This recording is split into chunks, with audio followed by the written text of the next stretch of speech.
Hello. I think I'm live.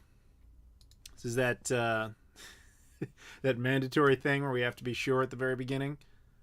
Can anyone confirm if they are in fact seeing me and if you can hear me and how that's going?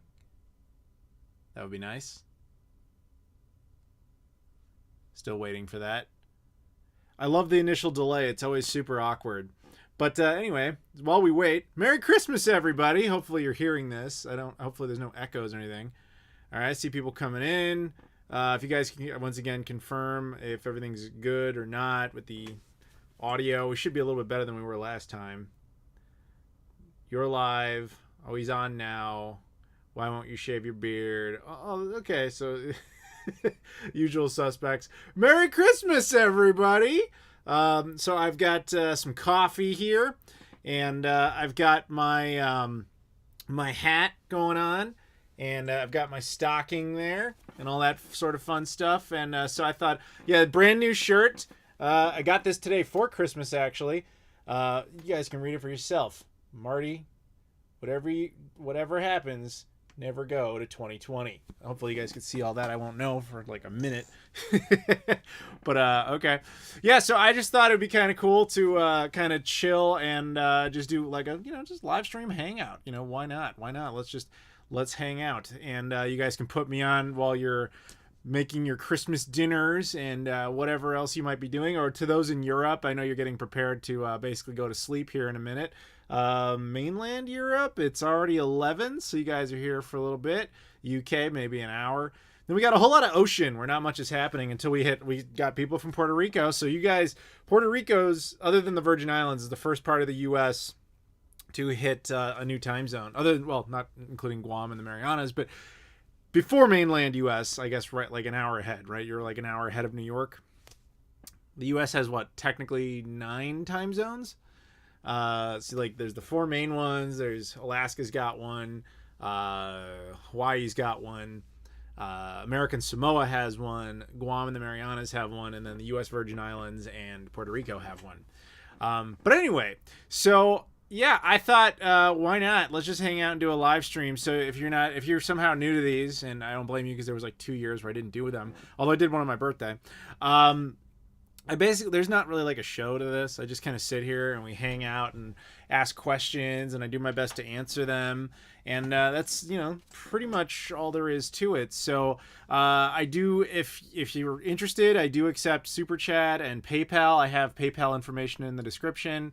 It's not a requirement, but, you can do it if you want to. But those questions would get priority. But other than that, we'll just chit-chat, hang out, whatever. Mako, I hope I'm pronouncing this right. Mako says he's in the UK, but now he has tomorrow off, so he's vibing. I assume that means he's just kind of hanging out. Ever thought to get any of the British computers? Not really, because I never even bothered with the American ones. Like that, I know what you're talking about though. Like there was that era before we had what we now consider the modern personal computer. We had just like dedicated gaming computers like Commodore 64s and all that sort of stuff. But I never really had any interest in those, even here, much less getting the ZX Spectrum or some such things. So probably not. But I'm always looking for obscure consoles, but not necessarily the computers or whatever. Merry Christmas, everybody. Merry Christmas. Welcome. What game am I most looking forward to, and what are you hunting for retro-wise? My most impending immediate game that I really want to play is Far Cry 6. As far as what am I hunting for? Well, actively nothing, really, because we're all kind of trapped in our homes. I think ideally, if I could find like that magic thing that I just walk into a store and pull off somehow, it would be the Japanese FM Towns Marty. I would love to walk into a Japanese store and find one of those. Merry Christmas, what the fuck? Christmas from Winfield. That's where I was combining things. Winfield, Illinois. Do you know where that is? The name sounds familiar. Winfield, like, is it actually near Winfield Mall? Because I think I've been there. It must be near Winfield Mall. What's my current vehicle? I'm actually I currently have 2 cars. I have my own car that I've had for a long time. I have a Jetta, like an old Volkswagen Jetta. It's like 17 years old. Still works. I don't drive all that much, so I've never really put it into. Haven't really. It hasn't really gone through the war. But I also inherited my mom's car, and she drove a Chevy Volt, like a 2017 Chevy Volt, which is a cool plug-in hybrid. So I've been driving that more logically so because I don't have to pay for gas. At my mom's house, she had actually installed like charge adapters, like level 2 charge adapters, so you can charge it at the house. And then in Chicago, anyway, there's free charging stations throughout the city. So I've had that car, I guess technically since July when she passed away, and I've never had to put gas in it ever. We got a super chat from Cax117 who says, Merry Christmas, Adam. I got a Genesis Model 1 from my older brother for Christmas. Was with at the Missouri GameCon, up to 13 consoles, buying a Saturn next. Well, first of all, congratulations. Second of all, thank you very much for the super chat. Man, it's so weird. Like, thank you for the super chat, but it's funny. Like, if you guys ever go into my Discord, it's funny. I'm now becoming like the oldest person in my Discord, and it's all like, it's a lot of like 17 to like 28-year-olds that are kind of like Cax, where they have this interest in retro consoles that they didn't grow up with. It's actually fascinating to find like this niche of people that all have that same habit. Like I'm actually like a relic of people who actually grew up on it. I'm just like, oh cool, like I remember this. These guys don't remember this, and yet they're still interested in it more than they are maybe like a PS5 or whatever. It's just kind of fascinating. So it's kind of an odd thing that we've grouped together here. But if you ever are of that like mindset where you're younger and you're interested in those type of that era of consoles, but you don't necessarily know about it, or you want to talk about it or whatever, I highly recommend joining the Discord. The Discord is totally free. There's a link to it in the description of this video, but you can go in there at any time and just like be like, hey, I've never played a Genesis. What are the good games? You know, I'm very interested, that type of thing. And the people in there will help you. It's kind of a weird place too. You have to go in knowing that everybody's kind of strange, but it's people in there are super friendly. Once you get to know how bizarre we all are. My favorite Christmas movie, obviously a very good debate. You know what? It's strange because the stock answers are always like, Home Alone or A Christmas Story, which apparently is a kind of a uniquely American one. And then more and more people throw out Die Hard or whatever. I actually go with Batman Returns. I think that's kind of the unconventional answer. That's not why I'm saying it, but I think that's my answer. I think Batman Returns is of all the Christmas themed type of movies is the one I can just be like, yep, let's watch that. Cax117 again super chats and says, my first console was an SNES at age 5, N64 a year later. But what year was that, Cax? That's what I'm curious about. Your retro series got me through a lot of work hours. Thanks. You're welcome. Thank you for watching. Do you do the weeds? I assume you mean, do I partake upon the Mary Jane? I have never smoked in my life. I have, however, had edibles. Only in places where it's legal, though. And I'm not like, I'm not just saying that for the camera. Like, it's actually factually true. I'm that much of a nerd. I really don't want to break the law.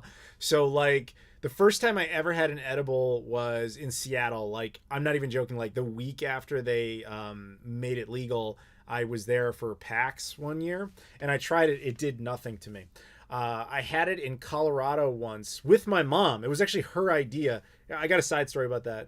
But she was like, dude, we should just go and get high. And I was like, okay. So we went out to like this pot dispensary and she's like looking around. She's like, yeah, let's get this chocolate bar. And the chocolate bar like messed her up. Like she was out like in a good way. She was just like, yes, like, I love this. This is so great. And she was just like really funny. It didn't do anything to me. It just kind of made me mildly sleepy. I had it in Amsterdam, and it did absolutely nothing, like zero. Only to find out that in Amsterdam they take THC out of all of the edibles. So I was like, well, that defeats the entire point. I have had it here in Illinois. It's legal in Illinois. And but it didn't do anything to me either. Ironically, the one time it ever worked for me is I went down to the Missouri GameCon. So hey, what's up, peeps in Missouri? I went down there and one of the guys who runs the convention had just come back from Denver and he was like, hey man, I just got back from Denver. Would you like some pot taffy?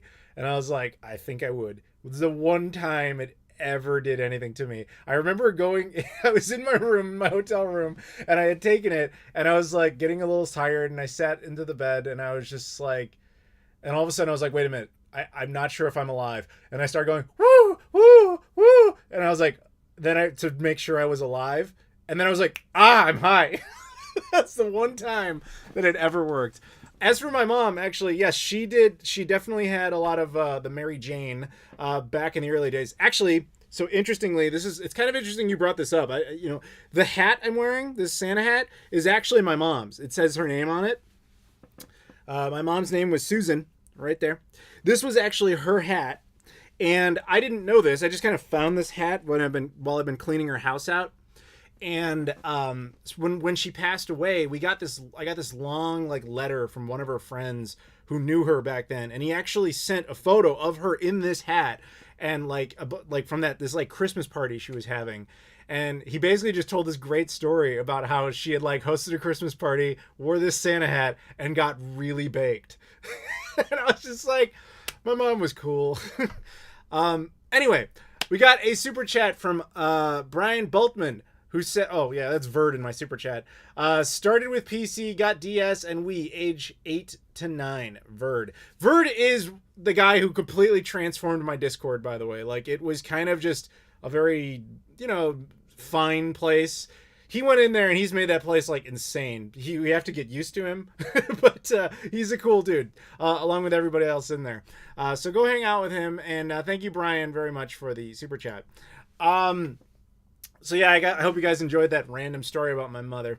It's weird for me. I mean, this is not like a weird therapy session or anything, but it is kind of interesting. Like, this is the first Christmas in my life where my mom isn't part of it, at least not directly. And all those normal traditions that you would have are kind of a thing of the past. But it's still interesting, and I hope that you guys have had more normal Christmases. Anyway, so we got some questions here. Best video cables for the cleanest signal on a PS2. Oh, that wonderful question. Thank you, Eric. The problem with the PlayStation 2 is like the N64. You can never make it look good. You can only make it look like less bad. And the solution for the PlayStation 2 that I've found, short of any sort of like serious modification work, is that somebody in the Discord says I said my mom's name wrong like 40 times. I know my mother's name. Her name was Susan. What are you talking about? Anyway, two separate chats going on at the same time. PlayStation 2, right. So what you want to do in my recommendation is you get a set of HD Retrovision component cables, and then you feed those into a RetroTink 2XM Pro. I actually just did a video on this, so if you're like, wait, what? Go watch that video. Set that to the 480p output mode, put on the buffering mode, and then put an M Classic into that. That's the best you're ever going to get on stock hardware. Unless you use like a PlayStation 3 fat original model, like the launch model. And an M Classic, that too will be great. Again, if you're doing original hardware. We got a super chat from Hunter DeMello. Thank you very much. Yeah, I was born in 2002, so I grew up with the 6th and 7th gen. However, I always found the 4th and 5th gen interesting. I can't handle NES because it's often filled with blatantly cheap difficulty, though. Yeah, that was definitely a thing of that era where, first of all, thank you for the super chat, where games from really I would say the 3rd gen and before, they couldn't make them particularly long, so to get your money out of it, they tended to make them a lot harder so that you felt like you were getting more time with it. I feel that they really hit their stride in the 4th generation because the competition was so good. It was like Sega was so amazing, Nintendo was so amazing, and in Japan especially, NEC and the PC Engine was so amazing.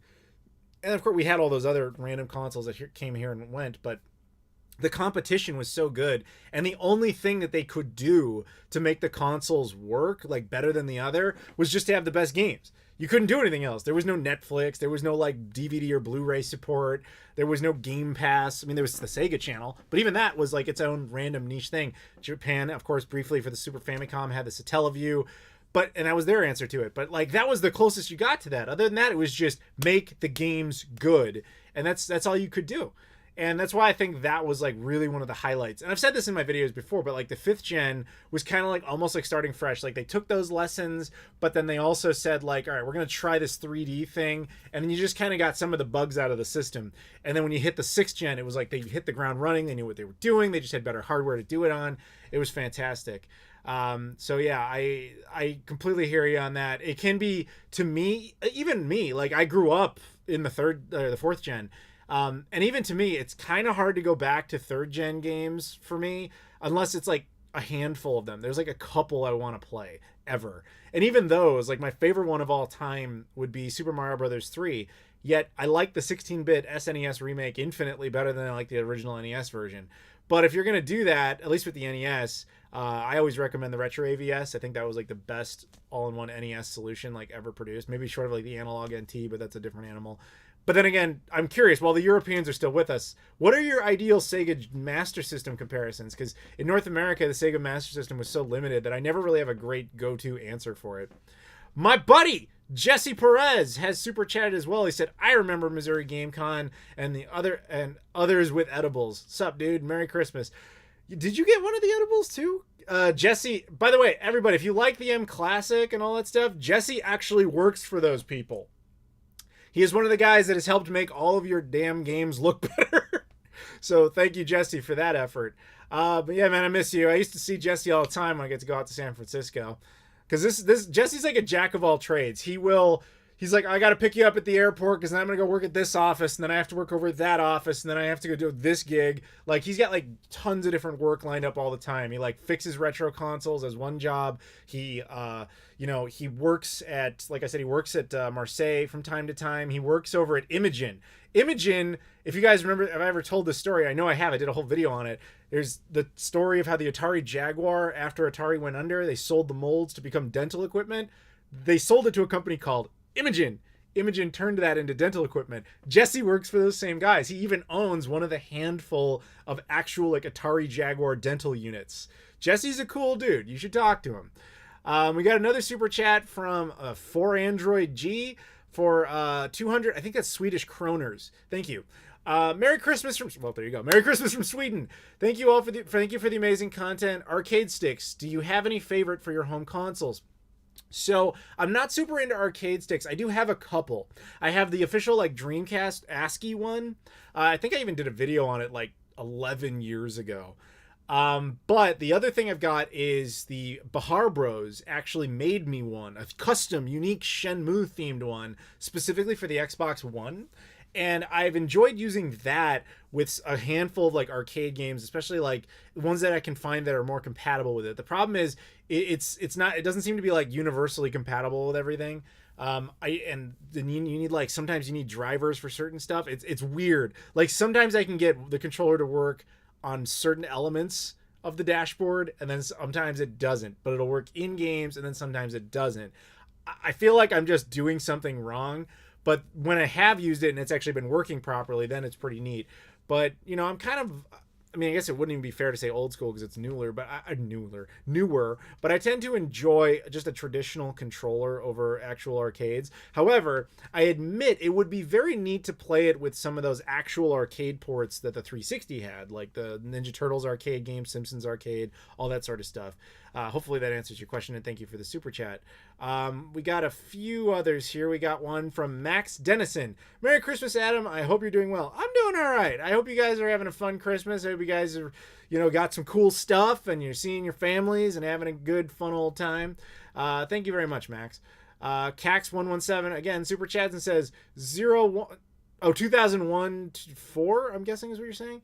SNES, but that and honestly, you got me interested. Oh, well, I'm sorry I put the curse on you of retro gaming. I always say that to people because I get that message a lot where people are like, yeah, man, you made me want to like get video games. I'm like, I'm sorry, because that is not financially responsible.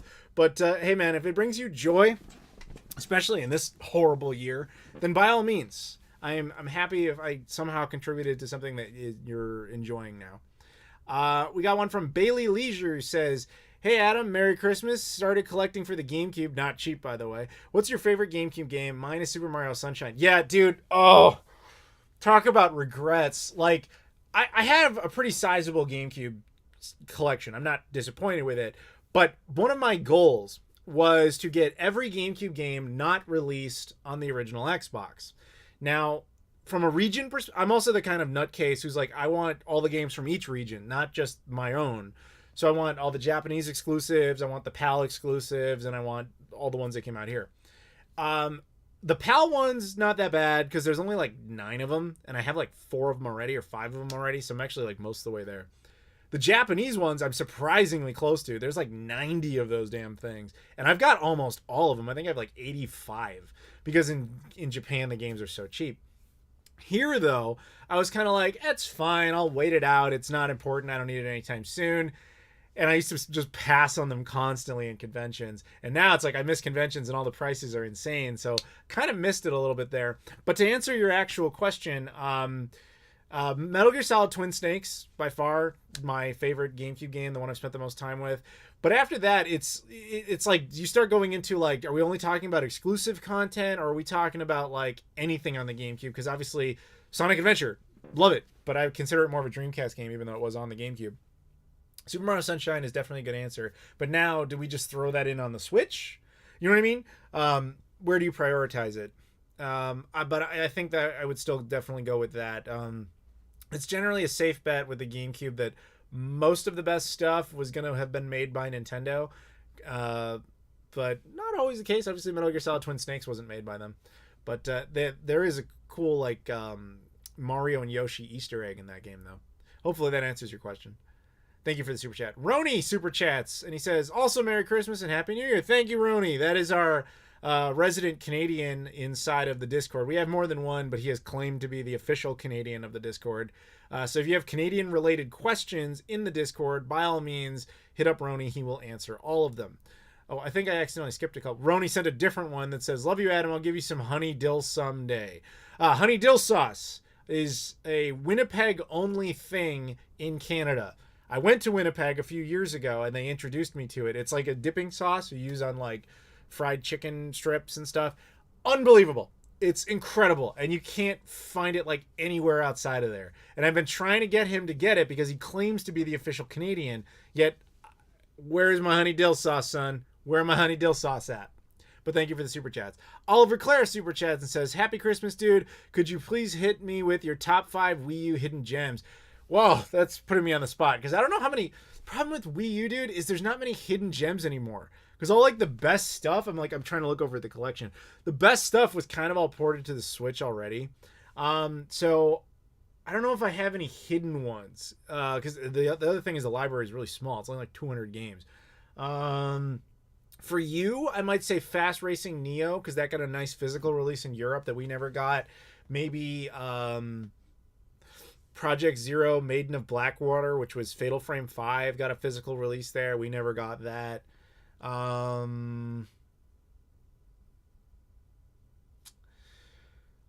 know it's not a great game, but I feel like it never got enough credit, especially after it was patched, but everybody stopped paying attention to it, was Sonic Lost World. Not a great Sonic game. It's decent. But after it was patched, it was a lot better, but the patch was kind of silent. Sonic and All-Stars Racing Transformed is good. Definitely needs the patch because the game's like impossible without it. I'm trying to. I can't really see the collection too well, so you're putting me on here. What else can I don't know if it counts, but Puyo Puyo Tetris. It was Japanese only on the Wii U, but it's also really good. So there you go. Although highly recommend modding your Wii U's, everybody. It's far superior. So thank you guys for the super chats on that. Roni says, yeah, Sativa's got a point, man. If you can't find the honey dill sauce, are you even really a Canadian? I don't know. I don't know. Somebody asked earlier, Project Zero was a limited edition only. Yeah, I know. I got it, though. I actually had a friend. It was limited edition, physical, to one store, and I'm sure the people in the UK know it. The store's called Game, G-A-M-E, just one word. It's like GameStop for us. And that only came out there as like a pre-order, and I had a friend in the UK like do that for me, and he sent it off and it was all good. So I have it, but yeah, I have seen it once over there since, but not in a while. The Tech Time Team, Adam, stop being so based. Figure it out, Leafy Poo. Leafy Poo is on our next podcast, by the way. Thank you. He's been on the podcast once before, and he will be again, as you will see. Actually, in 2 days, the podcast comes out. I hope you guys start watching that podcast. Like, Rob and I put a lot of work into that, and I think people don't. Honestly, you guys are obviously here. Tell me, what can I do to make the podcast more appealing? Is it more Rob, less Rob? You tell me. I'm curious because I think it's a good conversation. I think somebody told me once that I should do it more like the way Pat Contry does, where you take the podcast and then split it up into multiple videos that are just like individual subjects.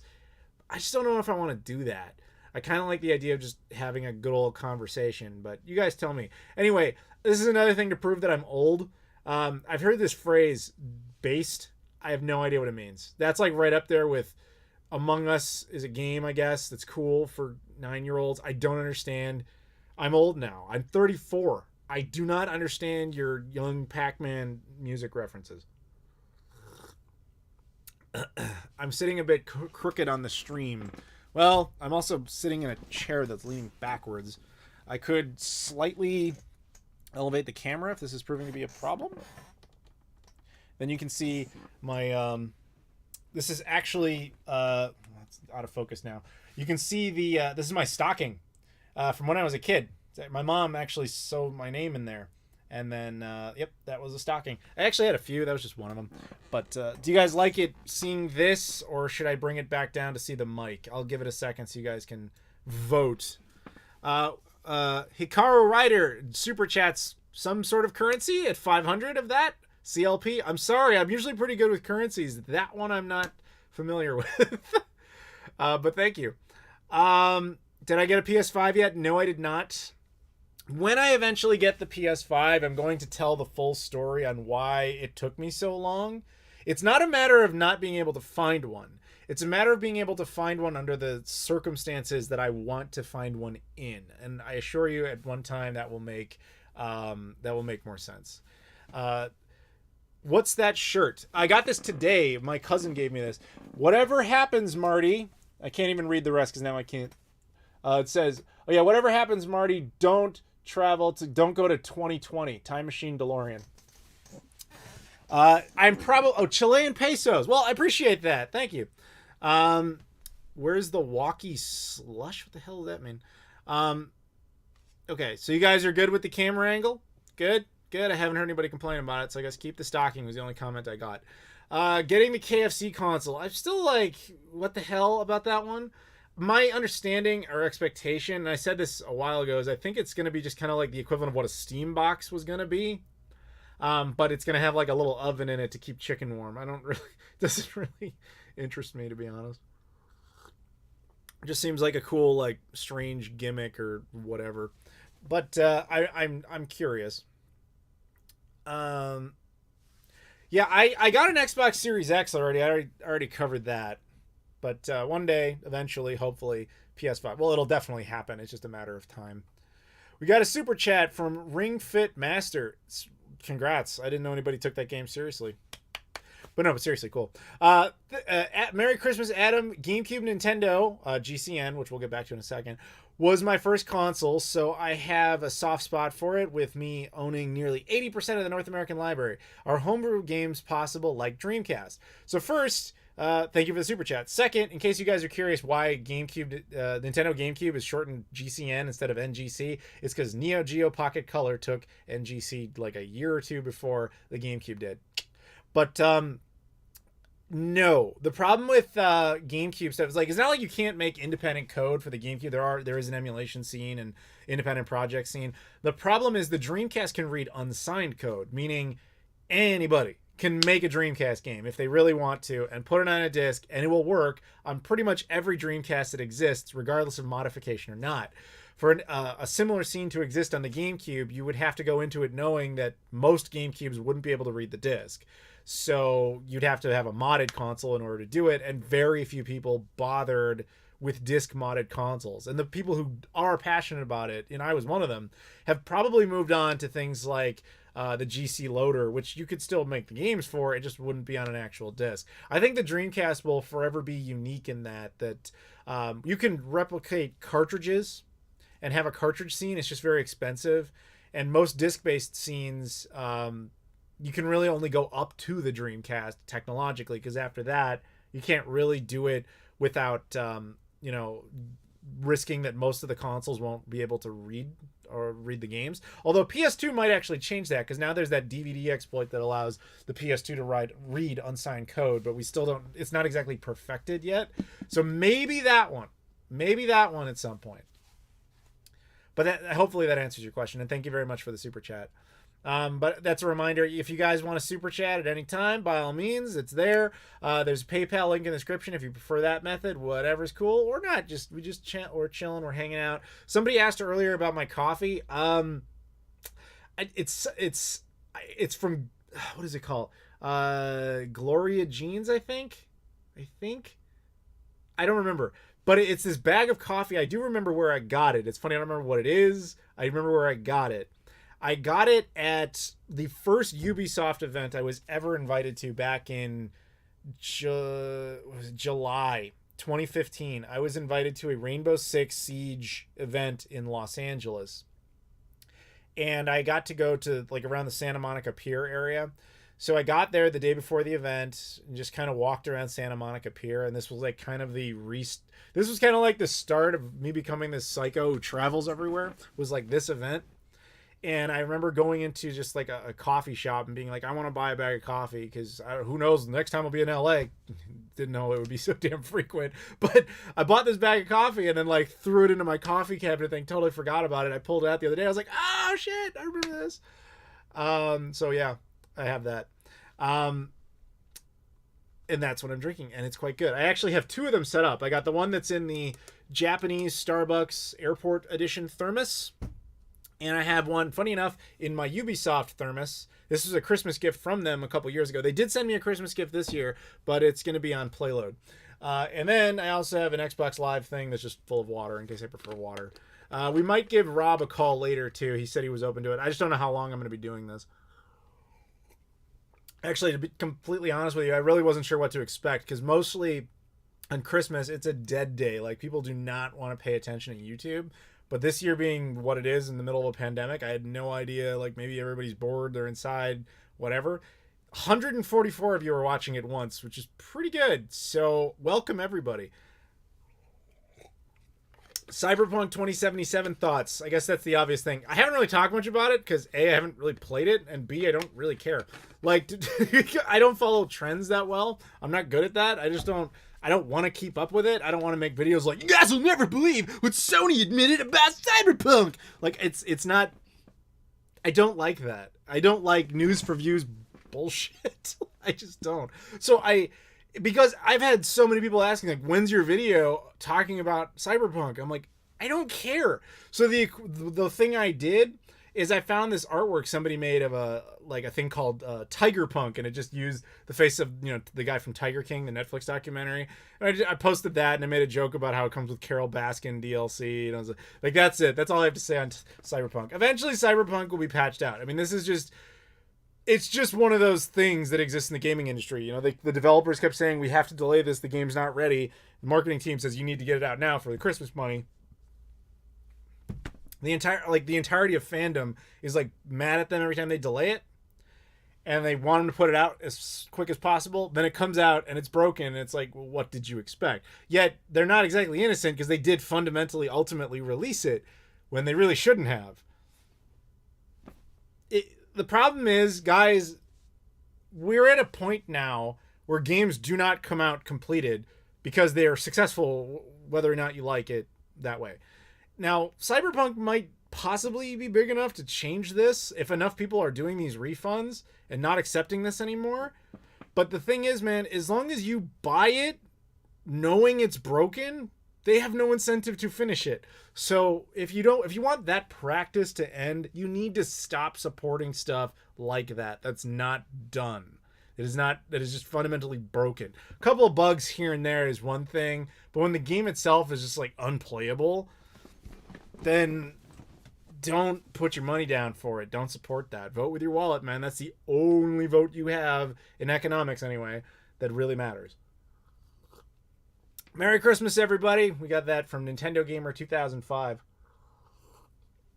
Did the chat stall? Chat might have stalled. No, wait, there it goes. Sorry, it does that from time to time. Do you plan on taking the Sega test that's scheduled for next month? I'm not sure what that is. I miss being able to travel. You have no idea how much I miss being able to travel. Winfield is not near Winfield Mall. Okay. It's immediately west of Wheaton and a little ways north of Naperville, I know. The other ones are just names that I'm vaguely familiar with. How is the Divers 2000 Dreamcast doing? That thing is so cool. It hasn't changed much. I actually just put it in a video like a few weeks ago. I did this video on like various Sega console iterations because Sega asked me to. And I put it in there and just was like, yeah, this is what it is. Like there's 2 whole videos on this channel about it because I'm like the only guy who's ever covered it because nobody has that thing because it's so bizarre to own one. But it's fine. Works great. Didn't you act in Witcher 3? No. For some reason, my IMDb page says that I did. I assure you, I did not. I appreciate the credit, but I had nothing to do with it. Can't wait to buy a Sega Saturn. Okay. What is up with that? And I'm not singling you out. I've seen this a lot lately. There's a lot of kids. I don't know your age, but there's a lot of kids like between, I'm calling them kids because I'm an old geriatric fuck now, but there's a lot of kids between like 17 and 28 that are like, dude, where are them Sega Saturns? And I'm like, how do you even know what that is? Like, why do you want that? What changed that?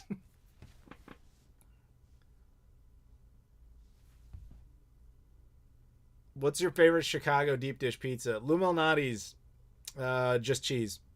Not like Kevin McAllister, just cheese. I'll put toppings on pizza, but on deep dish, it just doesn't work. I feel like it traditionally, it's just deep dish is just cheese.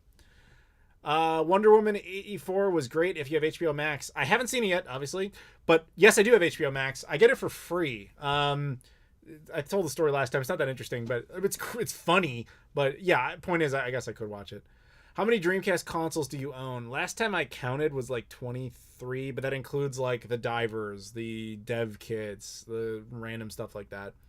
Joshua Finzi super chats £2 and says, what happened to the messed up shirt in a frame? Oh, the Derrick Rose jersey is fine. It's right over there. I stopped putting it up here because it now that I'm using a better light, it just bounces off and just causes problems. Whereas now you can see the Christmas stocking. Yay!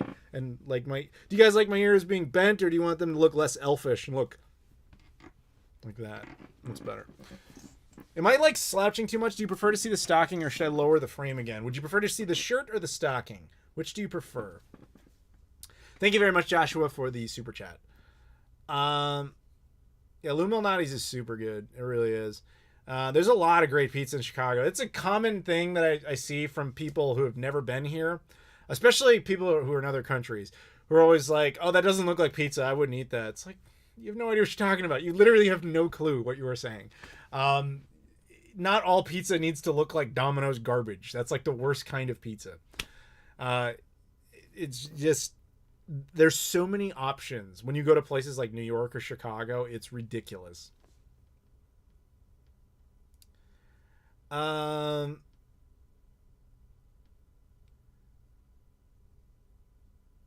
So Nikolai says he's the resident 17-year-old of the Discord, which is true. He's like, I got a Saturn this morning for Christmas. I love it, but I wanted it because it was in the lineup of games thing. So he's just like doing it in an order, I guess. Cax says, honestly, retro channels like myself, GameSack, Metal Jesus, etc., have shown people how good games on older consoles are. Yeah, that's definitely true.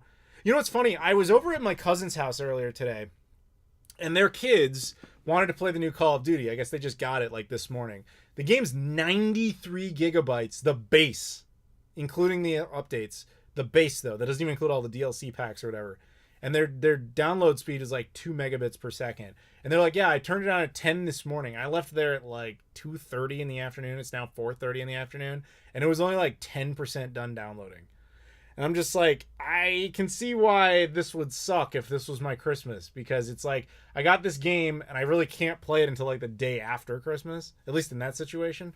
Whereas you got a Sega Saturn, your games all just work. Done. I'm playing instantly. So I get that. Like if I had kids knowing what I know about modern video games, I would be that kind of dad who opens the consoles up, even though I guess you shouldn't do that, but I would update them, install all their games, and then put it all back together so that my kids could open it and actually play it. I mean, they're kids; they're not gonna really care that unless they're like me, where they have to do an unboxing video or something. But that's different. Don't ever raise a YouTuber. We're bad. You'll be embarrassed if your child grows up to be a YouTuber. Don't let it happen. Where do you keep 23 Dreamcasts and all the other stuff? In my place. So I have my own apartment, but like one of the bedrooms, I just basically turned like.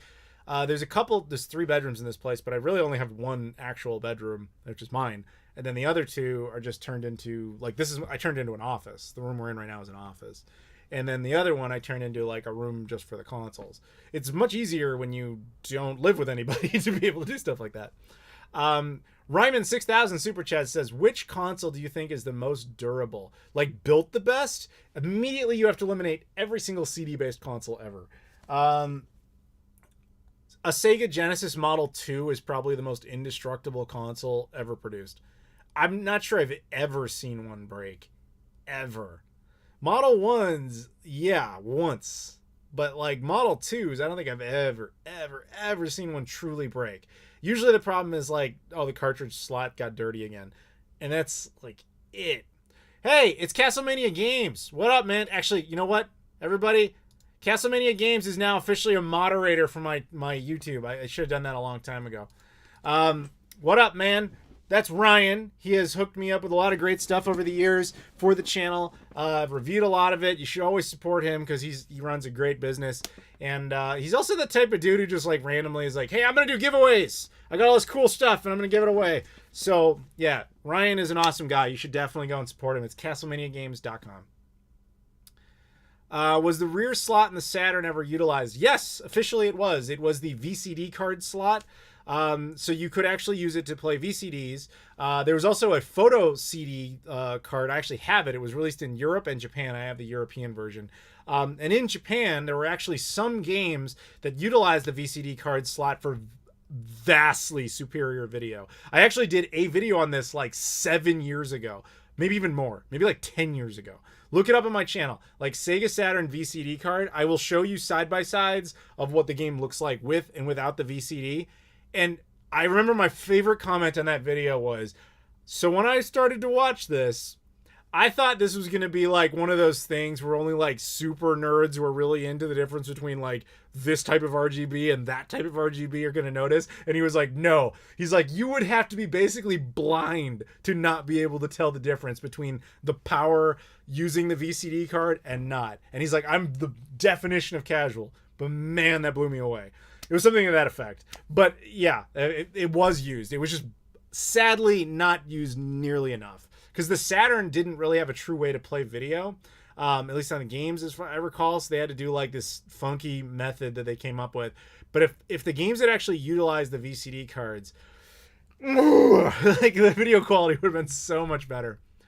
Oliver Clare super chats, what the hell is a gigawatt? Or gigawatt, I'm sure is what he's going for. Again, I'm going to reference my shirt here. Whatever happens, Marty, don't go to 2020. Oh. And if you like Back to the Future, you should be watching my Back to the Future 4 and 5s. I mean, they're on this channel. They're exclusive movies. Come on. Cax super chats and says, Adam, you make things like the Pippin and Nuon interesting. The console I want to get the most in Japan is the PCFX, but good games, few good games, but interesting. Yeah, I like it for its history, like knowing that was the successor to like a legitimately good console and how they did like every single thing wrong and literally mandated policies that are like the opposite of anything anybody would ever want. Totally insane to me.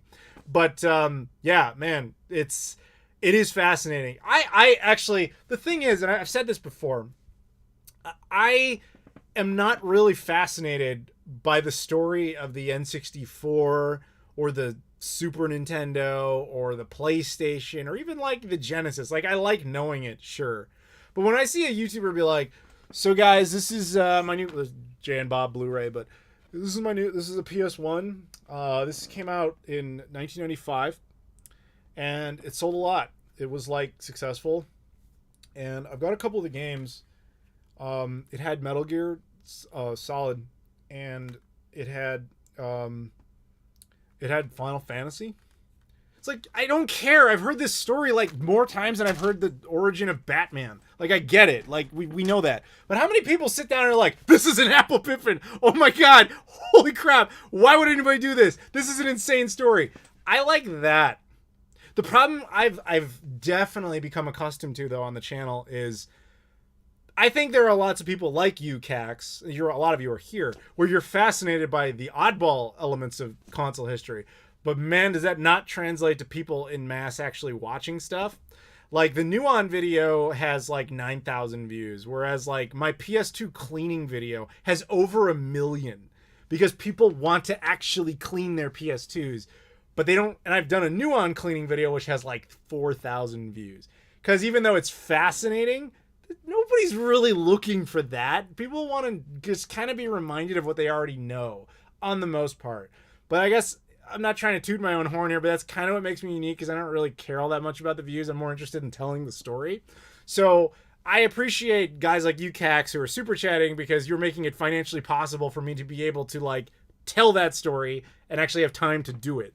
So thank you very much, Cax, and to anybody else who super chats and donates and all that sort of stuff, watches the channels, preferably with, you know, like ad blockers off. But I appreciate that, you guys.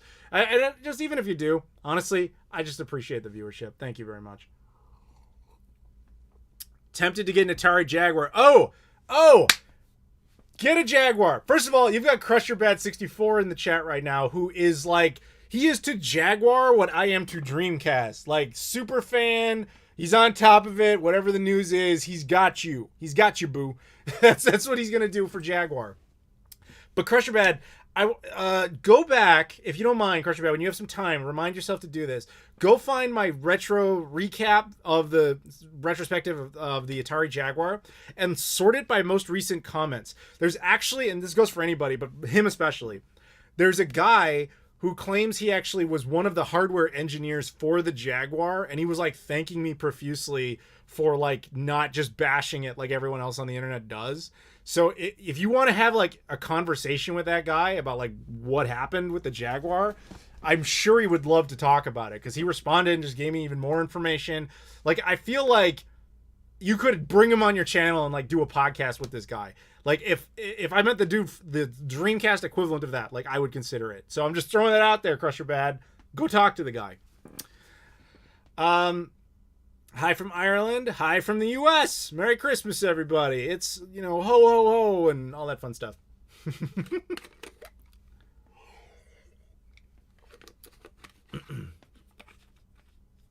This quote just made me... What? I heard yesterday about how there's a town in Germany where every kid has a Jaguar. What's weird about that sentence is it's more likely that you mean that every kid in that town has a pet Jaguar animal or a Jaguar car than it is that they have an Atari Jaguar. That's all I'm saying. I don't remember the guy's name offhand. I don't remember it offhand. It was like 4 words, like something hyper something or something like that. It should be like almost, if not the most recent comment on that video. I love the fact that in December your channel focuses on stuff like the Nuon and the Hyperscan instead of Cyberpunk and Call of Duty. It's like I said earlier, I don't really follow trends and I don't really care. Like, I'm not interested in being like, hey guys, did you hear Cyberpunk is broken? Oh my god! Like, we got it! A tweet covered that. Let's talk about something else. Jesse Perez, Super Chats, my buddy. I'm a huge Jaguar fan, even though it's limited. Well, Jesse, you should be talking to Crusher Bad. He's the only dude I know with a complete Jaguar set. He's got one in the box. I think you did a video on it, right? Right, Crusher Bad? Yeah, he's going to put pictures of the consoles and the games in the Discord for anybody who wants to check it out. Again, Discord's totally free. There's a link in the description. Just go ahead and join. If I'm the godfather of the Dreamcast, who is the godfather of the Neo Geo? That's a good question. I don't know. The Neo Geo community might be the only retro community that is like more dedicated to their hardware, like unreasonably, than Dreamcast fans are. Like let's keep it real. What we do is fun, but it is kind of unreasonable. But they go to the next level. Like, we just have to press discs. Like, these guys have to work on much older hardware that's ludicrously expensive to manufacture on, and they still do it. So, and for insane amounts of money. So, kudos to them. Does Atari still exist? In name only. It's not the same version. The Atari VCS, that new whatever thing, actually shipped out to original backers. So, there are people with those now. I'm not one of them. I don't care. It's an all digital thing. It's irrelevant to me. But in that sense, Atari exists, but it's not the same company that produced all the consoles they're known for. Oh, so there you go. Ryan says, my go-to for Neo Geo is Scarlet Sprites. There you go. The Simpsons unreleased game. Man, congrats to Jonathan, PC Wizard. He's a buddy of mine. He was the one who broke that story. And I'm sure he did not expect it to blow up into the story it became. Because the thing is, Dreamcast games, like, their dumps are found like that all the time. And they're usually just incomplete things, just like that Simpsons one was. In fact, there was literally another one that broke that same day, and nobody cared. It's not... I broke one. I even put out a video once about Dear Avenger 3. Nobody cared. The reason they cared about that game is because it was The Simpsons. And it was like... wow, a Simpsons game that no one's ever talked about. It was like when Happy Console Gamer found that South Park game. It's attached to this big IP, and it was never talked about. So the fact that it exists is like insane. So kudos to Jonathan for discovering that. That was really cool. I have played it. I checked it out. It's fun to like just run around. Mine at least didn't have any sound whatsoever. Clearly a very early tech demo concept. I don't know if it would have worked. They didn't go very far with it, but fascinating nonetheless. It actually looks really clean. Like inside the Simpsons house looks great. But what was the gameplay beyond just wandering around? I don't really know. I'm kind of thinking, given the time frame it came out in and how a lot of Simpsons games of that era were basically just clones of other successful things, like Hit and Run was a big clone of the GTA stuff. What was that Simpsons? They had a Simpsons clone of the like Crazy Taxi, Simpsons skateboarding, which was a clone of Tony Hawk, Simpsons wrestling on the piggybacking on all the WWE games. I'm thinking that game was like a combination of maybe Mr. Mosquito, as well as, if anybody remembers it, the Toy Story 2 video game was very similar. And in that age, like there was this thing for these 3D platformers where you played as something much smaller than the environment. So I'm thinking that was like the Simpsons interpretation of it. And maybe it could have been good. I don't know. But, hey, it's out there now. You can check it out. If you want, a lot of the Atomis Wave conversions, by the way, are in my Discord in the Keep Dreaming tab. We have a guy named Razor who we talk about. Have you ever seen Star Trek in the original series? There's those giant brain people that can talk with their mind and stuff. Razor is that guy. He's like a genius. And he just hangs out in the Discord all the time. And it's just like, you have any problem with anything technical, software, hardware, whatever, you just tag him and he'll be like, you fool! This is how you do it better. And he solves your problem for you. But he's also super nice. Anyway, he updates all those games for the Atomis Wave, and he puts them into the Keep Dreaming tab on the Discord. So you feel free to get them there with updated artwork and sometimes even bug patches and widescreen patches and characters that are unlocked. And they're just sitting there like, I'm not going to say exclusively in my Keep Dreaming tab, but they're readily available there. Hunter DeMello super chats and says, if 2K, Rockstar, and Apple made a console together.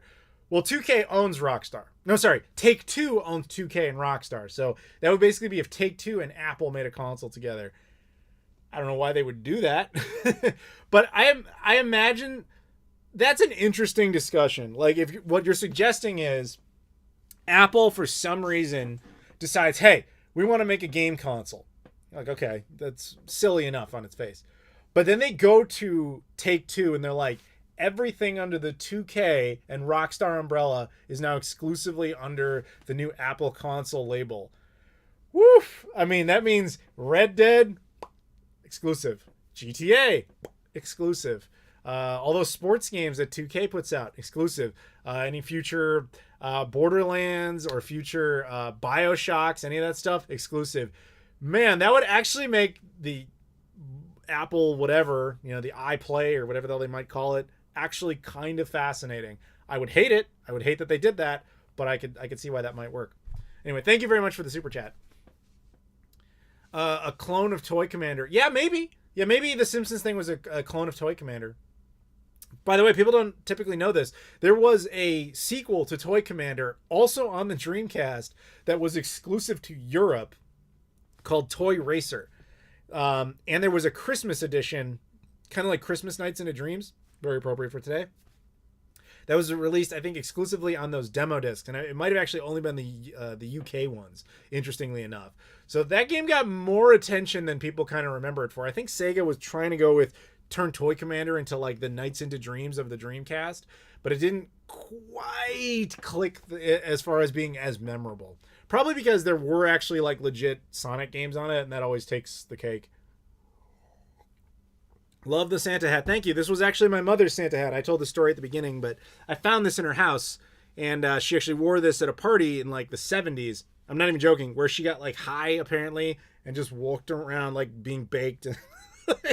But she kept this hat, and I actually just found this, like, I've been cleaning out her house, right? And I found it in like one of her old briefcases. My mom was kind of like me, where you just kind of keep everything. But I'm kind of more organized about it. And she was just kind of putting stuff anywhere. And I haven't, not in the hoarder type of sense, like the house was always very clean, don't get the wrong impression, but it was like, you never really knew what you were going to find when you're cleaning stuff out. Like we found a lot of weird things, including stuff that like we found bottle of suntan lotion that expired when Jimmy Carter was president, like 1979. So it's just like, okay, whatever. What was Sonic Extreme going to be like? You can find out for yourself. There was a beta of it that leaked quite some time ago. It's very incomplete, but you can check it out if you want. Thoughts on Apple car? Is that a thing? I didn't know Apple was making a car. It doesn't sound like them. I wouldn't want it. I don't feel like having really anything Apple. I own 2 Apple products. An iPod, because I've had one really since they were relevant, and it hasn't died yet. And I own a Pippin. That's it. I don't like Apple stuff.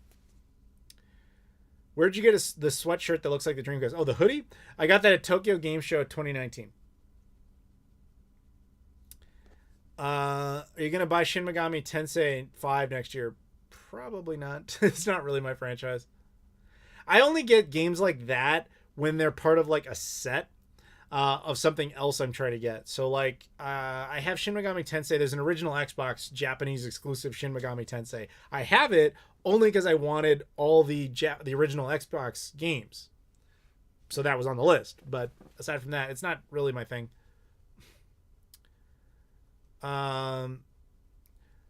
Me and my cousin of mine are in our early 20s.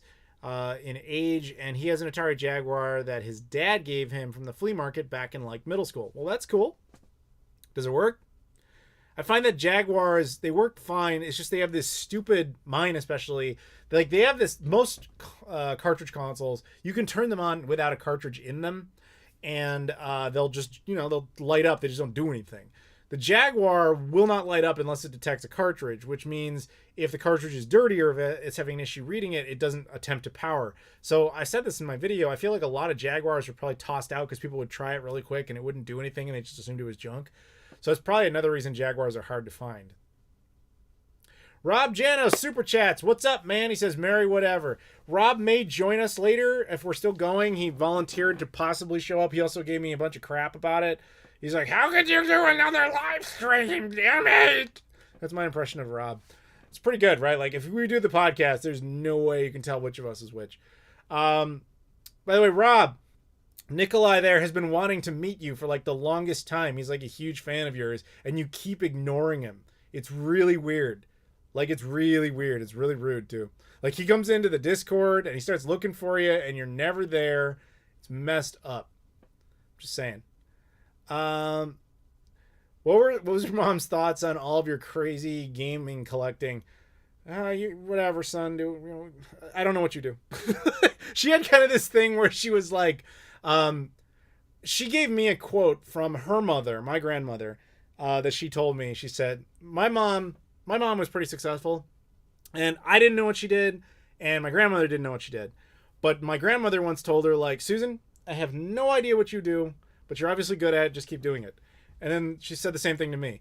Adam, I have no idea what you do. You're obviously good at it. Just keep doing it. So that's all she would ever say about my job. I always think she just told people I was like a doctor or something because she had no idea what to tell people. It's like, if you really break down my job, it sounds like something a 12-year-old would make up. It's like, I play video games, and then like I make videos about it, and then like I fly to like places and stuff, and then I get money. Like, it doesn't sound like a real thing. How that works, she could never figure out. But she was like, whatever, you get at it, just keep doing it. If for some reason you owning this, what is this thing? A loopy? Okay, that's fine. If owning that somehow means you're doing something, good for you. That was kind of her perspective on it. How many hours a week do you spend playing games? I don't really calculate it, man. It just depends on the time and the week and what else is going on.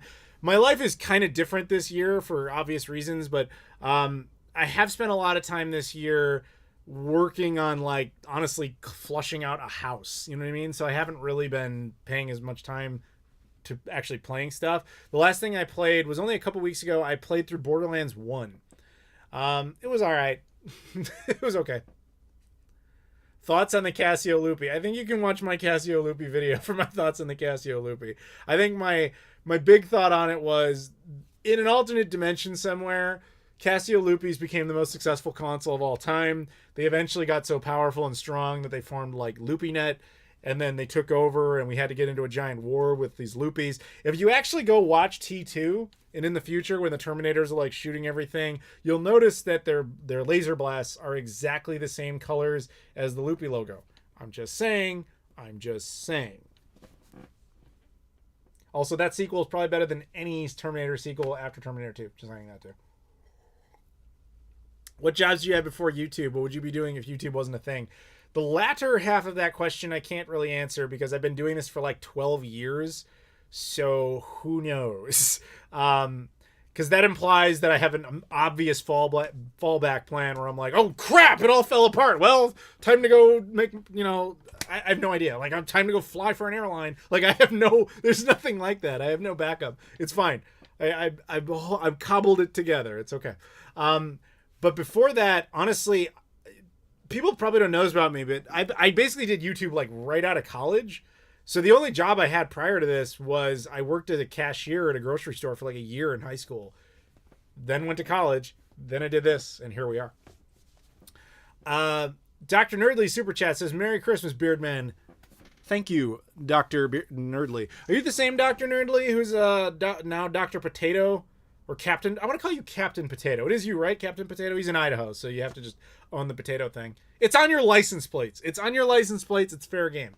But thank you very much, Captain Potato, for the super chat. I was going to ask about what you found in your mom's house, but you post the cooler stuff on Twitter. Yeah, I post some of it on Twitter, some of it on Instagram. I have found some oddities, but not everything I bother with, obviously. It depends on what you define as interesting. I think so far the most bizarre thing I found was a bunch of records from like the 1920s that clearly had belonged to my grandparents or my grandfather, ended up with my grandmother, who then ended up with my mother, who then now have ended up with me. And I go back and look at them like this format. It's not even just records being old. Like, I can play records. But this is like the format before records. So it's like when records weren't as flexible. They were more like a harder type of rock almost. And so you need a completely different pin output, or needle, sorry. Otherwise, it basically just shatters them. So I can't use any of them. But I think I'm literally sitting on sets of records from the 1920s. Like, literally 100 years old. Progressive G-Man, I answered your question like all the way at the beginning of the stream. I can't imagine I will go on for 9 hours. That's absurd. In fact, I don't know how long this will actually go because I don't know how many people will stick around because it is Christmas. However, I'm a little surprised because we do have 174 viewers. I didn't know if this was going to be like way higher than expectation or way lower because usually on Christmas nobody watches videos. So I don't know. But either way, I'm here for now. How how many subs do you need to go full-time on YouTube? That is an impossibility to answer. I would think it was different when I started, because when I started, monetization wasn't even really a thing for like a couple of years. So you were doing mostly gig-based stuff if you were getting anywhere at all. And then then monetization started and anybody could monetize, and that became a problem. So now you have to have certain minimums that it's much harder to reach. I never had to deal with that. So I'm kind of grandfathered in.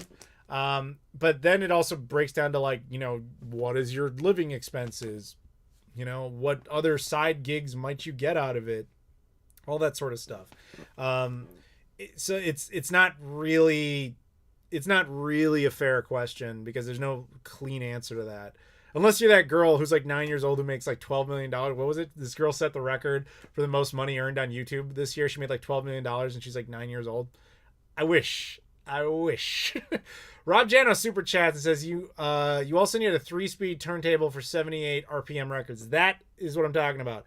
Rob, give me one of those, and then we can play those records from the 1920s. Thank you, Rob. You were going to hook me up. He's on the hook now. Everybody just heard it. He now owes me a record player that can play those records. Thank you, Rob. Merry Christmas to me.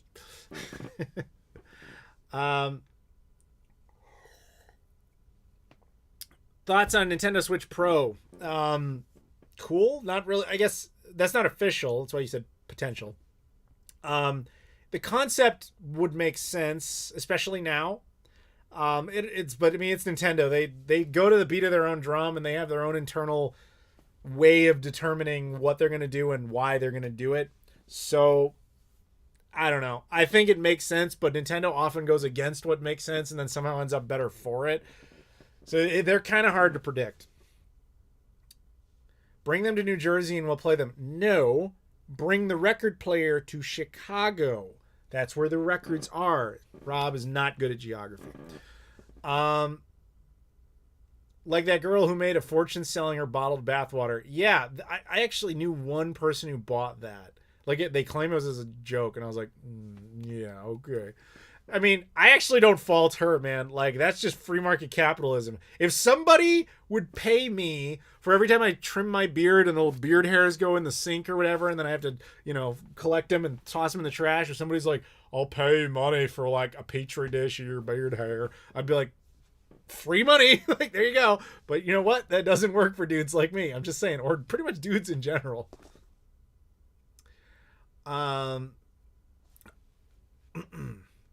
Do you have a Neo Geo X? Yes, it is. I made a video on it when I first got it. To this day, it is the one console, if you want to even call it that I regret owning. And my quote on that is always the same. It's the only console I regret owning, and I own a Tiger R-Zone. Piece of crap.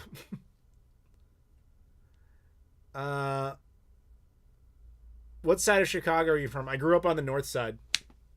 Now I live in the city.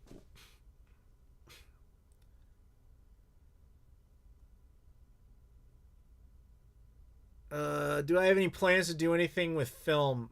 I assume you mean to like go and produce films or any sort of stuff like that. There was some possibility earlier this year that I was going to be doing some sort of potential move to Los Angeles because I was doing more stuff with Warner Brothers and voice acting and stuff like that. COVID screwed everything up, and then my mother passed away, and that really threw a monkey wrench into things. So we'll see if that ever settles back in that direction. I don't really know. LGL Gamer says, super chats and says, best wrestling game on PS4, Merry Christmas. I gotta be honest, I don't think I've ever played one. I do know that I had a lot of fun with those WWE 2K games, but we always did the PC version when I was doing them with Game Society Pimps, and they were only fun because we would make our own wrestlers and then like do live narration of like the computer playing that it's against itself, and it was like actually watching wrestling, and it was a lot of fun. If that counts, that's my answer, but I can't say I actually sat down and played a PS4 version. Sorry, but hopefully that's somewhat answers your question. Am I a fan of King of Fighters? I am. I'm just not good at it. That's I have one of these curses with video games. I'm either like really good at them in like a small category, or I'm terrible at them, and it's unfortunate. Like King of Fighters, I love King of Fighters. I like playing them. I like all of them. But I suck royally at them, which is why you'll actually see, and sometimes I'll make videos where I show like random samples of fighting games, and a lot of the time you'll see me lose in the game. And even like my Hyperscan video, I played that stupid X-Men game, and I won the fight, and I was actually surprised, because I usually lose at fighting games. Even though I like them, I'm just not good at them. Even when I play my all-time favorite, Shenmue, I sit there and I'm just like, I'm not good at the combat. I never have been. And I'm sitting there like watching Corey stream. Corey's the voice of Rio. I'm watching him stream it. He never really plays the game. And he's like killing it at the fighting sections. I'm like, why do I suck at fighting games? Why do I suck at it? I don't know. I like them. I suck at them. Why do you hate American Airlines? Because they're an embarrassment to the name American. I cannot believe that their name they get to use that. It's like, it's just horrible. I have not had a good experience on an American Airlines flight pretty much ever. I'm all on Team United Airlines. Love United Airlines. They can pretty much do nothing wrong for me. But I think every time I got to go to an event or whatever, and they like give you flight choices. Originally I didn't care. I was like, whatever the time was, that was better. And every time I ended up on United, I was always like, oh, we left on time, and I got here a little early, and the flight was comfortable, and sometimes they gave me free food. It was just nice.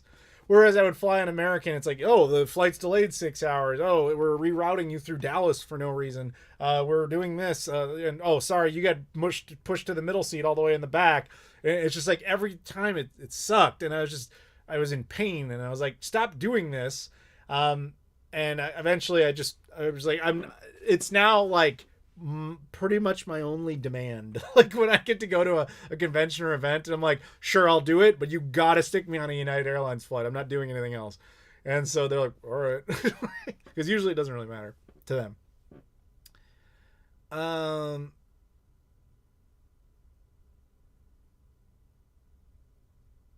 Have I played Spider-Man Miles Morales yet? No. I might as well wait for the PS5 version, and I still don't have a PS5. Our equivalent is Ryanair. They're so bad they genuinely considered charging to use the toilets in a 2018 in flight. Yeah, see, I flew Ryanair once. Just once. It was from Dublin to London, which is obviously a super short flight, so it was like kind of whatever. Also, I think that they're a tad nicer to Americans. I'm not even joking about that, because I flew with my girlfriend, who is Portuguese, so therefore she has an EU passport. And with her, we had our luggage and everything, and they're telling her like, okay, we have to charge you for the bag. And I was just like, what's this? I'm just like, what are you saying? And while they're looking at my passport, and then they were like, you know what? We'll just check it through. Every time I'm in the EU, I don't know what it is. I think it's the only thing I can put down is the fact that I'm American. Is every time I put down my passport, they're like, oh, sorry, your table is ready, sir. Like, go on in. Like, even like I flew some cheapo airline from Paris to London last year, and it was not a good airline. Like, it was super low frills. Like, we charge you for oxygen level, like bad. And I'd never flown with them before.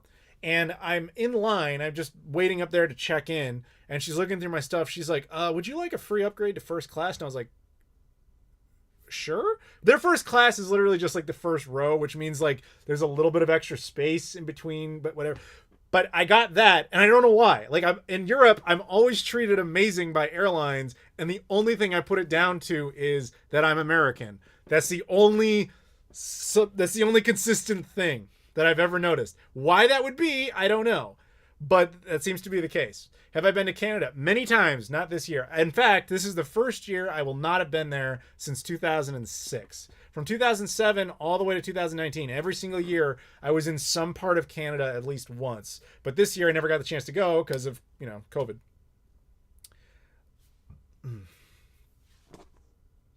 But here's the other thing that when I speculate about flying in other parts of the world, I fly so much that if you were to look at my passport, you'd be like, damn, this dude flies, because it's like full of stamps and everything.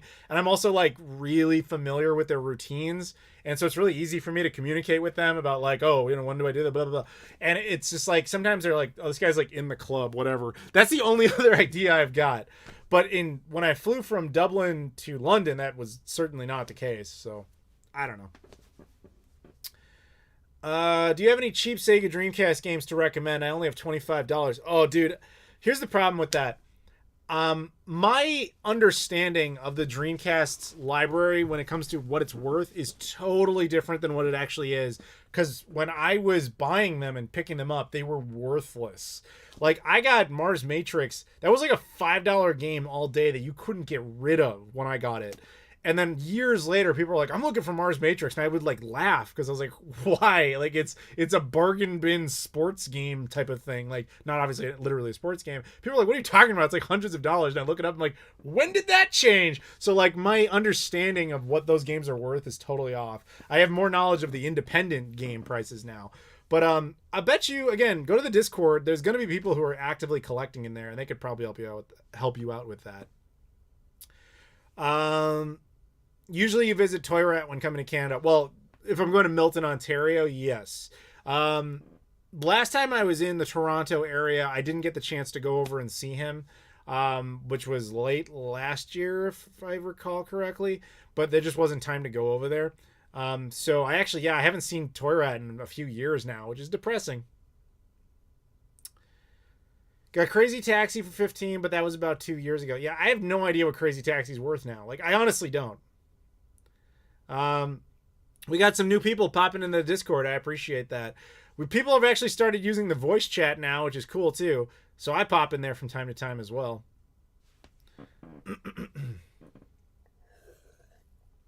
Have you ever been to any of the far eastern provinces of Canada? No. I almost went to, I think it was New Brunswick when I was a kid, because we were out near Maine. And what happened was, if I vaguely recall, I was only like 9 years old at the time. And I remember it being something like my mom forgot our passports or something like that. It's something dumb. Or no, we didn't. That was pre 9/11. We didn't need passports to travel across the border at that age. But she needed one and she forgot it because she didn't think we'd be using it. So that was the only reason we never went. I have been to Victoria Island in British Columbia. I've been to Manitoba, Ontario, Saskatchewan, and believe it or not, the Yukon. I've been there.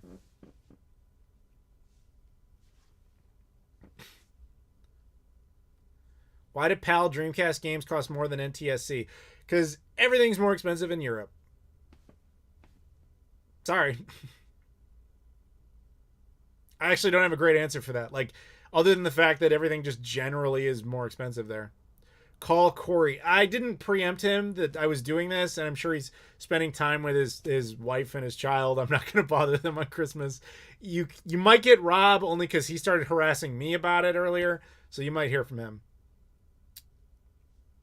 If anyone's interested, PAL Shenmue 2 on Dreamcast has apparently really dropped in price ever since the HD re-release got made, which makes perfect sense. Shenmue 1 and 2 are no longer as hard to get as they once were, so that's why.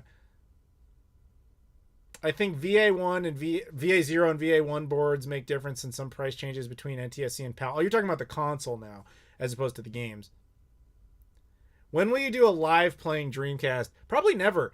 Like, there was a phase there where I was actually making videos with actual gameplay. Like, just, hey, let's check out this game. Nobody gave a shit. Like, people were, like, actively tuning out. I was, like, losing hundreds of subscribers every time I made one. And I was like, okay, nobody wants to watch me play a video game. I guess we're done with that. PAL Dreamcast cases are made from the most fragile plastic on Earth. That is absolutely true. Who was it? There's a guy in my Discord, Verd. He actually super chatted at the beginning of this. He was once defending the strength of those cases, like that he's never had one break. I'm like, what fucking universe are you in? Like, that's never been the case. They're notorious for breaking just by like looking at them. Have I played Need for Speed Heat? No, I have not. Have I been to Quebec? No. I'd like to. Montreal would be really cool to check out. I'm always told it's like the Paris of North America. I think that would be neat. I've been to Paris a few times.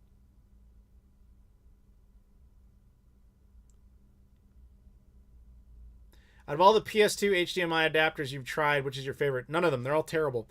You can't. They're not. There's not like a one single box you just put in the PS2 and it's good. That's never gonna happen. But what you can do is you can take a few different pieces and put them together and get something decent. The PS2 will never look good. It will only look less bad. And if you want like the long answer, go watch my RetroTink 2XM video. I put it out like a couple months ago. That's your solution. Ibs, what up, man? Merry Christmas. How did you get that Panasonic GameCube? Well, I did this. I bought it.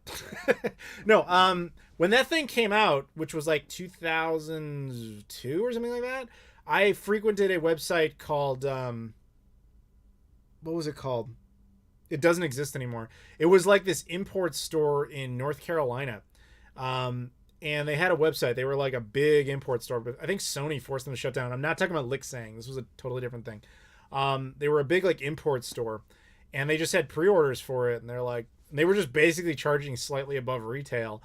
And so I asked, actually, I think it was that year, I asked my mom if I could get that for my birthday or something. And she was like, yeah, whatever. And then, so she just went ahead and got it. And then it literally arrived like a few days later because it was shipping domestic. That store though was bizarre. Like, they were notorious for screwing up orders. So like I ordered a ton of stuff that I never got ever. They never charged me for it, but they never sent it. Like I ordered a lot of stuff they never sent. I did get the Panasonic Cube though. And then one time, and again, this was 2002. One time I got a random package from them and I was like, I didn't order anything. I opened it up and it was a brand new unopened PlayStation 2. And I called them about it because I was like, did you guys charge me for a PlayStation 2? And they're like, what? And I like gave them my order number and I explained the whole thing. And they're like, we have no record of that order, sir. And I was like, so you're telling me you sent me a PlayStation 2 I didn't order? And this is when PS2 had only been out for like 2 years. And they're like, yeah, I guess. And I was like, so what happens? And they're like, the guy on the phone's like, I don't know, I guess it's just yours. There's no record of the order. Bye. Like, I can see why they probably went out of business. But anyway, so then I was like, I don't know what to do with this. So I ended up selling it because at the time I was like, I already had one. So I was like, I really don't need this. So I think I sold it, funny enough, to GameStop for like just store credit. And then I just traded in for some games, which was kind of funny because I brought them a brand new PlayStation 2, original tape, nothing altered. And they had to unbox it to test it. And the guy was like, this console looks brand new. I'm like, I told you when I came in here what happened. But he's like, I have a responsibility to open it. So he basically had to unbox it and devalue it just to give me GameStop credit, which is probably not the smartest move I ever made. But I was like, it was free from my perspective.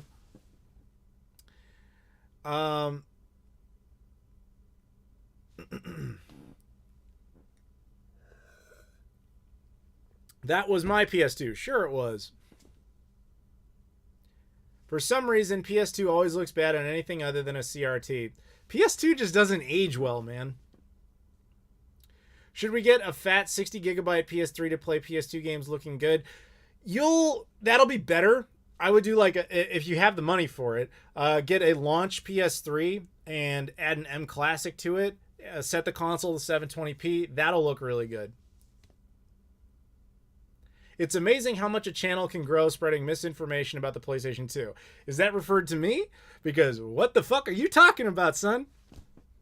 You want to believe the delusion that the PlayStation 2 looks amazing? You do that. Have a good time with that. That's what you get for going to GameStop. Right now, they've only been good for snagging the last scraps of Wii U stuff. Dude, again, this was 18 years ago.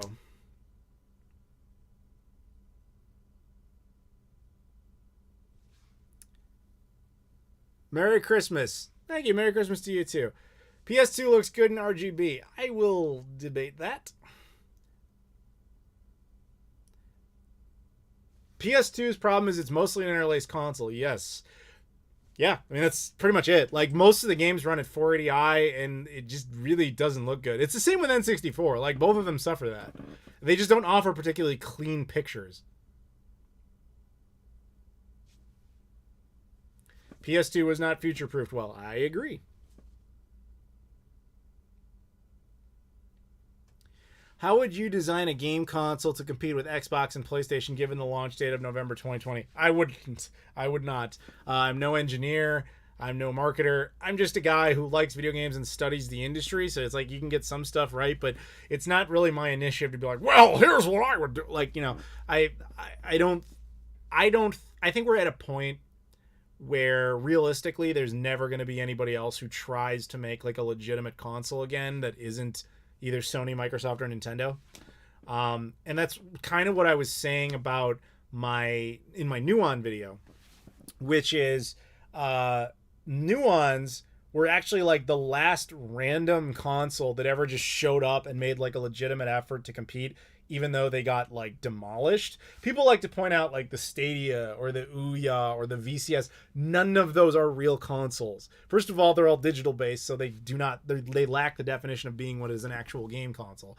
But secondly, none of them are intended to compete really with the big boys, if you will. They're just kind of their thing in the like the corner, kind of like the Hyperscan, but a little different. Yeah, the KFC console, perfect example. That's going to exist, I guess, but it's not really meant to be like, we're going toe to toe with Microsoft and Sony. Let's go. Like that's not it. That's not a real thing. It's just kind of a quirk. But Nuon, as spectacularly as it failed, did show up with competitive hardware, with a competitive marketing plan. It just flopped. And I find that fascinating. I just think we're past the point where that's ever going to happen again. Oliver Clare super chats. Can you recommend anyone who sells aftermarket replacement console shells / cases, both Dreamcast and any other? Thank you for the super chat. Not really, to be honest with you. Like, I've seen a bunch of them on eBay, and from time to time I see them in like Facebook groups. There are actually people who sell 3D printed cases for the Dreamcast that have the DC HDMI or DC digital slot like pre-cut out. So you can do that rather than having to drill that out for you. I know that people are doing that. I know there's a lot of people who actually make those yellow ones too. But aside from that, I don't know. That used to be more of a thing. In fact, I think Sega themselves even did it for a while in Japan, where they just had like colorful shells that they would sell if you wanted to install it. That was one of the beauties of the Dreamcast, is it really isn't that hard to take apart, so not that hard to put into another case. Thank you, Oliver, for the super chat. Hopefully that answers your question. So the Hyperscan wasn't a legitimate effort. Yeah, it wasn't a legitimate effort. My opinion on the Polymega, I was much more interested in it until it turned to emulation. When it was FPGA based, I was interested, but then it went software emulation. I was like, I'm out. I don't care. Everyone's shitting on the PS2. It's still the highest selling system. I'm not shitting on the PS2. The PS2 is a great video game console, but it's a demonstrable fact. The video output of it sucks. It just does. I mean, it's just like everything has a flaw. No matter how great something might be, when you point out an obvious reality of it, that doesn't mean you hate the thing. It means you have the mental cognizance to acknowledge reality. That's not a bad thing. It's called being objective, and like it's a virtue. It's not a negative. What are the latest rumors about the Sega Dreamcast Mini? If you believe there are any rumors that are actually legit, you are a fool, sir. The Dreamcast Mini is a concept that will not get off the ground for many, many years, if it ever happens at all, because the technology needed to make it affordable and stable, and something people would be happy with is a while away. Like that's why Nintendo still hasn't done an N64 Mini. It's just because like N64 emulation still isn't perfect enough where Nintendo would be confident in it. Whereas Dreamcast would be even harder. That's another reason you won't get Saturn. Dreamcast is potentially market viable, but to keep that at a reasonable price that would be good is just not there. The alternative would be, okay, we can make you a little tiny PC that looks like a Dreamcast and just runs like the PC ports of Sonic Adventure and whatever. But everyone would be upset with that because they'd be like, these are the PC versions. I wanted the Dreamcast versions. You can't really win in that situation unless you just wait for a while. The things you guys are talking about where you want these more advanced consoles in mini form will not happen anytime soon because the technology is not viable at the price point that people are willing to pay. I believe Sega Master System Mini could happen, but only in Europe. It would never happen over here. It would never happen in Japan. Maybe they'd get like a brief run of a Mark III Mini. I don't think we'd ever see that in North America, and rightly so. I think it could do gangbusters in Europe, but as far as I know, Sega has no plans for that. And so that's why they're doing kind of those odd ones. Like they did the Game Gear Mini things that were really just for kids over in Japan. And then they just did that Astro City arcade thing. I haven't got one of those. Has anybody got one? How is it? Is this still live? Yes, Jonathan, it is still live. Merry Christmas!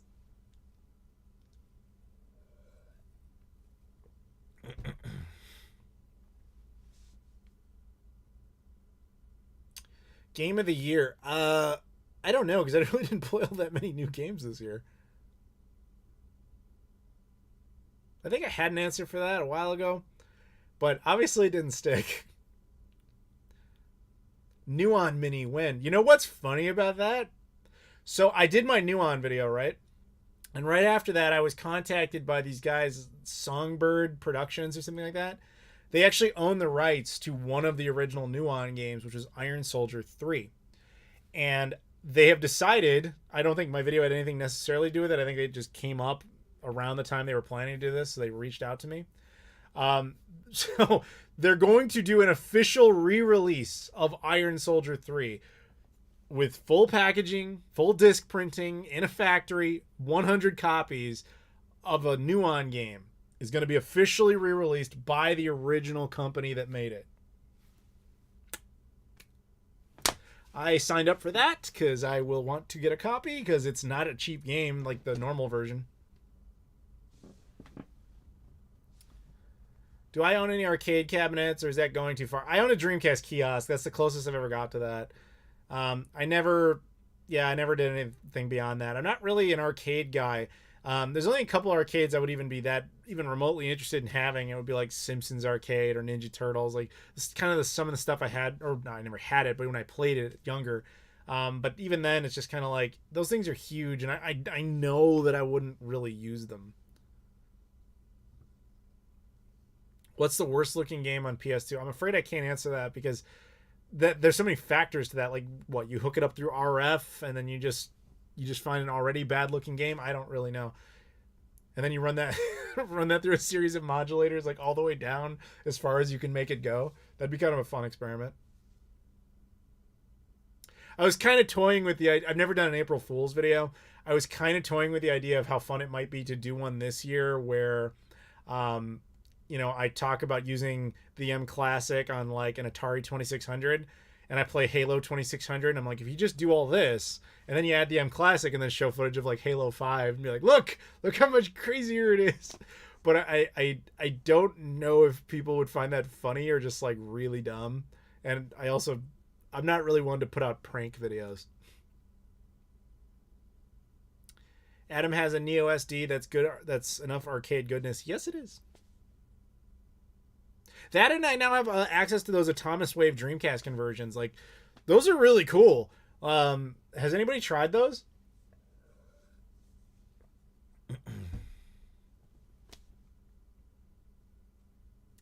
I don't get why we don't have proper PS2 backwards compatibility on PS5. Because people supported Sony's terrible digital PS2 effort on PS4. That's it. When Microsoft went ahead with backwards compatibility for the Xbox One, for 360 compatibility, they just gave it away for free. They're like, hey, the games that are compatible, if you have the original discs, pop them in, it'll download the game, but you can still play it for free, or you can rebuy it digitally, whatever you want. Sony's approach was, I don't think so. We're going to put those games in our servers and let you buy them. Now, if people hadn't supported that, if they'd just been like, the hell with you, Sony, I'm going to Xbox, I promise you, Sony would have been like, you know what, we were wrong, free compatibility. But people were like, well, I want it, so I'm going to support it. And it's like, vote with your wallet, and that's the result. There you go. It's the same with Xbox now. Like, you have 4 generations of Xbox working on the Xbox Series X. Granted, incomplete, but it's there. PlayStation 5 offers you most of PS4, and that's it. Because I don't think they could have got away with only having PS5 content. Because there's what, like 6 games? I'm obviously exaggerating, but like it's not big. So they needed it just to at least start. But going back any further than that, like there's no financial incentive for them. And they know that it's just lost revenue because they can charge. Because you keep talking about it. People keep talking about it. They're like, I want my PS2 Classic. Where is it? Well, they're like, well, we have it. It's in our arcade store on the PS5. And people are like, oh, cool. Buy that. And then you never get your PS5 Mini. I'm just saying, you're voting with your wallet one way or the other. And that's the direction Sony has gone, especially after they so horrifically botched the PS1 Classic. And I'm sure, I guarantee you, internally they're like, well, people don't want those classic things anymore. They would never blame themselves for what happened with that. They blame you for it. And that's not a knock against Sony. Any company would do the same thing.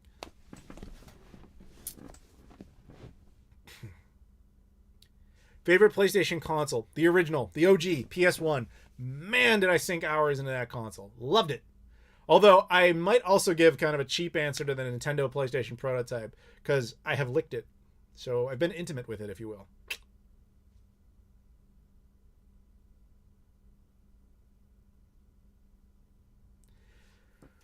People hadn't bought the PS2. Sony would still not have offered it because charging for it there was no money in it.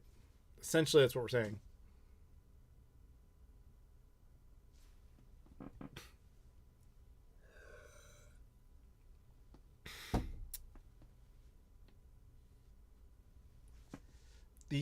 I don't know if this is true. This is just what I'm reading. The current PlayStation president hates retro, so we're never getting it.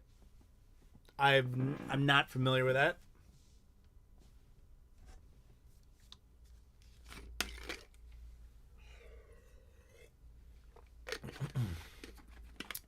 So how's everybody's Christmas going? We're getting too far away from Christmas. Oh, we got a super chat. Super chat from Mike. Thank you. Any word on Shenmue 4 or a DLC that finishes the series? Honestly, after the letdown of Shenmue 3, which I totally don't agree with, I just want to finish it now. Well, thank you very much for the super chat, although I do not agree at all with your assessment. Shenmue 3, and I said this in my review if you haven't seen it, but the short version is, it's Shenmue as a franchise is meant to be one giant game, and in games they're broken up essentially into segments. Shenmue 1 is just the prologue. It's the part of the game that just explains, hey, this is the town you're from and this is your history. You don't usually play the prologue, but that's the entire first game. Shenmue 3 is like the phase of the game where you're kind of grinding up to like level up to the next thing. It's just that the whole game is basically like that. So a lot of people are like, well, where's the end? I don't know why people expected Shenmue 3 to be the end of the franchise. Like, Yu Suzuki's been clear for 2 decades that that's not the case. It's by the end of it, you're only 40% of the way through Ryo's story. 40%. That means 60% of the game is still ahead of you. And Shenmue 4 will probably not be the end either. Yu Suzuki, he said he could maybe do it in 4. That would not be ideal. 5 is his preference, and I would bet that he's aiming towards 5. That said, I've said this then, and I still believe this now. I think Shenmue 4 will still happen just because there was a team in place that was doing a bunch of work, and there's probably a bunch of assets left over from that effort, kind of the way Shenmue 1 and 2 were basically made in tandem. It's Shenmue 5 that concerns me because I guarantee no work has been done on that. I admit freely that Shenmue is never going to be a financially viable franchise. You just kind of have to find a way to will it into existence for the people who do care. And that's why I'm not too worried about Shenmue 4. I think it will happen. I don't know when. And by the time it does, it might seem outdated because I'm guessing whatever they did, they built on the same Unreal Engine that would probably look like a PS4 game. But I don't really care. Like I liked Shenmue 3. When you think of it as just an extension of the games we already had, it's exactly what it said it was always going to be, which was just more of that.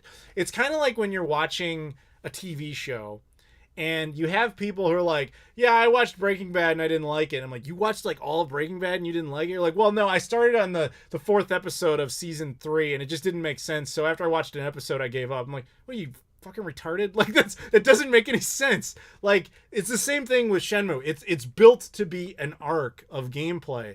You're not supposed to just drop into the third. I'm not saying, by the way, that you did, Mike. I'm just saying that in general, that seemed to be a big feeling a lot of people had was, oh, I just dropped into it. Should I just play that one? It's like, it's not GTA, man. It's not like the things are disconnected completely from each other. You need to play them together and really over the course of one go.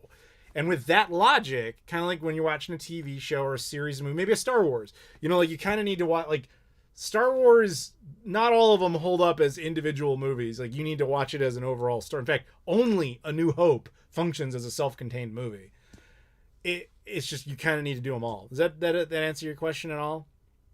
And I hope that, I hope you go back into Shenmue 3, because I've seen this too. I've seen a lot of people, even those who are in the Shenmue community, who are like, dude, I was so passionate about it and I just felt really disappointed by it.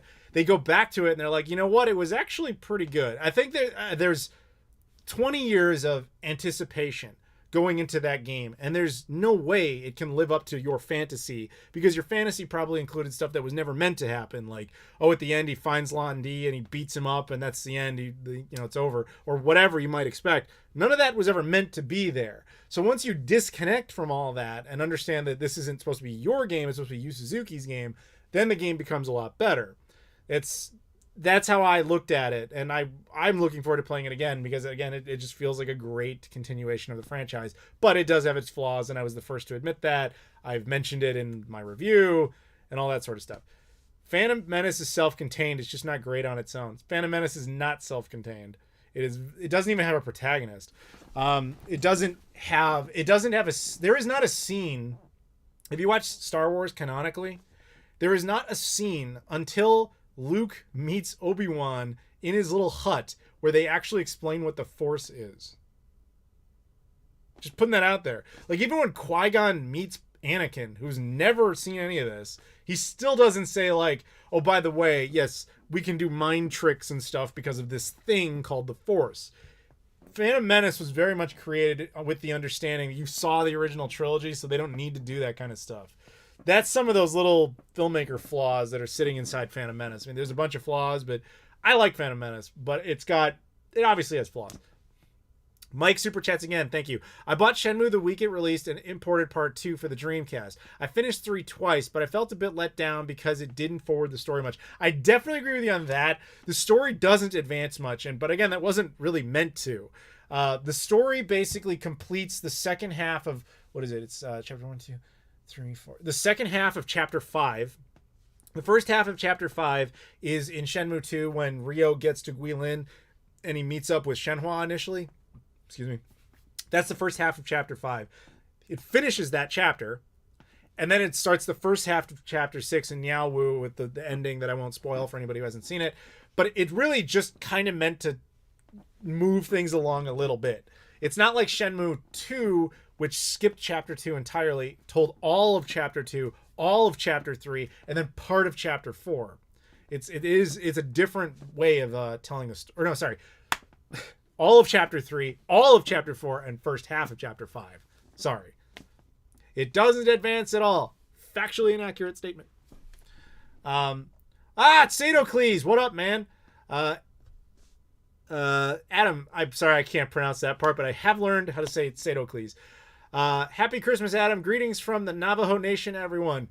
Dude, everybody, once again, Sadocles is a cancer survivor. He beat it. He kicked cancer's ass. And every time we get to still see him and hang out with him because he kicked the crap out of cancer. So, dude, what up? It's good to hear from you. And thank you very much for the super chat. What about midichlorians? Dude, we could talk Star Wars all day long, but Rob wants me to hold off on that until it's time for podcasting time. Like, he wants to have this big, long discussion, but I need him to sit through all of Clone Wars first, and he's been less than agreeable on that, so we'll see. Nikolai's going to bed. Good night. Nikolai just got a Sega Saturn. Everybody give him a round of applause. He's a 17-year-old who, for Christmas in 2020, wanted a Sega Saturn and got one.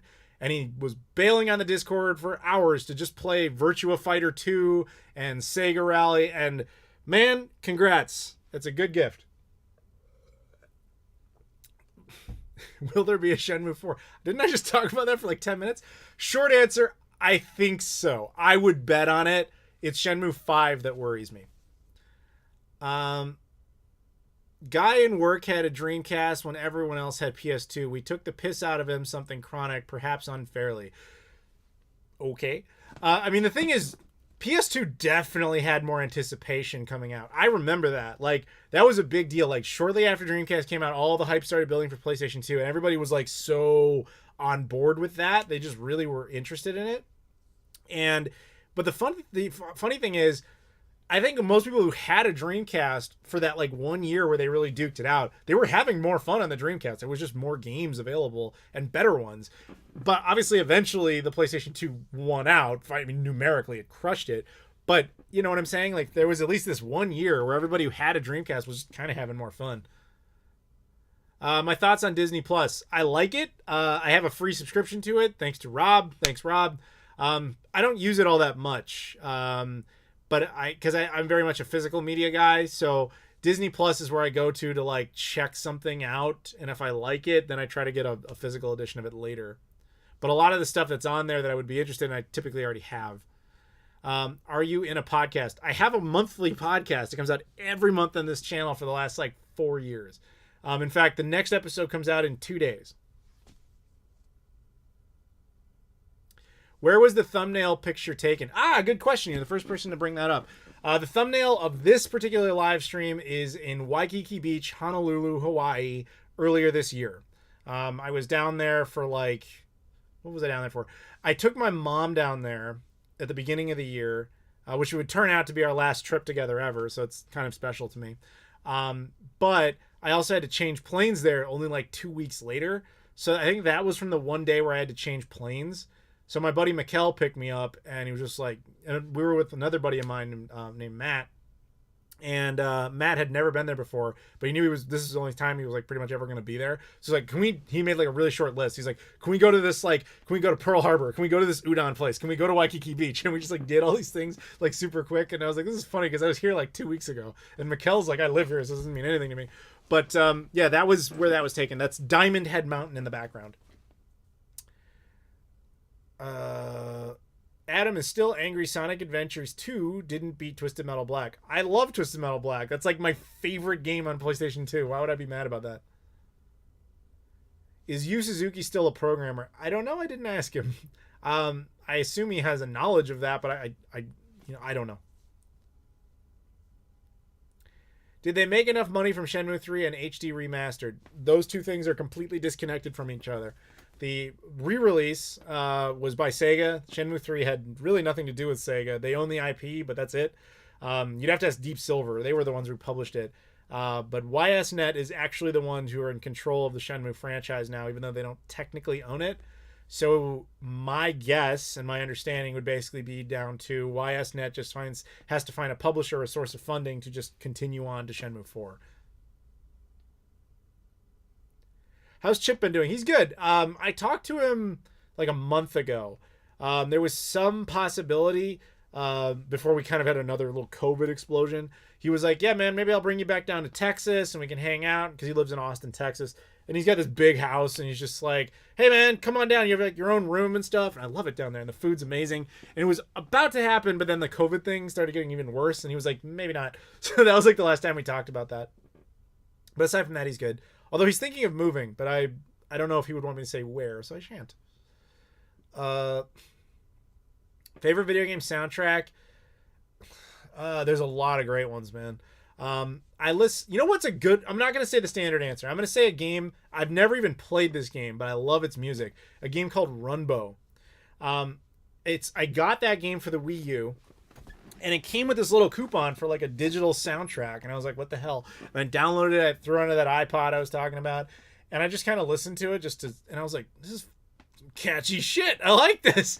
And I liked it so much that eventually they did a record for it, a vinyl record. And I actually bought the record.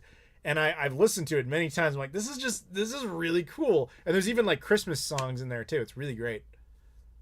I don't know if it's my favorite, but that's my unconventional answer. Does the mode play indie Dreamcast games in the image CCD sub format? I assume so. I didn't try that particular format. It supports that for Saturn, so I imagine it would. Typically with indie Dreamcast, you're best off with CDI though.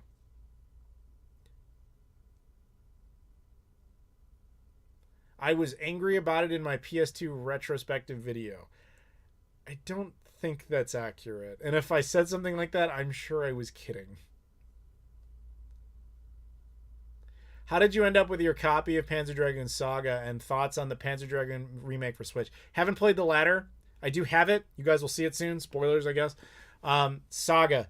That is one of my favorite stories. There was a brief time in like 2013 or 2014, around then, where I randomly started collecting a lot of Sega Saturn, mostly because I got this one really big score, which is a separate video, but I got like 80 games, like brand new, for almost nothing. I did an entire video on it at the time, so I'm not going to bother with that. But around then, I was just like, I should pick up some more Saturn stuff.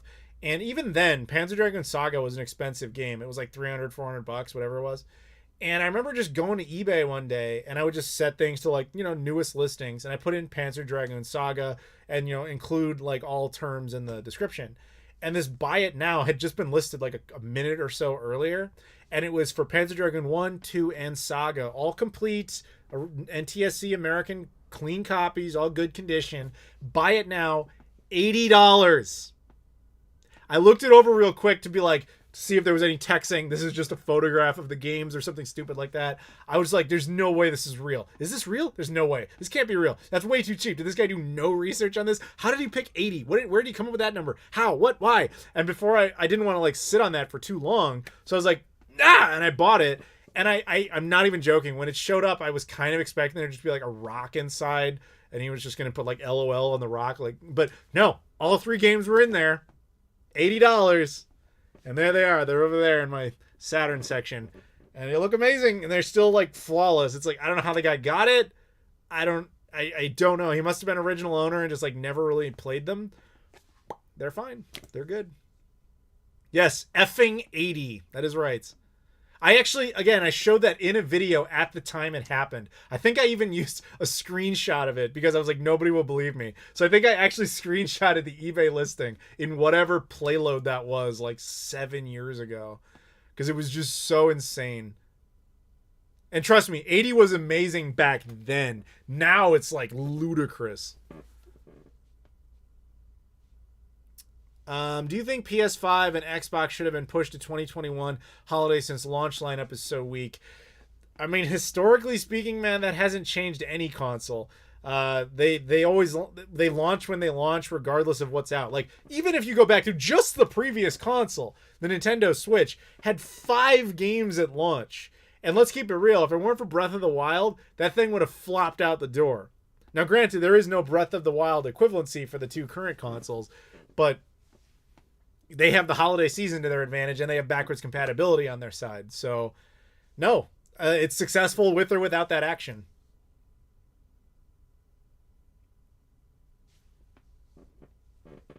I was lucky to get a copy of Panzer Dragoon Saga. There were only 1,000 PAL copies ever made. Is that true? That seems like ludicrously low. I might have believed 10,000, but 1,000? I mean, that's lower than a limited run games print run.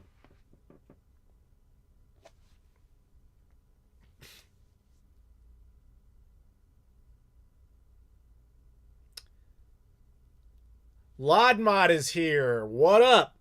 By the way, welcome, Lodmot. Just so everybody knows, that's Lodmot. This is the wealthiest man I have ever encountered. He makes a whopping $800 million a day. I don't know what he does, but he has a house made out of PlayStation 5s that he's like stolen from children. And he made a house out of that. And he actually came into the Discord and he offered to buy everybody a mode, and nobody took him seriously, so he took the offer away. It's insane. I'm totally kidding, by the way. I mean, that we joke about that all the time on the Discord. That's like his thing. He's like the rich guy. N64 had 2 games that launched in the US. I think it was like, yeah, it was like Super Mario 64, and what was the other one? It was like Wave Race 64, I think. Would I make a video about the Sharp X6800? Probably not. I have no reason to.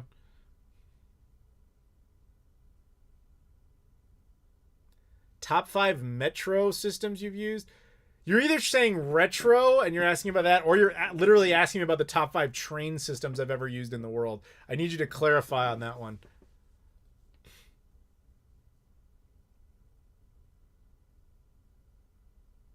Do you think Xbox buying Bethesda is a major game changer? Not really. So the thing with, I know that might be a surprising answer, but the thing with Microsoft is no matter what they do, the only markets they're ever relevant in is the US and Canada and the UK. Mainland Europe, like, it'll exist. I know you guys know it's there. I've seen it there. I'm not saying it isn't, but its market share is ludicrously small. I'm not going to say the exact numbers because I don't know them, but it feels like a 90-10 split in favor of Sony. It's kind of the same in Australia. It's like it's there, but it's not really significant, which is why a lot of multiplats don't even bother releasing Xbox versions when they come out in other countries because there's just no point. The consoles basically don't exist in Japan or like Hong Kong or any of the other like random pockets throughout Asia. Like they don't even release Xbox stuff anymore. So it's just kind of pointless. The other thing is Bethesda stuff tends to appeal primarily to people in North America, and I would say I would extend that to Europe as well and Australia. So I think it will do very little in North America. I don't think it'll change much. It might move the needle slightly more in favor of some people picking Xbox over Sony. In Europe, it could have more of an effect where there's more people who are tad divided. Same with Australia. But the other bitch of all of this is that Microsoft doesn't really value exclusives. Like, they're pretty clear about it, where they're just like, oh yeah, we bought this company for like $7 billion so that they put their games on our competition. Whatever. Okay. I mean, hey, good for people who are, like, using other hardware, and that's cool. I'm happy more people get to play games or whatever. It just is a strange strategy to me. But I guess they're not really that interested in wiping PlayStation off the map. They're just kind of like, whatever. Microsoft's weird, man. So, in other words, I don't think it's going to do much. I certainly think it'll have, like, no effect in Asia. But, yeah. Did you watch the Bulls game last night? No. I didn't even know the season started. I typically don't pay a whole lot of attention until towards the end of the year just to kind of see where they are. And with the Bulls, it's since like 2011, they had like that was like their one good season since like Jordan. So that was interesting, but oh, my Bulls. Xbox is pretty popular in Australia. That's what someone says.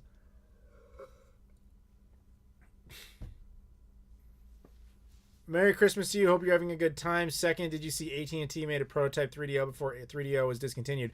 Funny enough, I think I showed a photo of that in my Nuon video of all videos, because I was kind of comparing the Nuon's model and business model to like CDI meeting the 3DO meeting the what did I say, the PlayStation 2, and I already forget what the other one was, but I was and the Jaguar, and I was comparing them all together. But I had to get this photo of like all the 3DO models together to make the point that like the 3DO, the Nuon made a ton of different versions, and that one was in the listing. Sacktown Beast 916 super chats. Thank you. He says, happy holidays, bud. You've got to set up a new streaming spot. You look like you're filming a ransom video for your kidnappers. Yeah, but like my kidnappers, like, at least we're festive. Dude, this is where the computer is. Like, this is what it is. So, I mean, it's possible that might change in the future. I inherited my mom's house, so I have to figure out what I'm doing with that. If I do anything serious in there, I might change up a big space or something. I don't know. That's honestly kind of not really high on my list because I've got other things to deal with in that regard. But it's possible that will change. But as long as I'm living in this space, hey, I've been kidnapped, and that's how it's going to be.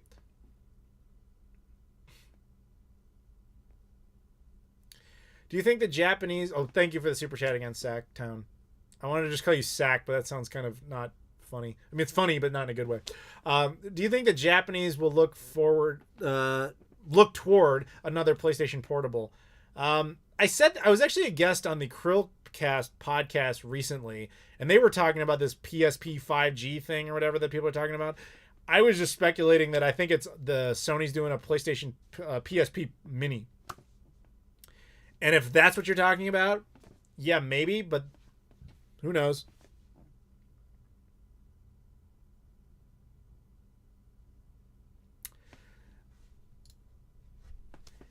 Hey Adam, which part of Poland are your parents from? Happy Christmas from Irish Poland. None of it. I've even taken a genetic test from that like 23andMe thing. I have less than 0.1% of Eastern European blood. Sorry.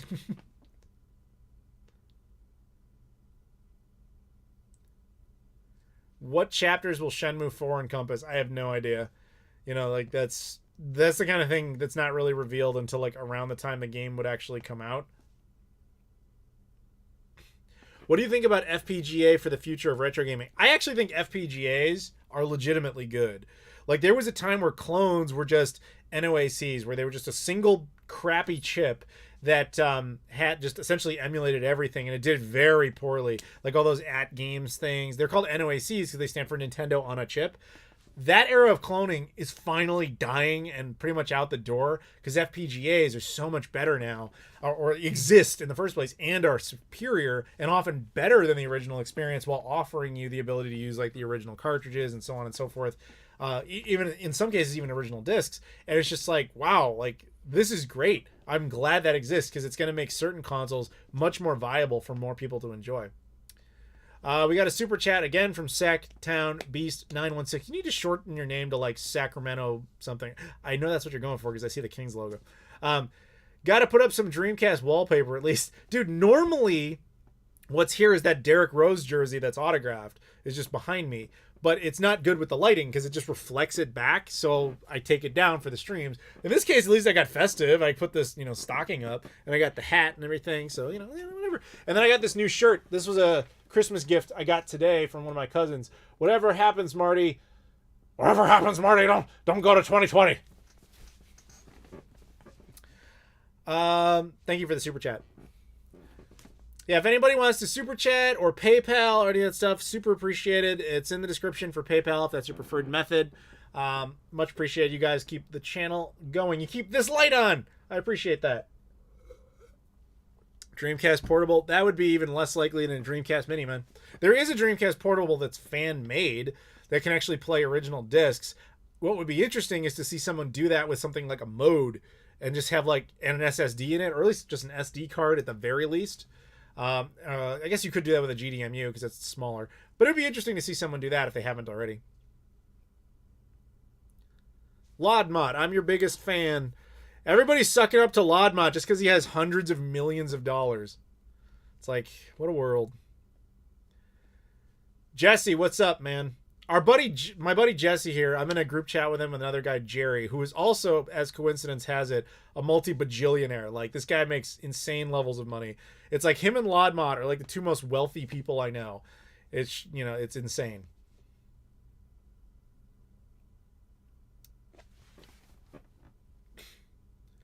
Adam, are you scalping Xbox Series X's and PS5s? If so, the Grinch is right here. What the hell are you talking about? I have an Xbox Series X. It's over there. I do not have a PS5. I think you were trying to say scalping, but I only own one and I kept it.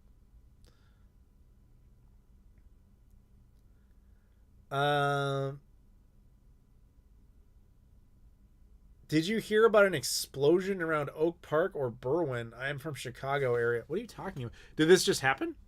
I'm going to pull up news or something, see if something happened. I know there was some sort of bombing today in was it Nashville, Tennessee? Yeah, I see one about Nashville, Tennessee still, but I don't see anything about anywhere in Oak Park. If anybody can confirm that, I'd be interested. But at least on the news sites I'm looking at right now, they're just talking about Nashville. But that's not what we're here for. We're here to talk about like things that are fun. It's Christmas. Come on. Now I can't help but look at my. Now I can't help but look at my Twitter. Someone posted something about Shenmue 4. How interesting. I'm gonna read this. This is, I guess, breaking news. Quote, and I don't know if this is actually true. We have official info regarding Shenmue 4 from an interview conducted by Shenmue Dojo to Cedric Biscay, who's a very nice guy, the producer of Shenmue 3. Shenmue 4 is in the video form and it is currently being pitched to certain companies. Looks like it's going to have a higher budget to increase the game's world size and improve the graphics. Thank you, Cedric. Thank you to Shenmue Dojo and Cedric Biscay. I told you. I literally talked about this earlier in this stream, maybe even a half hour ago.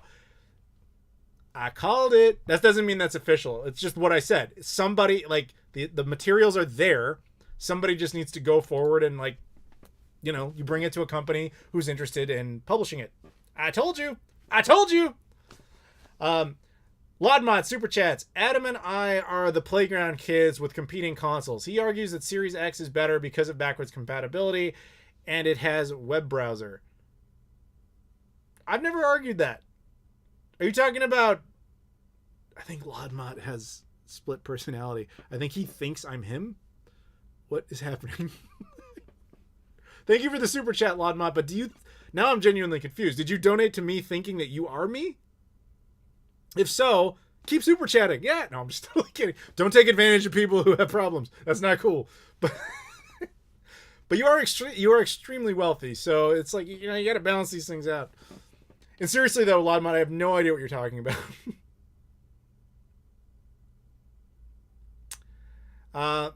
Yes, I mean top 5 metro train systems you've been on. Oh, all 5 would just be Japan. Like, the Japanese train systems are the best in the world. Some notable interesting ones. I say this without bias because it has nothing to do with like where I'm at or anything like that, because my first on my list is from a country I don't even live in.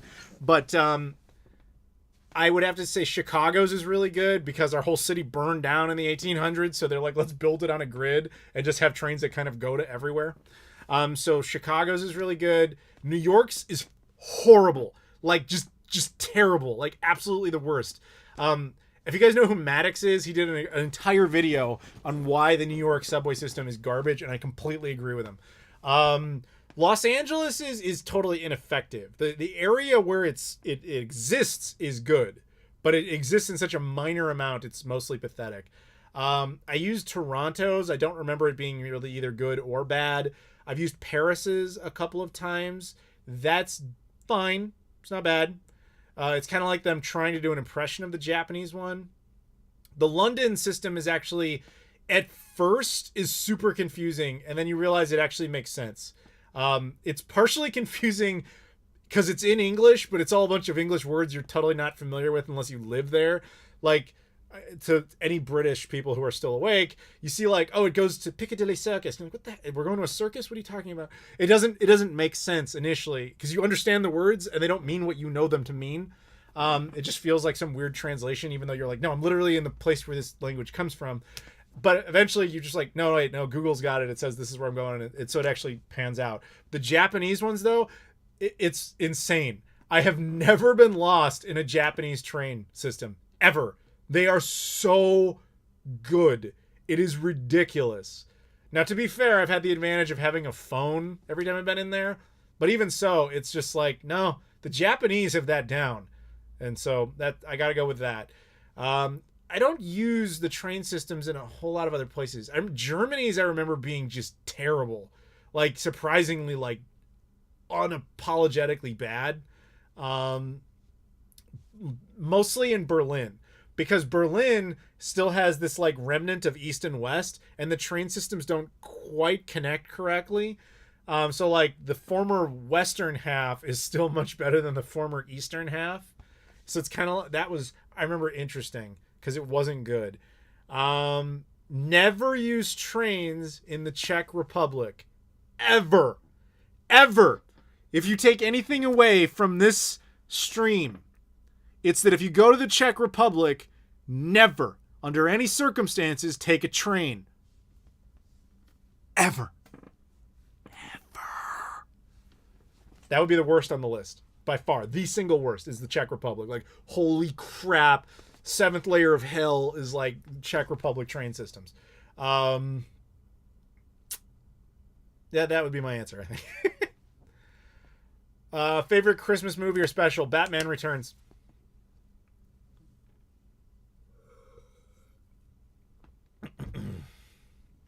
Lodmot still hasn't answered whether or not he's bought everybody stuff for Christmas. I don't know. Oh yeah, I took the trains in the Netherlands too, through Amsterdam. That was actually pretty good. Yeah, you could take the train straight from Schiphol Airport into the main station in Amsterdam, and then there was like this little tram thing that would take you like straight to the hotel I was going at. So Amsterdam was pretty good. I can't speak for all of the Netherlands, but Amsterdam was solid.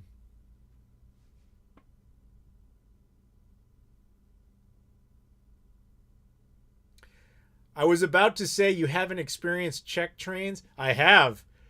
And I would never, under any circumstances, do it again. You guys want to hear a story? Who wants to hear a story about the time I took a train in the Czech Republic? Oh my God. If you guys want to hear the story, I'll tell you the story.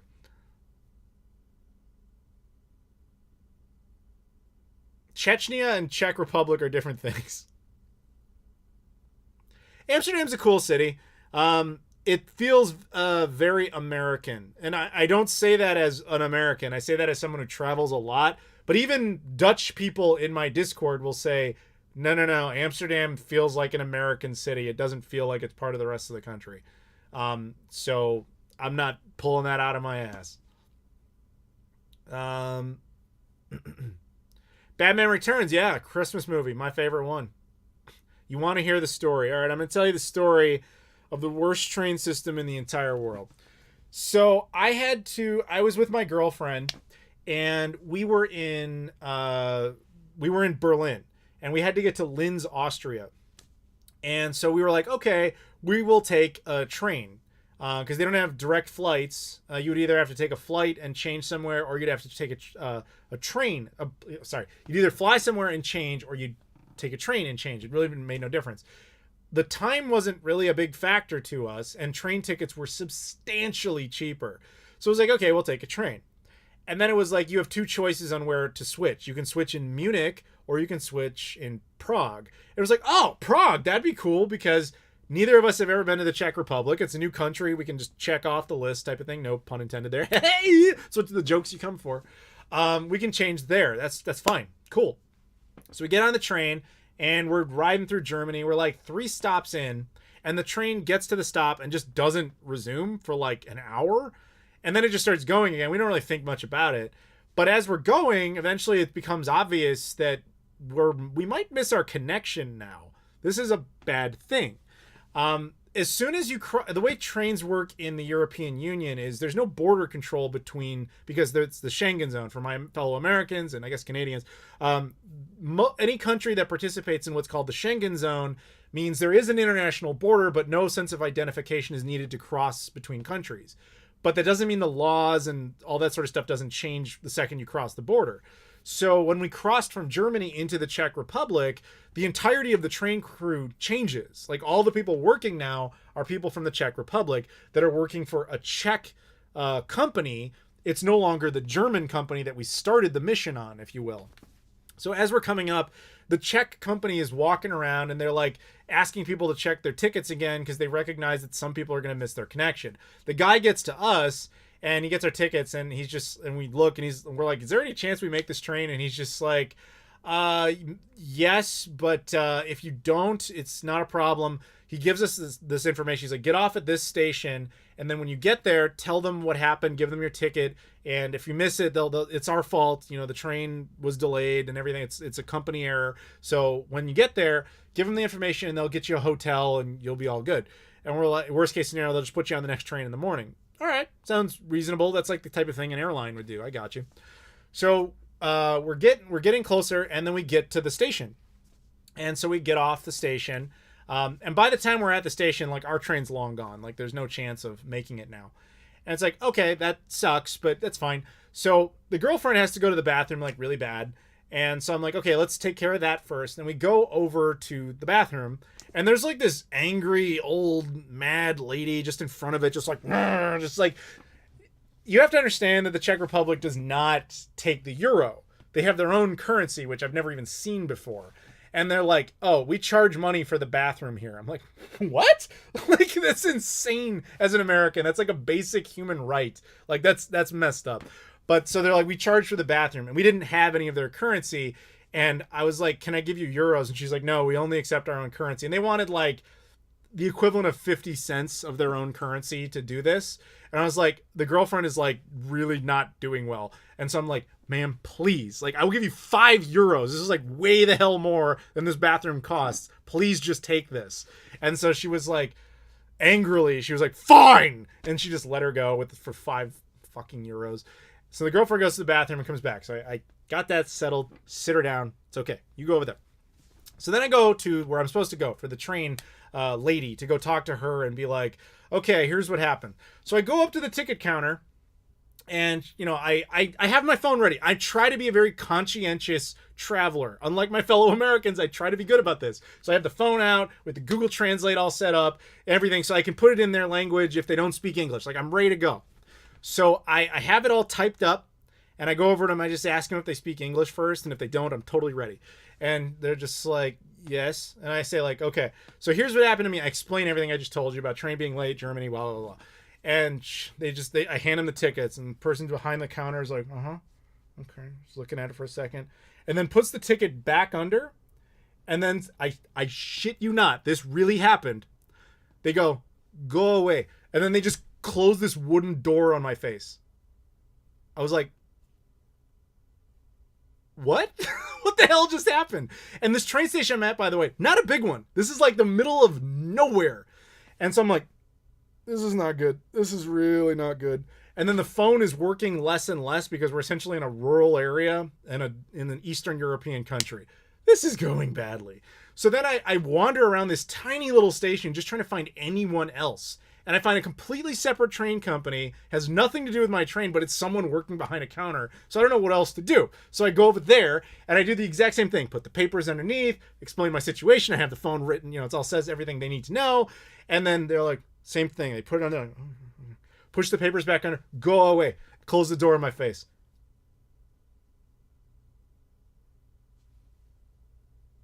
What do?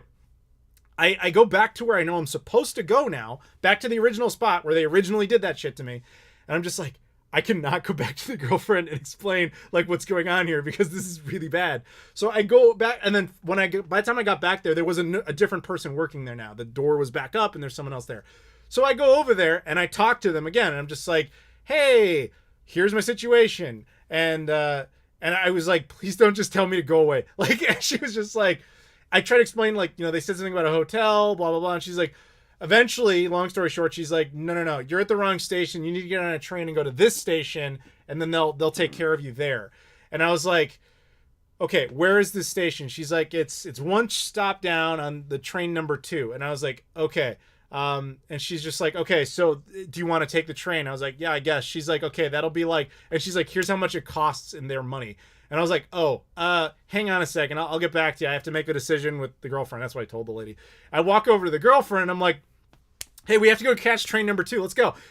So we just hopped on this train. I felt no guilt in not paying for this stupid train. So I just got on this train, took it exactly one stop, got off there, and then I sit the girlfriend down again at the second train station. All right, you're good here. All right, I'm going to go wander around and find someone else who works here. Every damn person in that place did not work there. And eventually, I found this hole in the wall, kind of like Harry Potter 3 3/4 hidden behind a wall somewhere type of bullshit, where there was this little alcove, and inside is someone who actually works in this fucking building. And inside is this angry bitch of a lady who's just like sees me come out, and I'm just like, hey, hope you can help me. Oh, you know, just angry that I even exist. So I walk over and I explain like, hey, this is like what happened to me, and she's like, go away. I'm like, no, come on, like, you can't just tell me to go away, like, this is a real problem. And she's like, you need to go to another train station. I'm like, you gotta be fucking kidding me. Like, how many stupid train stations are there to this fucking place? Like, I didn't say that, but that's like what I was feeling. So she's like, this is where you go. So I like pull up Google Maps. I'm like, and I find it. I'm like, this is what you're talking about. This is where I go. And she's like, that's where you go. And I was like, okay. I look at Google Maps and you can like walk there. It's only like a 10-minute walk. I was like, this is where I'm going. So I go back to the girlfriend. I tell her what's going on. And I fucking run through the streets of Prague to this other damn train station. And I get in there. And this train station was actually legit. It was big. It was like an actual hub-looking place. And I get down to the train company where I'm supposed to be. And I get in line. And this woman was just like, what do you want? And I was like, okay. I explain everything again. And I was like, so she's like, okay, I can, I won't do the accent because it's kind of mean. But basically, she was just like, all right, I can give you new train tickets for tomorrow morning. And I was like, okay, so they mentioned something about having to stay in a hotel and you guys would cover that. And she's like, yeah, they always tell everybody that so that you don't bother them. We're not paying for a hotel. I was like, fuck these people. This is like awful. Fuck this train company. She's like, well, technically the delay happened in Germany, so it's Germany's problem. You can go back to Germany and complain about it. And I'm like, it's the train, whatever. So I look at the hotels. Fortunately, this is the only piece of luck I had. There was a hotel literally next to where my very angry girlfriend was that I was like, I can just bring her around a corner and put her into a hotel room and she can have a night off. Like, that's where I can take her. So that was an easy solution because it was also cheap, thankfully. So anyway, I get the new train tickets. I get this, I get the hotel room. I run all the way back across the streets of Prague, back to this second train station. Get the girlfriend, bring her inside. We go up to the counter. And now I'm checking into the hotel. And there's this another just angry bitch of a lady behind the counter. Is like, I'm like, hey, checking. What do you want? Checking in. It's a hotel. What the fuck do you think I want? And she's just mean and just doesn't want to talk, whatever. And so I've got the passport out, and she's just like, ugh, like upset that she has to like do anything. And then this dude walks out, and he's like super nice. He's like, hi, welcome to our hotel. Oh my God, like, I'm so happy to see people. And then I hand him the passport. He's like, and he looks at he was super nice.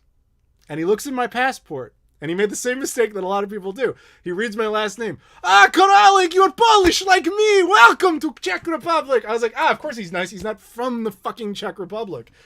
And then anyway, so he checked us in. We, went to the night. And then the next morning we took the train. Never went back ever to the Czech Republic. I did not meet a single nice person in that country who was from that country. I'm sorry. I'm sure there are plenty of wonderful people, but at least the people who work in the goddamn hospitality industry apparently are not very hospitable. Anyway, there you go. There's my damn train story. I just joined the video. Where did this happen? Czech Republic. It's a long story. Bird says he thinks I'm drunk. No. I'm drunk on Christmas magic. No, not really. Rob said something about calling him at 7 his time. It's now 7:20 his time. I guess I could call him if anybody wants to hear from Rob. Yeah, hotel, go away. But I paid to stay here. No, that didn't happen, fortunately, but damn was it close. I will never forget that image for the rest of my life of just, you go to a train counter with your ticket to ask for them to help. They put the ticket back to you and then shut a giant wooden thing in front of your face while saying, go away. Unbelievable. And then to have that happen repeatedly was insane.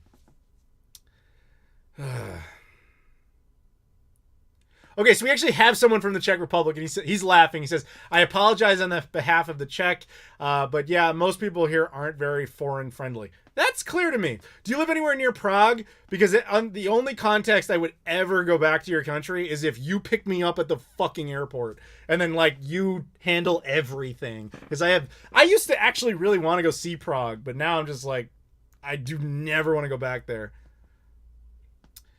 That train debacle is ridiculous. You should have been there to help me with it, buddy. Jan. Actually, I don't think we've ever spoken before, but thank you. Thank you for having a sense of humor about your country.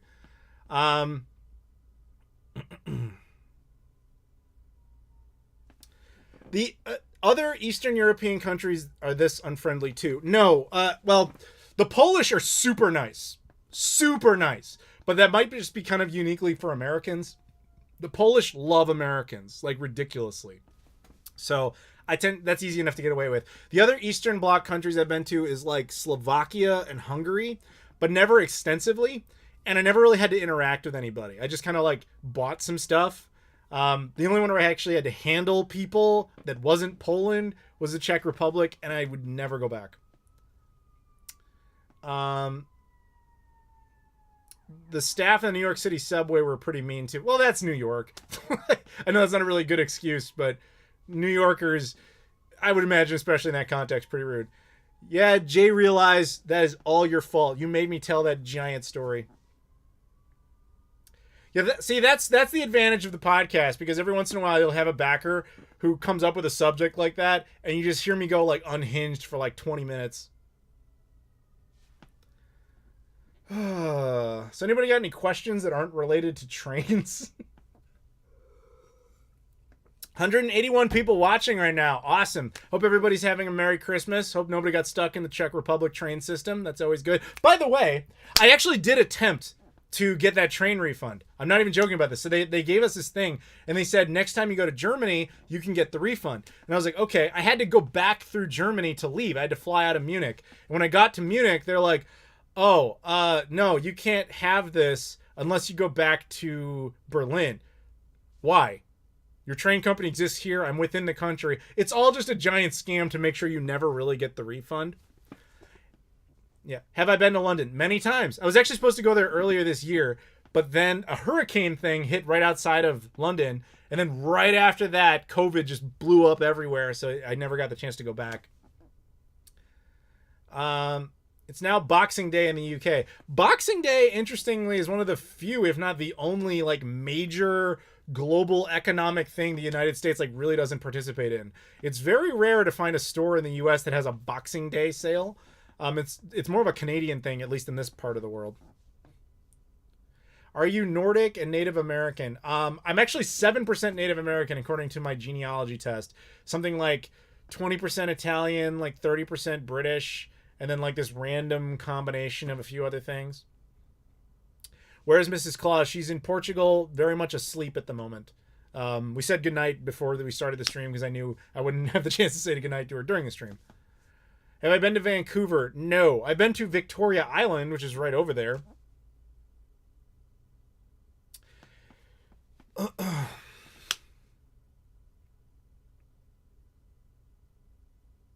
Did I get any cool presents? Yes, I got this shirt. My cousin gave me this. Marty, whatever happens, don't go to 2020. Oh. I like this shirt.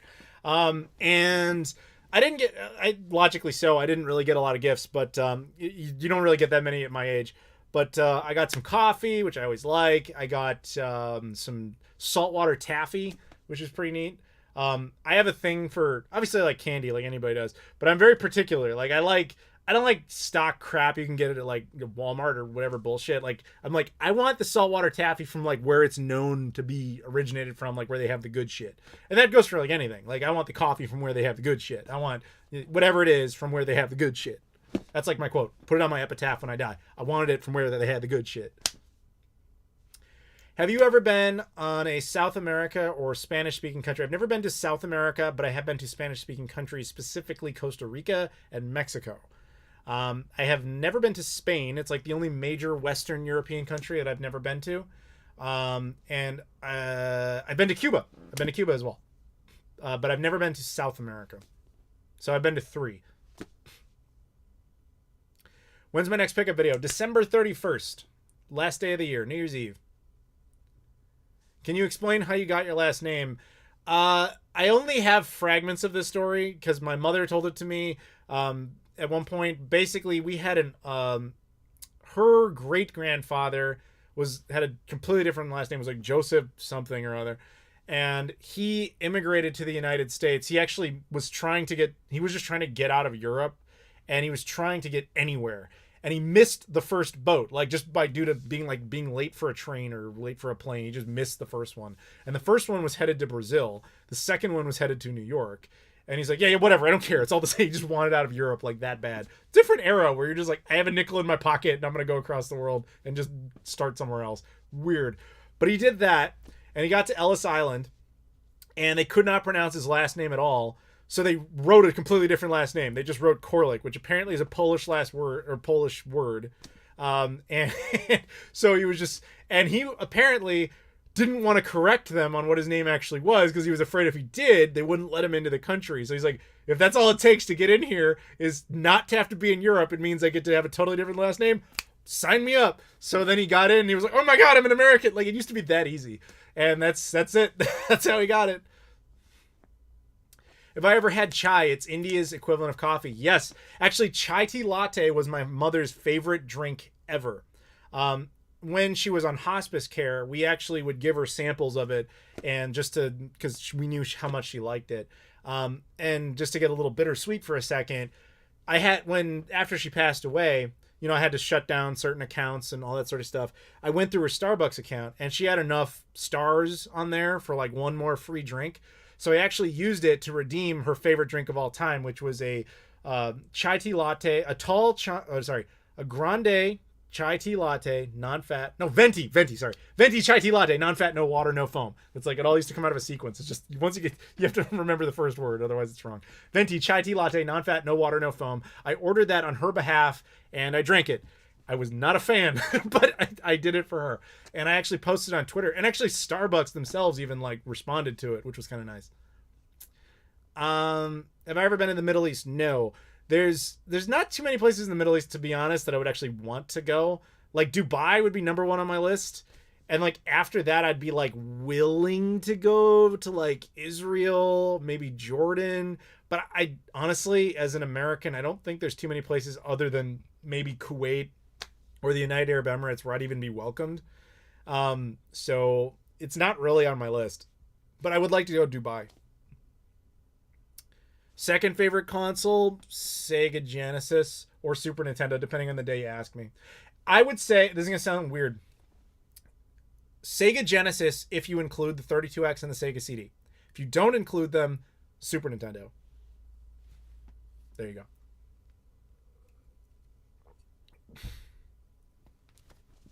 Qatar is nice. Oh yeah, that'd be cool.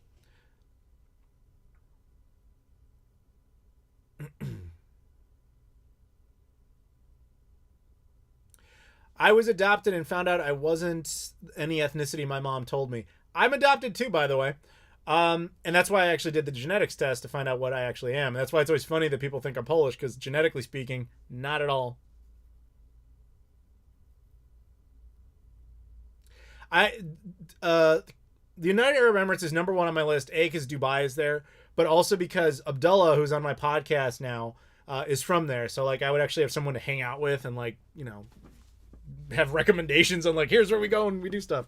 You know, when I'm not the best tourist, because people are like, you should go see like the biggest ball of yarn that Montana has to offer. I'm like, why the fuck do I want to do that? I want to go like where the food is. I want to go where like the video games are. Like, that's it. I'm a simple man when it comes to my interests.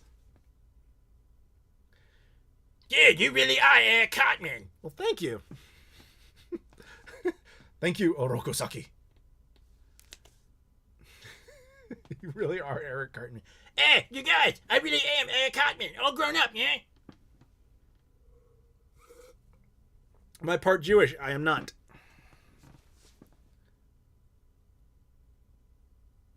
I noticed you never talk about your dad. Was your mom single? Yes, she was. She was a single mother who adopted 2 children, myself and then my sister, who was a year younger than me.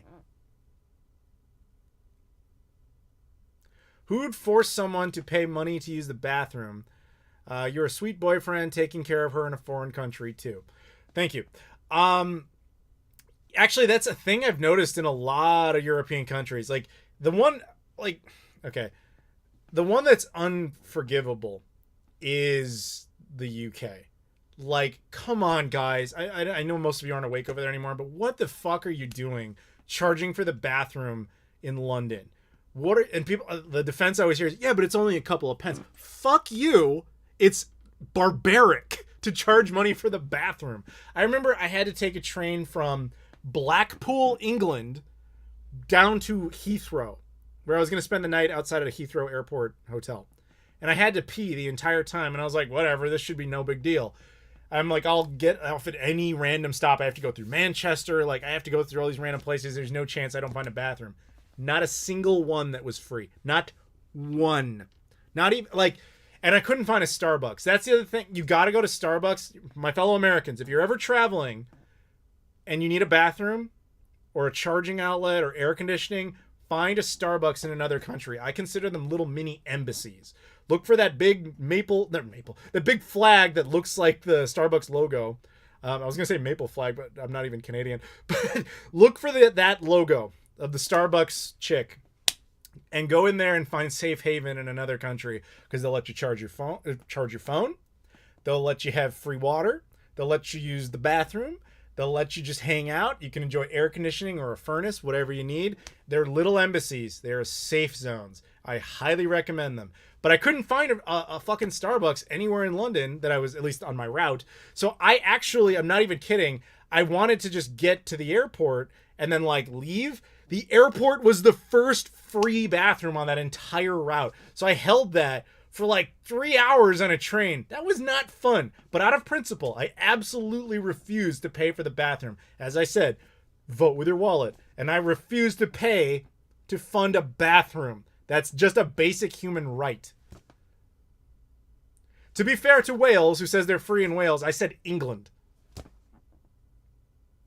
We have a super chat from Joshua Finzi, who says, very interested to hear about your experience of Blackpool as an American. Okay. So I went to a convention in Blackpool in 2019. There was Play Expo Blackpool, which there was like, they were doing this big Dreamcast thing. Guess why they wanted me. So I went, and it was interesting to be there because I kept describing it as the Las Vegas of England. And all the people in the UK were like, wow, that's a really nice thing to say. And I was like, okay. Like, they found it flattering. But every time I opened my mouth there, it was interesting because I was the only American in anywhere we went, including the actual convention. And I'm hanging out with British friends. And when you're in line for something, I swear there's something about being American, or maybe I'm uniquely charming, which makes no sense because I'm really not. But anytime I would open my mouth there, like, I would hear my friends be like, I'm not going to do the British accent because I actually don't do a good British accent, but they would be like, hey, can we, like, get around to that? And nobody would help them. And I'd be like, hey, guys, I'm just trying to get through. And they'd be like, oh, sorry, get out of his way. Like, they just want to be nice to the Americans for some reason. And so whatever, and even my British friends are commenting, it's like, you need to just do all the talking because when you talk, people just get out of your way and let you do whatever you want. So, I had a great time there. We had some amazing Indian food. I loved the Indian food. I always love Indian food in the UK. I had a perfectly nice time. I got to see, the sea and everything. We checked it was actually right around Christmas time, actually. So there was a ton of like lights set up still from that. I really enjoyed it.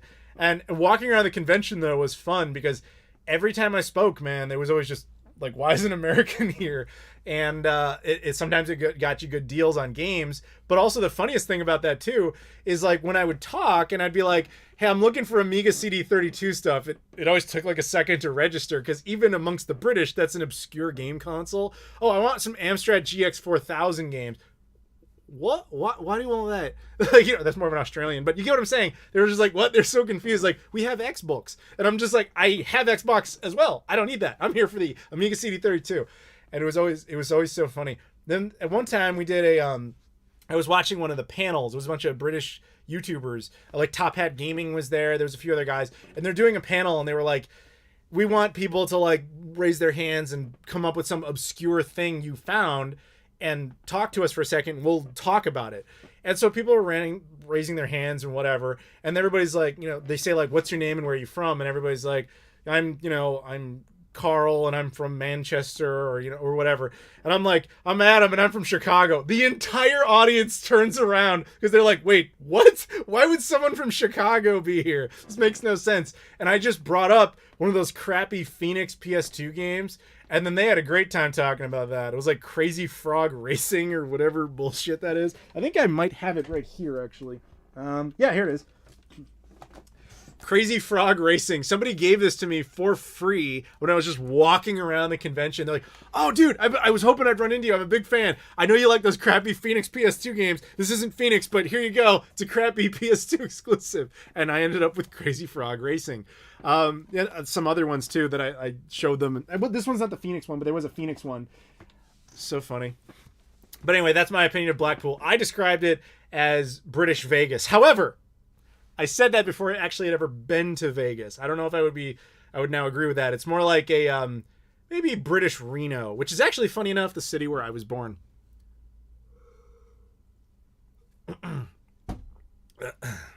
Some Europeans are just intimidated by Americans. I just had a breeze getting through crowds in France. Yeah, it's honestly, other than the Czech fucking Republic, every country I've ever been to in Europe where I was just like, I'm going to talk. Like, they're like, your table is ready, sir. But except for Czech Republic, man, those are the meanest motherfuckers I have ever encountered in my life. Again, I know we have some actual Czech viewers watching who even seem to agree with me, so appreciate you. Do you like Telltale? Yeah, dude, haven't you seen my Back to the Future 4, 5, and Jurassic Park movies? Check them out. They're on this channel. I took their games and I made game-to-film adaptations. It was a shit ton of work, but I did it. And I even got a letter from Telltale Games thanking me for for Back to the Future 4 specifically, because they were like, we were always curious if this would work, but we're not really, film people. We just wanted to tell our story. So we're glad you turned it into this because we didn't know if it would work. So we appreciate it. And then they sent me like a pen. It says Telltale Studios on it. Although I don't know where that pen is now. Jesse, yes, we've had great times eating Indian food in San Francisco. But I'm telling you, son, what we have in San Francisco, the Indian food, it's like a 1/100th of the food caliber of Indian food in the UK. It's not even close. Have I ever talked personally to Top Hat Gaming? Yeah, dude, we were on a panel together at Play Expo Blackpool. We follow each other on Twitter. I could message him, I guess, but like I have really nothing to say to him. British Jersey Shore. See, that's the funny thing. A bunch of people kept saying, don't you think it's like British Jersey Shore? And I'm like, no, because I'm not repulsed by being here. Have I been to Mother Russia? No, I have not been to Mother Russia. No. Mother Russia need visa. I don't have visa. Got a $5 super chat from Marcos Fernandez. Thank you. Happy holidays, Adam. Any opinion on what Nintendo will be doing for Zelda and or Metroid's 35th anniversary? Well, I would guess they emulate, literally, the success of this, which has still... This was here in my previous stream. It was just randomly sitting on the table. I think they'll just do this same thing again. Zelda, I think, is easier. You put the two N64 games on there. There's some GameCube games you could easily port over. I think you're looking at pretty much the same thing. Maybe even Skyward Sword. I think you could get that. Because there's never been like a proper Zelda collection the same way there's been proper Mario collections. That would be good. Metroid's a little harder because you don't have as many to pull from, but you could still do it. But they don't show Metroid a whole lot of attention. Zelda they'll do, because that's like printing your own currency. Thank you very much for the super chat. If anybody wants to super chat or PayPal donations, by all means. Oh, somebody actually did do that. It was Lodmont. Lodmont, I don't know if you're still here. I'm sorry I didn't notice this. Lodmont, once again, is one of the richest people I know. Like I said, he makes about $800 million a day. He has a house made out of PS5s. You know, have you ever like heard like Hansel and Gretel? And there was the witch who had she had a house made out of like candy to lure children in. Lodmont has a house made out of PS5s he's taken from children. It's not really the same thing, but it's also meant to keep children away.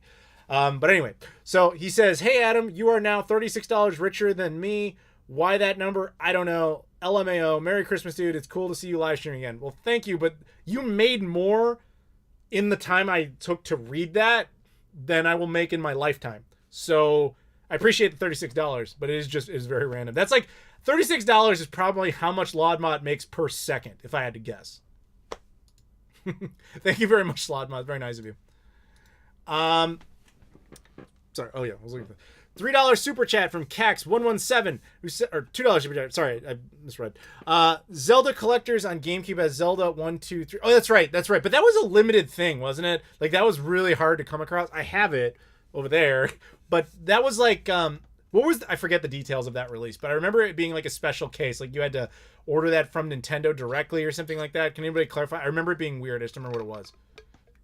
No, you guys are right. The Zelda collection does exist. I forgot about that one. It's just, it was uncommon. I don't think it had a wide release. I just remember it being odd. This Ubisoft thermos, by the way, I put coffee in this hours ago. It's still too hot to drink. He's not a PS5 scalper because he doesn't sell them. He just makes a house out of them. I think he mostly melts them down to deprive children of having them. That's my guess.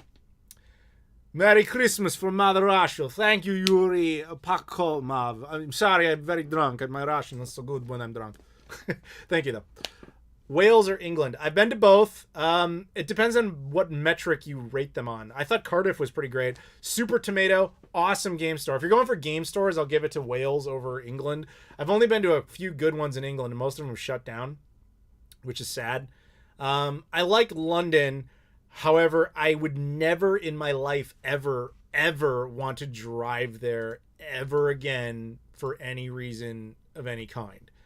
Ever. Driving in England, but especially London, is like the Czech Republic train system equivalency of driving. It's just the fucking worst thing you can do. Adam Yeager super chats. Hey Adam, I like your name, dude. I love your videos and just wanted to say Merry Christmas. Keep up the great videos. Thank you very much, Adam. Your name's easy to remember too. You don't do it. Have you heard of you've been getting a lot of Jaeger bombs jokes over your lifetime? I imagine you have. I'm sorry. I get a lot of random Polish joke references that I don't understand because I'm not Polish. Thank you for the super chat. Merry Christmas. Inkling super chats as well. I'm heading out. Good chat. Let's play Apex Legends one day. Never played it in my entire life. But thank you. Use this to get some ink splats for that wall behind you. Cheers. Thank you very much. This is painted. This is a custom paint job. But thank you very much for the super chat. Why does anybody rarely talk about the PSP? It lasted longer than most and sold a lot.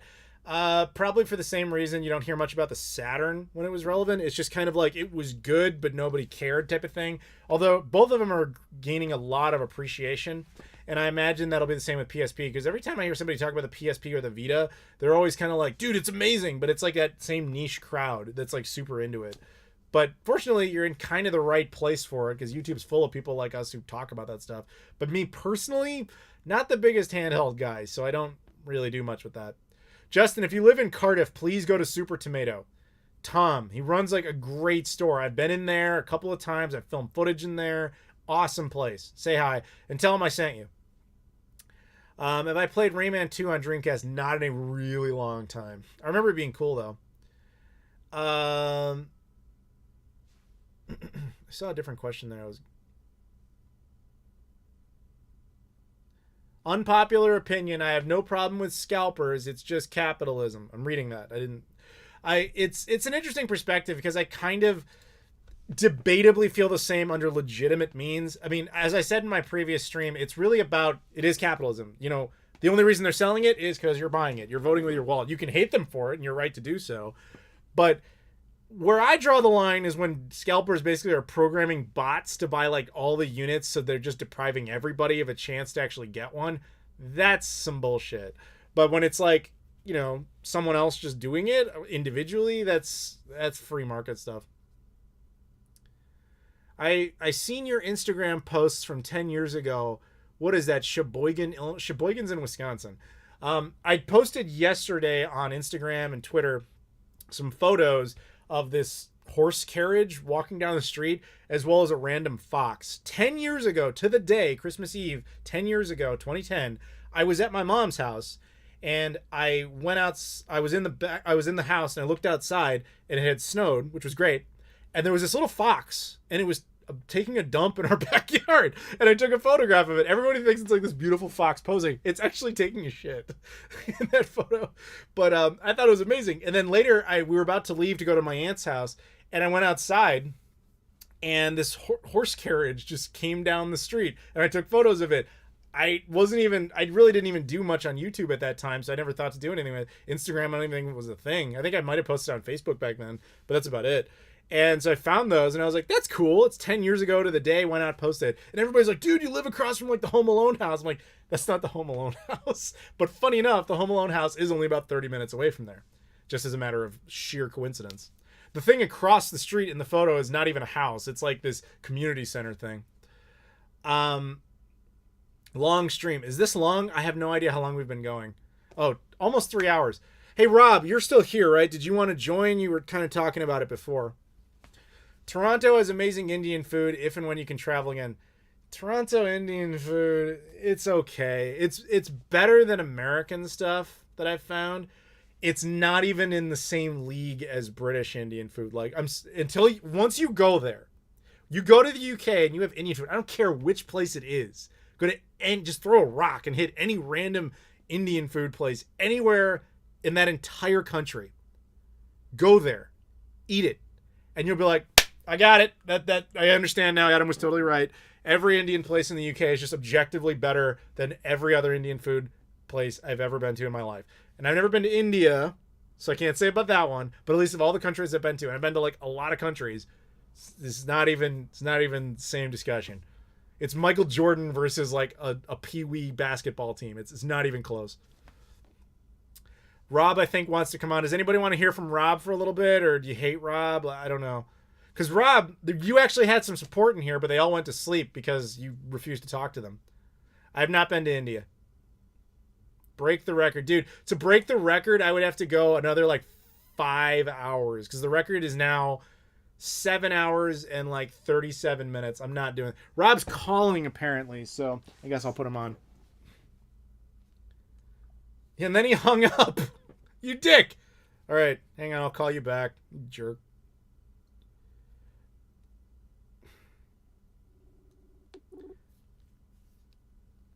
Hey, I didn't know you were calling. All I hear is that you suck. People say you suck, and other people say, "Who are you?" Why don't you defend yourself?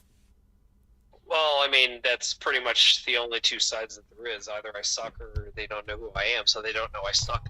I'm going to place you like this because I don't want to hold you. Talk. Place me like this. I have my phone upside down, leaned against the microphone so that it'll get through. Okay. I don't want to hold you up to the microphone. I'm lazy. Yeah, well, I mean, don't work harder, work smarter. It's Christmas. I don't want to work.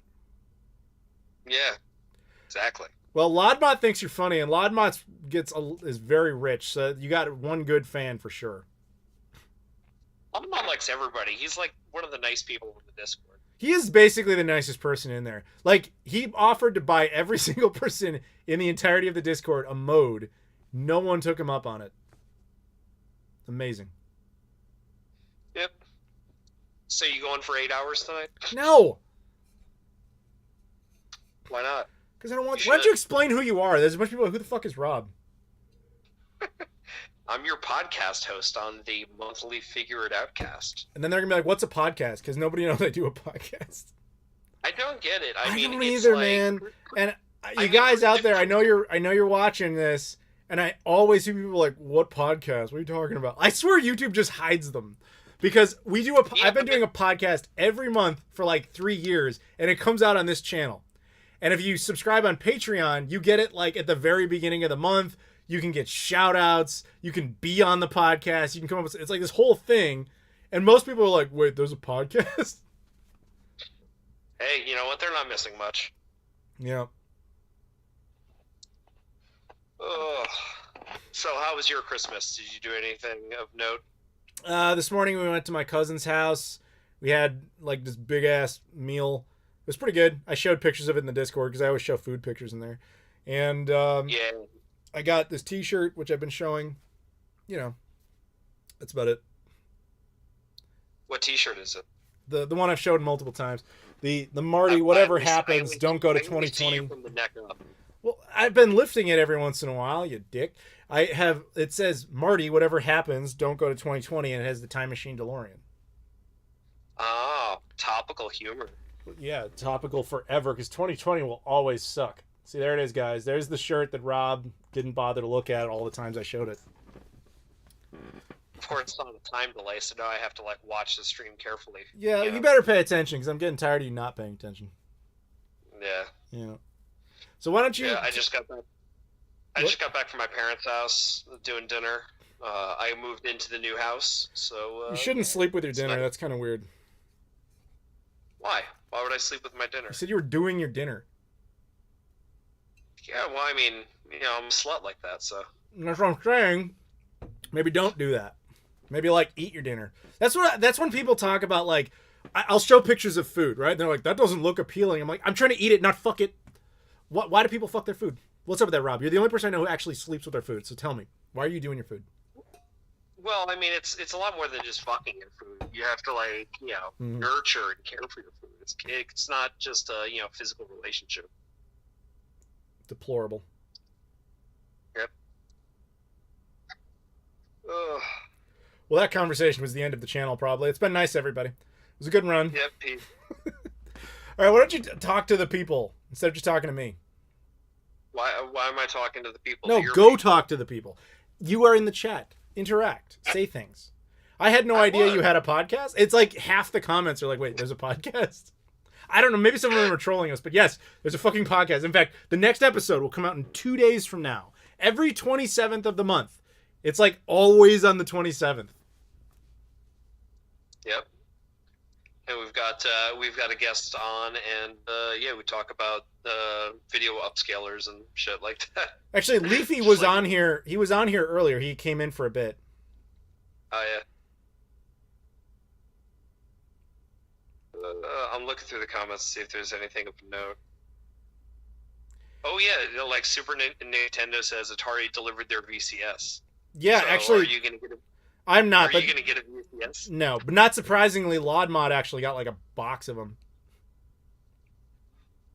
He did. He even showed it in the Discord. He's like, I didn't want this, but I'm rich, so I can do whatever I want. So he had like a whole crate of them. With like a million PS5s, right? Yeah, he's the one who built a house out of PS5s. Yep. He sits on a throne of scalped PS5s. No. He bought them legit. I'll give him that. But he did so with some trickery. He bought Sony. That's how he did it. Bought Sony. Yep. Doesn't cost that much nowadays. I think Disney's bought Sony like 5 times. If they did, we wouldn't be dealing with all the Spider-Man issues. Yeah. But you should get a VCS because nope, it's funny. Nope. I do not do digital consoles.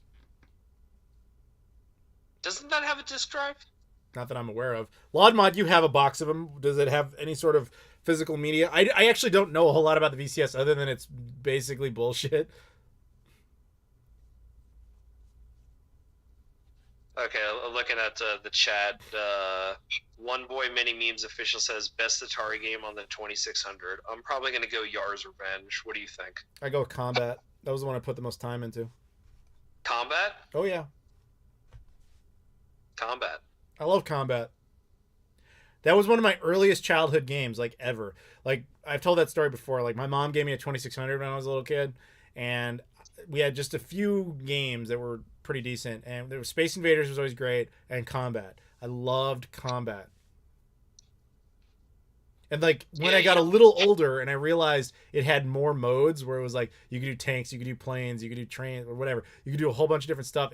It honestly, which is hilarious to think about in hindsight, it blew my mind because it was fucking archaic by the time I had it, but it was so cool to me. Atari's still cool. You just got to be in the mood for it. Yeah, I agree with that. There has to be this right vibe.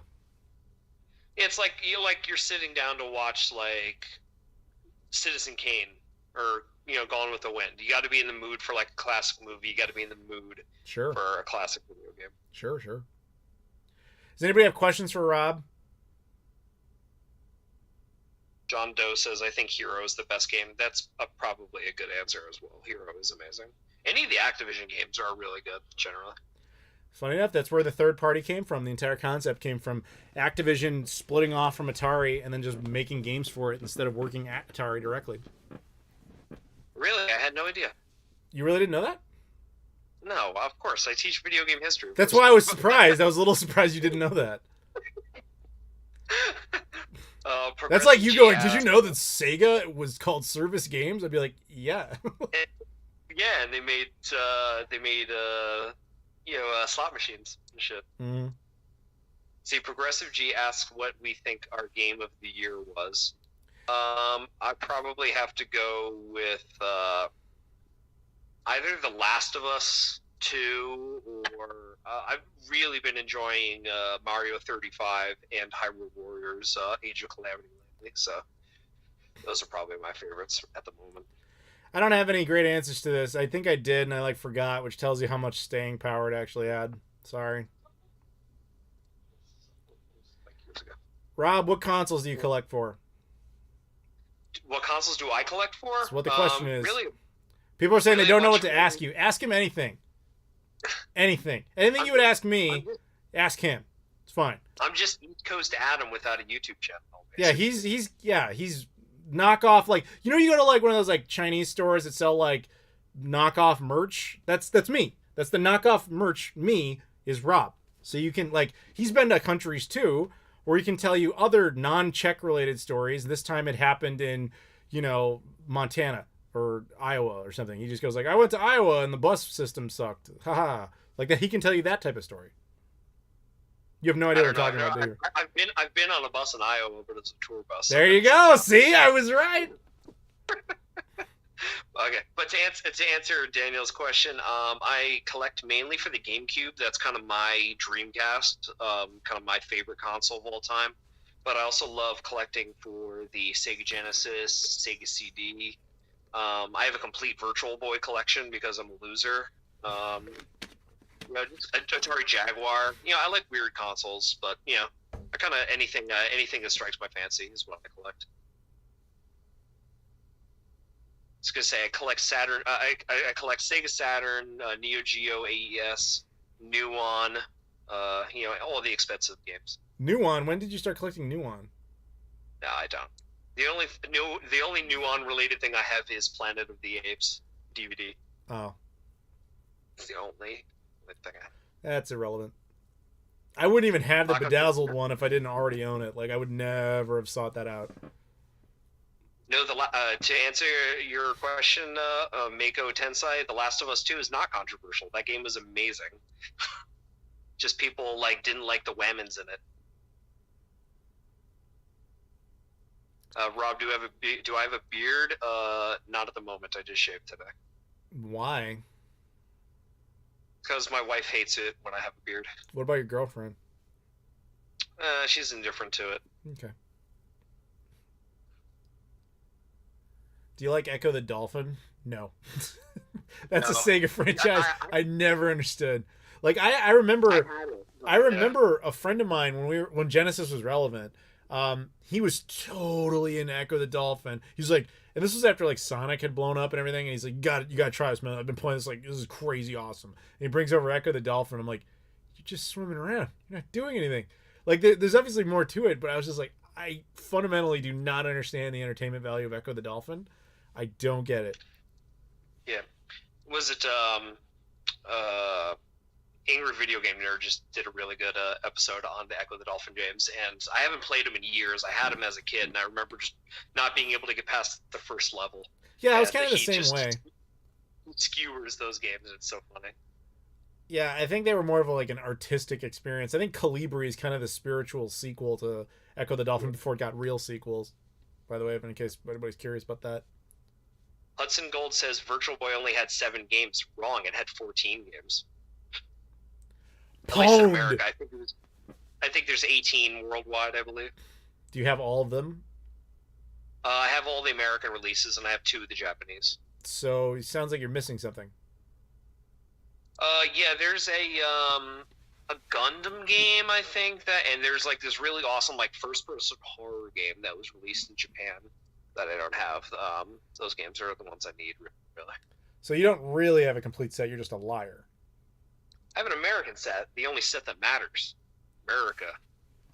This man does not represent me. I told you, he's discount me. I go for full sets in every region because I respect all cultures, except for the Czech Republic. But this man does not respect anybody. You probably weren't paying attention to my Czech Republic story, were you? You told it to me in person. Oh, that's right. Okay. I told that story on the stream. People were dying laughing. Even people from the Czech Republic thought that was hilarious. Willie Muse asks if we speak any other languages. Adam, do you speak any other? I speak freedom. Probably never heard of it. Ich spreche ein bisschen Deutsch. Je parle un petit peu. Je parle français un petit peu. J'étudie français à l'université. And that's about it. Excusez-moi, je ne parle pas français. Parlez-vous anglais? Donc, bitte Volkswagen, ja. Volkswagen. Mm-hmm. Actually, my Japanese is coming along, but only for transactional conversation, not actual social interaction. I got really good at saying that exact same phrase that you just said in French in Japanese. Yeah. Watashi wa nihongo ga hanashimasen. Eigo hanashimasu ka? Hi. Yeah, no. Hi, wakarimashita. Every time I go there, I meet up with my buddy Brett, and he teaches me new phrases. And the goal is to just teach me 2 or 3 phrases, just so I'm okay, cool, I got that now. Rob knows German. I don't think he actually really knows French.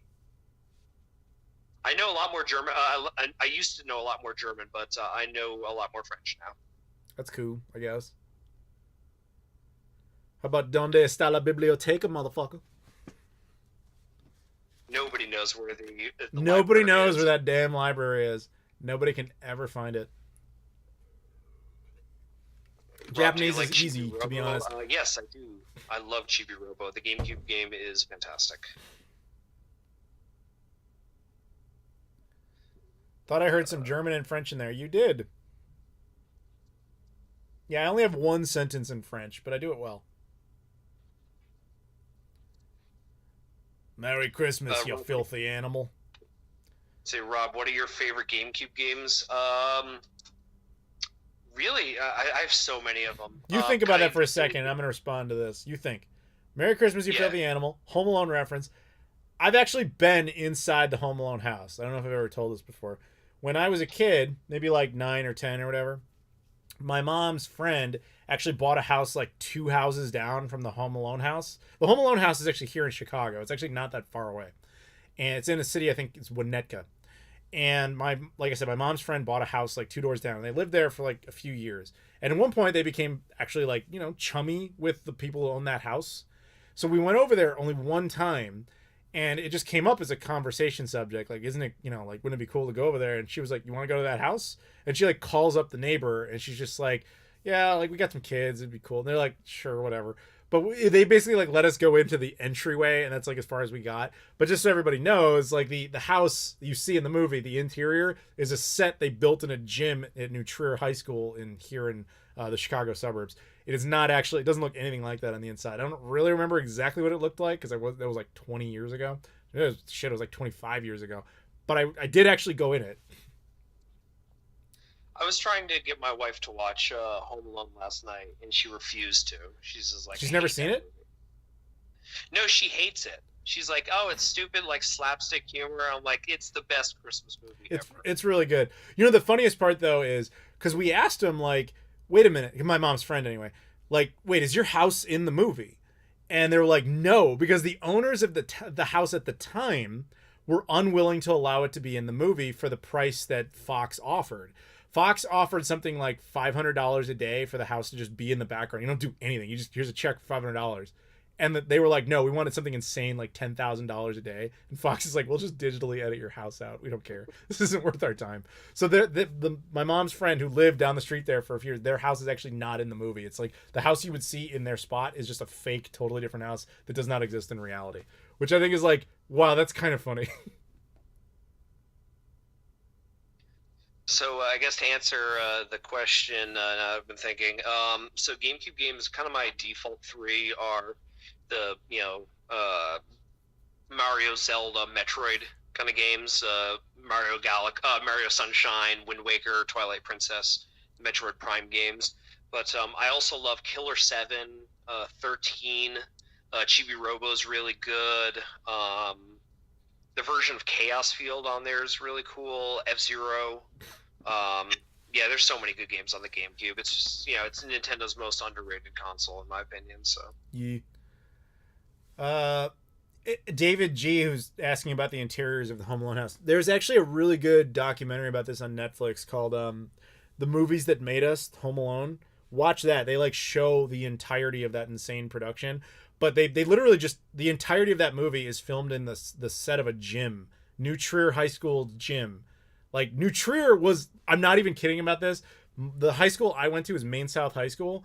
Our rival, like, stupid sports rivalry for high school students, whatever, was New Trier. Like, this is not that far away. In fact, if you've ever seen The Breakfast Club, the end of Breakfast Club, where Judd Nelson comes out on the football field and does that thing with his hand in the air, that's actually shot at my high school. That was at Maine South's football field. So, like, John Hughes shot most of his movies around here in the Chicago suburbs, usually over in the Winnetka area. But there were obviously exceptions in there. Here's an interesting question. I'm curious to get your opinion on this. What's a cross-generation game that you'd rather play on an older generation it was released on? Oh, you mean like play the original as opposed to the re-release? Yeah, exactly. All the Sonic's Genesis games. I don't really care about playing them on like re-release platforms. I'll go play them on the actual cartridge on the original hardware, easily. You see, I say, like, I would intend to agree with that, but Christian Whitehead's mobile versions of Sonic 1, 2, and CD, with the extra levels and the widescreen support and the spin dash kind of functionality. Even like the Sonic Jam collection on Sega Saturn, like those remakes, because they're technically remakes, they're not even ports. Are I don't know, I really like those versions. So whatever, man. Christian Whitehead knows what he's doing with Sonic. Give him props, but I mean that's just you asked the question, so that's my answer. Every town has its rough parts, but is Chicago dangerous? No.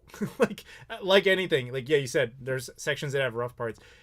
Every place has some ludicrous stereotype that is for some reason believed by everybody who's not from there. I don't know where you're from specifically, Justin, but if you tell me, I'll bet I can tell you something I think about your place that's ignorant shit, and you'll probably be like, well, that's not right.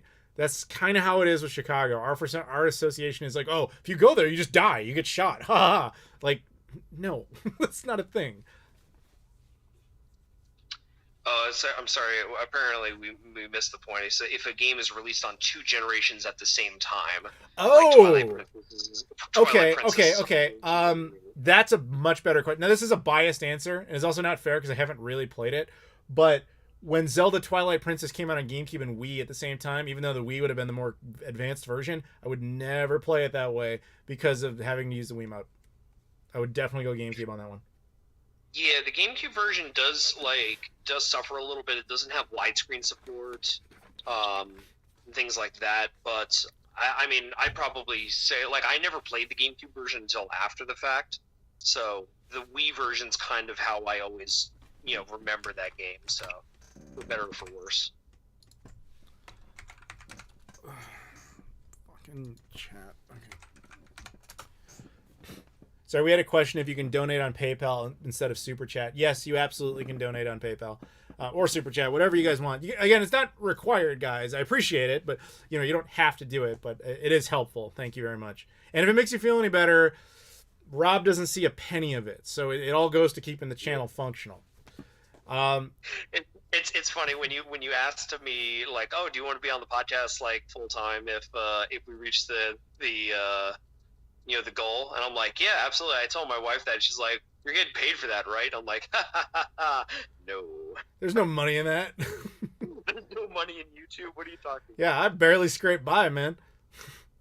We don't have to harp on that because that's just depressing. But thank you guys. You guys do the Super Chats and the PayPal. It does a lot more to keep the channel going than you think, because the truth is, people don't seek out retro console videos about the Mattel Hyperscan. They don't really care. So I'm fortunate that I haven't had to resort to, have you guys heard about Cyberpunk being broken yet, to try and get attention. You want to keep the channel the way it is. That's just one of those sad realities where Patreon, Super Chat, PayPal, that starts to become a necessary evil. But I'll tell you, all right, from the actual YouTuber perspective, none of us like that shit. None of us want to do that shit. I would love it if we lived in a world where you can make whatever content you wanted and you got enough views off of it to completely sustain the channel the way you want to do it. And that's what I try to do. But there is an economic imbalance there. And fortunately, because of things like Patreon and whatever, Super Chats, PayPal, it's holding. And I appreciate that. So I just want to let you know that. I can buy some canned meat for the month. Bless you all. Thank you. So, Lodmod asks, what games do we suck at but love to play? For me, it's probably the Street Fighter games. Fuck! I was going to say basically the same thing. I said this earlier. Any fighting game, any 2D fighting game, I love them. Yeah. I suck like shit at them. I can't play them. The Marvel, Capcom, all the SNK games. I have so much fun with those games, but I can beat the computer sometimes, but never another person. Yeah. Mm-hmm. Yeah. Oh, yeah. No, other people, and especially if you go online, you just get into the match and you're dead immediately. It's just a glitch and you're just dead and they just 100%. I don't even try to play a fighting game online. Why would you? There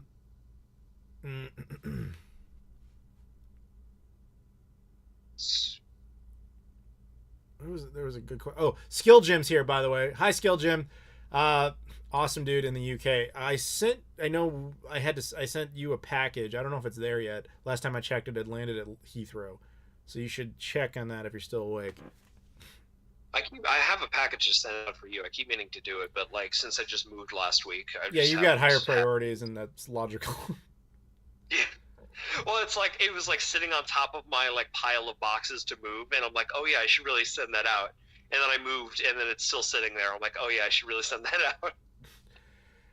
Did your recent CD32 video do better or worse than you imagined? I almost bought one back in the day, but I already had a 1200, so it would have been pretty pointless. It did better than I was expecting, because I went into that video thinking, like, no joke, like this maximum gets like 2,000 views because people do not care about obscure stuff. But what I learned in that video, because when I was going through making the thumbnail process, I thought like the thumbnail was mostly finalized except for those googly eyes that were put in there. And I just had this random idea. I was like, put googly eyes in there because it looks like I went nuts. And like half the comments were like, I clicked because of the googly eyes. I'm like, apparently people want me to look like I've lost my mind. So it didn't do like amazing. It just did better than I thought. And I think it's like 4,000 views, which for an Amiga CD32 video that's not particularly dramatic, where I don't like destroy it or whatever, then yes, that's not awful. But what you make like $20 out of that video, you know? Wiley Coyote super chats and says, how many Bulls games you watching this year? I don't know. I'm not gonna say I'm a Fairweather fan, but I kind of am. Like, I don't really want to sit there and watch them get beaten up all year because they suck. Like, if they're good enough to give me a reason to pay attention to them, where I think they could actually win, it's fine.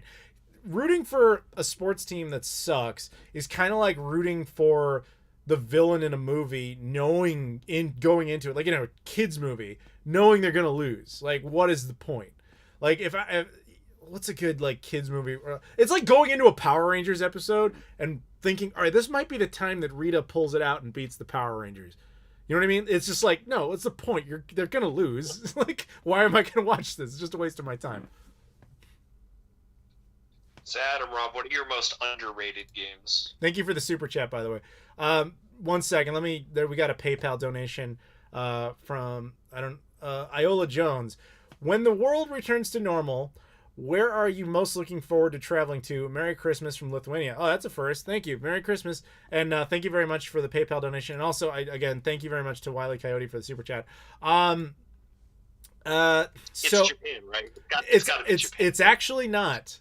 It's not Japan. I mean, that might technically happen in the process. So to get a little bittersweet for a second, last year after Christmas, like we always did, like on Christmas Day, my mom would always do like a big Christmas party, whatever. But it's been dwindling down over the years just because, frankly, more people in my family have been passing away, or more members are just like, we're going to go do our own thing, whatever. So it got down to a point where there just weren't that many people left. And my mom was kind of like, I'm kind of done with this. And I think it might be more fun if at Christmas we just go travel and just go to like see what Christmas is like in Hawaii, or see what Christmas is like in Japan, or whatever. And so we had talked about it, and she wasn't really sure. She was kind of thinking either somewhere in Western Europe, like maybe Paris, or maybe she was talking like Honolulu, Guam. She hadn't quite decided. But the last day where she was completely in control of herself, let's put it that way, before she went downhill, I asked her once again, because we didn't know it was going to get this bad, and I was like, this holiday season, like, what do you want to do? Like, have you made up your mind? And she kind of paused, and she was like, I think I want to go to Guam. I think I've decided I want to do Christmas in Guam. And I was like, sounds great. Obviously that didn't happen, but that would be my thing. I would want to go back to Guam, provided it's still winter, because you don't go to Guam in the summer unless you have a death wish. But I want to go to Guam again in the winter and just kind of have that one for my mom, if that makes any sense. That's great. No, that's a wonderful sentiment. What was your answer? What, to travel? Yeah, where would you go when you can? Probably Japan or France, honestly. It's funny because that's very similar to my mom's answers, because she's always loved Paris. She always loved it. And we would have probably had to go through Japan. You can either go to Guam, you have to either go through Japan or Hawaii. And we literally did both. So I don't know what we would have done. But she was more of a fan of Hawaii than she was of Japan. But we kind of converted her.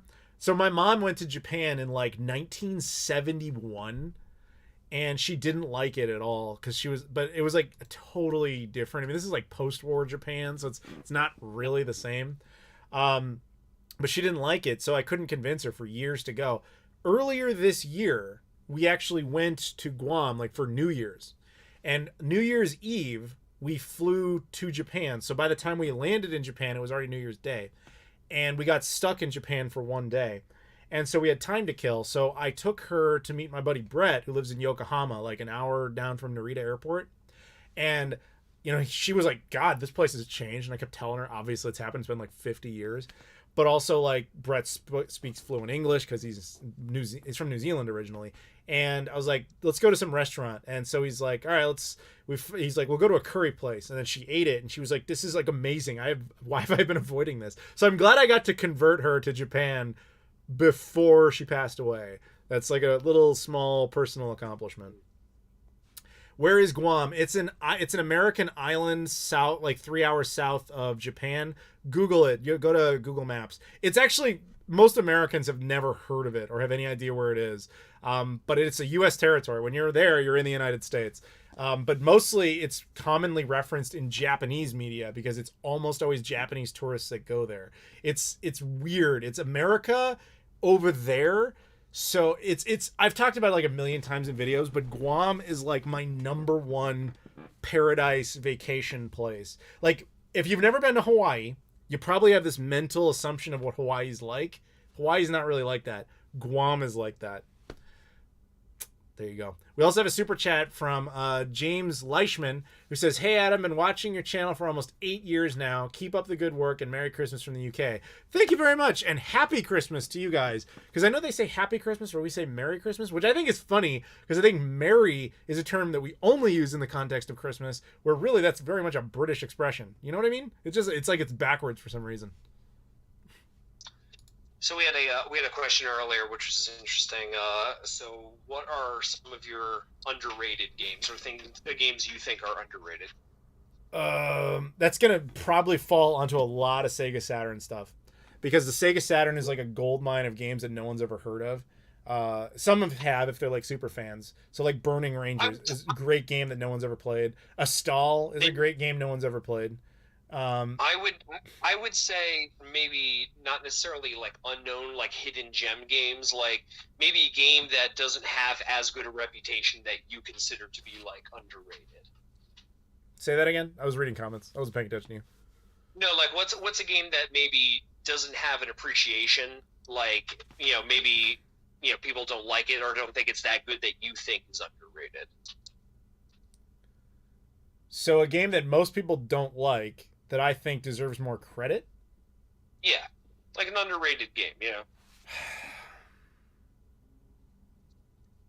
I'm gonna have to think about that one. I don't have a good answer for that off the top of my head. Do you? My default answer is generally Red Dead Revolver, which is kind of the black. It's the forgotten one, right? Yeah. Yeah, this is the one on the original Xbox and PS2 that everybody's like, oh yeah, man, I can't wait to play like Red Dead 2. And I'm like, don't you mean Red Dead 3? Because there's technically a first Red Dead before Red Dead Redemption. You want to hear a story? I got a small story about that. So I always would say that. I would say exactly the same thing. At E3, like 2 years ago, like 2019, I was at the 2K booth. The 2K booth always has like this lounge for VIPs, and I don't know why I'm always invited to it, but I always get in there, right? And so I'm hanging out in there. I'm enjoying the free sushi buffet. Oh, it's amazing. It's like an airport lounge in the middle of E3. It's amazing. So I'm in there, and that's my go-to thing is when anybody's talking about Red Dead 2, I'm like, don't you mean 3? And somebody at 2K was talking about Red Dead 2, and I was about to say it. I had not opened my mouth yet, and before I could, this dude's just like, I'm so fucking tired of people bringing up Red Dead Revolver. It doesn't matter. It's Red Dead 2. And I never want to hear people correct me on this ever again. I was about to do it. So I'm so glad that he said that. Because I was like, oh, jeez. Because I was invited there and I would have like ruined my credibility. You know what I mean? It was funny. So I'm probably going to get off in a minute or so. Me and the wife are going to watch. Dude, I don't want to hear about you getting off. What's wrong with you? Me and the wife are I'm gonna get off, and then I'm gonna get off. All right, well then, you entertain the folks for another minute. I'm gonna go use the bathroom while I can still take advantage of you. I'll be right back. Okay. So how about that guy, people? Jesus Christ, what a fucking loser, right? So how you guys doing? I'm not seeing any comments. Just seeing like whatever. I don't know. What should we talk about? I don't know. So how many people think Adam should like shave the beard, right? Like on stream? Because, you know, he should shave the beard. Okay, Justin asked, how much do you actually game? Hard to find time as you get older. I definitely hear that. I don't know. This year hasn't been a problem. I've probably gamed more this year than I have, probably in the past couple of years just because of the lockdown situation. But I do a lot of traveling similar to Adam, so it's just about, portable kind of video gaming that just, I don't know, lets me play in small little doses. So, yeah, that's probably how you manage. If you want to have the time to play, you got to make the time, basically. Daniel, where am I from? I'm from New Jersey, right outside of New York City. Let's see. Don't leave us alone with Rob, for God's sakes. I agree. That's the only reason he brings me on, is so he could take a piss or go get a snack. Maybe I should grow a beard. I just shaved my beard. I'm trying to get Adam to do the same thing. You'll never succeed in that goal. I'm back. Thank you for letting me peek. No, I don't bring you on just for that. It's also just good in general for a break. Whatever. Plus, you were the one who asked to be on, motherfucker. You asked me to be on. You're like, hey, you want to be on? I'm like, okay. No, you messaged me first, and you were bitching about, like, how dare you do the stream? And I was like, do you want to be on it? You're like, yes. No, I was like, you're a fucking sellout. You don't stream for like 2 years, and then you do 2 in 1 month. And yeah, I'm like. Well, I mean, we'll put it to the people. Do you guys want me to do no more streams ever again because of Rob? It's an option. Yeah. You can end this whole thing right here. Just assume that every time Adam does a live stream, that I will be on the live stream too. Well, we'll see what the people have to say. Fuck that shit. We have one comment that says Rob is cool, which sounds like maybe a vote for you? I'm not sure. Yeah, he doesn't even know me. You don't fucking know me. Don't presume to know me. I'm not cool at all. He's not cool, trust me. Do you know Tony? Oh, yeah, Tony, Yeah, Tony, he's a good guy, Let's see, what's your favorite portable, Adam? Mine's right now. It's probably going to be the Switch. Honestly, that's what I would play most. The one I would have the most attachment to would still be the original Game Boy. Yeah. Do more streams with Rob. Thank you, Kyle. Kyle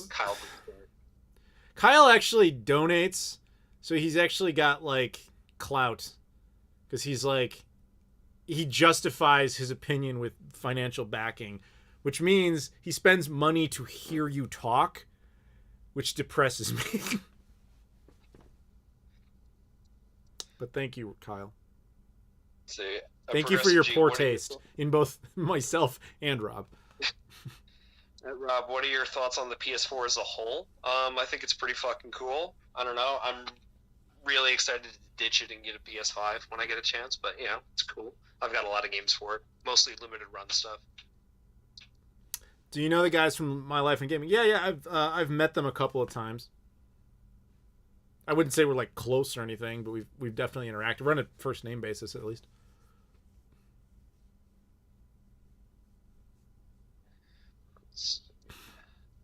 Yeah, get your final Rob questions in, I guess. Yeah, because I'm gonna go leave and watch Wonder Woman. Oh, I want to go see that. And by want to go see that, I mean go to the other room and watch it. Go to the other room and watch it on HBO, yeah. My HBO Max. My free HBO Max subscription.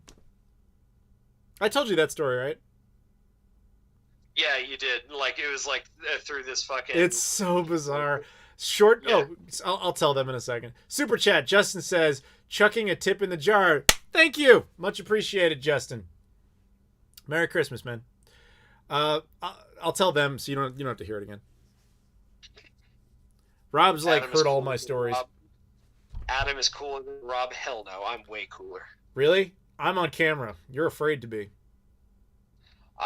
You don't want to see me, man. That's my point. The people couldn't afford me.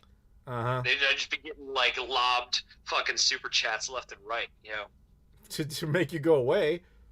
To make me go away. Exactly. Take Rob off. Here's money. Just make him go away. Get the bad man off the screen. This is a hilarious question because I immediately had an answer for it. Knights 1980 asks, what best video game that has a train in it? Star Fox 64. Actually, that's a pretty good answer. But then GoldenEye is another one. Oh, yeah, that was a good That's one. like two legendary trains on the same console. Yep. N64 has the train mark. Yeah, N64's got train market down. I actually, you know what? Give me 1 second. I'm going to pull out a weird game. Just give me a minute here, but I need you to talk to the people while I grab it. Jersey totally sucks. I think Jersey sucks until somebody else not from New Jersey says it sucks, and then I get very defensive. Yeah, that's how it goes. All right, I found this weird game. So there's this random ass PS3 game that only came out in Japan, but it's super uncommon there. Like, I've never seen it, and I wanted it really bad. Couldn't find it. Oddly enough, I went to Ireland and the store called The Rage in Dublin, and they had it for some reason, and they were charging less than like the Japanese eBay prices. So I was like, I'm just gonna do this. So this is a random train themed game. This is Railfan Brown Line Chicago Edition. This is a real thing. This is a real game. It is literally so in Chicago we have what's called the CTA, Chicago Transit Authority, and there's a whole bunch of different lines. There's the red line, the blue line, the green line, the pink line, the orange line, the brown line, whatever. This is just the brown line, like just one of like 7 different lines, and all you do is basically, it's a simulator for the train route of the brown line, which is not even an interesting one. It's one that goes around the loop. It's not even a special train. It's just, but they made an entire game for it for the PS3. That's Chicago, the infamous bean, the stone container building right there, that diamond-shaped one. And there's the brown line train, which actually, if you've ever seen Spider-Man 2, Tobey Maguire, that's where they filmed that, was on this train. Maybe that's part of their motivation. I don't know. But there you go. There's my thing. We got a bunch of random chats and donate. Oh, Kodak guy is back. He has no name. His name is like an ellipsis, so he's got pictures of Kodak films, so I just call him Kodak guy. And he super chats and says, "Is a Neo Geo CD worth it? I've been emulating on my PSP. I was wondering if getting one for the micro Switch controller is worth it." And then he said something in Japanese. I'm sorry, I can't read, but it's probably like, "Oh, arigato gozaimasu." It depends. So Neo Geo CD, I assume you're talking about like importing the original hardware. Neo Geo CD on original hardware is definitely a novelty. In order to do that, you need a reliable version of the console, which generally is not the front loader. But you also have to accept that the load times are really bad, unless you have the CDZ. But even I can't find one of those at a reasonable price in Japan. So you're probably looking at the Model 2, which is fine, but the load times suck. And then you also need to get the good controllers, which are also hard to get. So if you want to do it, it's cool. There's also something like only 80 games for the console. If you really just want to experiment with it on a console, the Dreamcast is actually really good at playing Neo Geo CD games with the Neo for All emulator. Like to the point where some of them got ported over by Josh Prod, like Breakers has an official release on the Dreamcast licensed by the company that originally made it, which is just the Neo Geo CD version running with the Neo for All emulator. So I would say try that. And if you like that, then maybe go the route of the original hardware. I did it, but that's only because I was able to go to Japan and find the consoles cheap and find the games cheap. But importing one might be a little bit different. So hopefully that answers your question. Rob, how about you? I love the Neo Geo CD. It's my way of collecting Neo Geo games and not spending an arm and a leg for them. There you go. Thank you for the super chat. We got another one from Grand Spectre. Says, can this go to Rob? LOL. Question though, what's Rob's favorite game of all time? Absolutely, this money cannot go to Rob. It cannot. In fact, like more of it will go to YouTube than ever to Rob. Just heads up. Adam's the deadbeat YouTuber. He needs their money. I don't. No, he's right. Okay, so favorite game. I don't think I could do like one single one, but I'll give a top three probably. Probably Pokemon Gold and Silver for the Game Boy Color. Maybe the Mass Effect trilogy on Xbox 360 and Age of Empires 2 on PC. Those are probably my three favorite games. There you go. Thank you, Grand Spectre. We got a sticker from Megalong69. It's just a tiger giving a thumbs up. I think that's a tiger or a cat or something. Either way, thank you very much. We got a super chat from Gus Antunes, I hope. Merry Christmas, Adam. Thanks for the awesome content. Thank you very much for watching, and thank you for the super chat. You guys are the best, man. I am probably going to bounce. All right. You want to do one last question, or are you done? Yeah, sure. All right. You pick it. I'll stay out of this.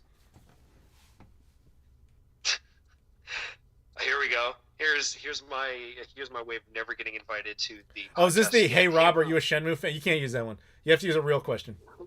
I'm like, nope. Real question, not bullshit. What are our favorite 6th gen games? I talked a lot about the GameCube. That's my favorite console. But in terms of other consoles, PS2, I'd probably say like Vice City or something. Xbox, probably, I don't know, like Jade Empire or like KOTOR or something like that. And then Dreamcast, I don't know, like Soul Calibur probably. Those are my favorite 6th gen. There you go. And with that, Rob will depart and he will go watch Wonder Woman 84 or whatever on the Max. And say goodnight and Merry Christmas to Tina. Good night, Merry Christmas, Tina. You're much better than your husband. Merry Christmas. Thank you. See, I have a wife. I'm not a total nerd. You guys got to hear a female voice. How awesome. Yep. It's the best Christmas for all of you. Adam, is that the first female voice that has ever been on your YouTube channel? No. Philippa has been on the live streams before, like the entirety. No, but like actually spoken, like in yes, audio? She was literally in the video, and we would answer questions together. Okay, because I only remember her doing that playload where she sat there. There was a couple of ones, especially like when we would travel and like we were in like Austria, and we did live streams just like both of us in front of the camera the whole time. Okay, good to know. Yeah. Anyway, Merry Christmas, Adam. Merry Christmas, and you filthy animal, go enjoy your Wonder Womans. Wonder Womans. All right. All right. Good night, man. Talk soon. Bye. All right. That was fun, wasn't it, everybody? Getting so many texts and notifications. Anyway, it doesn't matter. How you guys doing? You guys want me to keep going? Or without Rob, is there no point? You guys like totally disinterested now. Kelsey. What about Kelsey? I'm not calling Kelsey right now because it's Christmas. I mean, Rob's different. You can harass Rob. But, like, I want to leave other people alone. I texted these people. Like, I texted Kelsey today. I've spoken to her. But I'm not prompting anybody to be like, hey, you want to be on the stream? Like, they're hanging with their families. Well, yeah, that's right. Kelsey was... That's what you're trying to make the point. Kelsey was on the stream. She was literally on the same stream that Rob just did. That's a good point. We should all tell Rob. I'm going to tell Rob that right now. The entirety of the chat would like me to correct you and say that on the stream you were just on, not this one, the one prior, Kelsey Lewin was on it as well. So, in fact, you got replaced by Kelsey Lewin, if you recall. There, I sent him that. Oh, shit, we're stuck with Adam now. It's mine now, bitches! Whatever happens, don't go to fucking 2020. Yep. Get an espresso and go, I don't need an espresso. This thing still got coffee in it. I'm good for now. Did you ever have any childhood crushes or flings in like elementary school? Well, like any child, I've definitely had girls I was interested in, but you know, I'm not exactly a playboy, so it's not like I'm like, Yo, I'm like 9 and you're 9. What up? Let's make 2 9s and like a 60. No, you don't. No, you got the joke. But no, like there was nothing. No. Say something racist. Obviously, I'm not gonna do that, dumbass. I'm not. I'm not apologetic to make fun of fucking stupid comments like that.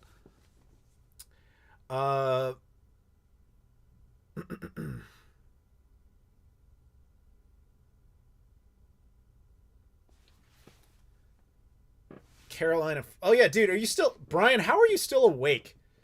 What time is it? You're like 7 hours ahead. So for you, it's 2:38 in the morning, right? Shouldn't you be sleeping? Obviously, we all had a crush on Amy Jo Johnson, the Pink Ranger. I thought you meant like someone within our class.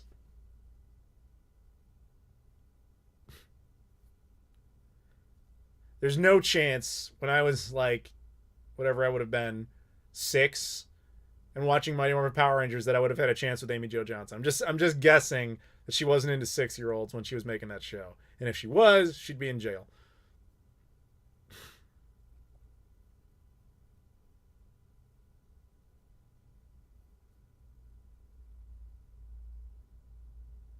$2.38, so I was right.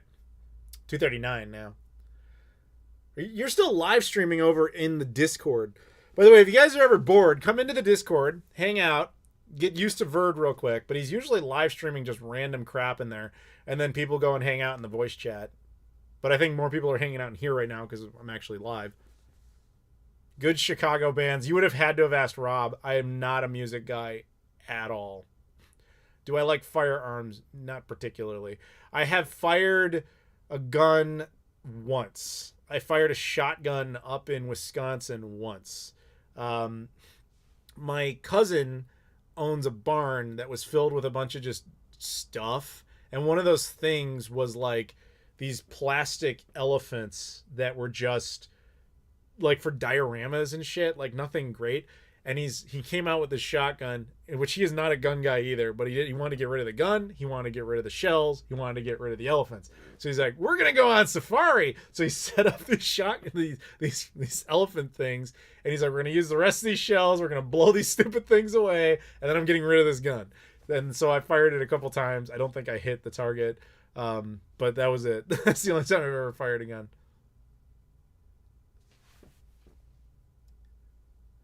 I'm in the Discord just kind of shy. Don't be shy. Just go in there and hang out, chit chat. You know, you won't always get a response right away, but somebody will be there. That's how you make friends and you socialize. You just try, you interact, and people will respond to you. And, you know, just have a good time. That's what it's about. You don't need to be shy. Don't feel weird if you're like, I don't have anything to say. Say hello. That's the perfect catalyst to a conversation. And eventually you go from being like the shy outsider to a regular. And it's just like, oh, these are my peeps. And you can just hang out at any time. Highly recommend doing it. That's what social interaction's all about, man. Especially now in our COVID era where you're kind of stuck in your home. This is what we have. So try it. It's fun. You can make legitimate friends. We got a couple of super chats. One from AM12 Bama, who says, do you like Cobra Kai, Merry Christmas, and Roll Tide? Unfortunately, I have not watched Cobra Kai. I'm sorry. I do like the Karate Kid movies, but I haven't actually sat down and watched that. That was the only YouTube premium show that actually was successful. They moved it over to Netflix, right? Like all 3 seasons right now. I am very willing to watch it. It just hasn't happened. You know what I mean? But one day. Thank you very much for the super chat. Got another one from Bat Conquer. He says, I just ordered the RetroTink 2X Pro M plus M Classic for the original Xbox use. How'd I do? Happy holidays, bro. That's great. So my question with that is, are you going to be using the 720p games or what? So with the original Xbox, if you can get it, I always recommend the Chimeric adapter. I made a video on it. The problem with that one is it's so damn hard to get. It's not even that it's too expensive, although it's not exactly cheap. It's just finding one. Like the guy makes like 6 units a month. So I get why it's like impossible.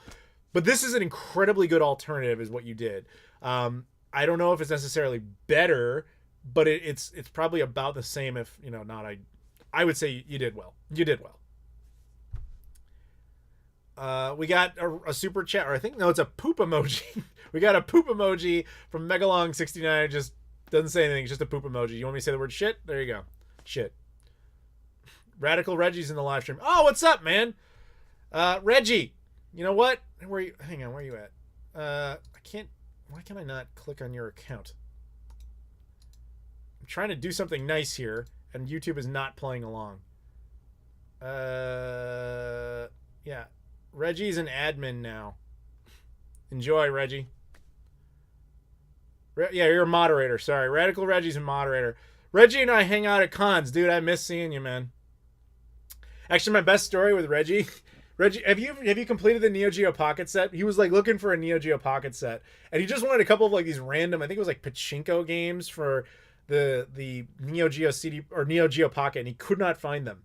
And I was in a hard off in Japan, and I found them, and I sent a photo to him like, this is what you want, right? But for him, it was like 3 a.m, so he was very much not around. So by the time he got back to me, I was like, dude, it's like 3 a.m. in Japan now. Like I'm not there anymore. But yeah. Fun times. Adam is wrong about many things. I mean, you can't take someone serious who likes the Dreamcast. Big Blue, fuck you! No, I'm just kidding. Big Blue's a regular in the Discord. See, that's the liberty of being a regular. You're like, you get to have fun and make fun of each other. And Neo, the genesis of that comment was Neo said, damn, Adam was right. Probably shouldn't be as shy. I am right about that. And I'm also right that Big Blue is a dick. No, he's a nice guy. He's also German, so if you have German-related questions, you can ask him. Reggie, man, the peeps love you.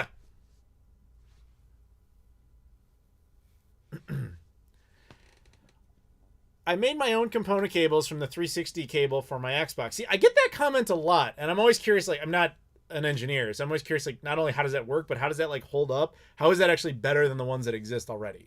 Because the solution to me is not to go to component, it's to go to HDMI, but to do it competently. Lodmod says, Adam, you should wish my girlfriend Jordan a Merry Christmas. Merry Christmas, Jordan. What's it like having a house made out of PS5s? Has he bought you another house made out of PS5s? I forget how many houses you have now. Congratulations on being like, you know, with the guy who has more money than, I mean, in like 2 years, he'll be beyond Bezos. It's ridiculous. Congrats.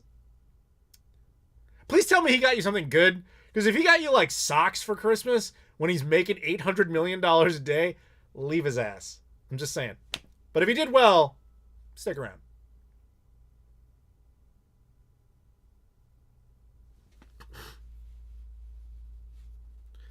We got more people in the Discord. I'm happy about that. Go in, check it out.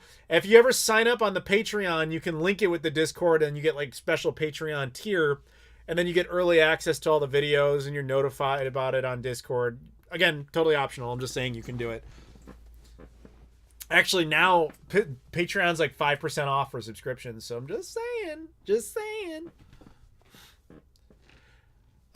Favorite moment in the Shenmue series thus far? It's hard to say because my single favorite moment in the entire game is kind of a spoiler, but well, maybe it's not. I would go at the end of Disc 3 on Shenmue 2 at the top of the Yellowhead building after you beat Don't You. I think that whole sequence narratively and gameplay wise is just an amazing time. Probably the best entertainment sequence throughout the entirety of the current trilogy. So I would go with that. Merry Christmas. Merry Christmas to everybody. Have I seen the Chad Warden video? I don't know what that means. I barely know what the term Chad means. Somebody's like, it means cool. And I'm like, okay. I don't know your hipster kid lingo. I'm very old now. I'm 34. These words mean nothing to me. I sit there and I get grumpy and I'm like, you damn kids and your Pac-Man and your music. Yeah, Lodbot was trying to give away money in the Discord again, but nobody cared. Like, he's like, oh, dude, everybody who wants a free PS5 remote, just tag me. Nobody did it. It's crazy.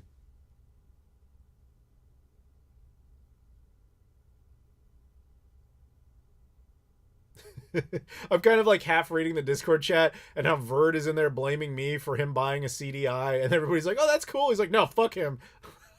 Like, that's the other thing. You can go in the Discord and like make fun of me. It's fine. Like, it's a cool, chill place. We all just hang out and just make fun of each other.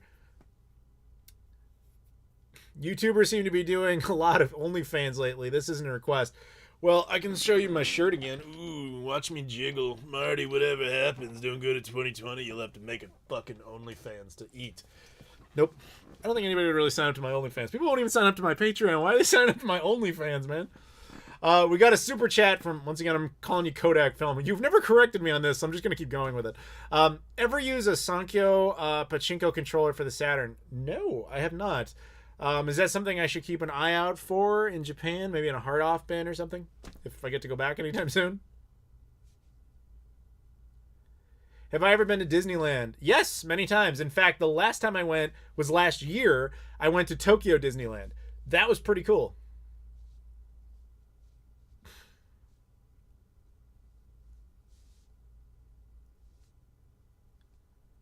Okay, I'm bidding on Tales of Destiny for PS1 right now. No one bid on that, please. Why would you advertise that if you don't want people to know?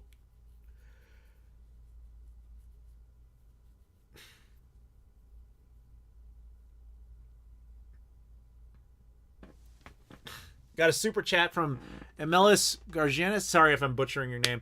Just a €1, but there's no question. But if you have a question, dude, let me know. Thank you very much for the super chat. But yeah, you can do super chats or PayPal. Again, the information on that's in the description. Or Patreon. I'll accept whatever. If you want. The name Hard Off is weird. Yeah, trust me. Ever since I've been making videos about it, there's always like, it gave me a hard on. It's like, got it. Understood. Adam and Reggie should do a podcast together. Dude, we did a live stream together like 2 years ago on my channel. It was actually on my birthday in like 2018, I think it was. We were both in Sacramento for a convention, and we just did like an hour of live Q&A. It was fun until like my laptop was like, I can't do this anymore, man.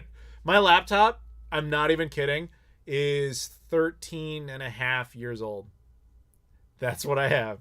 But it's fine for like web browsing at this point, but you don't do anything else on it. So even then it was pushing it to do a live stream on it, even at like fucking like 144p. It just like, what are you doing to me? Hudson's heading off. Good night.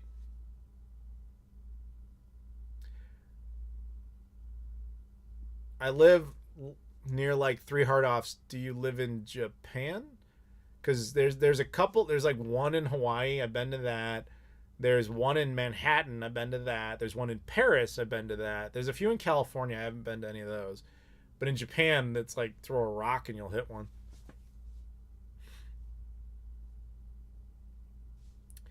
So I've always heard that in Japan there were vending machines selling used ladies' underwear. Is that true? Maybe. I've never seen that. That's the kind of thing you would see in more bizarre districts, and I don't go to any of those because they don't cater to my interests. You're in California. Okay, that makes sense then. Yeah, I've been to Los Angeles and San Francisco like a million times. I think the only book offs that are there are in Los Angeles, but I've never bothered with them because the American book offs and hard offs just suck. Like, it's not interesting. It's like any used bookstore. But that's because it's full of American stuff. Whereas the Japanese ones are interesting because it's full of Japanese stuff.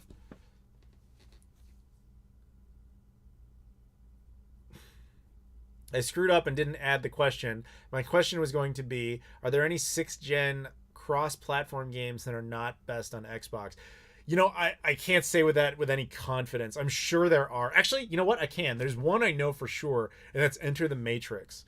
Enter the Matrix actually performed much better. I think it was on actually PS2, oddly enough, because usually PS2 was like the worst of those 3 as far as like, you know, consistency. But in that case, I know the Xbox version actually performed the worst. So that would be my answer to that one.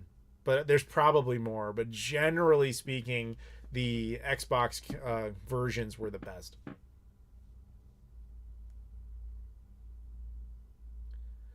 Turtles is heading out. Good night, Turtles. He wants you to know that he likes turtles. Just give him a shout because he likes turtles.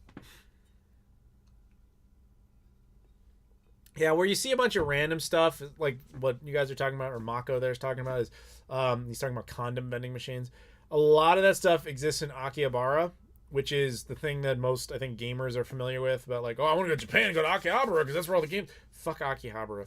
It's for noobs, man. Like, it's for people who are, like, into waifus and all this other bullshit. Like, it's... Weeaboos. Sorry. Weeaboos. That's where they go. Game prices there completely suck. The place is... It's a spectacle. It's like going to Vegas and seeing, like, the fake New York and being like, this is like real New York. It's like, this is bullshit. This is not real. That's kind of how Akihabara is. Like, I've only been there just because other people wanted to go, because it's not this gamer paradise that I think people envision it to be. It's just that it's the thing, you know, as a tourist, you're like, that's where the games is. That's where the vastly inflated prices of games are. Don't go there. Santo Lafashi, I hope I didn't butcher that, super chats and he says, hey, you think if a scarcity of the new consoles lasts much longer, there could be a huge spike in PC gaming? No. I'm not that PC gaming won't always just spike. It will. But I don't think they're correlated, because this is not new. There's always console shortages. The 8th gen was actually the anomaly. It was super easy to get Wii U's.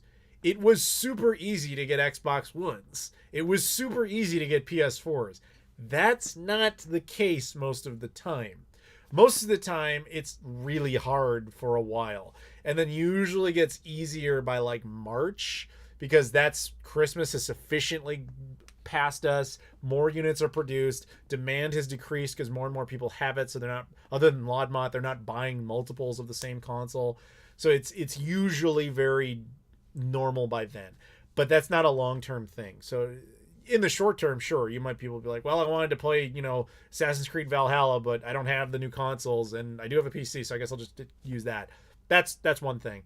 But that's not like, there's not too many people who be like, well, I really wanted them so bad, but I couldn't have it. Fuck it, I'll get a PC and never play a console again because Best Buy didn't have my damn PS5. I just don't think there's too many people that are going to act like that. Because it's always like that. Thank you very much for the super chat.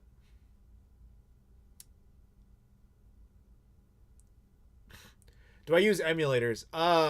In concept, yes, but not on PC the way most people do. I like them on other consoles. Like, I like using emulators on the original Xbox. I used to use them on the Dreamcast, actually. That was kind of fun. I actually talked about that before. Like, the Neo for All emulator, where you can play Neo Geo CD games on the Dreamcast is neat. Bleemcast for the Dreamcast is neat. So technically, yes, but not... Like, do I have, what is it? There's various emulator PC software. I don't have a damn game related thing at all installed on this computer. Not one. Because I do not envy, or I do not aspire to play them on here. It doesn't interest me. So I don't bother. To be fair, in most cases I have the original hardware. So I'm just going to do that.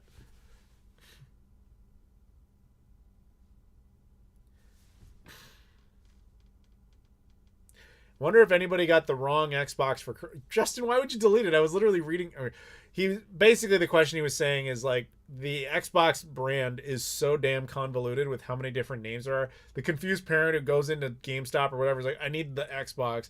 The employee has to be like Xbox One, Xbox One S, Xbox One X, Xbox Series X, Xbox Series S, Xbox 360. Which one do you need? I don't know. The Xbox.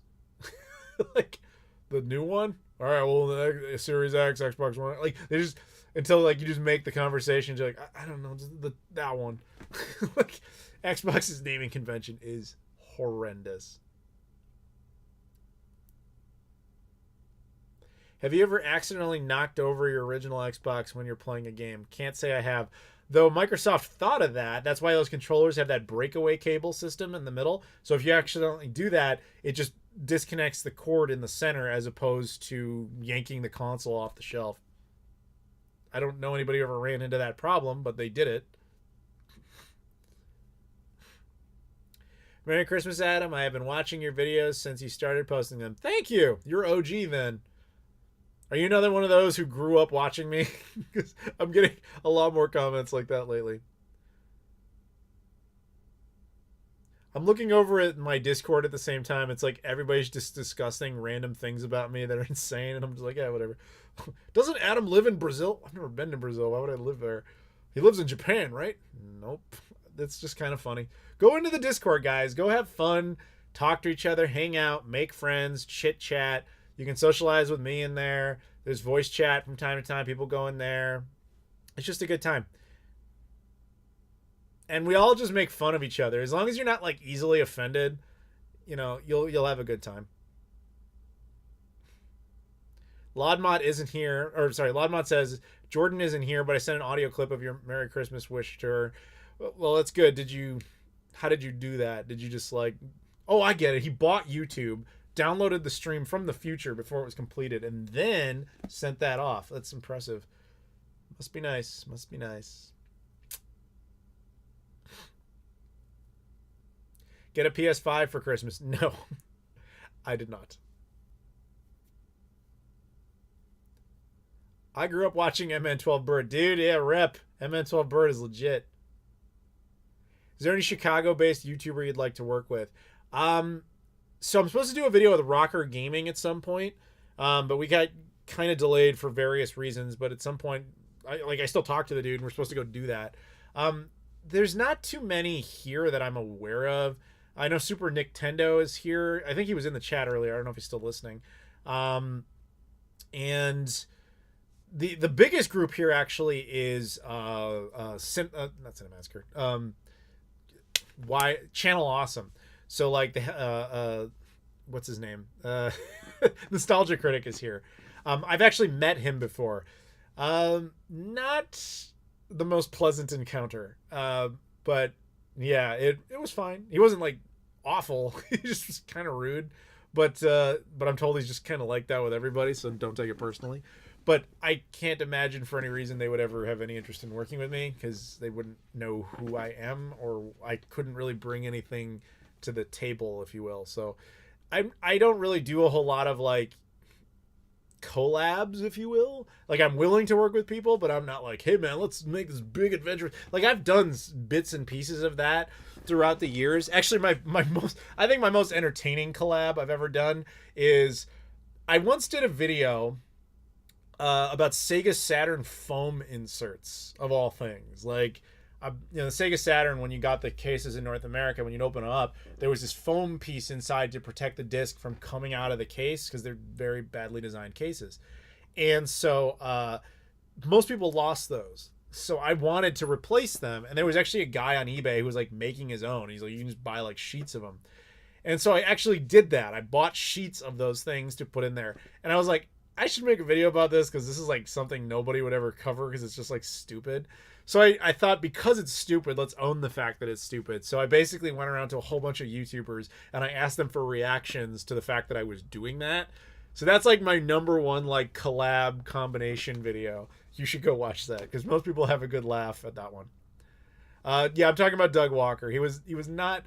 I only had like I said, one interaction with him. He was we were at the Screenwave party at Too Many Games one year, which means you have to be like a YouTuber, basically. It's like a private party for just YouTubers, so it's not even a general public thing. And I was there, and he was walking down the hall in my general direction. There was no one with him. He wasn't doing anything. He was just walking down the hall. And I said hello, and I said, hey man, I love your channel. I'm also from Chicago. And he's like, he just kept walking. And I was like, all right, that's it.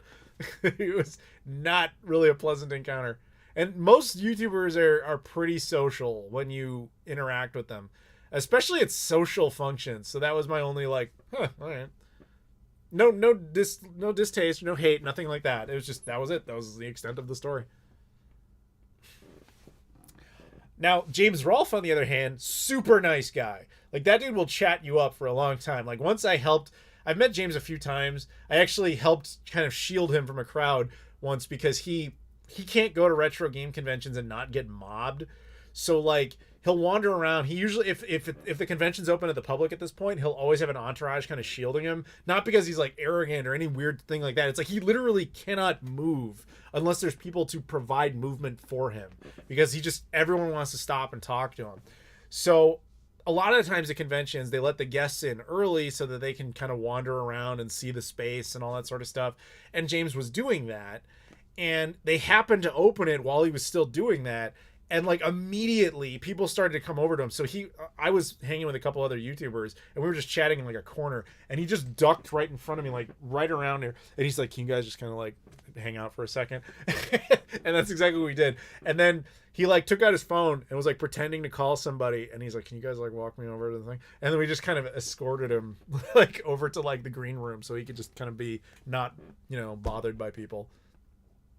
But he's super nice. But he will definitely chat with you. But it's like, I do the same thing, but I don't have anywhere near his levels. But one time James got like he wanted his jacket and nobody was willing to take him to his car, and I wasn't doing anything. I actually was guesting at the convention too. But I'm like, fuck it, let's go to the car. So we walked to his car, got his jacket, then walked back. And we were supposed to hang out that night, but my flight was like, no, I couldn't match it. But when I say we, I mean like it was a collective thing. It wasn't like, oh, James and I are gonna be buddies. Like, no, nothing weird. Like it was just, big group of people hanging out. And he was like, yeah, you should come to this party we're doing. But I couldn't because I had to go home. Laudmod Super Chats. Adam, just want you to know that I did in fact get Jordan something good. A piano. Not even kidding. Of course you're not kidding. Pianos are multiple thousands of dollars. Of course you would get that. That's actually kind of cheap for you, if I'm honest. I figured you'd buy her like a small island somewhere. Have I ever seen the movie UHF? Yes, I have. That's a pretty cool movie. It's funny because the entire premise of it is an outdated concept, but that almost like works in its favor because it's like this strange relic. It's neat.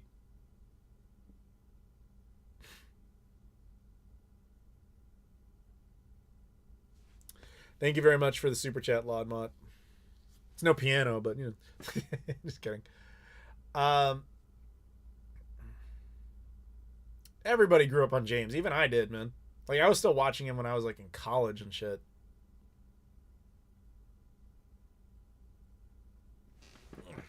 So we just hit the 4-hour mark. I didn't notice that. You guys want me to keep going?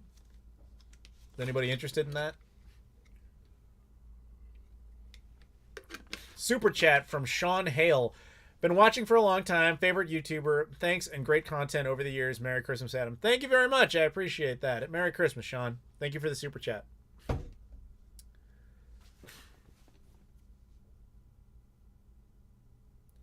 We all wish we could be making money like Laudmont, but the dude's on another level. It's just like, there's only a couple people that get to live like that. It's like Jeff Bezos, Bill Gates, Warren Buffett, Laudmont. It's like, it's this club that none of us are really allowed into. Adam, were you ever a PC gamer? Funny enough, yes, but I was much, much, much, much, much younger. Like in 1992, I think it was, maybe in 91, my mom's company gave her a computer because they wanted her to be able to do some work from home. And in those days, that was super limited. I mean, like, we had the equivalency of internet access at the time, which was just really basic. It was essentially like a fax. You know what I mean? It wasn't really anything special. And we had this thing, but she didn't like it. She didn't want to use it. She was like, I'd rather go downtown to the office than ever touch this thing.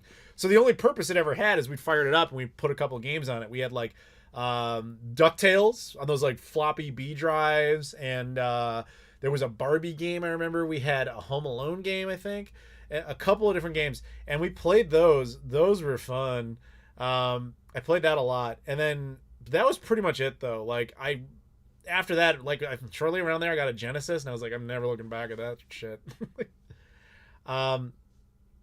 If he's so rich, how come you've never heard of him? There's a bunch of the best rich people, dude, are the ones you've never heard of. They get rich by gaming the system and staying infamous rather than famous. That's how it works.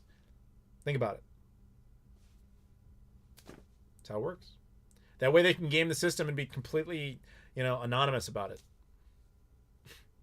Not every rich person is automatically famous. Have I met Luke Morris? No, I spoke to him once very briefly, just through a chat system because there was some talk about buying something from him, but nothing ever really materialized from that. I think at the time, funny enough, I was looking for a Famicom, and he was like yeah, maybe I could go find one or whatever, and that never really panned out. But I also ultimately didn't need it. What was the last time you played Guitar Hero? I've never played Guitar Hero. That South Park episode about Guitar Hero pretty much perfectly sums up my feelings on Guitar Hero. I picked up an Akura and an M Classic for my Dreamcast. Your videos guided me. I hope you enjoy it, man. You can't go wrong with that combination.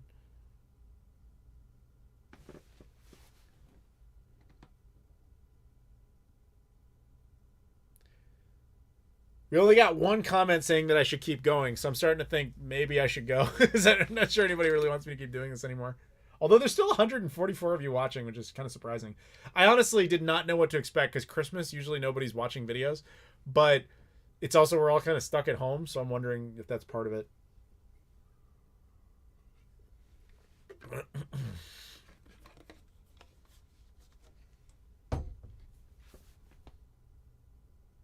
What's your favorite movie / cartoon licensed kids game?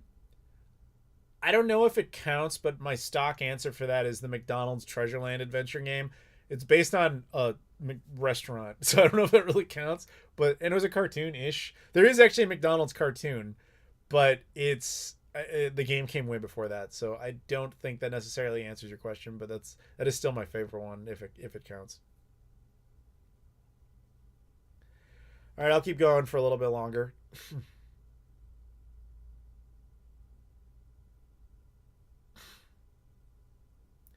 How do I get a Ubisoft thermos?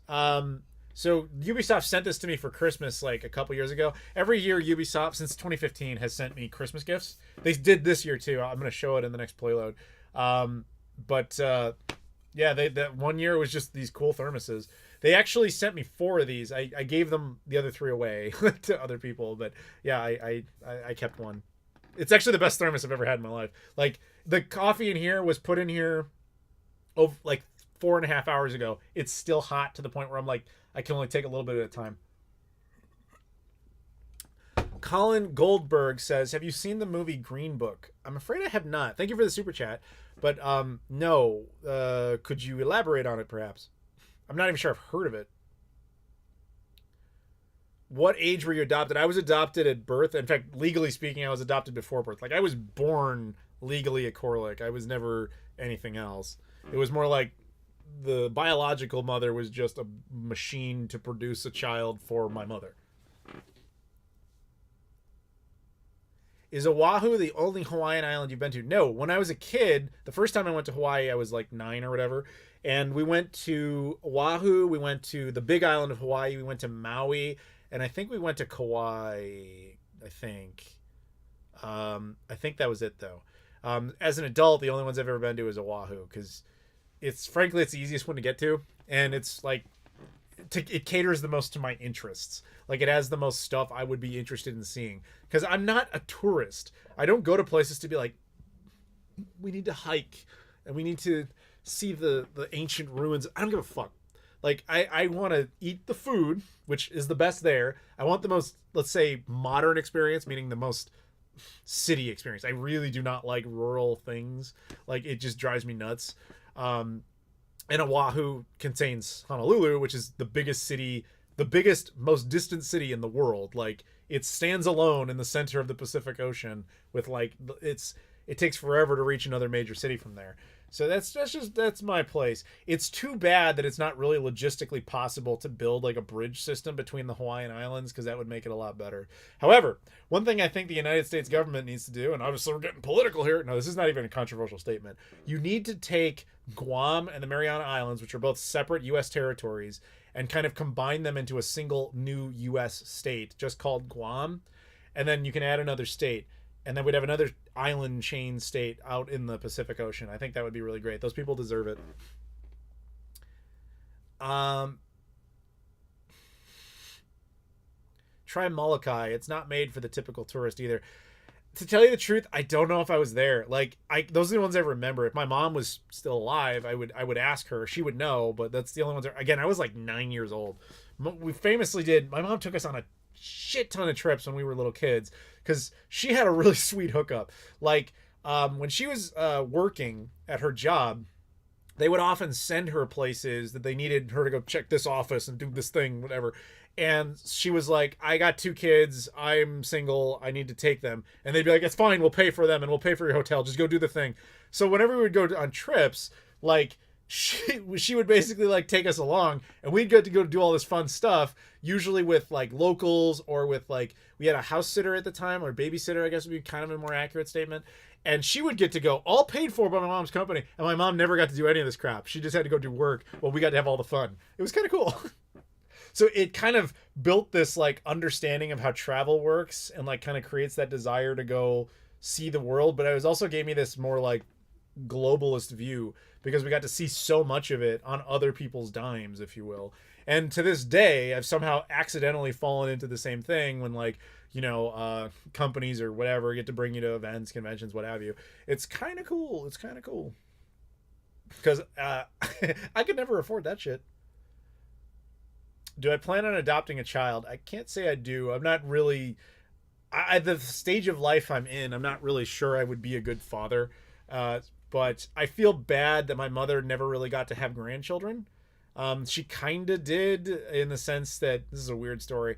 I'm going to tell you guys a weird story about my mom. She would regularly go to Vietnam to teach English to kids and provide them with, like, learning supplies. Like, she would go there and find out, like, okay, the kids don't have books, they don't have reading glasses, they don't have any of this type of stuff, and they need it. So she would come back to the US and like round up all these rich people like Lodmott and be like, yo, these kids need books, I need you to give me money to buy books to take to these kids. And they would do it.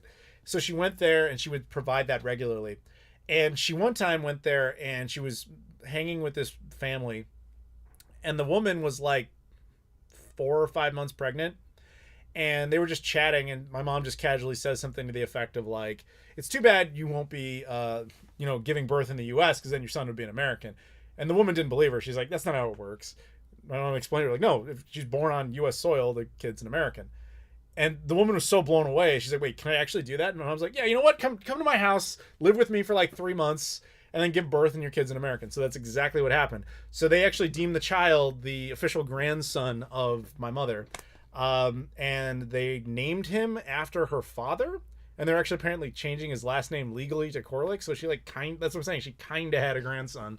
And then knowing the kid's mom, they're going to force him, when he eventually has a daughter, to name his daughter Susan, which was my mom's name, which again is right here on the hat. I'm wearing my mother's Christmas hat. So there you go. There's my little story. But me personally, I don't think anytime soon anyway that I intend to have any sort of children.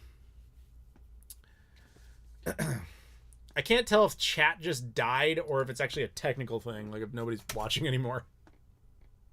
Let me refresh the page. Sorry if the stream freezes up. It's hang on one second.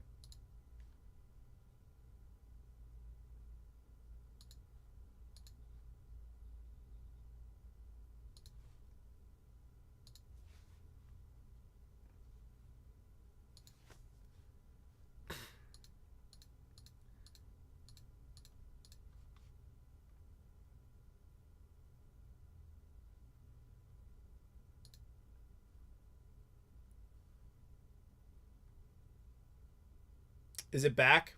Are we back?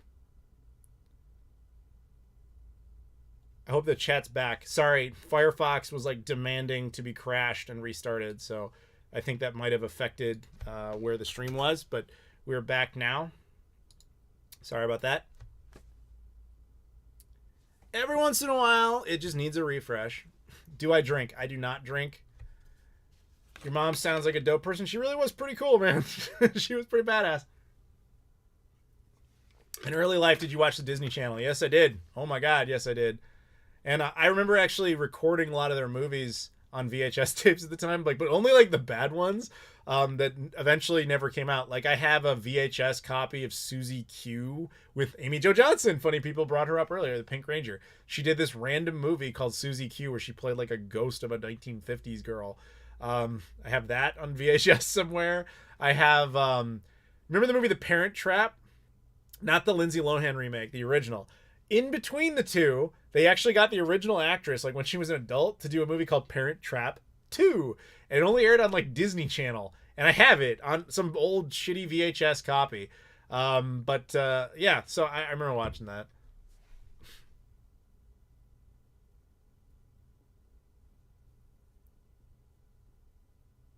Yeah, get Chrome. I have Chrome. It's just that I'm completely logged in with Firefox.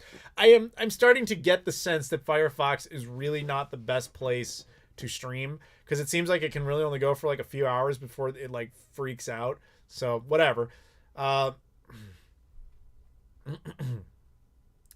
just sitting here listening to the stories. Well, that's pretty much all it is. It's just like a video podcast that happens to be live. You should listen to the actual podcast though. It comes out generally on the 27th of every month. In fact, yes, again, it'll be out on the 27th of this month.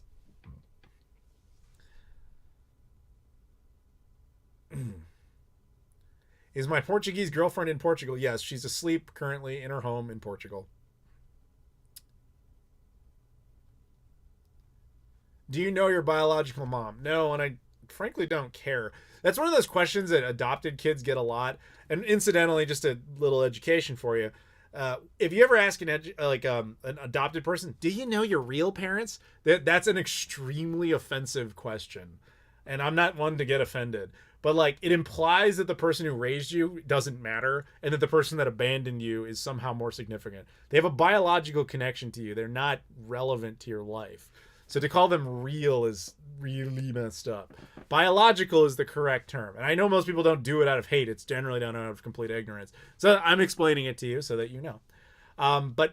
It's one of those things where people always ask, like, would you want to? I'm like, honestly, I don't really care. Like, I'm not, it's never interested me.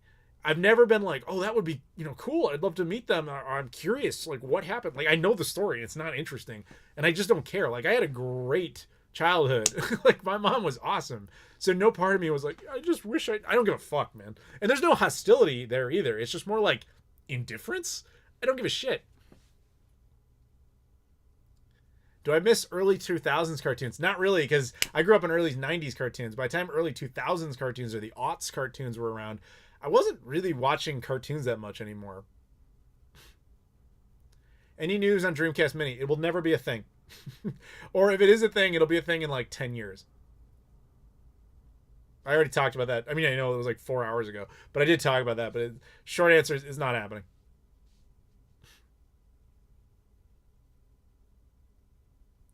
How do you deal with a long distance relationship like that, especially at the moment with everything? It's not a challenge. That's something I don't understand about other people, to be honest with you.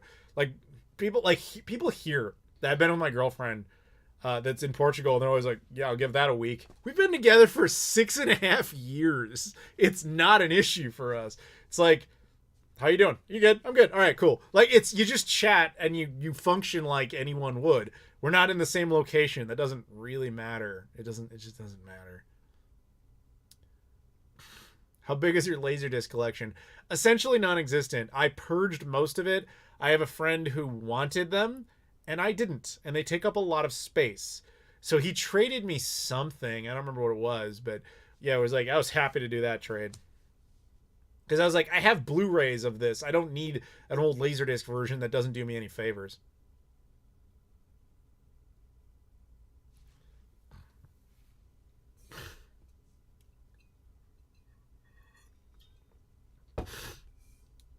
I played Astral Chain. I little bit. When I say little, I mean like 5 minutes of it. Like nothing significant to formulate much of an opinion. Like your girlfriend lives in Portugal? Yes, she does. That was actually always one of the perks of being sent to other places, is that if I got sent to Europe, it was pretty easy to go see her, or she would meet me there. It's actually kind of nice because it means you get to see the world with the person that you really care about, just kind of on other people's dimes.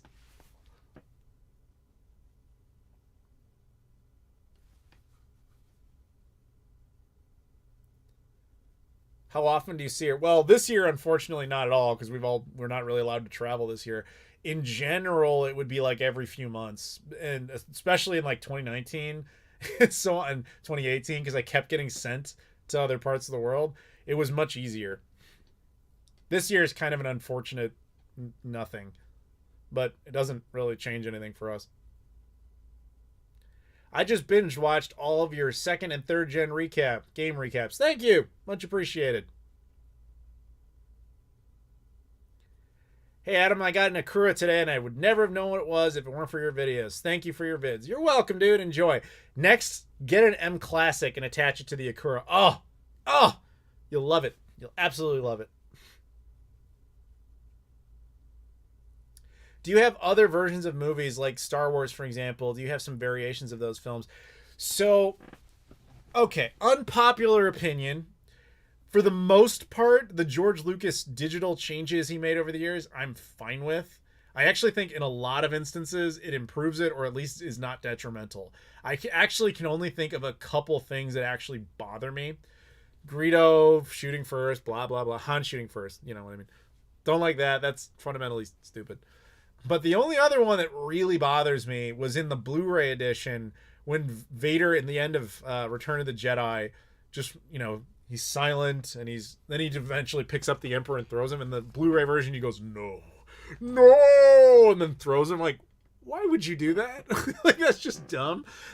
All the other ones don't really bother me. Like when he adds a random CGI character walking in the back, I don't give a shit. It's fine. I get what he's going for. He wanted it to be bigger. I'm actually okay with that. It's like narrative changes that piss me off. And those are the two narrative changes. It fundamentally changes Han's character, and it fundamentally changes the intellect of Vader. Because he goes from like silently motivated and like, you know, doing a surprise attack more or less to suddenly being like, I can say out loud that I've changed teams before I do something. And I'm just like, that's dumb as hell. Why would you do that? So that's the ones that bother me. Lodmod Super Chats. Imagine if you and I arranged for our girlfriends to meet up in Brazil just out of pure randomness, but we aren't invited. I'm freaking random. Well, dude, you're the one with the money. You want to buy everybody tickets to Brazil? You want to just buy Brazil? You go ahead. I will accept your currency to take us all to Brazil. Much appreciated. Brazilian trip coming up, all because of Lodmont. You're welcome, everybody. Shit, for the money Lodmont makes, you can take the entire channel to Brazil. Did I ever get involved in a fight accidentally? No. I assume you mean like actual fisticuffs. I'm no pugilist, so no. I wasn't really bullied or anything like that growing up. One time that I remember anyway, there was this kid who was walking down the hallway, and he was kind of like punching everybody like as he was going, just like in the arm type of thing. And the thing is, I'm double jointed, which I would love to show you, but at the angle I filmed this, there's nothing I can really show you with that. But like, I can move my arms in like fucked up positions that are not, most people would say are really not normal. And so this dude's going to punch me, and I could tell he's going to do it because he's just walking down punching everybody. So I grabbed his arm, and I did what I do with my double jointed arms, which his arm could not take. So it immediately puts him into an arm bar thing. And I was like, don't punch people, dude. And he was like, okay. He just walked on. That's the closest I ever got to a fight. Because I don't really tend to be the type of dude anybody wants to punch. I might have a punchable face or whatever, but no one's actually like ever been like, we're going. Just not a thing. Lodmot could buy the Czech Republic and sort out the train system. Dude, please, I wish. Lodmot, please. Like, with all the money you've got, do the world some good, man. Buy the Czech Republic. Put Jan in charge of it. Make him your, new... What do you guys have, a president? Prime Minister? What do you got? King, for all I care. Just fix the fucking trains. Please. Do the world a favor. Save a life.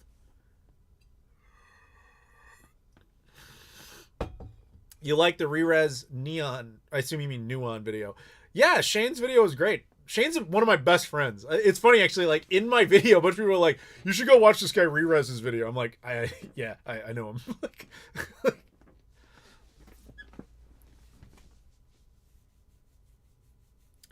I remember you showed off that weird arm thing, then I tried it. I found out I could do it that day. Really? Are you sure? Because that would be, I'm not going to say impossible because obviously I can do it, but that's really unlikely. Favorite PS2 exclusive, Twisted Metal Black is always my stock answer. Although I did try to play that game again recently, and by recently I mean like 2 years ago, and I was like, doesn't quite hold up as well as I remember.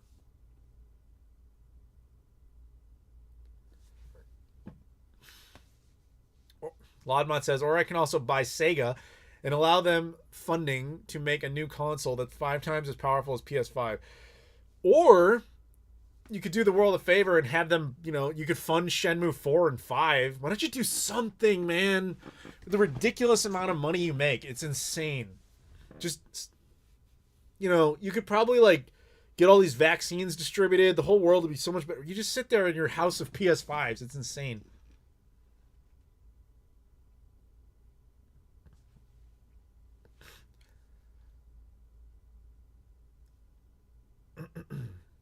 Can you put both of your legs over your head? No, it's not my legs really that are double jointed. A little bit, like I can turn my feet more abnormally than most people probably can, but I don't claim that as anything special.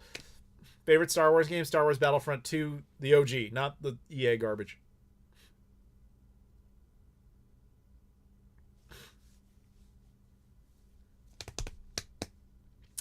What 6th gen game is your opinion is most deserving of a remaster? Ooh! Well, I think I just said it, actually. Star Wars Battlefront 1 and 2, like the OG ones. Oh my god, I would love to see those re-released. But the thing is, they kind of were, because the OG Xbox versions are compatible with Xbox One X and Xbox Series X, and they run at like 4K. It's insane. So maybe that's not a good answer. If that doesn't count, then I want to see, you know what game I would love to see? I talk about this game a lot. Nobody's ever really played it. Is a great game on the OG Xbox. It was on GameCube. It was on PS2. It's called Second Sight. It was awesome. It was by the guys who made Time Splitters. So much fun. Love it. It's like my #1 hidden gem of all time, but it's worthless. Nobody cares. It's not a hard game to get, but I'd love to see that game get like a proper re-release, because that game wasn't even 360 compatible, much less Xbox One or Xbox Series X. Like, it's just kind of hidden. So I'd love to see that. I will just give you money, actually, because your channel is awesome. Well, I appreciate that, Lodmont, but if you gave me the amount of money you make per day, I'd retire in 20 minutes. Like, the amount of money is insane. You guys have no idea what this dude earns. It's sick. Earlier, he donated $36 on PayPal, and I think it was a reference to the fact that he makes $36 per second. It's insane. Episode 1 Racer is the best one, though. Episode 1 Racer is great. I love that game on the Dreamcast. I feel like too many people associate that game with the N64 because they did like an N64 bundle and stuff. The Dreamcast version, far superior. Although, to be fair, I haven't played that PS5 or Switch re-release, but I heard that it wasn't actually a very good port. Oliver Clare, Super Chats. Is a Gamerade-style deep clean an inevitable part of the life of a console? What are some of your regular upkeep tips for consoles you keep out on display, reduce need for big restoration jobs down the line? So thank you for the super chat, Oliver. So that's a little difficult, because when I first get consoles, if they're used, if I've done a video on it in the past, I don't bother making a video about that process again, because you already saw me clean a PS2, which I'm learning, by the way, is a bad idea. Like, if I could redo the same video, and it seems like people don't know I did it originally, so whatever. But I don't do that regardless. But I do clean them myself. And that's one process. But you're talking about the ones I actually keep out on the counter. With those, I just kind of regularly go and wipe them down with, like, cleaning wipes and stuff like that, just for surface purposes. But once you take care of it on the regular, it's like cleaning in general. If it doesn't get that bad to begin with, then you don't really have that much to deal with. But every once in a while, especially if a console stops working, that's, squeaky wheel gets the grease type of logic. That's when you know to actually go do something with it. So that's typically when I take care of it. But no, there's not any console where I'm like, okay, well, today is the day we go out and we just open up all the Xboxes and clean them. Like, I never do that, unless there's actually a reason to. Hopefully that answers your question. But yeah, I would say just, be cautious. But also, it matters where you're storing them, because I know you're trying to get like a giant console collection too. Keep them behind something that will protect them from dust, meaning something with closed doors. or whatever, so that dust isn't regularly pooling on them. Like I have in a different room, I have a bunch of hutches, and that's where I keep consoles like together. And those hutch doors are always closed. As a result, some dust gets in there, but not a whole lot. So as a result, when you clean them and put them in there, they kind of just stay that way, which is kind of what you want. So again, hopefully that answers your question.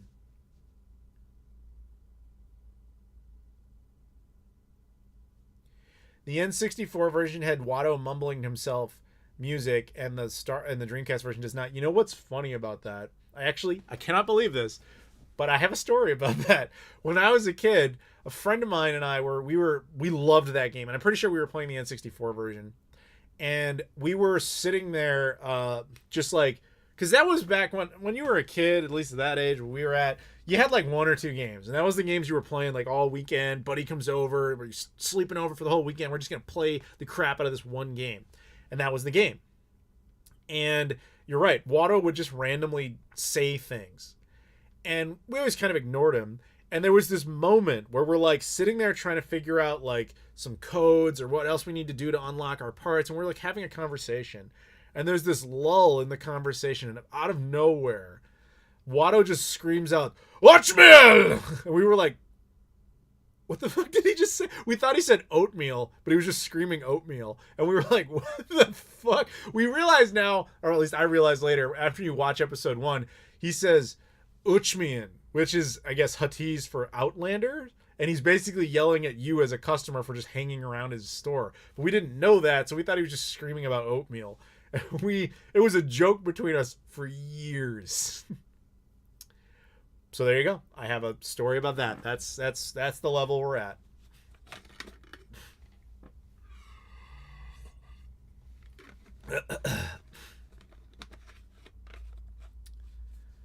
Next year, CTG says, next year I want to donate to you some Christmas decorations. I will not accept. And this isn't the normal, like, you don't have to send me anything. This is like, no, fuck you, keep it. I don't want it. Because, like, my mom's house had an entire, my mom loved Christmas. Like I said, she loved it.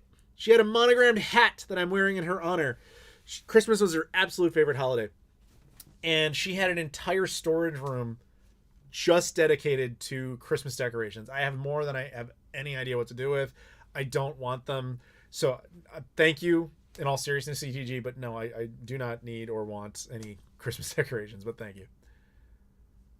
Do I miss old Ubisoft more than current Ubisoft? You're going to have to define where that border is. What are the chances of Jet Set Radio being revived? I would say basically non-existent. The original dev team is long gone. Sega has interest in the franchise, but it's very logistically difficult to re-release those games. I know more about this, but I don't think I'm allowed to say any of it. But I can tell you there's nothing being worked on in that department. So I'm sure what's typical of Sega these days is, if you are a super fan of a franchise and you want to make a new game for it, you can actually do that through Sega's Spotlight program. That's how Sonic Mania got made. Christian Whitehead was just a super fan of Sonic, and he wanted to make one, so he did, and then he got Sega's consent and some of their assets, and they made Sonic Mania. Like, it was just him developing it and more or less Sega publishing it. That's how Streets of Rage 4 got made. .mu was really interested in it. They were starting to make it, and Sega's like, this is great. We're on board. That's how the Panzer Dragoon remake got made. If someone had the same passion about the Dread Grind Radio franchise and just started making their own and pitched it through the Sega Spotlight program, I'm betting they would do it as long as it was high quality enough. We got a super chat from Seven Kurgand, who says, on your first RetroTink 2X review, you mentioned that the HD Retrovision PS2 component cables are actually better than the official ones. How did you come to that conclusion just by seeing these are better? It's mostly the way they're made. I knew more about this at the time, to be honest. I don't really remember, but HD Retrovision has, like, there's these little box sections inside the HD Retrovision cables, and they put a lot of extra parts in those to really boost the signals, I think pertaining to the C-Sync. So it results in a cleaner, more stable image. The Sony ones are more or less just kind of tapping into the console originally. So this is more or less, I'm not going to say enhancing on the, it's more like enhancing the signal strength, which is important when you're sending it through like video scalers and converters to get the strongest signal out of it. Otherwise, you're inherently starting off in a weaker position. Does that make any sense? That's basically what it is. So thank you very much for the super chat. Tell Sega to release the Streets of Rage remake. That's essentially how you got Streets of Rage 4, buddy. They can't just release the fan versions. They have to be like, okay, you've got street cred. Now come work for us and make one through our official channel. That's kind of how it works. Like, this isn't even like some trade secret. Like, Sega will openly talk about this. It's just that I feel like not enough people care enough to try it. But you could if you're enough of a dedicated programmer. Burping a lot all of a sudden. Dude, I had like the best Christmas brunch over at my cousin's house. Oh, it was amazing. I'm going to randomly post a photo of it in the Discord and just kind of scare everybody. If you want to see... yeah, I got a message from Rob. He was just complaining about Kelsey being on. Because that's what he does. Okay, so random photo of the food I had earlier. And the people in the Discord who are not listening to the super chat, or not listening to, sorry, I got a super chat. People who are not listening to the stream will just be confused as to why I'm showing that. It's like baked French toast and like some quiche and like this crab thing. It was really good. Sausage, bacon. Oh, it's great. We got a super chat from Lodmont. Hey, Adam, do you plan on moving into your inherited mom's house eventually? What would be your ideal house? The answer to that is essentially yes.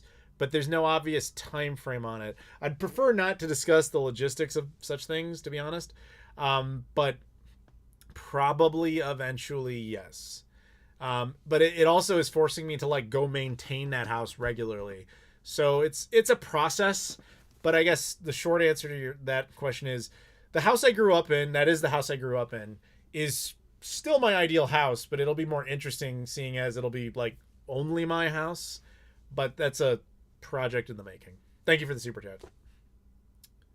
Do I have any ideas for games? Not really. I've never been passionate about the idea of being a game developer or anything like that. In fact, when I was younger and I was like, ooh, this would be a good idea for a game, what I was really telling myself is this is a good idea for a story. And that's more or less where like the film direction kind of went. Not so much the gaming stuff. I kind of fell into a career that's related to video games, if I'm honest. Did you ever make a video on how to soft mod an Xbox through the software exploit? No, I never did that. And there's guys who do that so much better than I ever would, that already have done it better than I ever would. And I honestly, it's one of those things where I'm like, I'd rather just hand a console to someone who's really good at that. Like Jesse, who was in here earlier, and be like, you know what, you just go for it. What's your preference for women? My girlfriend. If I was talented enough, I'd make a crossover platformer starring Estelle, Tempo, Billy Hatcher, and Alex Kidd. Does Sega own Tempo? I don't even... Estelle, I'm pretty sure was theirs. I'm not 100% on that. Billy Hatcher and Alex Kidd definitely are. But the other two, I'm not totally sure. Do you think the N64 Classic will ever happen? Yes. The problem with the N64 Classic is the same problem as always been, is emulation of N64 is still not quite there. It's not like Nintendo couldn't do it if they put enough resources into it, but the goal is to make it cheap. You know, that's why those things were successful. NES and SNES have been so easy to emulate for so long. N64 is still kind of buggy, and Nintendo would not want that. So they're not going to waste the money on R&D to do it when they have this juggernaut hit that is the Switch. Especially because they could resell those games individually on Switch. Part of the motivation behind the NES and SNES Classic was the fact that the Wii U completely flopped. And so they were like, we need something. But now that they have a success, this is what you get. Again, vote with your wallet. The success of the Switch kind of killed the momentum behind the whole mini thing. Oliver Clare super chats. Is plugging old consoles directly to a flat screen and using a TV built-in upscaler ever a good idea? Should SCART/component ports be a factor in choosing an HD TV/4K? Thank you for the super chat. I can't comment on the SCART thing because I'm in North America and we didn't really have that. Component, this is more of a personal preference because I hate component. I do not like dealing with it. So if you're just like set on, I have a console like an original Xbox and I want the component in my HD TV, sure, go ahead. I'm also one to say, like, you should always add an M Classic to pretty much anything, that especially stuff that would support components. So personally, I would really never go that way. But if I'm honest, my entire setup, there's nothing, absolutely nothing, that isn't upscaled or converted by the M Classic at the very least. But that boils down to personal preference, because people argue about that all the time. It's just what it is. I've even had, like, people make videos about, like, I can't believe he does this. Fuck off. Like, I don't give a shit if you're mad about how I connect a game console. You don't like it. If that's like something to piss you off enough to, like, ruin your day about how someone you don't know connected a thing to play something to entertain themselves, your life sucks and you need to move the fuck on, you pathetic piece of shit. That's how I feel about that. I don't care. If that bothers you that much, your life sucks. That's all I can say. Do you like Star Wars Jedi Fallen Order? Haven't had a chance to really sit down and play it. It's on the list. Have you met Silent Rob? Do you mean Silent Bob as in Kevin Smith? If you mean Silent Bob, I have seen Kevin Smith do a live thing here in Chicago that I had pretty good seats for, but I've never, like, directly interacted with him. The closest to that is he liked one of my tweets once. And it was actually him. It wasn't like some clone account. It was him. But that's it.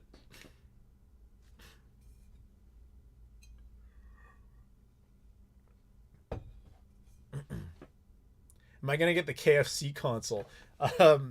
Probably not. It's not really a console. It's an all-digital thing. All digital platforms, as far as I'm concerned, are not really consoles.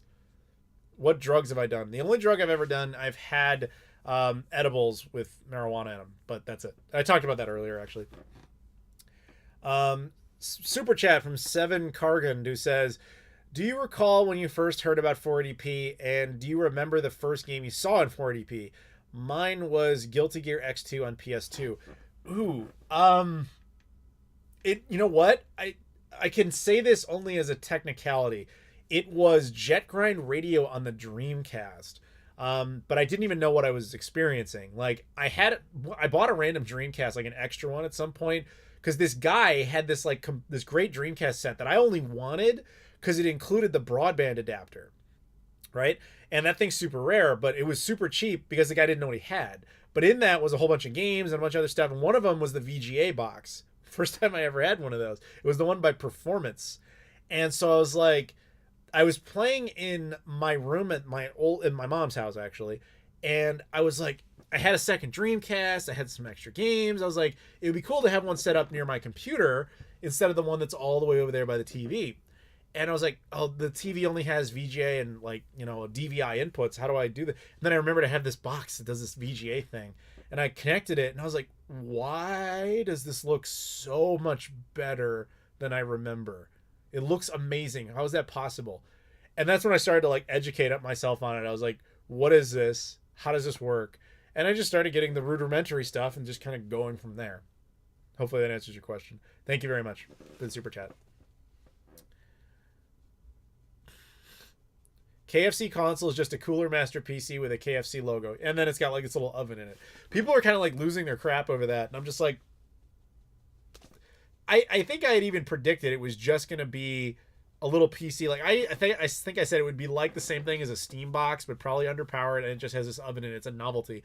I have no interest whatsoever.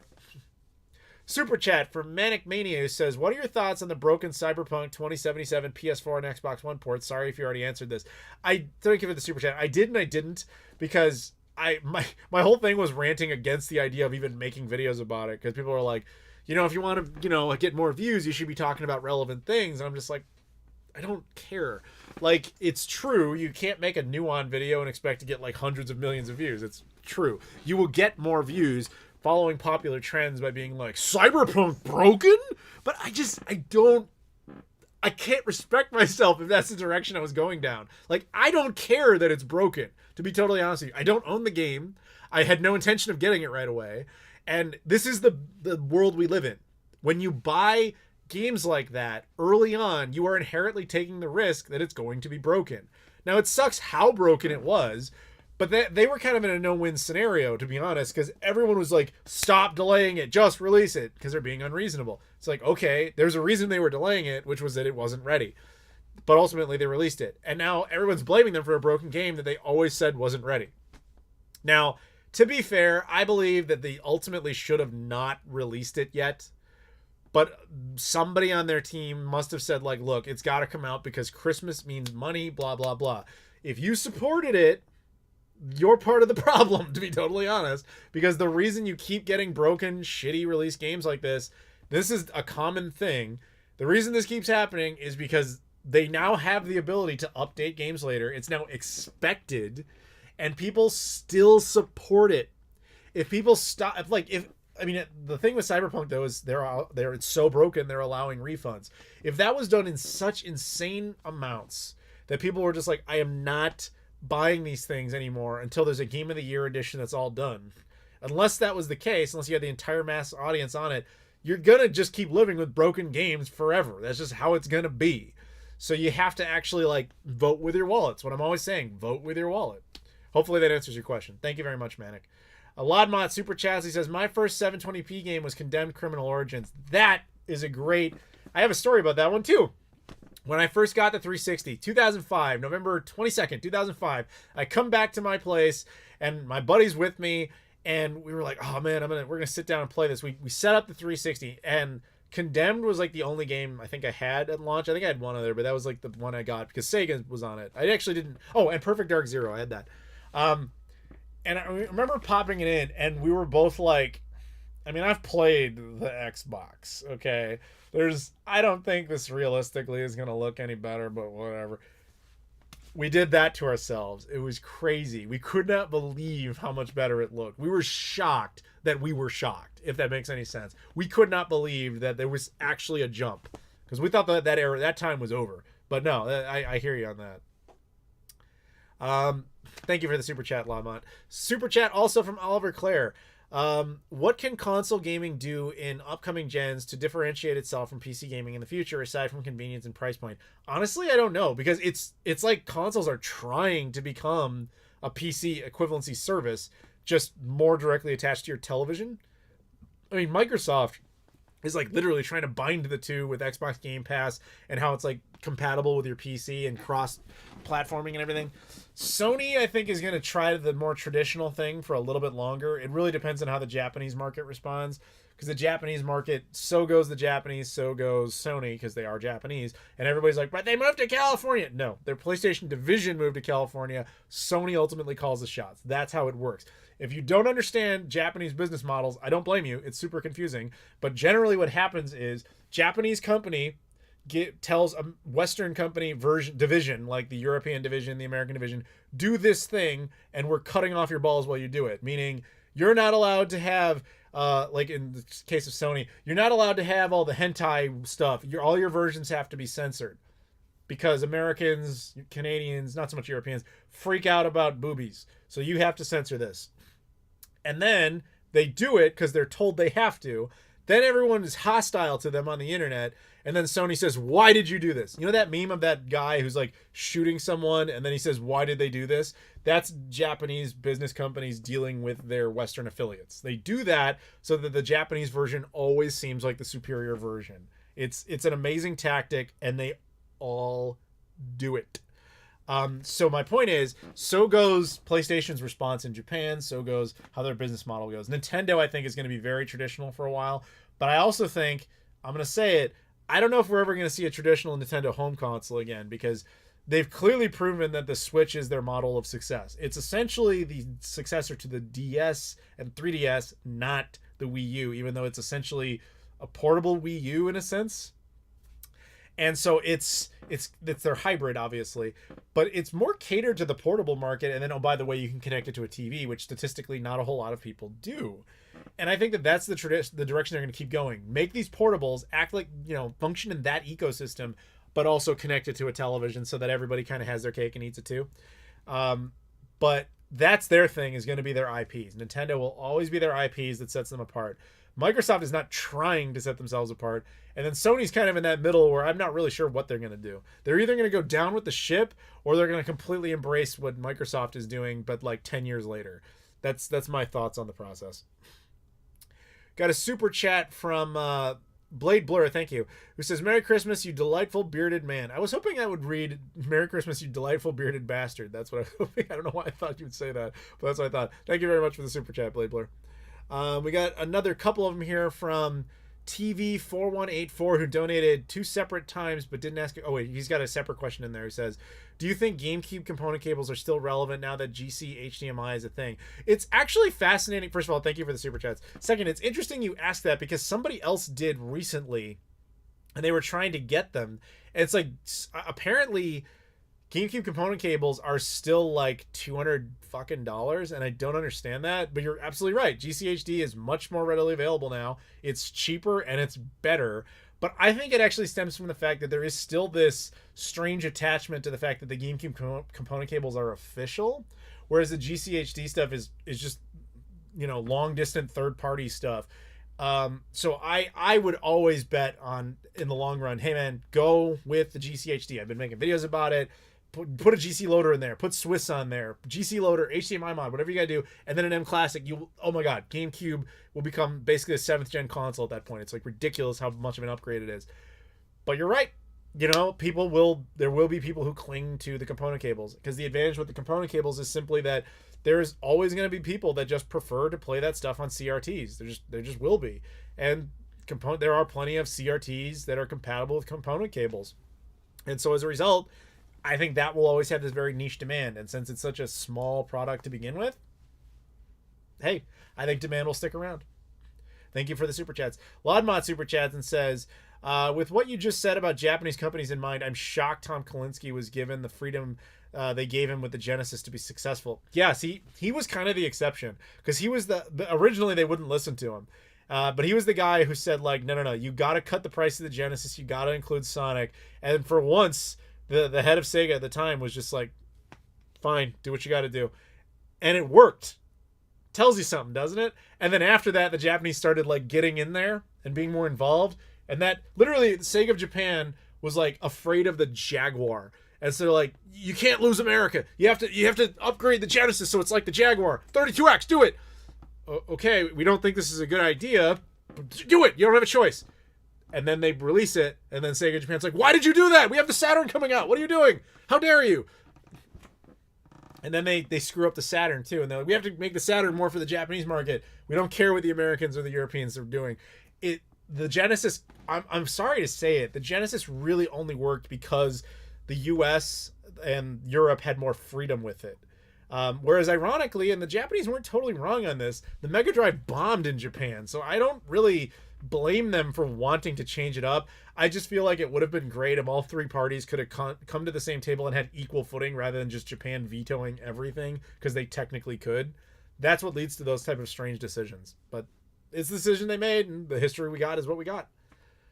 Thank you for the super chat. How many fully working CRT monitors do you own? If you include the Dreamcast kiosk and you include the Divers 2000 Dreamcast too, I do not value CRTs. I do not give a shit about them. I do not want them. They're big, bulky things that do not offer me a superior experience.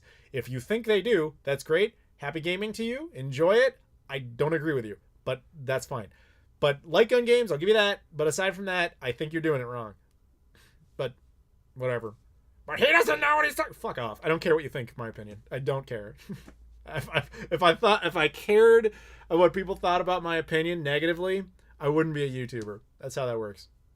If I was like, somebody said something bad about me, I can't be a YouTuber anymore. No, I don't give a shit, man. I don't give a shit.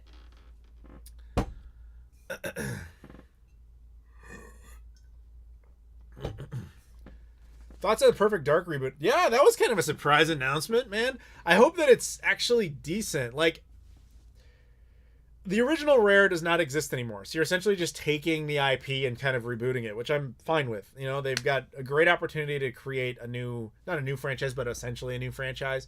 And that would be awesome if it worked out. But, you know, beyond that, I don't really have much to say, because I know a lot of people say Perfect Dark is the superior game to GoldenEye. I don't agree with that at all. But hey, whatever. I just don't have the right kind of nostalgia for Perfect Dark Zero to be too concerned, if that makes any sense. But I'm happy if people are happy. How about getting a cheap projector to play your PS2? Somebody asked me about that recently, and I was like totally baffled as to why you'd want to do that. Projectors are not really good unless you have the absolute like amazing conditions of like a dark room, and I wouldn't really want to play a game that way. But that's me. Get off my lawn. Somebody wanted me to say that for some reason. I only have a CRT TV for a small amount of light gun games I have. As soon as I have a way to play them without needing a CRT, I will get rid of them when I have to. Dude, if you like CRTs, play them that way. I don't care what you do. What I don't like is when people tell me, this is how you have to do it and you're wrong. It's like, suck my dick. I don't give a shit. I don't care how you think I should play my games. I play it this way, and I will show you how I do it. If you want to follow that, go for it. If you don't, I don't care. Hook up your RF cables to a CRT if that's how you get joy out of it. Have a good time.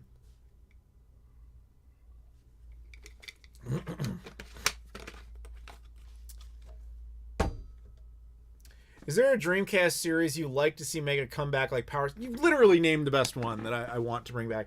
A proper Crazy Taxi reboot. I know they're doing that like weird hybrid spiritual successor thing. I'd rather see a legit one. Beyond that, no, that would definitely be my number one. If not Power Stone, because you took that one. How excited are you for the new Bond game? Not particularly.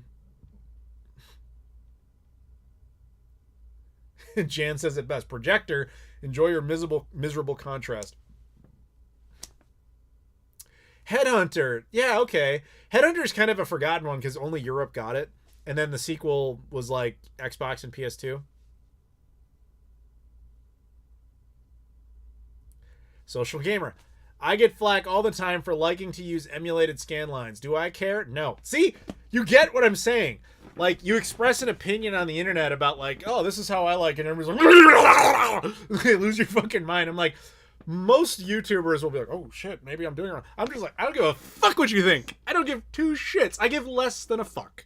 So if you want to hear what I have to say on it and you want to see how I arrived at that conclusion, hey, I'm all game. I'll show you my evidence of why I think this is the best. But if you're going to sit there and be like, no, it's not the best because the CRT has the composite cables and they go... That's fine. If you like that, that's cool. I've already made my decision and you've made yours. This is a pointless conversation. Do you see what I'm saying? Especially when you enter hostility into it. That's the part that I'm just like, shut the fuck up. It's video games. This is not globally significant things. We're not changing people's lives, you know, in the sense of like, oh, we're curing diseases. We're just entertaining ourselves. And yes, and personally, I do think scan lines look like shit. I don't understand the appeal. But, sorry, I already, your name, Social Gamer. You like scan lines? Cool, man. I would never be like, how dare you, you piece of fucking shit. How could you like scan lines? You've destroyed my childhood by you liking scan lines. Like, just like what you like, man.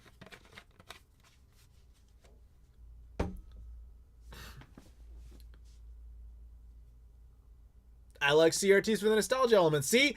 That's fine. That's a legitimate argument. That's great. And would I come at you and be like, how dare you? It's amazing, man. Especially when you run a YouTube channel, you will be astonished by how many people will get like up in your face about stuff like that. Like, I've been dealing with that shit for years. And it's always like, yeah, kiss my ass. Like, I don't give a shit. Have I ever messed around with AV receivers? Not really. Sorry, am I getting too vulgar for everybody?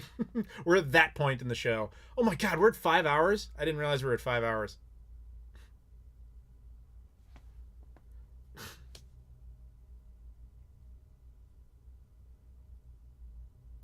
Am I going to get the VCS? No, I don't do digital platforms. Wow, 5 hours. Should I keep going? It's already 9 o'clock. Do people really get that heated over scan lines? Dude, there are people on the internet that lose their mind about how one connects or displays a video game that they aren't the ones playing. There are people with like, all I can say is they must have really pathetic lives, like where you lose your fucking mind over how someone else is playing a video game. Like, you come to me for advice, I'll tell you what I think, but I don't lose my shit at you for doing it differently. I might be like, okay, you're doing it wrong and here's why. Sure. And if they're looking for that advice, like I had Leafy Poo, who was in here earlier, you know, he and I were talking on one of my podcasts and he explained like, oh, I have my PS2 hooked up to like a composite, or he called it an AV to HDMI adapter. And I just kind of like grunted because like, oh, Jesus. Like, because that's like not good because he's connecting it to a modern HD TV. And I basically explained to him like, look, man, you play it however you want, but like, here's how I would do it. And he kind of like took that and he watched, according to him, he like watched my video on the Retro Tinks and then he bought all that stuff and he wanted to come back on the podcast to be like, I get it now. It all makes sense. He was totally right. And he started showing like screen caps of what he had with it and without it. And he's like, oh my God, I don't know why I didn't listen to this earlier. It's not even, it's people who don't know any better. That's fine. That's what they're there to learn. What I hate is the people who get in your face because they think they're superior to you for not knowing about it. And then they give you shit for having a different opinion than them. It's just like, dude, sit down and shut the fuck up. If I want your opinion, I'll ask for it. Make sense? How did the USA not get RGB? We got RGB. We just didn't get a way to use it. We didn't have SCART. If you worked in broadcasting, PVMs had their own proprietary cable that was kind of a component clone, if you will. It was a little earlier, I think. But most people didn't have access to it.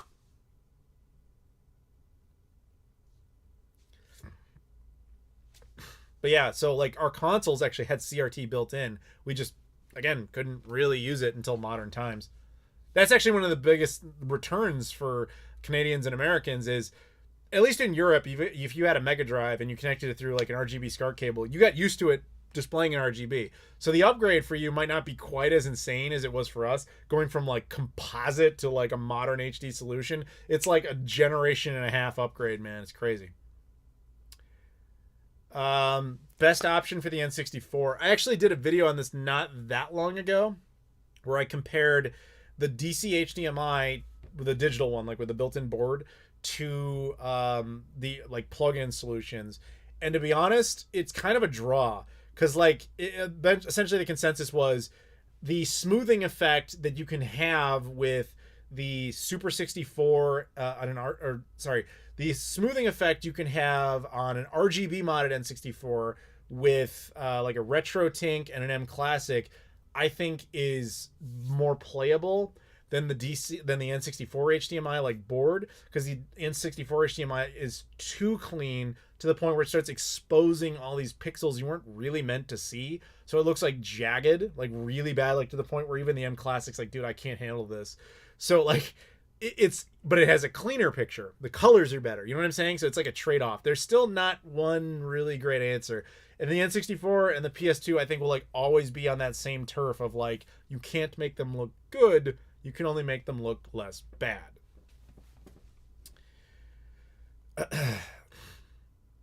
You're still going at this for 5 hours. I know, I was not expecting that. I actually thought we'd be going for like 90 minutes tops. How immature I was back then in those 5 hours ago days. Thoughts on the downfall of the Xbox HDMI? I'm not sure what that's in reference to.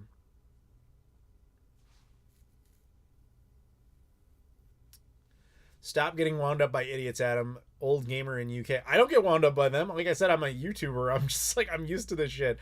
I'm trying to explain to you why I think these people are pathetic. Like, the last thing I would ever do in the world is watch some guy's video and be like, well, he did it wrong. Now I'm going to go make a video about how he did it wrong, and I'll write forum posts about how... Like, dude, your life sucks. Like, if that's your day, I got better shit to do. Like, you can disagree with me all you want. Leave a hate comment in there. I don't even care about that. It's like when you go to that next level of nutcase, that's where it's like, bye. You do something better with your life. Ubisoft Thermos, yeah. This is the best thermos ever. I've been going, as we said, 5 hours. The coffee in here, still hot. And that's with the cap off.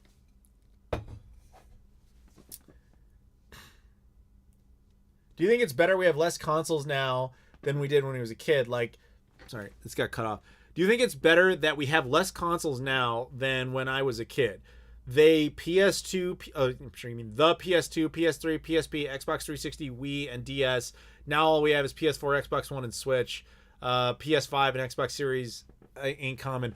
I kind of don't really agree with your premise of that question because you're not being consistent. You're combining generations on one half of the question and then not combining generations on the other half of the question.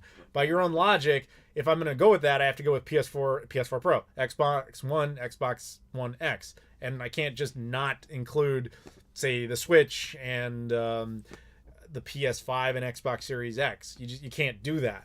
And it's really not that much because what you have right now is 3 manufacturers that each essentially have one primary console. Both Sony and actually all 3 of them have 2 variants. Sony has PS5 disc, PS5 digital. Microsoft has Xbox Series S and Xbox Series X. Nintendo has the Switch and the standard one and then the portable only. So they have essentially that's 6 right there. And then plus, honestly, if we go back to the original premise of that question, you're discounting a lot of other platforms because you're combining generations. If you're going to include the PS2, you have to argue that the Dreamcast, the Xbox, the GameCube, even debatably the new one, the Game Boy Advance by that reasoning, have to all be there. So I just don't agree with even the premise of that statement.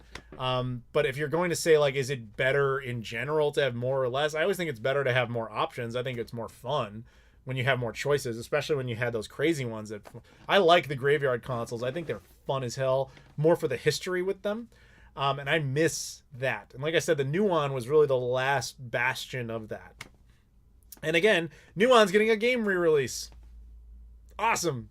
We got a super chat from Oliver Clare who says, is there any method to choosing HDMI cables to connect to your FrameMeister and switches, etc., or is it just luck of the draw as to what will work? Are you having compatibility issues with HDMI cables? I'm not sure what you're getting at. What I would suggest is, depending on how many switches or whatever you're using, is you get an HDMI repeater to output from the FrameMeister, because the signal that comes off it is not that good, so you kind of need to boost the strength of it. Does that address it at all? Thanks for the super chat. I thought it was a cold beer can. I don't drink beer, guys. I had beer once ever in my life. I was 7 years old, and my mom was like, try this. And I don't know if she was either being a really good parent or not. I still never figured it out. She had me try beer one time, and I ran over to the kitchen sink and spit it out immediately. I've never had beer since. I thought it was vile. So either she kept me off of beer for my whole life in that gesture, or she was just like, I don't give a fuck. I'm betting it was more the former, but you never really know.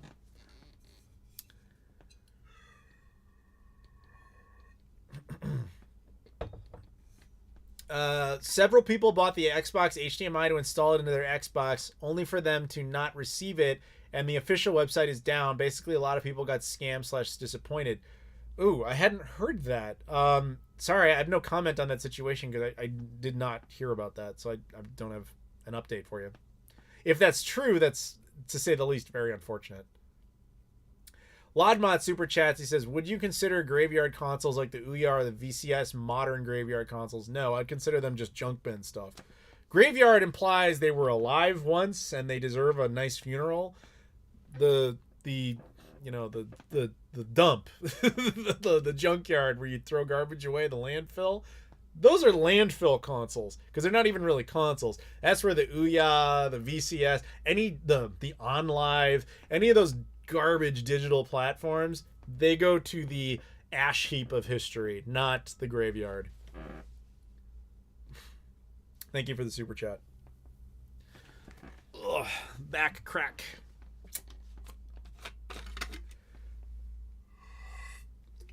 People hanging out in the Discord, that's good. Go chat some more. Have fun in there.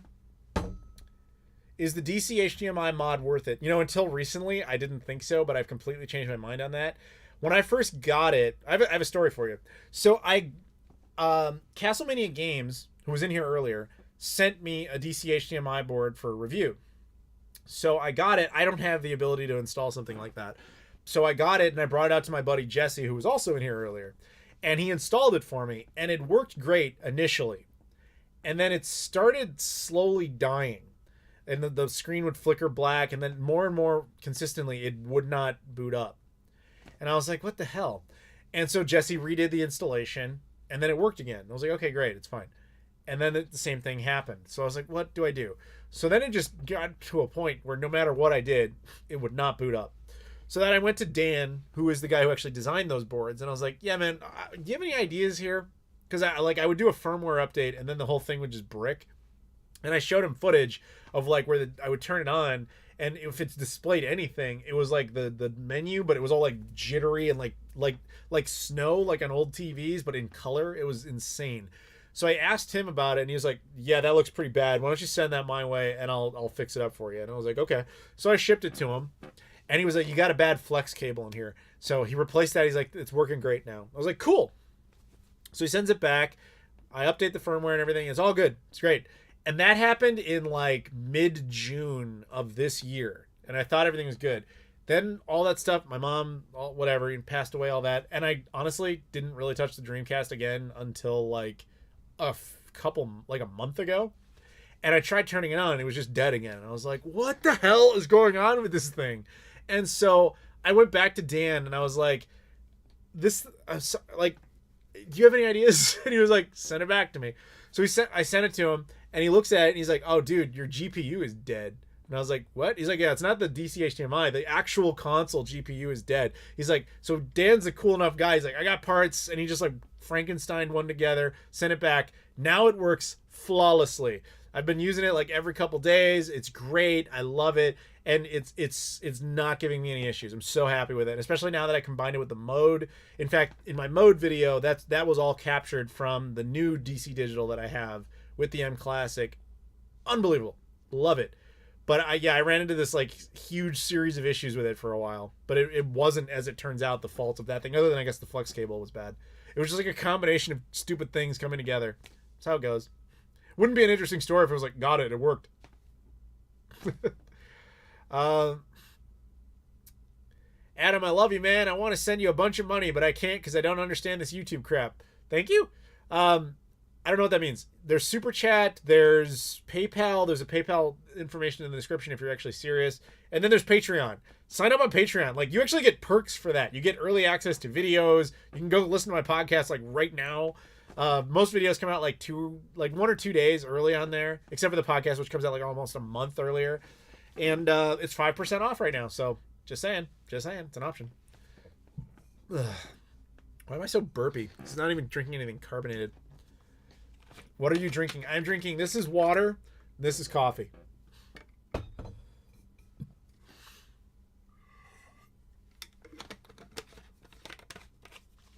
My 60 gigabyte PS3 failed, says Gaza.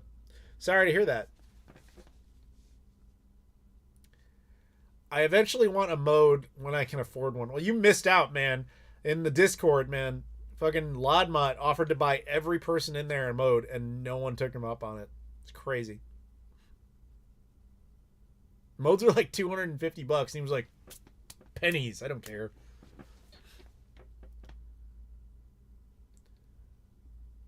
If I ever played Fortnite, no. That's one of those games where like I look at it and I'm like, I'm old, I guess, because this is that point where everything doesn't make sense to me anymore. I'm like, I don't get why this is cool. Is this what's cool? I guess I'm old now. I don't understand you damn kids and your music. That's how I felt about Fortnite. Just don't see the appeal. Did you know the Series X disc games that have smart delivery don't include the build on the disc? Does that affect how you buy your games?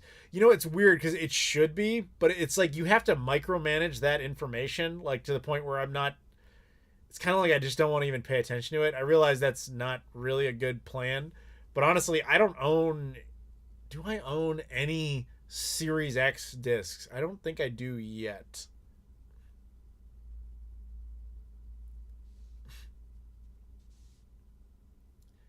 Yeah, all these people who wanted modes. Dude, you should have been in the Discord.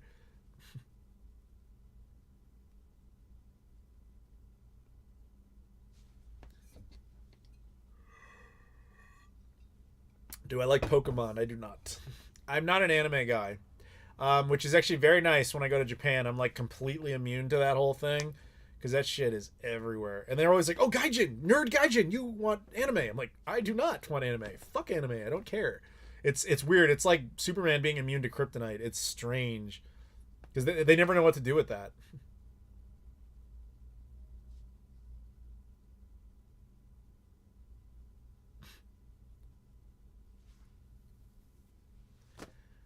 I think a bunch of people are subscribing to Lodmot because he's getting mad in the Discord that he's getting all these YouTube notifications. People are subscribing because they think he's going to buy him stuff. It's kind of funny. Have I seen Citizen Kane? Yes, it's like absolutely required film for film school. It is actually a legitimately good movie. One little factoid about that movie that nobody really knows, I mean, people know it, but it's not common knowledge, is that Citizen Kane has in it more visual effects than the 1977 cut of Star Wars. It's just that they're much more subtle. It's not like, you know, CGI and shit like that. I mean, obviously, there wasn't CGI in the original Star Wars, but there was a lot of visual effects of that era. And as it turns out, Citizen Kane actually had more, which is just kind of crazy. Because it doesn't come off like a movie that would need them, but it has them. Christian setting out. Good night. Merry Christmas, everybody. I got on Discord for other reasons. Yeah, I'm sure you did. It wasn't Lodmot buying you a mode or anything, was it?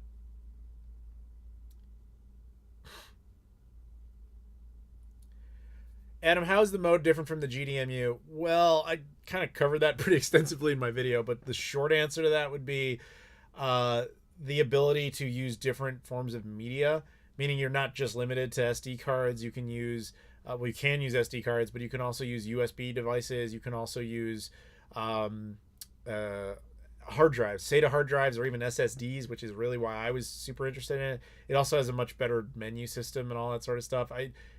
I think it's the far superior way to go. I love it to the point where I got a second one. It was before Lodmot made his offer of buying everyone modes, but I got a second one just so I could have one in the Saturn and one in the Dreamcast.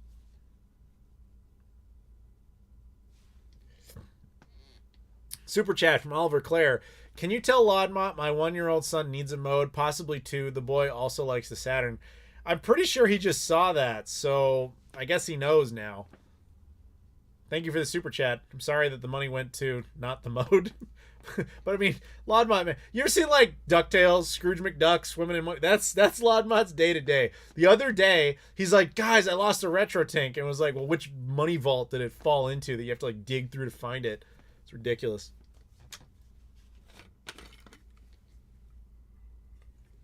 I've been in Discord for months and joined Adam's channel 2 to 3 hours ago before you mentioned the mode. You missed out. Won't the Halo servers on the Master Chief Collection stay on? So I assume you're referring to the fact that the 360 servers are now timed. They're only going to be up for another year. I assume, and like you're pointing out, that the Master Chief Collection for Xbox One, the point is to replace it. I would assume yes. But I mean, the other backdoor thing to that is Microsoft is not going to keep 360 servers up forever. And they've learned, this was basically because of Halo originally, that when they shut down the original Xbox Live, the only reason they kept it up so long was because Halo 2 was the only game people are still playing. And that's probably very true with the 360 stuff, is it's mostly Halo that people are still playing on there. So if you shut that one down first, there's almost no one left to care about the rest of it. So I would say, guys, honestly, enjoy your Xbox Live for 360 content for this year, because that's probably the last time you'll see it. Maybe it'll bleed into 2022, but man, it's time. It's getting up there, man. So be ready.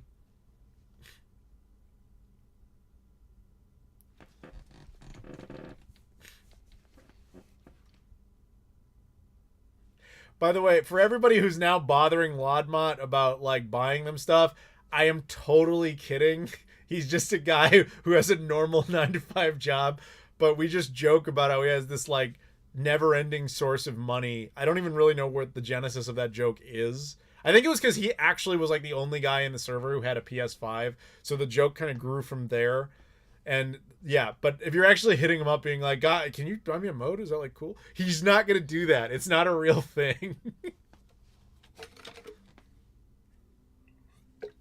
what tends to happen in my Discord is that people come in and they kind of, you develop a personality. We all build relationships, and everybody kind of gets like a joke associated with them. Like Roni is like our de facto Canadian. And Razor, who's in there from time to time, he's like our big brain, like super genius, like Big Blue's our German, like, and Verd's our weird pervert, I guess. Sorry, Verd, if you're hearing this, but it's true. And then Pizza Parker is our guy who owns an island for some reason. Just random jokes. If you stick around long enough and hang out in there, you'll make buddies with people, and everybody just kind of gets a joke that goes around with them, if that makes any sense. It's just social interaction stuff.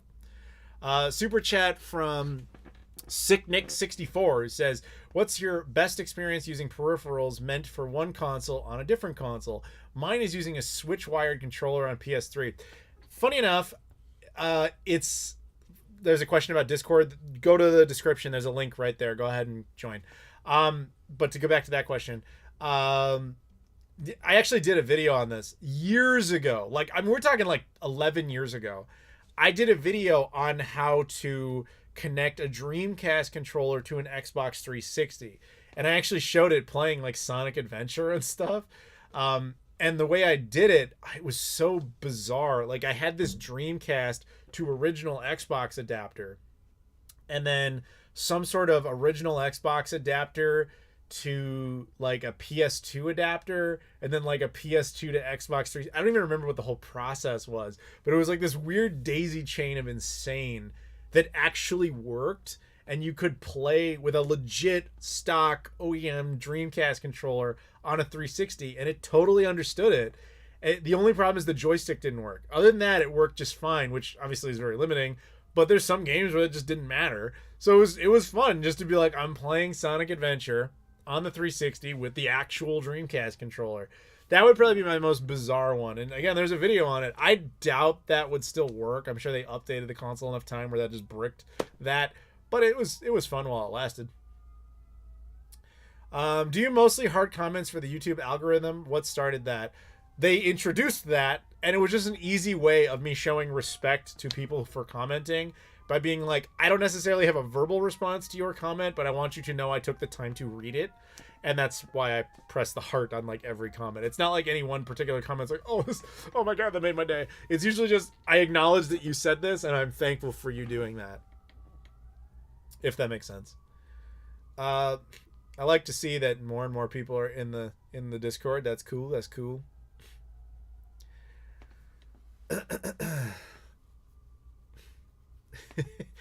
I'm catching like a glimpse when I look over at the other monitor about what's going on in Discord. Isn't Adam supposed to be God in here? No, Caleb is God in there. He's Jolly Overlord Sea Dog. I'm just the Queen of England in there. I'm just a figurehead. Anyway. Have you ever hooked up an N64 controller to a GameCube you've never lived? I think I did once. There was some kind of adapter. I don't remember working all that well. I want to join your Discord server, but I am terrible at social interaction. Just join and then comment as you see fit. There's no pressure. It's not like anybody's going to message you and be like, why aren't you talking? You don't have to do that. Just hang out, lurk, understand people, and if you want to interact. People in there are weird, but nobody's going to be like shitty to you. Like, we don't really have that personality. I tend to find that people who gravitate towards my videos are not assholes. Sometimes they're hyperactive, they're a little eccentric, and sometimes our humor is misunderstood. But nobody will be like, dude, you're fucking retarded. What are you doing here? Like, nobody's a dick. So it's just something about the nature of the audience that has for some reason followed me is always like that. So go in there, check it out. Worst case scenario, you don't stick around. There's no fee to be in there. Laudmont Super Chat says, I hear ghosts moaning in the background. You're either hearing my chair squeak or briefly there was like some sirens going past. Maybe that's what you're hearing. But Merry Christmas, I guess. Christmas ghosts, if you want to believe that, you can go for it. Bob Krat. No, not Bob. Well, you're Scrooge, right? Fuck, it all makes sense now. Because Laudmont is Scrooge. So now he's hearing ghosts because they're telling him, like, dude, if you don't shape up and shit, you're going to, like, people are going to be, like, happy when you die and selling off your crap and saying you were never a warm body, blah, blah, blah. Don't be like Scrooge. You're Scrooge McDuck, not Scrooge, Humbug Scrooge. It's time to donate your money, Laudmod. Perhaps buy everyone a round of modes. That might, help. Just saying.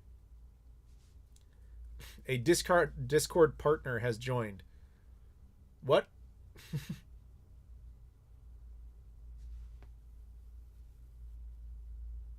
Hello. Hi, everybody. Merry Christmas. Yes, we are still going at 5.5 hours for anybody who's like, wait, what? Yeah, I've been live streaming for 5.5 hours on this Christmas. Don't really know why. I was kind of planning to do this for like maybe an hour to 90 minutes, but in typical me fashion, here we are. We had Rob join. He called for a little while. That's about it. Because I didn't really prep anybody for the fact that I was doing this. I wasn't even totally sure I was going to do it. So I didn't like pre-call like anybody, be like, hey, you want to be a guest? The only reason Rob was on is because he started bitching at me when I said I was going to do a stream. And then I was like, do you want to be on, jealous boy? And he was just like, okay. And then so he was on for a little while. The Importer super chats and says, Merry Christmas, Adam. Thank you to the Importer. You are one of the only people, the Importer. You are one of the only people who has ever hit that join button on my videos. You can join membership, whatever, and you get like the custom emojis and all that sort of stuff. It's like an alternative to Patreon. He's like the only dude who has ever done it. And I only know that because every time he comments, it's like it got a special emoji. There's a couple of you. I appreciate it. It's, you can do the join thing, Patreon, the super chats, PayPals, whatever you want. I appreciate the support, guys. It's amazing. Again, no requirement. I'm just super happy about it. I appreciate it. It helps keep the channel going. Have I ever been to Bellevue, Washington? Yes, I have. I was there last year, actually. I was there. It was around that area for Kelsey Lewin's wedding. I went to that. So how cool with you? So cool how you're boys with Metal Jesus. Yeah, he's cool. I mean, like I said before, at least in the previous stream, all of that group, the one I'm the closest to is Kelsey. Like I said, I just went to her wedding. Reggie was in this chat earlier. He was hanging out with people, but Jason and I, like, we have each other's numbers. We talk through Twitter sometimes, and we hang out in person. But it's just kind of like just someone if that makes any sense. Wasp25, which, by the way, Wasp, you're the same Wasp who must be in the Discord. You're one of the only people in there, at least until tonight, who's like a regular, who we've never really come up with any sort of like joke for. We have to work on that. Merry Christmas, Adam. It's been great chatting with you in the past few weeks. It's been lots of fun. Hope you had a great Christmas. Wish you the best. Thank you very much. That's too nice of a comment for me to come up with a joke on your name at the moment. So we'll come up with something a little later. But thank you. Big Al00 super chats 2 Santa stickers. Thank you. Appreciate it. Have you played 3rd and 4th gen games on the Dreamcast, like through emulation? Yes. When I was still in high school, that was like a big thing before I got my modded Xbox. I remember playing the Sega Gens. That was what it was called. Emulator. It was like a hack of the Sega Smash Pack that someone ripped and modified. That one was cool. And you could play like Genesis games at full speed. It's just that the sound wasn't right, which was a common problem with Genesis emulation. That was great. And then we would also try to get Dream SNES, but it was always too slow. But I do remember playing like Nesticle, which is a great name, for Dreamcast, and you could play NES games. But it was more like, at the time, it was more about the novelty of the fact that you were getting it to work than it was to actually play it. Because I still had the Genesis and everything, and I would play it on the Dreamcast, but I'm like, I just kind of enjoy playing this more on an actual Genesis.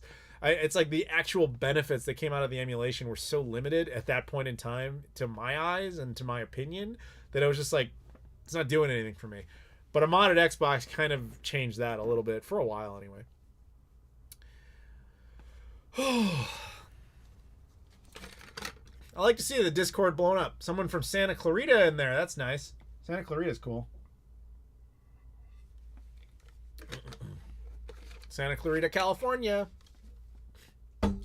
Been to both Santa Clarita and Santa Clara. I get them both confused, but they're both good places.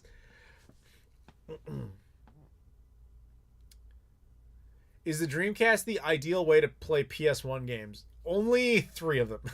Tekken 3, Metal Gear Solid, and Gran Turismo 2, if you have the official, like, legit Bleemcast releases. Other than that, at this point, it's just a novelty. Like,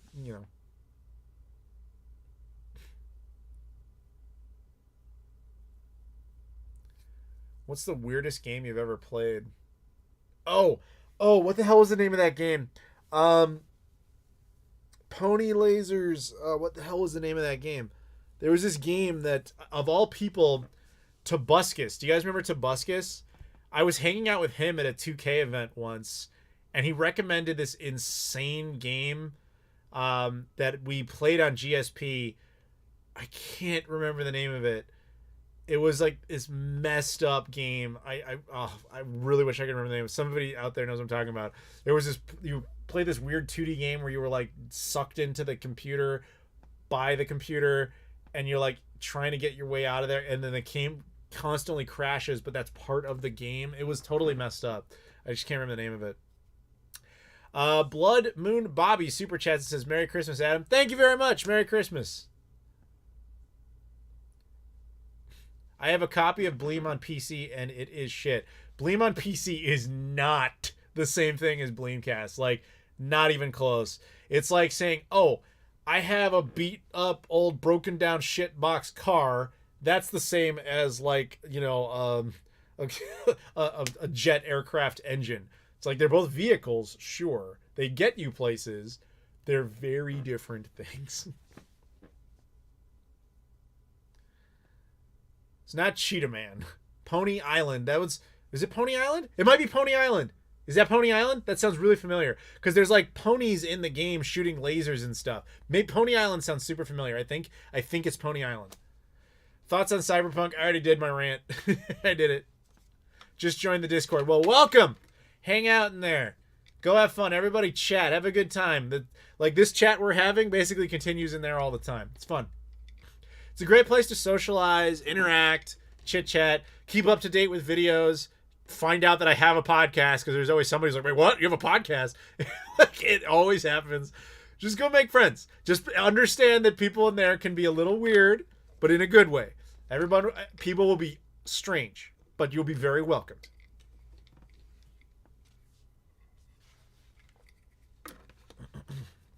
Did I ever build or drive a soapbox car as a kid? No, I never did that.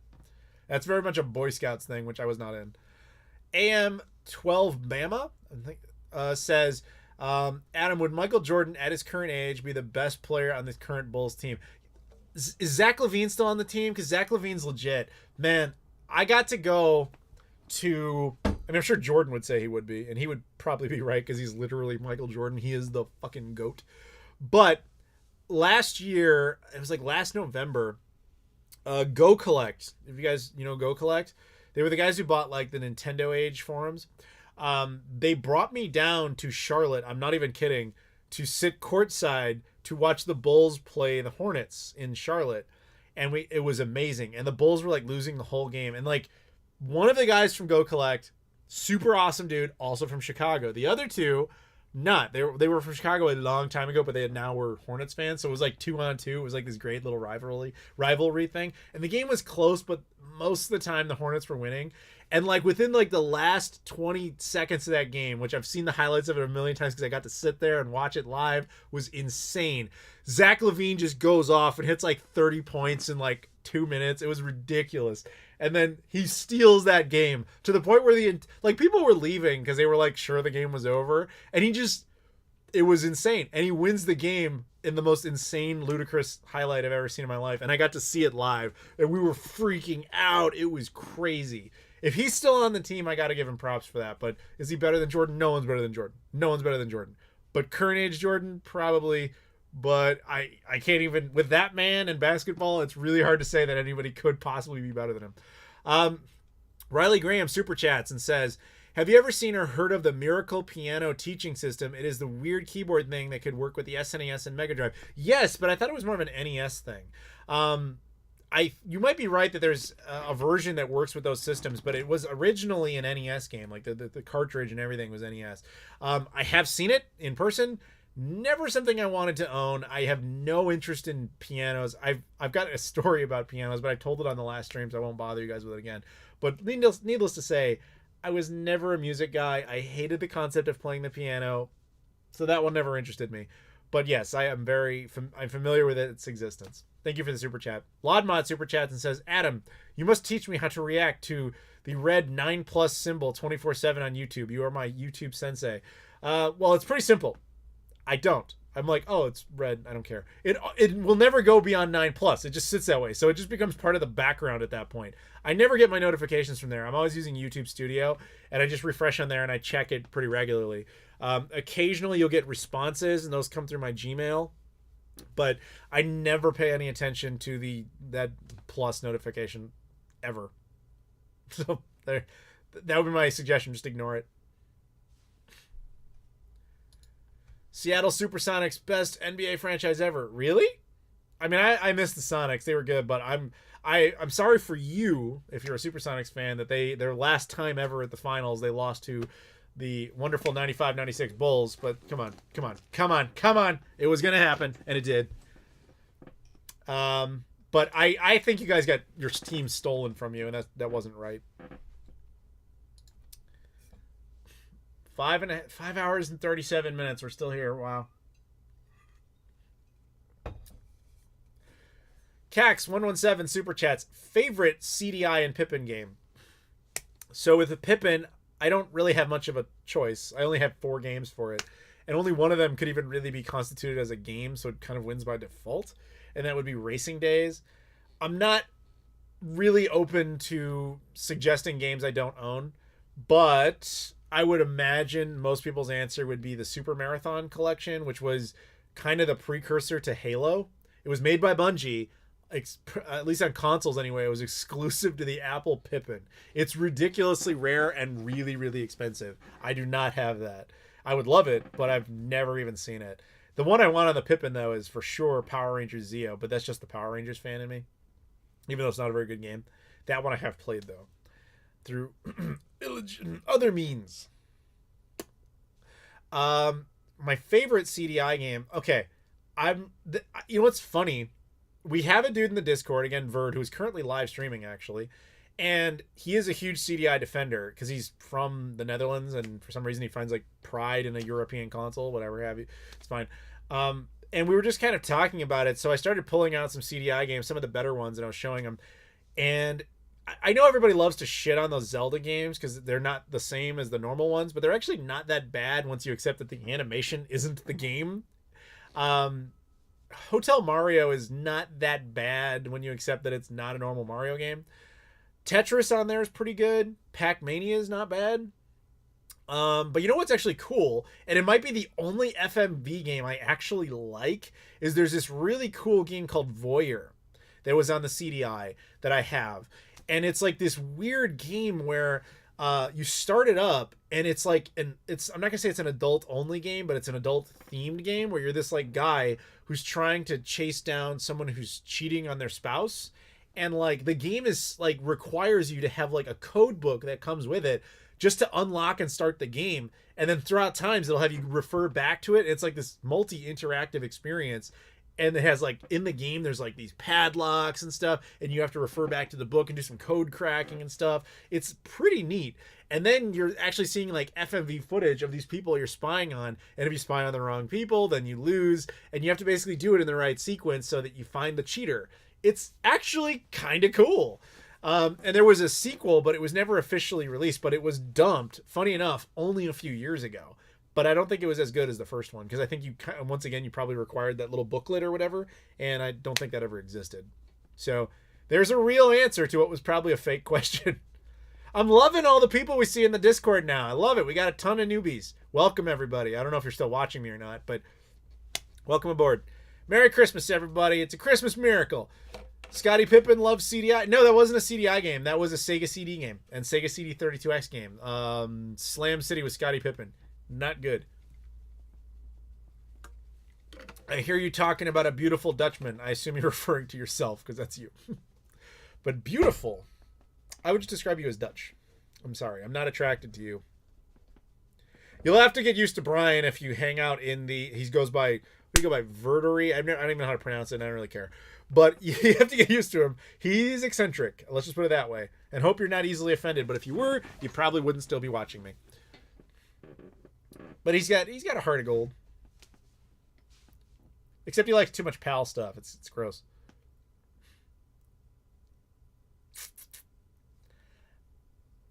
Have I ever met Tom Kalinske? No, I have not.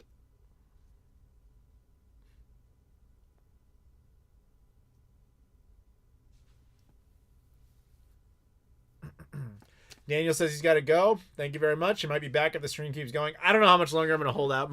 Honestly, my throat's starting to hurt. This is where it's nice to have someone else kind of tag in for a bit so the system can repair a little, but I don't have anyone to tag into. I bought myself some time with Rob being here, but then it's almost 10 o'clock anyway here in my time zone. Have I seen The Last Dance? Yes, I did. It's quite good. Is Shenmue 2 better on Xbox or Dreamcast? I would definitely personally say the Dreamcast, but I'd be lying if I didn't say there were certain benefits to the Xbox version. Though I think that debate doesn't really matter as much as it used to because you have the newer re-releases. Most expensive game you ever purchased? I think it was Spider-Man Web of Fire for 32X, which I only bought for that video I did. I think I paid like $200 for it at the time, which I knew was stupid, but I did it just for you guys so that I would have it in the 32X video. I have never used it since. It's in great shape. I've got it in one of those little container things, like those package things that protect the box or whatever. But yeah, that was the only like, but I figure I've gotten enough wins like with that Panzer Dragoon Saga and all that I got for like basically nothing, that it's like, okay, and balance the universe out a little bit. But then again, that was many years ago. That was like 6 or 7 years ago when I did that. Did you play the remake for Shenmue? Are they better? There's no such thing. Like, at least never released.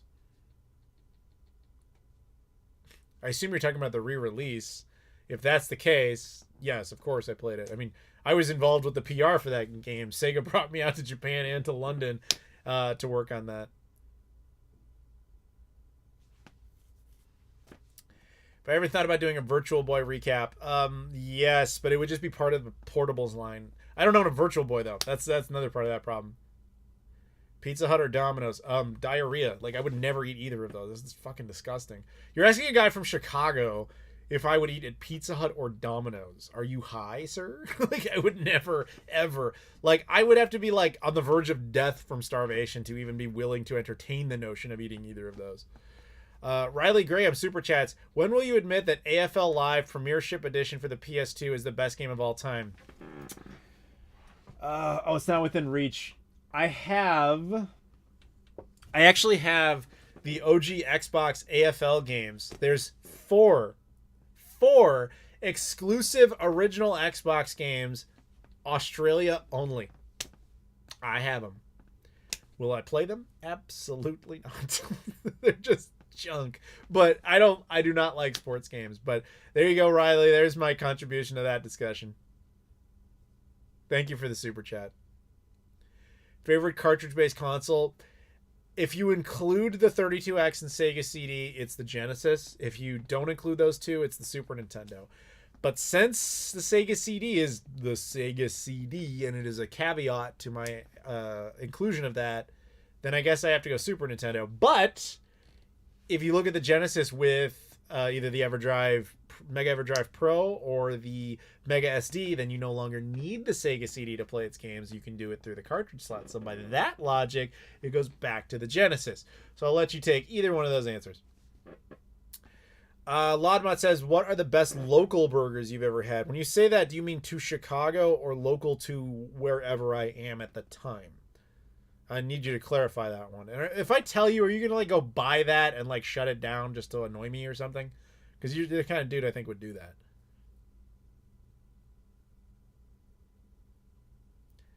I hear real Chicago pizza is thin crust, not thick, and that's from a Chicago native. Thick, all right, so the thing people from outside of, I think, New York and Chicago don't understand is, like, pizza is not just, oh, it's from Domino's, it's that hand-tossed bullshit. That's what most of the country, at least in the U.S., thinks pizza is, the triangles that look like that. Pizza has, like, a bajillion different styles. Cracker crust, thin crust, thick crust, hand-tossed, pan, deep dish, stuffed. Like there's a New York style, which is a very specific type of thin crust. There's multiple things. Detroit style. There's so many different versions. Chicago would mostly be associated with deep dish and stuffed, which people don't seem to realize are two completely different things. But thin crust is also a different thing that I think we're not associated with, even though we do that, a ton of that. What you don't traditionally find is what most people think of as pizza, which is hand-tossed Domino's garbage bullshit that's in a big triangle. Like, you could find that, but that's like bottom shelf pizza. That's like for the fucking normies, man. Like, that is not good, because in Chicago we have respect for pizza, just like people in New York have respect for pizza, and we acknowledge that type of pizza is more New York style, and you give that to them because they do it so well. We have no interest in emulating New York style. We do our own style. We have multiple of our own styles. That's why your pizza experiences in those two cities will always be the best. And when you go to like wherever else and you're like, I want Domino's because that's what pizza is, I'm sorry, you don't know shit on that subject.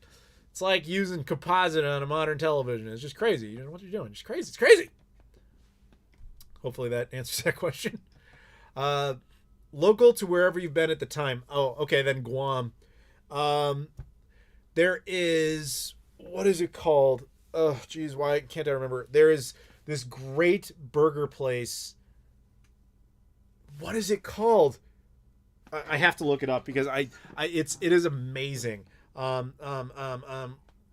can't I remember? I'm embarrassed of myself that I can't remember the name of this. There's Meklodos. Meklodos? That's what it's called. Meklodos, I think. Meklodos in Guam, something like that. If somebody can Google it, like Mekeldos, Mesklodos, something like that. In Guam, there's a couple of them. Single best burger place I've ever been to anywhere in the world. Anywhere. Austin, by the way, the reason I recognize Cracker Crust is because I respect pizza, just like anyone in Chicago or New York worth their salt respects pizza. It matters to us to actually define those things. Anyway, Mesklodos, I'm pretty sure is the name of it, in Guam.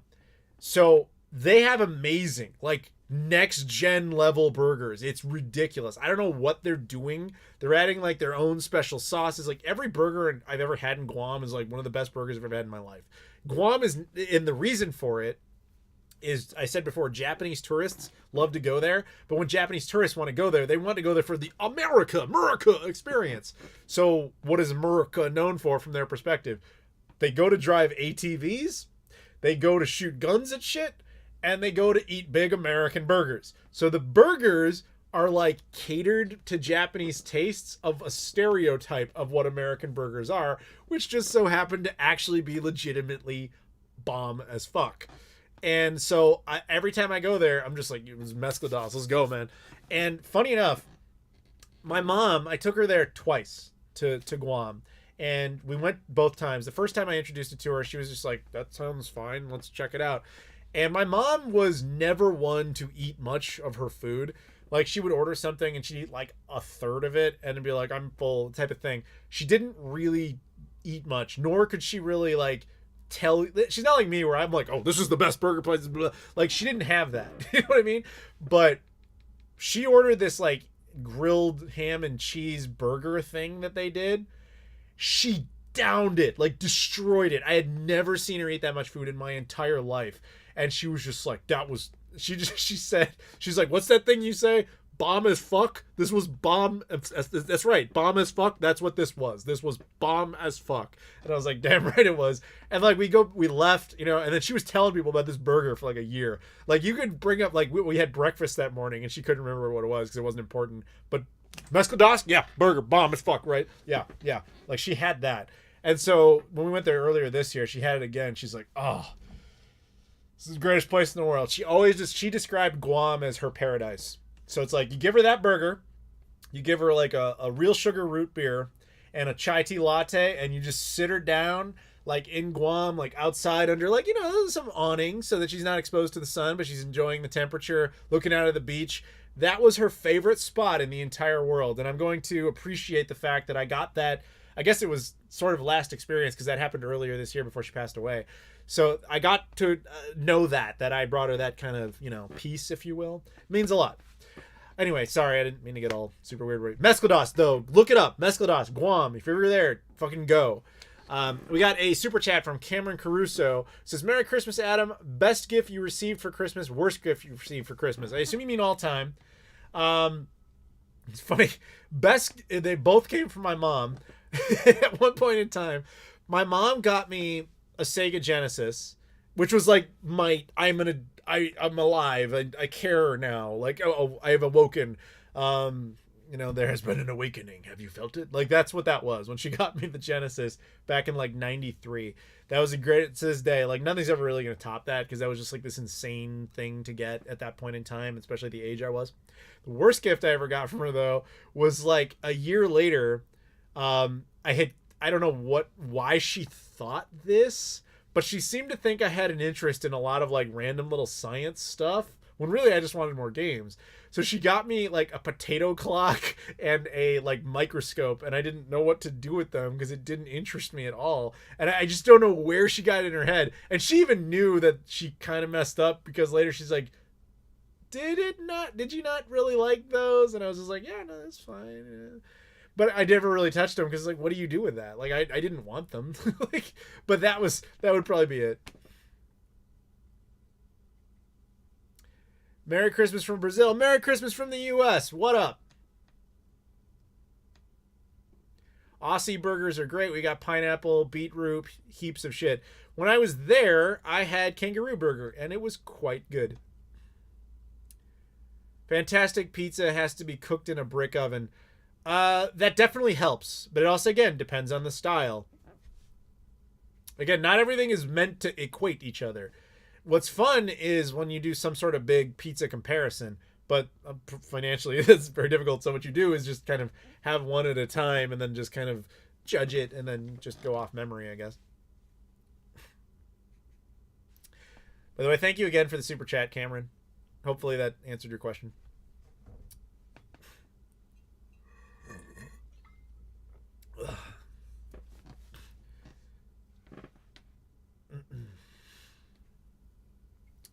Oliver's heading out. Good night, man. Thank you again for all the donations. Appreciate you. You're up really late because you're in Ireland, man. Go to sleep. Like, I'm about ready to go to sleep. Like, I'm very old now, so going to bed at 10 is like, ooh, yeah, that's my sweet spot. And it's 9:54. So I've been streaming for 5 hours and 54 minutes. So, I don't know. I'm thinking maybe I'll pull the plug here in a bit.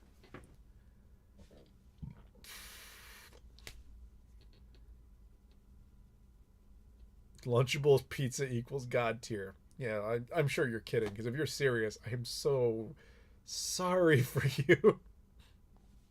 Hawaiian pizza, good or bad? See, when you say that, I assume you mean like the stereotype of like the ham and the pineapple and all that stuff.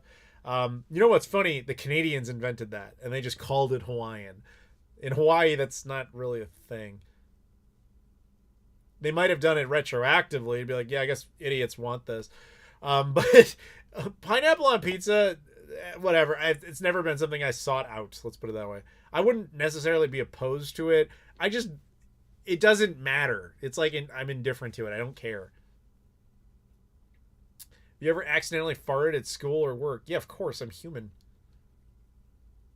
I also work at home, so I can fart all I want. It's great.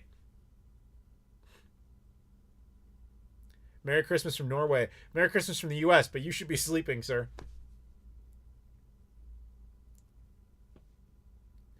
Best videos ever are you and Rerez. Have you ever seen the videos we did together? Just saying.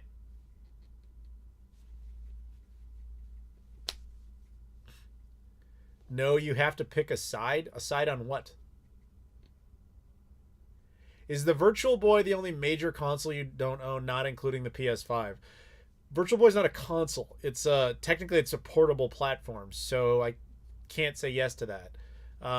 The one I would be the most interested in having that isn't the PS5, which Laudmont refuses to buy from me, even though he has a fucking house made out of them, is an FM Towns Marty. I still want that.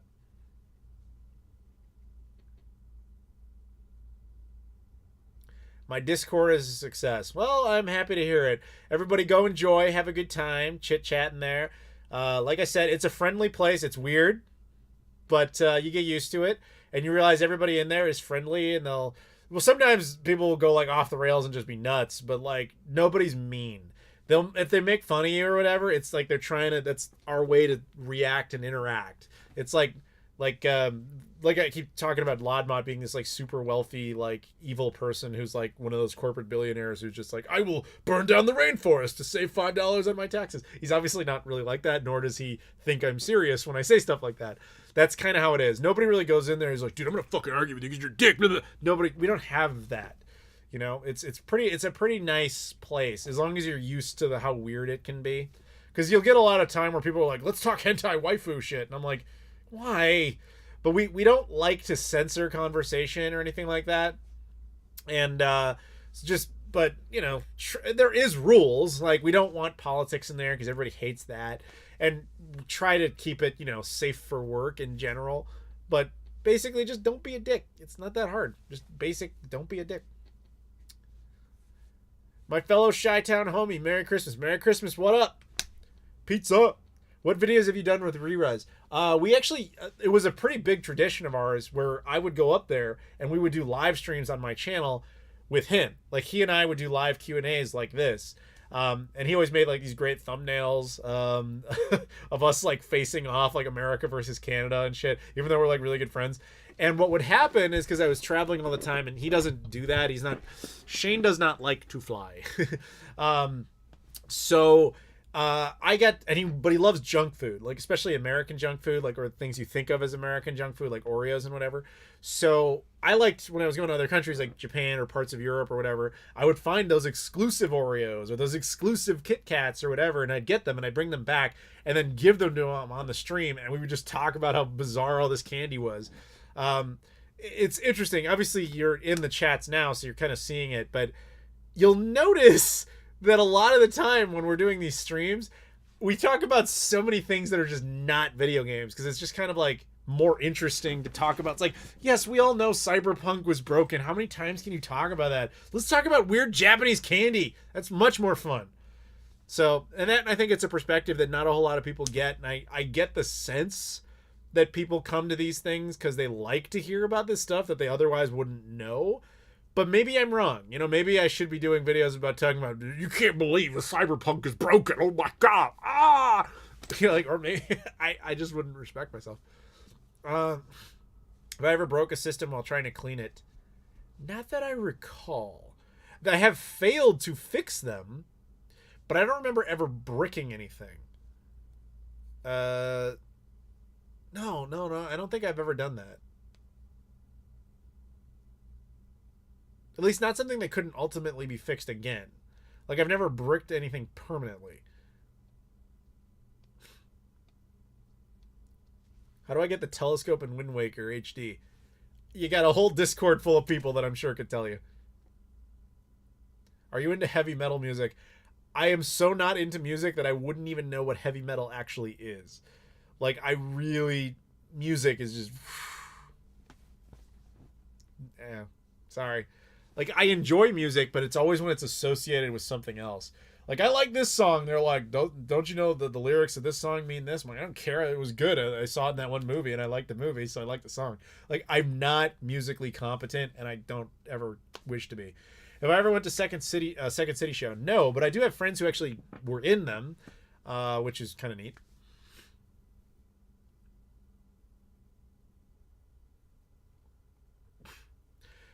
Favorite Zelda games. So you want to hear something kind of funny? I've only ever beaten 2 Zelda games, and I've gotten a chunk of a way through another one. The only 2 I've ever beaten was the 2 on the NES. So between those 2, I would go with the original. But the other one that I actually had some substantial time in was Link the Faces of Evil for the CDI. It's the only other one I've ever really spent any real amount of time on, because it was one of those things where like I want to marathon them, but I want to marathon them with my girlfriend because like it's just something we both kind of want to do together. But when she's here, often she gravitates towards like, she's like, I need to play Assassin's Creed, leave me alone. And she just goes off and plays Assassin's Creed. So I'm just like, okay, dear. And so we never really get back around to it. So it's like, we'll do it, but you know, eventually.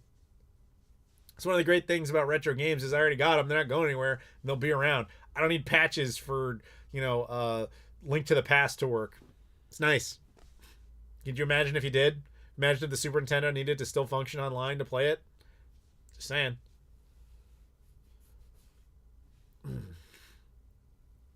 I want to join, as well as Scott the Canadian, a.k.a. Channing Tatum lookalike. What are you talking about? Scott the Canadian's on a lot of those Canadian live streams. It's really, it boils down to his availability. He was on most of them. I think the last one he wasn't on just because he wasn't around. But usually it's all three of us.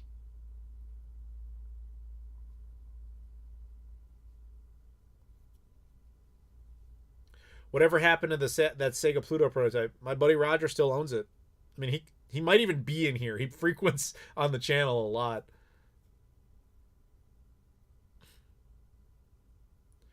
Harley's going to head out. Good night, Harley. Thank you for watching.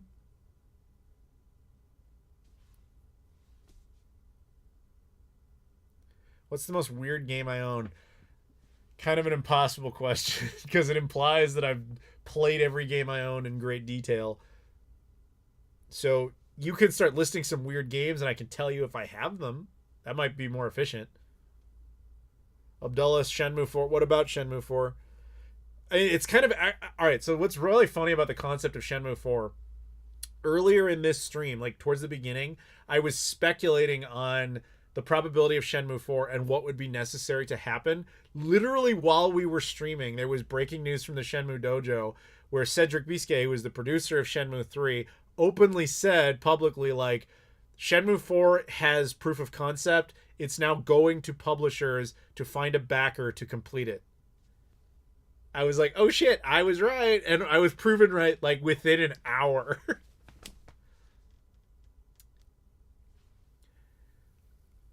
What would you say the best output for N64 is? I talked about this earlier. I have a video about it, basically comparing N64 HDMI mods to the other options. You should probably watch that. It's going to be way more detailed.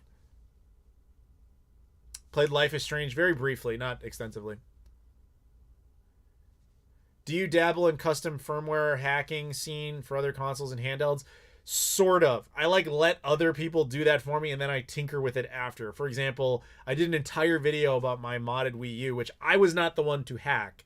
But once I had it, I was like, okay, now let's tinker with it and make changes and whatever. But actually doing the hack myself, no. That's not really my field of expertise.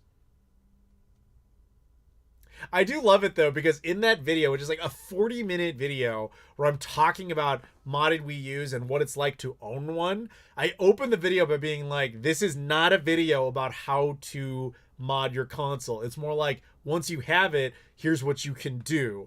And I still to this day get comments from people like, this video's too long and he never explains how you do it. And I'm like, you're a retard. Like, that's the only way to like come away with it. It's so...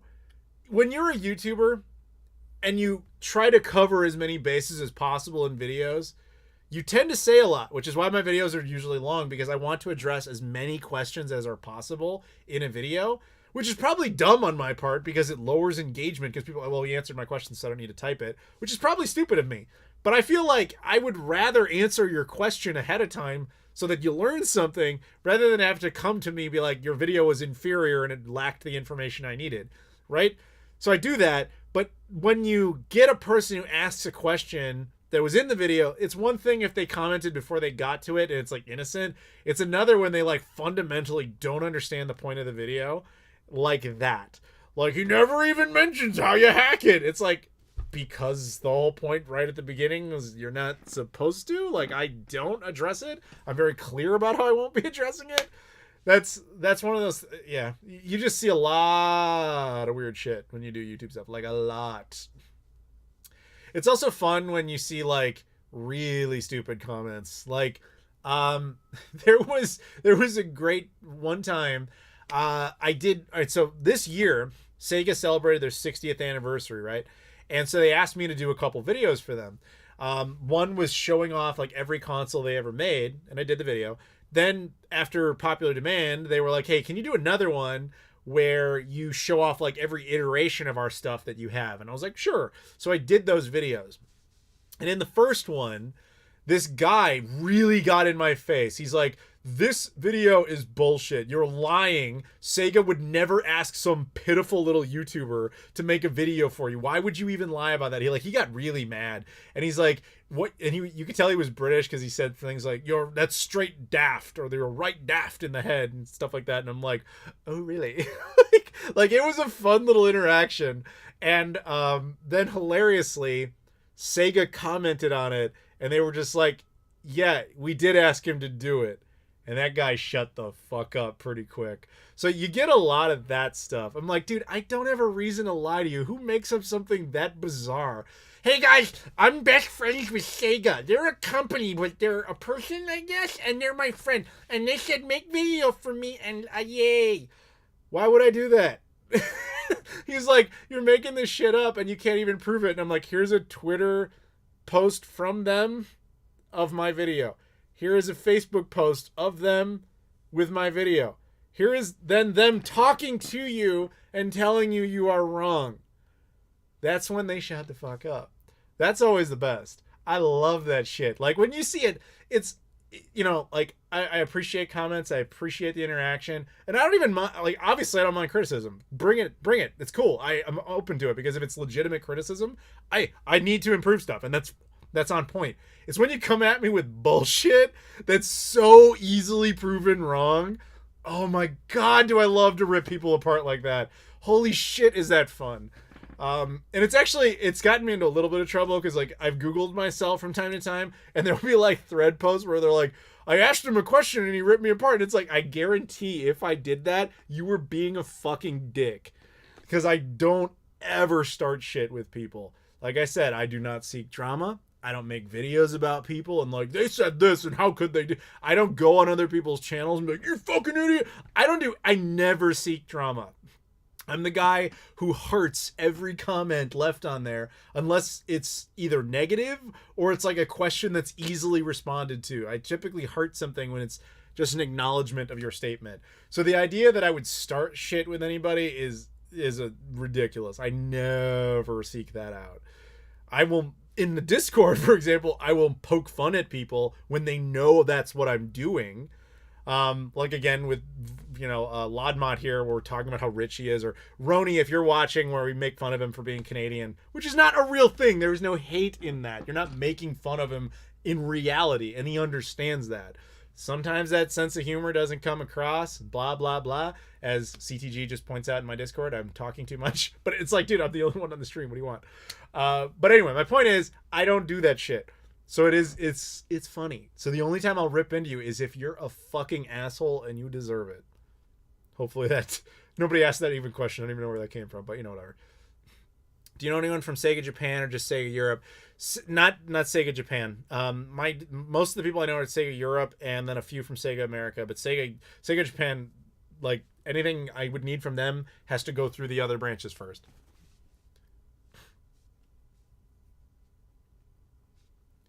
Adam is the type of person I just can't imagine being genuinely mad. The only time, this is hilarious, you know what pisses me off, like legit, like where I scream at something, is technology that doesn't work when it's supposed to be working. So like when that Dreamcast was talking about just stopped working, I was fucking angry with it, and I'm like yelling at it like that's gonna do anything. But people, I don't yell at people. I yell at machines. So if Skynet ever comes to be, like I'm definitely getting nuked. But other than that, Cax117 super chats. I asked Adam a question and he burned my house down. That actually is true. I'll give you that. But I mean, to be fair, the house was easy to burn, and Lodmod will buy you a new one. So what the fuck do you care?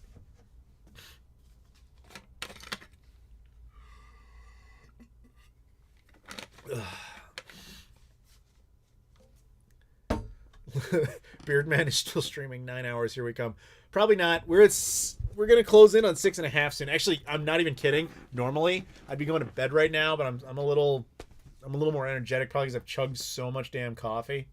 But I was mad in the Czech Republic. That's what you're saying. I was not mad externally. I was mad internally but I had to keep my cool because I am still in an Eastern European country where I don't really speak the language or any of that shit, and you got to hold it together until it's time to leave that place and be like, never again, motherfuckers! But even then, I don't hate the country. I just hate the experience I had. It would be ridiculous to suggest that all of the country is bad because of a single experience. That's actually a pet peeve of mine, is when someone has a singular experience that's not great and they associate everything with that. Like, oh, I saw on the news once that somewhere in America there was a mass shooting, therefore all of America is the worst place ever. It's like, yeah, mass shootings are obviously bad, but the idea that, like, that would always happen and therefore is the worst thing ever is ludicrous. You know what I'm saying? I hate that about anything. That's another reason I travel a lot, is like I want to see those things so I can actually talk about stuff from the correct perspective instead of just a presumptive experience. Does that make sense? God damn, I'm burping a lot. Sorry, guys. It's like my body's like, okay, you haven't eaten in like hours. I'm just going to start eating you. Did I ever play Melee? Yes, not in a long time. Not since it was like originally relevant, although that game never really stopped being relevant.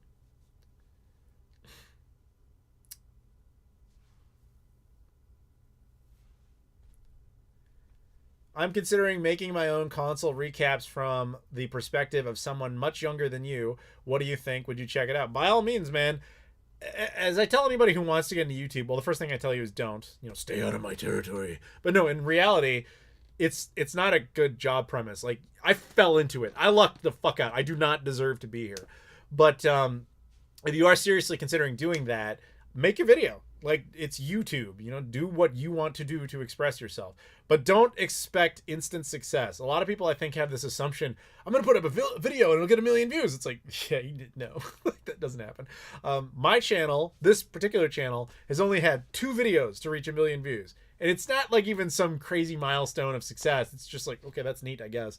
But you might get like 6 views, and don't let it get you down. Just make your stuff. And if it's meant to be, an audience will gravitate towards it. But just one of my strategies was, I don't want to blow the wad right away. Like when I was starting to do it, I did it very methodically. I was like, we're going to cover Dreamcast. We're going to do it on an individual basis. Most people would never have done it that way. They'd have been like, this is my whole Dreamcast collection. Here's one video. Then what do you do? What do you do at that point? You're going to go talk about the Dreamcast again, the same collection you already talked about? What are you going to do? I like the idea of being like, I'm going to be that guy who covers everything on a very, very minute, individual, retro, like, singular basis. And that's prevented me from certain metrics of success, but it's also worked out very well in my favor. So, I mean, I'm still here. That's the thing. I am a YouTube dinosaur. I've been making content now for 11 years, going on 12. But I'm still here. And I would have burned out if I had to make nothing but news for views, or if I was like, my whole channel is going to be my entire collection from the get-go. You don't know what to talk about anymore. You run out of shit. Like, that's just how it goes. And I was talking to RGT85, Sean Long, and he kind of said the same thing. Like, originally he set out to be more of a retro gaming channel, but he was like, the problem with retro, man, is you kind of burn out quick. Like, there's not much to do where people want to keep watching it. There's only so many times you can be like, here's the N64. Here's the PlayStation. You know what I mean? And he was like, I'd rather focus on like what's current. And I'm like, that's cool. Do it. Whatever works for you works for you. But me personally, I like to be that guy who's like, today, guys, let's talk about a Sega Saturn VCD card. Because like 8 people will care, but it'll be out there. And those 8 people will really appreciate the fact that you did it. That either works for you or it doesn't. I would be curious to see what a retrospective would be like from someone who really didn't experience it. But I will warn you, so people like those retrospective videos, but the ones I get the most shit for are the 2nd gen ones, because I had no personal connection to those consoles other than the Atari 2600. And usually from people like in their 40s, people a little older than me who actually experienced those, they get like super in my face about it because they're like, you didn't tell the story right. And I'm like, dude, I wasn't there. So you might get some shit wrong. You might get some shit that people who were there will be like, that's not quite accurate. And they get all up in your ass about it. Don't intentionally do it wrong. But if you make a mistake, don't take it super personally. Just roll with it. Try to have a fun time. I think that's something that people need to get, like, stick wedged out of their ass that they've got up there, is like, not everything you say is meant to be taken literally. Sometimes things are called hyperbole. Sometimes exaggeration. Sometimes you're just talking because it's just a fun example. And you're like, wouldn't it be interesting? And you're just telling a story that's interesting.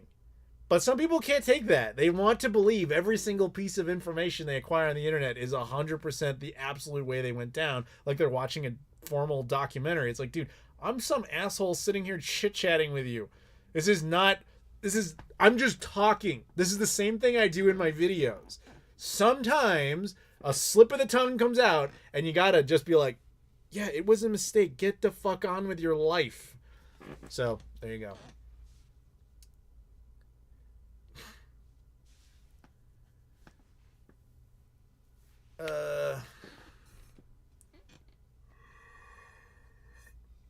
You mentioned that you're a movie guy as well. Do you like collecting physical editions, copies of movies as much as games? Yes, but in a different way. With movies, I'm more about what is the superior version and let me get rid of the older one. So like if they take a DVD and they do a Blu-ray of it, I have no desire to keep that DVD. Get rid of it. It's taking up space. Don't need it. Blu-ray is far superior. And I like to have physical editions of my movies. Streaming is interesting because I can at least check out a movie before I decide to acquire it physically. But I'm always about the pro physical editions of a movie. But I don't do like pickups videos of movies. I did that like once. There was last year in the summer, I went to Germany. And Germany is a great place to get a lot of Blu-rays of stuff that we don't get. Even though they're like American productions, it's because they have different distributors, and so the rules are different, so they end up with a lot of stuff we never got. Like the Netflix Marvel shows, a lot of them got physical edition Blu-rays that are region-free in Germany. And I was there, and I was like, oh shit, I should pick these up. And now they're worth like a ton of money. It's like Netflix pulled those shows and licensing and all that shit. So I was like, great. So I have those, and I'm super excited about it. And I showed them in a video, because I was like, look how cool this is. Like, nobody has this over here. But other than that, I've never really bothered because it's not something I think the majority of the audience wants to see. Because even though as you can tell from these live streams, I like to talk about kind of anything. What I've noticed, if it's a video you're intending to click on for a specific subject on this channel, it pretty much has to be video game related or no one wants to watch it. Do I use Netflix? Yes, I do.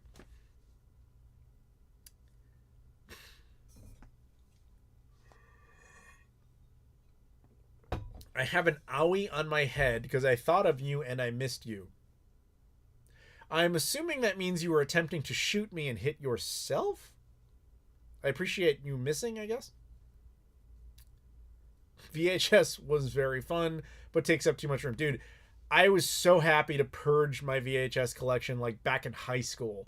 Like I was ready to get rid of that. As soon as DVD came in, I was like, all right, let's get rid of these fucking things. I was so happy to get rid of those. It's like the exact opposite of my video game logic. Like I keep the games, but the movies, once the newer version's out, get rid of the old shit. Don't want it. It is bad. Especially VHS, man. Giant, full screen, crappy ass picture. No. Bad. To quote Angry Joe, no.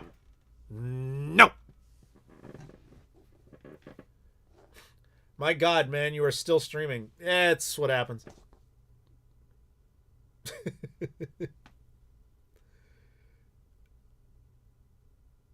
I'm just looking over at the Discord, and there's like, everybody's like, people making fun of me, and then there's like stickers of me with like dildos and shit. That's how you know I'm chill, because they do that, and I'm like, go ahead, I encourage it. Go ahead, have fun. I don't care. Like, it's fine. Because I know there's no hate in that. No one who legitimately hates me would be in there. You know, and if they were, and you could tell, like, it's not that hard to tell when someone, like, really has a beef with you. It's easy to kind of be like, okay, no, this needs to stop. But these guys are just having fun, and I'm, go ahead, have a good time. If you guys can socialize and make friends with each other, and your commonality in social interaction is just to chit-chat about me, even if that includes, like, mocking me, go ahead. It's fine. It's fun. I embrace it. Go have a good time. I love to make fun of myself. I'm totally open to that type of shit.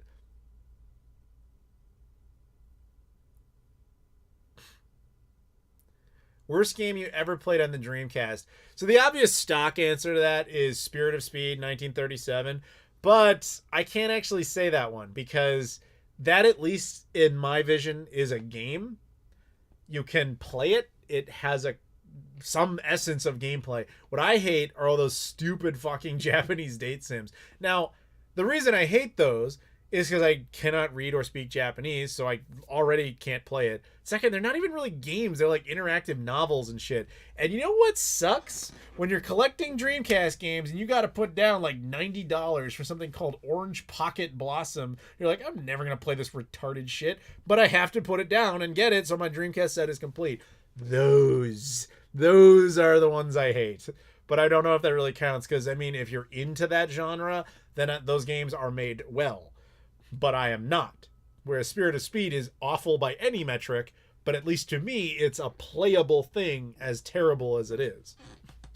Like, I would get more than 5 minutes of entertainment out of Spirit of Speed. I cannot say the same for an anime-based Japanese date sim exclusive game.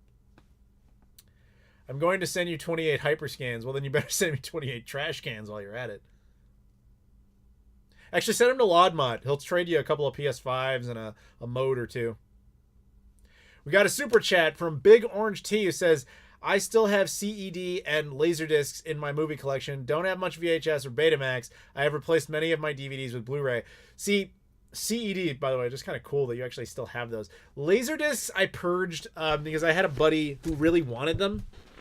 And at that point, I was already on either DVD or Blu-ray. And I was like, I don't need a full screen Laserdisc copy of Jurassic Park when I have the Blu-ray edition. Like, I don't need it. It's gigantic, and I get nothing out of it emotionally. I don't appreciate it. I don't want it. Whereas I had a friend who did. So I said before, we did some sort of trade with them. CED is just kind of cool just for the novelty of actually having one.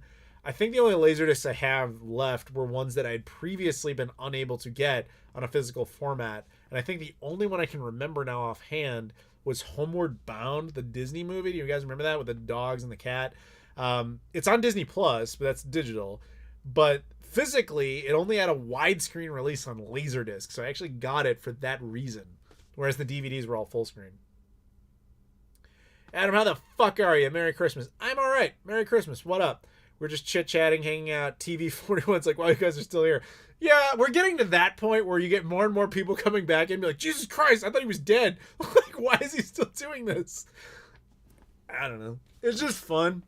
We're almost at 6.5 hours now, which is always insane. I always look back at it like, wow, really? We're still... Now that I'm even surprised. Like, we're still going. It's one fat man talking endlessly, essentially to himself in front of a camera. And there's people watching that, but that's how it feels. Like, it's just a fucking... Like, I'm looking at myself so that I make sure the eye line is okay. So it just feels like I'm just ranting. It's weird. It's like I watch me, and then I talk to me, and then you're hearing it. I know that sounds like I'm high or something, but no, it's like mentally how it kind of works. But the whole idea of like, are you ever nervous that you're on camera and you're live? I'm like, no. Like, we actually, so I don't know if anybody caught it, but a couple weeks ago, we did a Shenmue 3 stream. Sega and Deep Silver were asking like, hey, can you do a Shenmue 3 stream through the Shenmue Dojo and all that stuff? And I was like, honored, let's do it. And so we set up for the stream. Shenmue Dojo guys are in there. Corey Marshall was in there. And my buddy James Reiner was in there. And before the stream starts going, it's like, other than Corey, like everyone's like, okay. I'm nervous. I'm like, what the fuck are you nervous about? Like, I do this. I know I do this all the time, so it's not really fair. The idea, being in front of a live audience, public speaking, has never fazed me. I love it. I'm happy to do it. It's great to me. It is fun. I enjoy it. So if you've ever been to a convention where I do like live Q&As or live panels, you'll always notice that it's surprisingly energetic. People are always kind of stunned because I stand up there. I'm like, what the fuck is up? Like, it's almost like a weird stand-up comedy thing, but not really because it's not that funny. But people go in there and they're just like, okay. Like, I have no issues. Like, I've seen my other YouTuber buddies where they're good at that element of like making a video, but the idea of being in front of a stage in front of like actual people really bothers them. I'm like, I love that shit. It's more the one-on-one stuff that tends to be more my weak spot, but whatever. I'm very comfortable in front of an audience. Anyway, we've got a super chat from David Rabatale. I hope I'm pronouncing that okay. Do you feel the same about vinyl records? Actually, vinyl is like the exact opposite. Vinyl, I'm all about give me the vinyl. I want that shit. I do not care about cassettes. accept CDs, but if there's a vinyl alternative, I definitely want that instead. And the ironic part of all of this is I never understood vinyl's appeal. I never gave a shit. I didn't care until I got a Dreamcast vinyl record from Australia, just because it was like, oh, cool, there's a Dreamcast vinyl record from Australia. But I couldn't play it, so it didn't really matter. And I would mention this from time to time in videos. And eventually one dude, his name's Spock Avriel, he got like annoyed by the fact that I kept mentioning that I didn't have a record player. So he just fucking restored a 1992 Sony record player, and he mailed it to me. And he's like, now you have to listen to these. I'm tired of hearing about this. And I was like, okay. And then I set it up, and I was like, oh my God, I get it. The sound is much better. It's so much cooler. And since then, like, if a really good score comes out on vinyl, I'm all over it. Like, I'm so appreciative of Data Discs for the work they do, because they've been making some great video game scores. I Am 8-Bit does some good ones, and I've just got a few other random ones along the way. Do I have the Sonic Adventure vinyl? No, but I did order the limited run games edition, so I'll have that and the Sonic Adventure 2 one eventually. I look at your disc super chat from Riley Graham says, look at your Discord, it's a funny image of you. No, I saw it happen. It's just a guy's ass. I got it. That might not constitute safe for work, but whatever. Laudmot super chats and says, did you have the happiest Christmas since Bing Crosby danced with Danny fucking K? Nice Christmas vacation reference there, which incidentally takes place in Chicago. What up? I guess most of my Christmas has really been us hanging out on this super chat. No, sorry, live chat. Hey, Adam, long-time fan. Been watching your videos for about 7 years now. Merry Christmas. 7 years tonight, because streaming feels like it's been going for 7 years. Almost 7 hours. Thank you very much. Thank you. Adam spying on the chat. I'm not spying. I have 2 monitors, and I told you guys openly that the Discord chat is open and that I can see what you are doing. I have even acknowledged it over here, like, oh, look, they're talking about making fun of me. I don't care. Go in there. Have a good time. Everybody have a good chat. It's fun. Do you think Londi will at least appear in Shenmue 4? I'd be stunned if he didn't. Because, again, Shenmue 4, it is possible, if it actually goes forward, that if it feels like he's barely going to get that one made, Yu Suzuki might commit to just completing the game.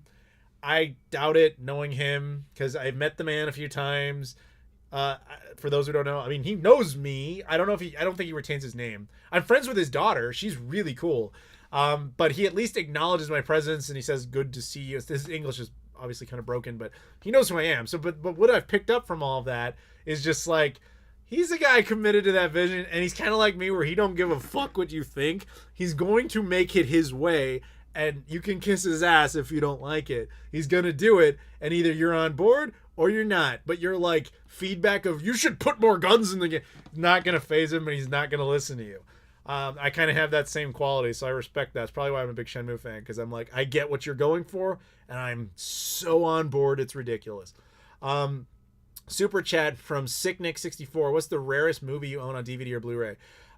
So the thing is, I haven't really gone back and checked my collection for what might be valuable or not. But what I do know that I have that is actually rare now is I have the Dogma Blu-ray, the Kevin Smith movie. I also have the Jay and Silent Bob's Super Groovy Movie Blu-ray, which was exclusive to a convention in the UK only, limited to 500 copies. I saw one online. It was like $20, and I was like, I've never even heard of this movie, but he's in it. It's not directed by him, but it is a production they did. And I'm like, there's no way that doesn't get more valuable. So I got that. That, I don't know what it's worth now, but those are like my 2 that I think are probably worth something. But with Blu-rays, I don't really know, because once I own them, I don't really pay attention if they're out of print or whatever. It actually stunned me to find out that Dogma was rare. Thank you for the super chat. 7 more hours to go. I'm not doing another 7 hours. I haven't even reached 7 hours here. We're at 6.5. Actually, if I go 1 more hour, we tie our record. But I don't think I'm going to do it, because like I said, it's already 10:30. I'm kind of getting tired, and I'm almost out of coffee. Which person were you most starstruck to meet? That would be Yu Suzuki, but that was only because I was not expecting it. I've told this story before, but I'll kind of do it again. I went to E3 2019 with no expectation of having anything to do with Shenmue 3 being there. I had actually reached out to Deep Silver, and I wasn't really given a response. And so I was like, whatever, fine. And then I was hanging out with Corey and Bill Black. He's the guy who did the voice direction for the game. And we were all chatting, and then Bill Black's like, we should just go upstairs and say hi to Yu Suzuki because he's at the Deep Silver thing. But as we were getting closer, I wasn't really on the official list, so they're like, I don't know if it's cool for you to be there or not. And I was like, I got you, no problem. So I didn't meet him initially. I was invited to an Xbox party, and I went to, like, officially hosted by Microsoft, and my buddy, sorry, I'm spacing out now, Chris Charlotte. He's like the head of ID at Xbox. He hosted that party, so I was invited by him. And I was just hanging out at the party, and I was actually talking to another guy who's in the Dreamcast scene, funny enough. And we're just hanging out in a corner, just chit-chatting about indie releases or whatever. And as I'm sitting there, chit-chatting about this, out of nowhere comes in Yu Suzuki, his translator, and his daughter. And they walk to my general direction. It had nothing to do with me. I just happened to be off in a corner where nobody really was. And I was not expecting to see him after I had been, like, denied the opportunity to see him only, like, an hour earlier. And so when I was like, oh my God, because I just like wasn't ready. And I just basically, I knew he couldn't really speak English. So I was like, oh, Shenmue. Oh my God. Like, I love Shenmue. And he was like, oh, okay. Like, he was all excited. But then I'm talking to his daughter for a bit. And then I was just like, I'm so sorry to bother you. Can I get like a photo or whatever? And he was like, yeah. So I got a couple photos, and I was like on cloud nine. I was like losing my shit. And then after I did that and everything, you know, he only kind of stuck around for a few minutes because I think he was there as like a formality, possibly even to maybe approach Microsoft. Who the hell knows? I don't think so. I think that's more of a reach.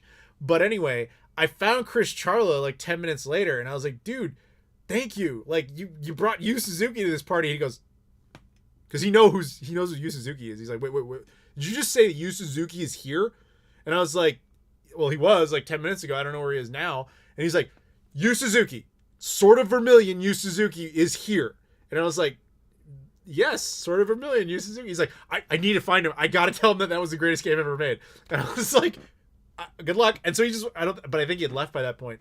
So that was the only time I was like on cloud nine. But after that, I ran into him like 3 other times over the next 2 days, including getting to see him where I was at the Deep Silver booth playing Shenmue 3, and he was the guide, and it was hilarious because like I'm sitting there like just losing my shit, but quietly, professionally, I'm playing Shenmue 3, kind of stunned that I'm going to do it, with Yu Suzuki personally being the guide, being like, yeah, go here, go there, do this, do that. And then like when the cutscenes would come up, he would like I would have the controller in my hand, and he would like press the A button, like just slap my finger to like hit A. He's like, and he just goes, cutscene, I don't care. Like, and I was just like, oh my God, Yu Suzuki is telling me he doesn't want to watch the cutscenes because he's seen them a million times. This is crazy awesome. But by the end of it, it was just like, yeah, you're that guy. It was insane. But I met him a few other times after that, in Paris and in Tokyo a couple times, Osaka. It was like, oh yeah, you're that guy.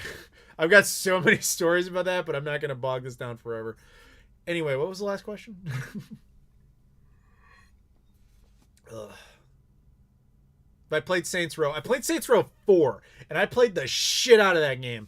When it first came out on the 360, I got a prototype disc of the game. 2K sent it to me. It was 2K, right? I'm pretty sure it's 2K. Whatever, I still have it. It's a prototype of Saints Row 4 for the Xbox 360. They sent it to me a month before the game came out. I actually showed it in an episode of Playload. I was like, guys, check this out. How cool is this? So I just kind of played it because I was like, I couldn't believe I had that. And I fell in love with it. I was like, this game is fucking incredible. But it's not really anything like the other Saints Row games. But they loved it so much. They obviously did the Xbox One re-release and all that sort of stuff. So I really like that game. But the other ones, it's like I was too far into it to go back in time and play the others. Go to bed, Joe. Am I Joe? I don't think my name's Joe. Am I the real Santa? Not that I'm aware of. If I am, I'm sorry. There's a lot of disappointed children because Lodmod took all your PS5s, man. Lodmod, are you still here? Somebody in the Discord said LeBron James better than Michael Jordan. So we don't ban much of anything, but that might be a bannable offense. I'm just saying, because it's an objectively incorrect statement. So you're spreading misinformation, so banned. Deep Silver. Right. Okay. So it was Deep Silver. Either way, I've got it. I honestly don't remember because you're talking about a disc that was sent to me like 8 years ago.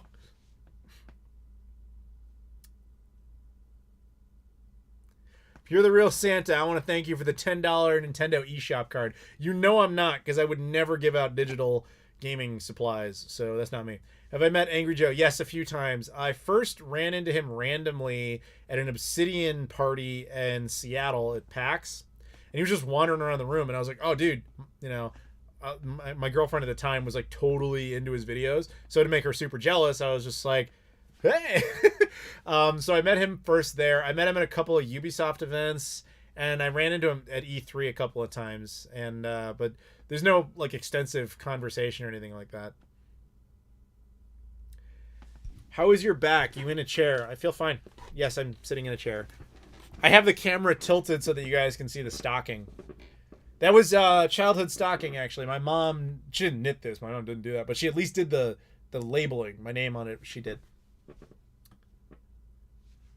Damn, you still streaming? Yes. Like I said, guys, we're at that point where everybody's just more stunned that I'm not dead. Which sometimes I question the same thing. It's like 6.5 hours, 1 pee break, and that was only when Rob was on. And I didn't even really need to go, but I figured it was smart, and it was probably bought us an extra hour at least. Did you have Yu Suzuki sign a copy of Shenmue? I have so much crap signed by Yu Suzuki. It's ridiculous. Like, to the point where I just stopped doing it, because like I have it on enough things. It's like I don't, you know. I had him sign all those fans for fans things that I sent out. I have I have a Dreamcast copy of it. Actually, if you watch any of my videos in the last like couple of years, behind me you'll see a copy of Shenmue. That copy of Shenmue is signed by Yu Suzuki, Corey Marshall, and Masaya Matsukaze, who's Japanese Ryo. But my new prize for that is I have a Japanese PS4 collector's edition of the Shenmue re-release, which I got signed by Yu Suzuki, Corey Marshall, Lisa Wilkerson, Eric Kelso, and Masaya Matsukaze. I think that's the only ones I have on there. So that's pretty cool. I've met all of them multiple times. Even Masaya Matsukaze has gotten to a point where he's like, yeah, it's that guy. Because it's Gaijin who comes over and always has Shenmue shirt on.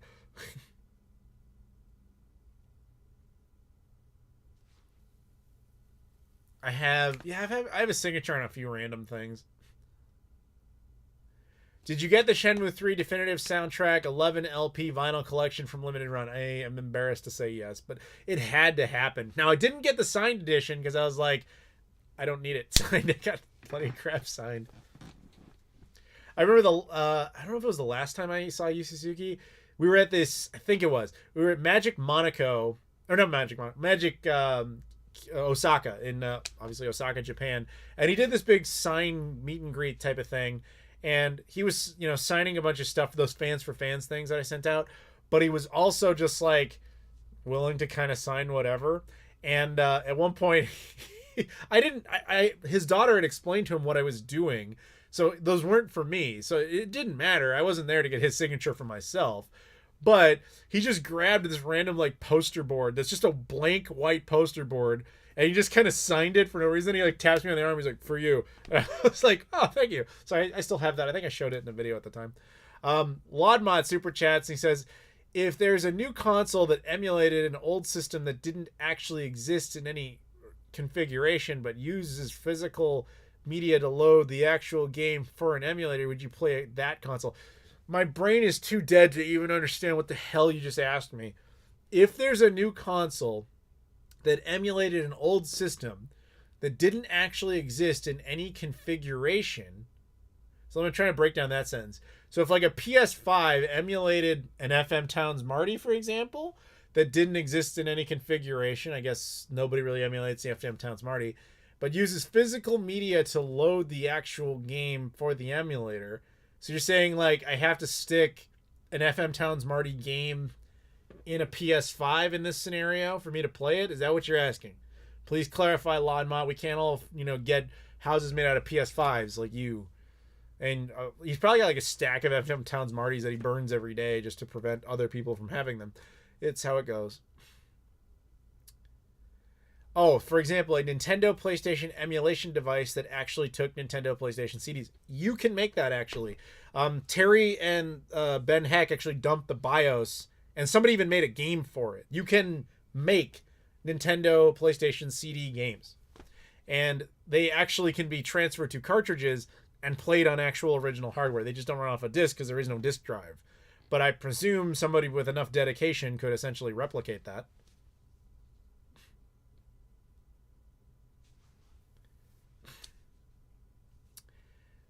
I've held the Nintendo PlayStation.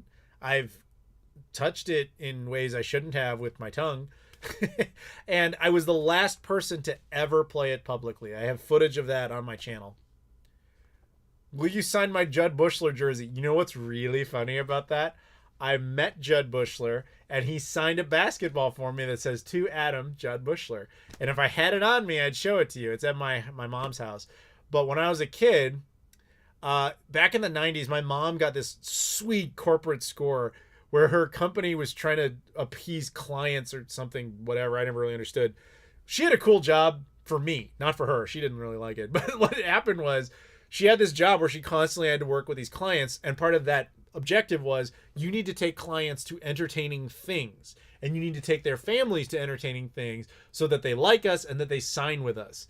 So that meant I got to go to these entertaining things. And that included, the Bulls used to do this thing called Charitables, where all the players would show up and you would get the signatures while you have dinner with them. And it was this weird thing. I don't know if they still do it, but this is like the Bulls at the dynasty era, like 96, 97, 97, 98. And I remember, you know, I got Judd Bushler to sign the basketball to Adam, Judd Bushler. And I got like everybody's signature on there, save for sadly 3. Luke Longley never showed up, which was kind of sad. Scottie Pippen's line was way too long, like to the point of being unreasonable. Dennis Rodman did sign it, which was nice. Unfortunately, the man himself, Jordan, his line was literally out the door in the dead of winter. It was insane. Like, people would show up just for him. Like, there was nobody else they cared about. And he sadly did not go. He just didn't show up, which I'm glad I didn't wait in that line. I felt so bad for those people. Even as a kid, I knew that was wrong, but it's what happened. I do have Jordan's signature on other stuff, though. I have this cool photograph of Jordan, Rodman, and Pippen, and signed by all 3 of them. I have some basketball cards signed by Jordan. Like, I used to collect basketball cards as a kid. Like, that was a big phase. I don't know if anybody else went through this, but in, like, the late 90s, basketball cards, man, holy shit. And the last time I even looked at them was when Kobe Bryant died earlier this year, which is still this year. And I showed photos of those cards on my Instagram.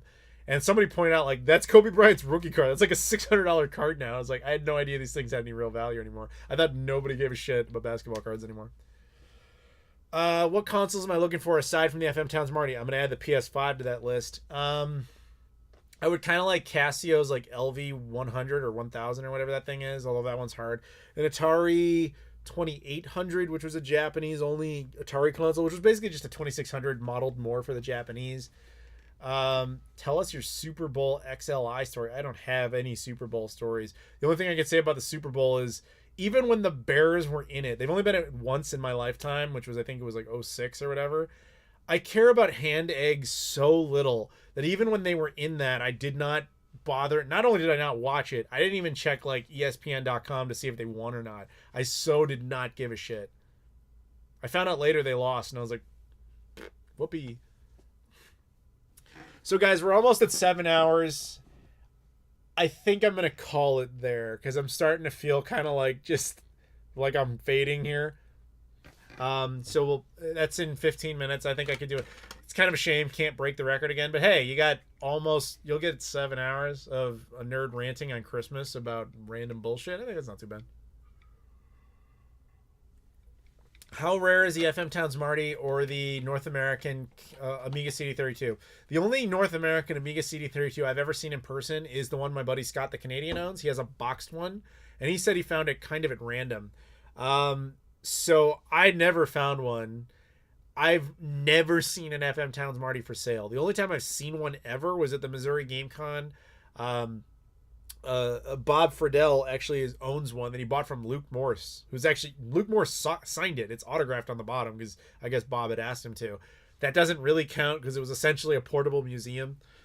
So I've only seen either of them one time, but never for purchase. I'm going to do a last call here on PayPal or Super Chats or any of that stuff. Sorry, I keep burping. Much appreciated. In the Discord, Adam's done for now. It's time for Laud to take over. Laud has money, but he has no real power. The only guy in the Discord with real power is, and this includes me, is Caleb. Caleb is your overlord in there, and he's terrifying.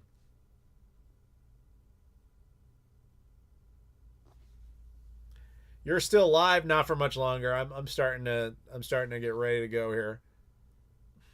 Break the record. It's what MJ would do. I'm not feeling it because I haven't had, other than Rob's brief phone call, I really haven't had a break here. Like my throat's starting to hurt and I'm getting tired. Like I've been going to bed at like 10, so I'm already an hour past my old man bedtime. Favorite Yu Suzuki arcade game? I'm not, honestly, I none of them I'm like a super fan of. It's actually kind of funny that I'm such a big Shenmue fan because most of his previous stuff I was never too into. I guess I might say by default Space Harrier, but even that is like, it's kind of limited. I do have his the Yu Suzuki arcade collection, or sorry, Yu Suzuki's GameWorks for the Dreamcast, which I just bought at the time because I was collecting Dreamcast. Nobody cared about it, but it's now like a super rare Dreamcast release. Oh shit, you're actually still alive, bro. For the moment, I'm about done here. I'm going to quit in about 13 minutes. Super chat from I've even read your name multiple times, and this is how you can tell I'm fading. Silknick64, do you collect developer kits of consoles? I have a robust Dreamcast development collection. I've made videos on it. There's no secret to it. I've shown them all. I have a Debug Xbox original, and I have some various like discs and things that go along with that type of stuff. I have some Saturn floppy disks, like development prototype floppy disks. There's nothing interesting on them. They've all been dumped. It's not a secret. But I have some stuff like that. But aside from that, I don't have any other like random development kits or anything like that. My buddy Jake Friedel, who's the brother of Bob Friedel, who I mentioned as FM Town Smarty, he actually has, I'm not even kidding, he has an Amiga CD32 development kit, the Canadian one. He's got it. I've seen it. And he has the Philips CDI development kit, which we bought together. When I say we, I considered buying it. Then he jumped the gun and bought it for me, which is fair. He saw it first. But I made a video about it with him earlier this year, actually. Are you going to talk about Shenmue? What am I going to talk about? We've already talked. There was some breaking news live while we were here, and I did talk about that. But aside from that, there's really nothing else I need to say that I haven't already said. But if people ask, you have to understand, the only time I bring up that subject or any of these subjects is when people ask about it. That's the whole point. You ask me, I talk. Laudmont just hit 200 subscribers, probably thanks to me. No, that's thanks to your willingness to buy your subscribers with free modes and free PS5s and all that sort of stuff. Just, that's what happens. I can't afford to do that, but you're Scrooge McDuck, and minus the accent, so, and minus the whole being a duck thing. So you got that going for you.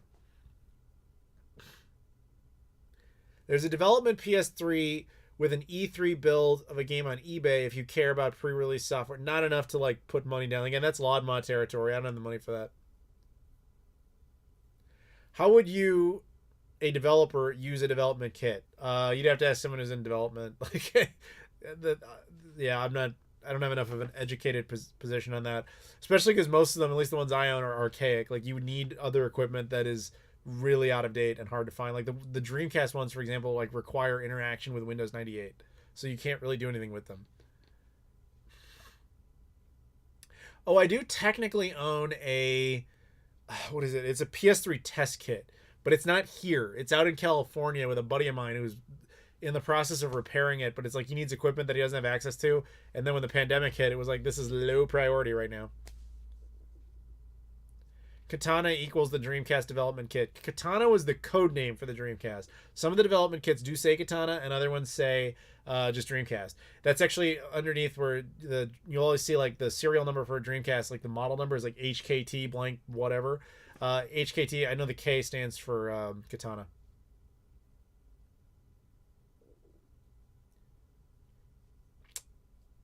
Why are Gen 5 RPGs so often considered the best of all time?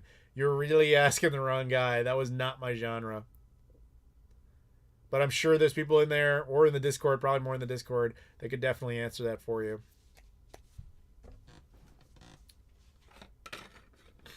Tell a story before you go. I need material to go off of. Like, when you say tell a story, it's like, well, once upon a time, there were 3 bears. Like, what do you want to hear? Do I prefer the original Metal Gear Solid or Twin Snakes? It's weird because like I love both of them, and it's kind of like I don't even consider them the same game. I will say the one I've revisited more is Twin Snakes. But if I do play the PS1 version, I actually play it on the Dreamcast with Bleemcast. How many systems do you collect for? I guess you could debate all of them. It's not like I have a list where I'm like, well, you know, we're gonna get Amiga CD32, but fucking R-Zone, we're ignoring for life. It's like, no, if the right thing comes along, it comes along. It's just somewhere you're more proactive about depending on the context and the time that you're doing it. How often do you do a live Q&A? I did one on my birthday this year, which was only a couple weeks ago, but before that, I hadn't done one in like 2 years. Am I sponsored by Mr. Clean's Magic Eraser? I wish. I'd happily take their money. That's the other funny thing about doing YouTube is you sometimes get accused of being a sellout or whatever, and it's like, dude, I've never, ever, not even once, taken a sponsorship on this channel from anybody. I kind of learned a lesson from Robert Zemeckis. If you guys know who he is, he's the guy who made the Back to the Future trilogy. He's made a lot of movies. And he learned on Back to the Future 1, I'll save you the whole story, but basically he learned that you don't do corporate tie-ins for money. You do corporate tie-ins for permission because they're much more liberating on what you can do. So I was actually talking to a friend about this recently. He had signed a deal with AverMedia for part of their sponsorship program. I was offered the same thing. I don't want it. Sure, you get a little bit of cash out of it, but then you're like required to talk about their stuff, and then eventually they just stop sending you stuff, but you're still required to promote them on a regular basis, and you're not getting anything out of it, and it just kind of makes everything feel seedy. Whereas what I did, I was like, look, I don't want any money from you, but if you want to send me your shit, I'll talk about it from time to time just because I actually could use that stuff. And it's actually logical with the channel. Like, I do need capture devices. I do need cameras. I do need mics. And I'm happy to plug it for you. But I don't want your money because then you're expecting me to wear an AverMedia hat in every video or whatever. And I'd rather have your permission and, you know, cooperation than your money because the money changes it. And it actually works great because you can kind of bounce each other. You can bounce companies off of each other. So like, I did that a long time ago when I got the Hyperscan. Randomly, a company called Ozai sent me a portable monitor. And if you guys, anybody remembers that video, it was earlier this year. I showed the Hyperscan running on the Ozai portable monitor. At some point, Lepo, which is their competition, saw the video and was like, "Oh, you should use our portable monitor." So they actually sent me one just for the Hyperscan video that I just put out. And then, I'm not even kidding, the day that video went out, Ozai contacted me and was like, "Hey, we want to send you this thing," which may or may not happen. And I was like, see, I don't want their money. And both of them have offered me money, but I'm like, I don't want it. I'd rather just have the stuff and the freedom to talk about it and move around and do whatever I want with it, as opposed to being like, "All right, guys, today's video is sponsored by Ozai. You should buy their monitors." Like, I don't want that. I don't want to deal with that. As long as you guys are there to back me up on Patreon or Super Chats or PayPal or whatever, and as long as at least YouTube revenue is acceptable, which frankly it's getting worse, I'm not gonna lie. As long as that's in there, I won't have to resort to that type of thing. So thank you so much for the Super Chats, for those of you who have been generous enough to donate. If you're able to do it, I seriously appreciate it. So there you go. And I'm kind of hoping that I'll never do that or have to do anything like that, because it's not like I've never received requests like, "Do you want to join Dollar Shave Club?" I hate that type of shit. I hate it. And it's a shame because I also know it flies in the face of success, because when you do that, you get extra promotion out of it and blah, blah, blah, blah, blah. But I kind of want the channel to always just be what retro YouTube was, where it's just a fucking nerd dude sitting down and just chit-chatting with an audience talking about something. And I'm this weird nostalgic throwback for people, which is even funnier because I'm getting that more now, where I get more and more people who are like, "Hey man, I grew up watching you. It's weird to watch you still." It's like nostalgic, which was never intended, but it's like becoming that. So for those who grew up on watching me, I'm old now. I'm 34, which means I'm mostly dead if you think about it. But I appreciate you guys are going out and getting jobs, and you can keep me, you can support me so that I'm still able to do that. But if you want to, you don't have to. But you know what I'm saying. I just don't like having to do any sort of corporate tie-in if I don't need to. And thus far, haven't needed to pull that trigger. So there you go. This video is sponsored by Sega. Sega has never sponsored me. That's different. When you're talking about like they'll tweet out your video or whatever, that's them endorsing you and supporting you and giving you aid to make something, but at no point is it transactional. They've never given me money or anything to like be proactive, because then I would know I would have to make content that's like beyond biased. And I don't want to seem biased. Like that's the whole point. Like you can't do reviews of products that were like they literally paid you to do it unless you're willing to throw away that entire sponsorship. And that's the decision a lot of people make. I've made my decision. I would rather not have the money. I would rather have an unbiased opinion. That doesn't work for everybody. And it doesn't even work for a lot of viewers. I get this shit in the comments all the time. They're like, your videos are too long, and at the end of it, all you said was some bullshit. And I'm like, but it was unbiased. Like, you know what I mean? Like, I'm sorry my video wasn't a 3-minute review of a product that's like, well, today we're introducing the new phone by such and such, and it gets great features, and you can get it right now on Amazon.com. Like, would you really prefer that? Does anybody really prefer that? Like a fucking infomercial? Or would you rather be like, all right, guys, today we're going to sit down and we're going to chit-chat and talk about all the features of this fucking bullshit from 40 years ago or whatever. I think more people would find that fun if they're really into the subject. But I mean, views don't lie. There are much less people that click on my type of video than click on the 3-minute infomercial. So whatever, like I said, I'm holding out, and that's largely thanks to you guys through the super chats and the PayPal. So if you're interested, I am doing this now as the final last call here, because I'm falling apart. Yes, I'm still live, but yes, last call on super chats and PayPal. The information is in the description, or hit the join button. Although if you do that, I don't really see it until you tell me you did it. But either way, or Patreon, you can do that anytime. But anyway, thank you. Your ad voice sounds like a bullshit car salesman. Exactly. That's kind of the point. That's how I feel about any fucking YouTuber that comes out and is like, today's video is sponsored by such and such. I'm like, either the subject is irrelevant to the video, which pisses me off. Like, oh my God, do I hate Surfshark fucking ads. I am so tired of that. And especially when they have to like loop it into the material. They're like, today we're talking about this video game I played, but if you're in this region, maybe you can't. So you should get a NordVPN and bullshit. And I'm like, shut the fuck up. I'm not here for NordVPN or Surfshark. I'm here to support your video. And I just skip past it. I'm sorry. So I'm not the normal YouTuber. I'm not like most of those guys. But unfortunately, those guys get extra promotion out of it because YouTube kind of favors that because it means more money coming through the system. And so, again, I have no choice because we live in a world of economics where I have to turn to you guys. So either you support me and you want to keep me around, or you don't. That's, again, as I'm all about. I'm not hypocritical about this. You vote with your wallet. To keep me around is to vote for me with your wallet by keeping me around. Is to not vote with me with your wallet is to get rid of me. And either one is your choice. That's what capitalism is, and I totally support that decision. But speaking of somebody who does want to keep me around, Colin Goldberg super chats and says, Merry Christmas, Adam. Thank you very much. I appreciate it. Merry Christmas to all of you. So I'm going to take we're basically at the end point now. I'll take like one big question to kind of go out on, perhaps, unless there's any other last minute super chats or whatever. But aside from that, that's what we're going to go out on. So let me wait for that wonder question. And man, why do I do this? Why do I go for 7 hours? Super chat from Cax117 says, Angry Joe does ads right in his skits. Dude, I understand why they do it. I don't want to.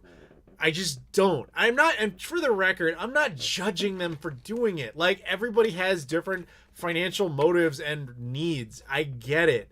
And if they're offering you a path out of any struggle, and this is a way for you to do it, I get it. Hell, we did it on GSP all the time. It was different context. This channel, though, I want to just keep it, like, pure. I want to be the Sega Genesis with the cartridge. You put it in and you just play it. There's no fucking bullshit that you have to do around it. You know what I'm saying? Like, that's what I want as a channel. That's not necessarily an economically viable system, but I'm trying. What? Chris Sime, super chats. Merry Christmas. Thank you very much. Appreciate you. Joe's a great guy though, so I don't knock Joe. Plus, Joe's a super entertaining dude. And again, I don't know his financial situation. He's obviously doing far better than I am, and good for him.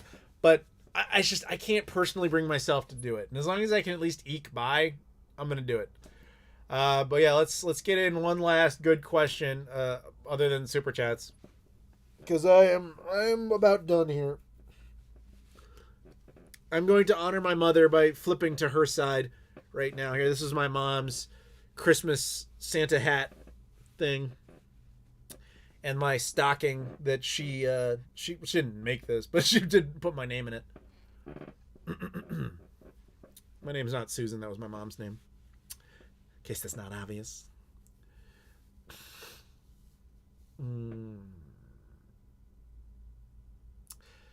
This is a short question because I already answered it, but short answer. When was the most recent job where you were ever someone else's employee?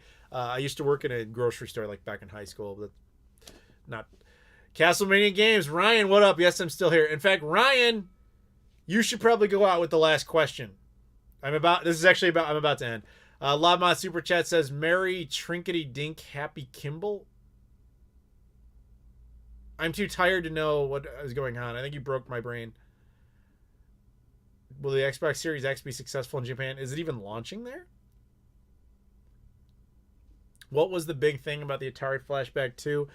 A guy actually made it as a proper Atari clone, and like not necessarily an FPGA, but basically built an entirely new board that was like original-ish hardware, and he left spots for a cartridge slot. It's not an NOAC or an emulator box or anything. That's why it's special. We need a good finale question. By the way, go to the Discord. Everybody go in Discord. Hang out in there, chit chat with people, have a good time. There's a lot of people in there, a lot of newbies.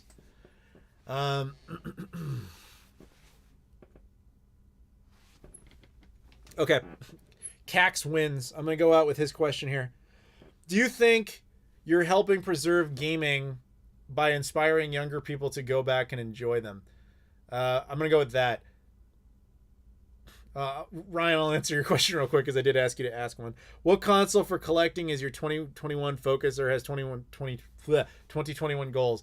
Right now, my 2021 goal is to fly somewhere where I can do something like that. So that I don't really have a specific console in mind. At this point, it's just get a PS5 in the manner in which I want it. But anyway, thank you, Ryan. But going to Cax's question again, that was, do you think you're helping preserve gaming by inspiring younger people to go back and enjoy them?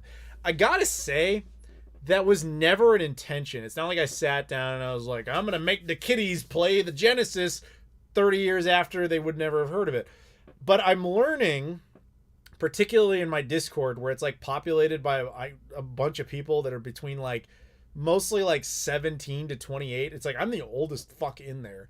But there's a lot of people who are like, dude, I want to play Saturn. I'm like, again, how do you even know what that is? I'm just kind of stunned by it. And it's usually the same feedback. It's like, I watched your videos. This got me super excited. I'm more interested in what gaming used to be than what it's becoming. And that's because of you. And I'm like I didn't, it was not on my list of things to accomplish, nor did I think that would ever happen. But the fact that I'm now learning that that's becoming a thing, and I'm getting more and more people being like, oh, I grew up watching you, which does make me feel really, really old. But the fact that there's apparently like some people where their gaming experience is becoming more like mine was because of me, and that's actually making them happy, is kind of fucking awesome. It was never, like I said, it was never intended, but knowing that, I guess, I always joke about it being a curse. Like, anybody's like, oh, I collect because of you. I'm like, I'm sorry, because that destroys your wallet and it's not responsible. But if you're getting joy out of that, and I had anything to do with that, for me, that's a high. That's awesome. Super happy about that. So I wouldn't look at it as like I'm preserving gaming. I think that's too much to give me credit for by any stretch of the imagination. But if you look at it like that and you assign that meaning to it, hey, if I can save a Sega Saturn in the world somewhere because someone who's 17 was like, that fucking dork talked a lot about the Saturn. It sounded pretty good. I'm going to get one of those. And they saved it. And they saved the games. And they got new experiences. And they can pass that on to another generation. If I had anything to do with that, awesome. Super happy about that. So hopefully that answers your question. And I'm burping more because my body's eating itself. Anyway, even though I realize we're only 30 minutes from breaking the record, I'm done. I'm out. So I gotta stop. I'm kind of falling apart, and I don't have any backup.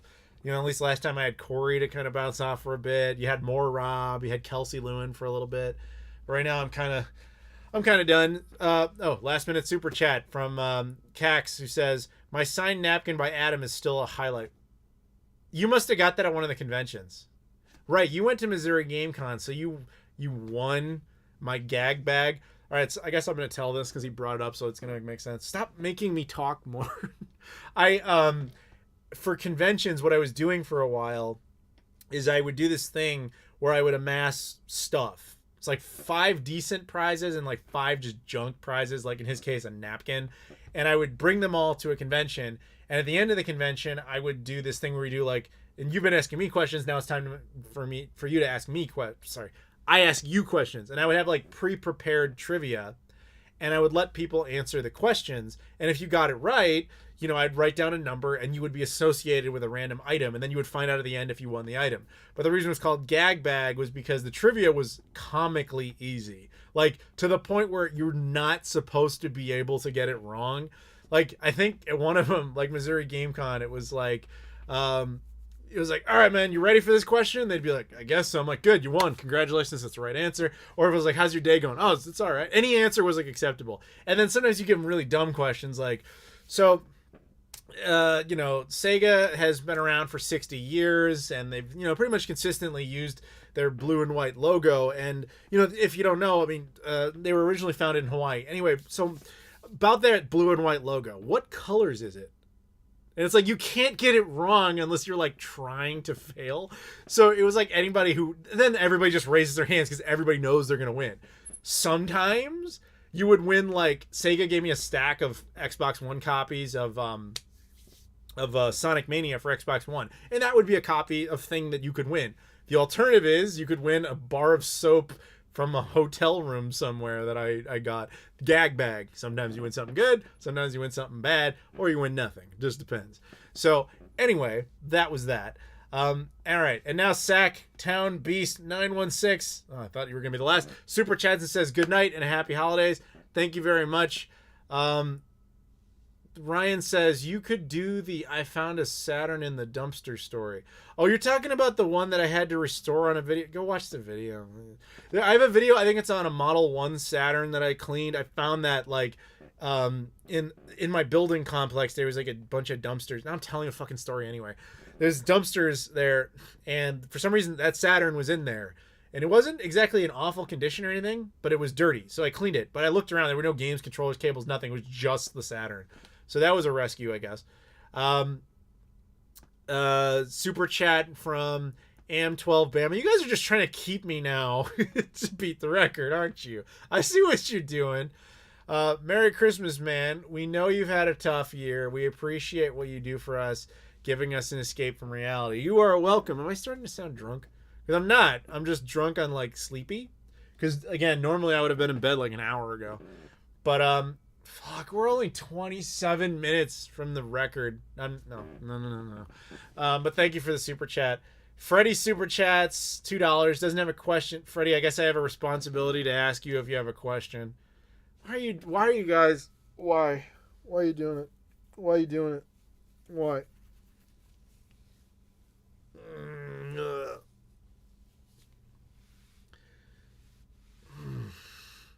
What up? Bye and Merry Christmas. How are there still 130 people watching this? I appreciate it, but I don't get it. Still have people in the Discord. Discord's kind of popping tonight. Too bad I'm too exhausted to interact with it. But to those of you in the Discord who are still listening to this, thank you. You have to. I have to what? Attack the paint. No, this is paint. God damn it, Drud. Fine. Super chat. Gotta keep you going. Merry Christmas. Well, you should have asked me a question because reading that takes 2 seconds. But thank you very much for the super chat. See, I think at this point, we've gotten to that point where you get more and more people who don't know that these things always inevitably just fucking keep going. So they're saying goodbye, expecting me to actually leave, which I normally would have. But then you get the super chat that hangs out. Now I gotta wait because Drud might have a question. Freddie might have a question. I think you guys are being difficult. Why are you being difficult to me? Why are you doing it? What's the previous record? No. I think it's 737. I don't have it in me, guys. That's another like 25 minutes of this. How do I get on the Discord? If you look in the description of this video or any of my videos from the last couple of years, there's just a Discord link in there. Just click it and join. This just in, local fat man spends 2 days refusing to stop answering questions on YouTube stream. Dude, that would actually get me views. Like, if I just refused to ever stop streaming, I'd die, but like, I mean, it wouldn't be worth it. The Jordan flu game. He didn't have the flu, he had food poisoning. You just beat the Utah Jazz with... Oh, yeah, Jordan did beat him, but he didn't have to play the Utah Jazz for 7.5 hours. Just saying. Drud has no questions. Enjoy. Well, that didn't extend the time. Damn it, Sack! Thank you. Sack Super Chats. You will stay awake. I mean, damn it. Corted G Super Chat. I have a question. Well, what is it? I'm about to join the Discord. You should. Lodmott. Just live stream yourself sleeping. What is this? The fucking Truman Show? Who the hell wants to watch that? I'ma match the next $10 super chat. What? Oh, I don't know what currency that is, but it's not $20,000 because I would have just shit myself. Juan Oh, that's Chilean pesos. We've been over this. I remember that now. Juan Marulanda, you got to beat the record, Adam. Where are you planning to travel to when things become more normal? I talked about that earlier. I want to go to Guam for my mom's honor because that was a thing.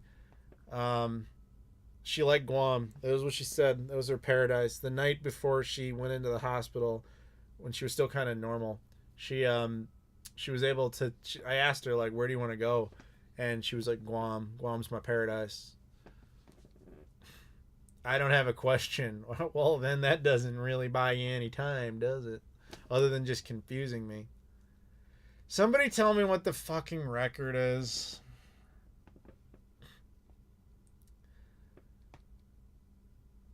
Poor Adam. Yeah, well, we're not all rich, Lodmott. Poor me. Sit here and slowly die for $6.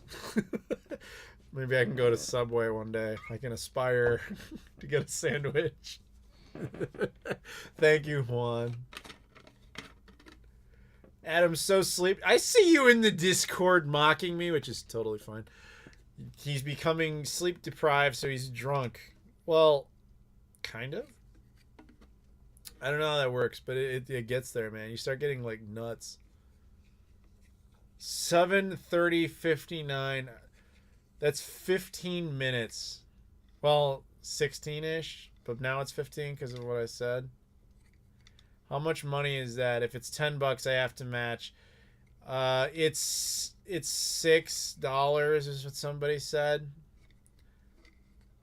I don't know. Come on, guys, don't make me do this.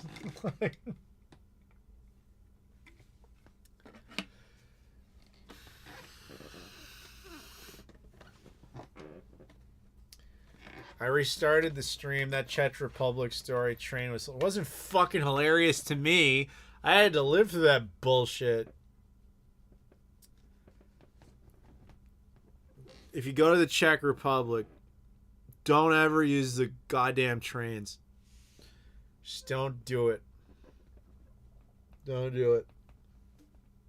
Discord isn't... It should work. It's... Do we have any admins? Somebody get them the link. It's in the description. I don't know what to tell you.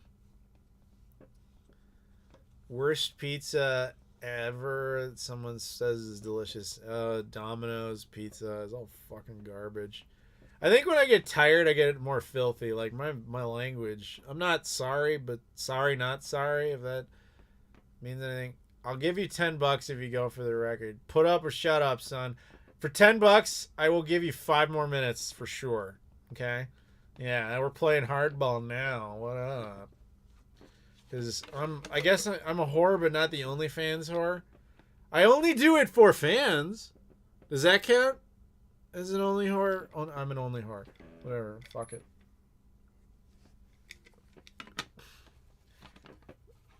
Please don't bring up Mandalorian. I'm not ready.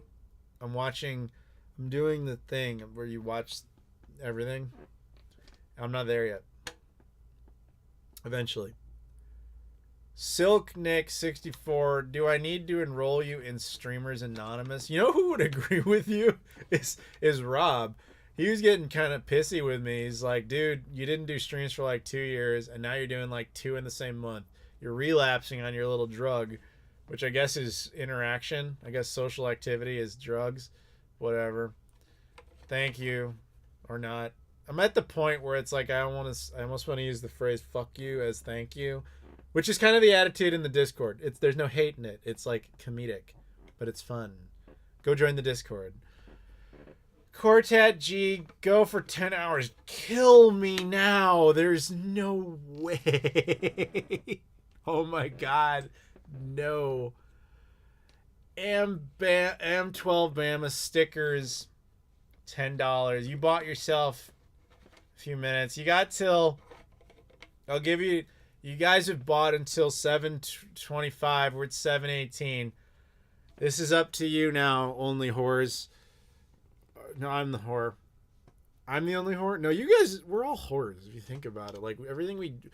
When you work at a job, you get a fee. You get a wage, right? And you're basically saying, like, even if you make minimum wage, you're like, oh, I make $8 an hour in Laudmot's case, $800 million an hour, whatever it is. You make that, and you're basically saying, I will trade an hour of my life for $8. That makes you a whore. So we're all whores. Anybody who lives in our economy is a whore. Life lesson. Cax, super chats. You got this, Adam. It's just 15 minutes. I've been interested to see how you evolved on the GameCube. I still remember your indifference in the gen recap. Does the GameCube make 6th gen your favorite now?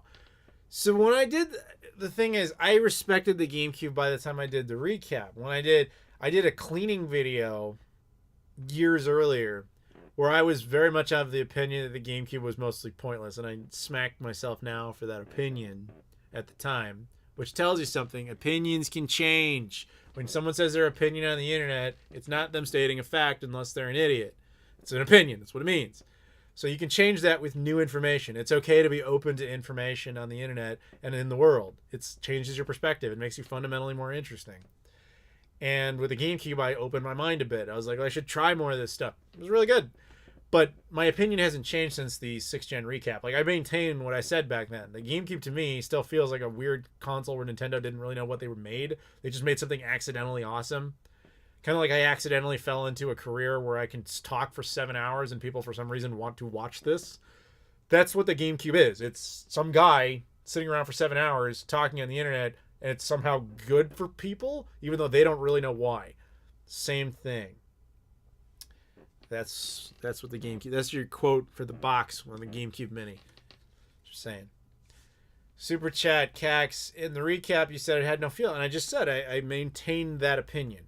If that's a feel, then sure. That's the evolution of my opinion. It's a guy sitting around for 7 hours who somehow fell into making something that people liked.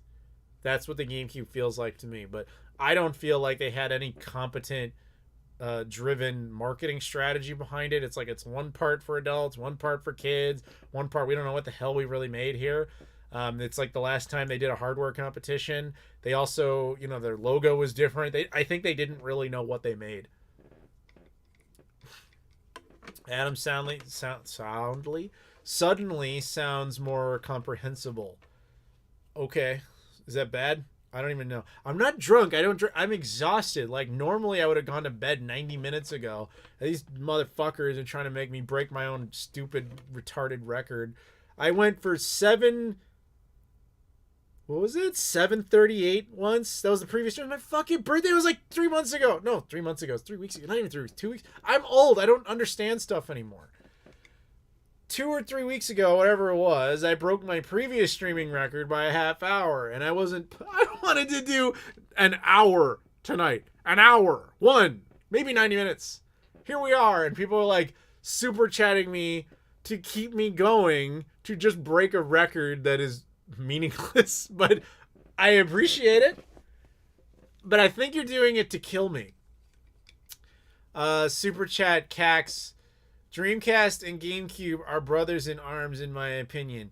It would have been interesting to see if those two had had more time to go really head to head. Because by the time GameCube was out, we pretty much knew Dreamcast was done. So Sega and Nintendo never really got to compete that time. It would have been cool, but shit, son. We're still going because they're making me do it. They're like, we're super chatting you to break the fucking record. I tried to end this, man. I tried to end it, but they were like, no, you got to do it.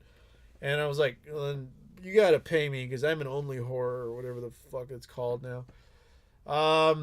Cortad. I can't. Please, new name. Cord. I'm going to call you Cord. No, Korg. Like a corgi, but minus the E. But you got a tattoo. You're a tattooed corgi.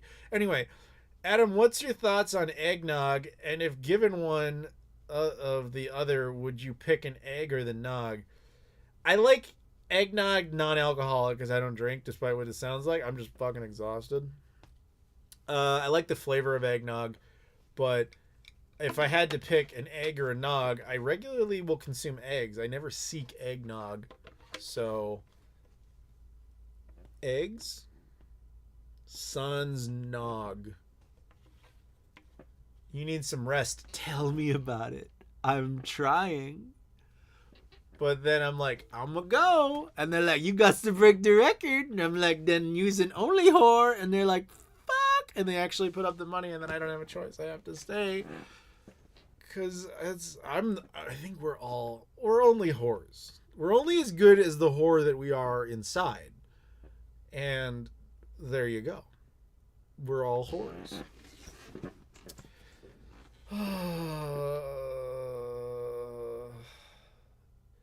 People, at least in the Discord, are admitting that they're whores.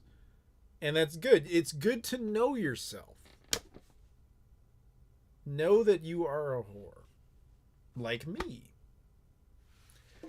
Let's break the record. Break it. I'm not admitting to this desire. I'm responding to a comment.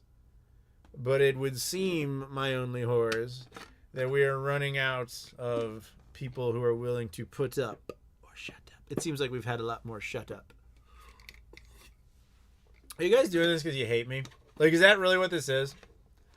What's the record? The record was 7:37, so it's like 13 minutes away, and that would just to be barely beating it. Okay, here, I'm gonna make a deal with you guys. Fucking Bat Conquer. Turok 2 is a good video game, he super chats. I don't know what you're expecting. Like, that's not a question. So, thank you. I've donated $38, man. Come on. I haven't turned it off. We're still here. I was about to say the deal I'll make with you guys, and I don't like, we're all whores. It's fine. The deal I'll make with you, as long as the super chats go, I won't stop. But when they stop, I'm out. Okay, so now it's up to you how long this goes. I'm putting the ball in your court, Jordan. I'm stepping out. I'm not flu game Jordan. If you're the GOAT, it's time to you shut it up. Colin Goldberg, super chats, no question. Alabama. I'm calling you Alabama because you super sticker. Hey, you Pikachu sticker. Thank you.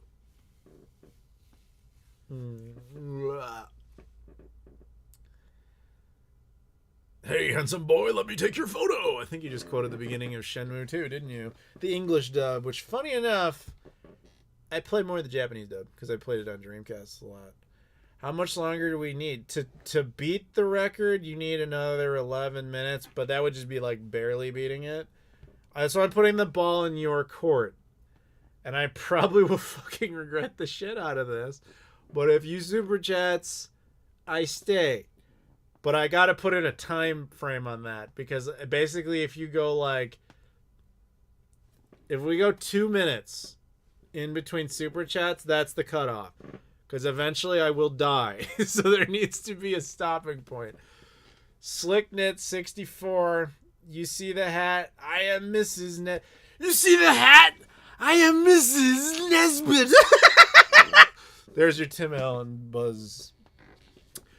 Corgi Adam. Great. Fascinating.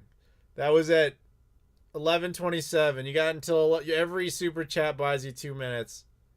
You got till 11:29. Why? Why are we all the whores? No, I'm the whore. If you think about it, we're all whores in our own way. You know? Alabama, give us 2,000 word summary on the Star Wars. I don't have 2,000 words. I mean, I've said more than 2,000 fucking words probably in the last 2 minutes, but I don't have one preambled for Star Wars. Prequels, underrated, miscarried, but underrated. Clone Wars, fantastic, except for the movie. OG trilogy, solid. Solo, pointless, but harmless, mostly. Rogue One, good, surprisingly. Not perfect, good. Disney trilogy, unwatchable shit. Don't watch it. King Loop 13, been watching for 8 years, never stopped it. Come on, I'm gonna die if you make me stream for 8 years. 11:20, you have until 11:30 now. I don't have more words. They're dying. They're extinct or something. This is the last of my coffee.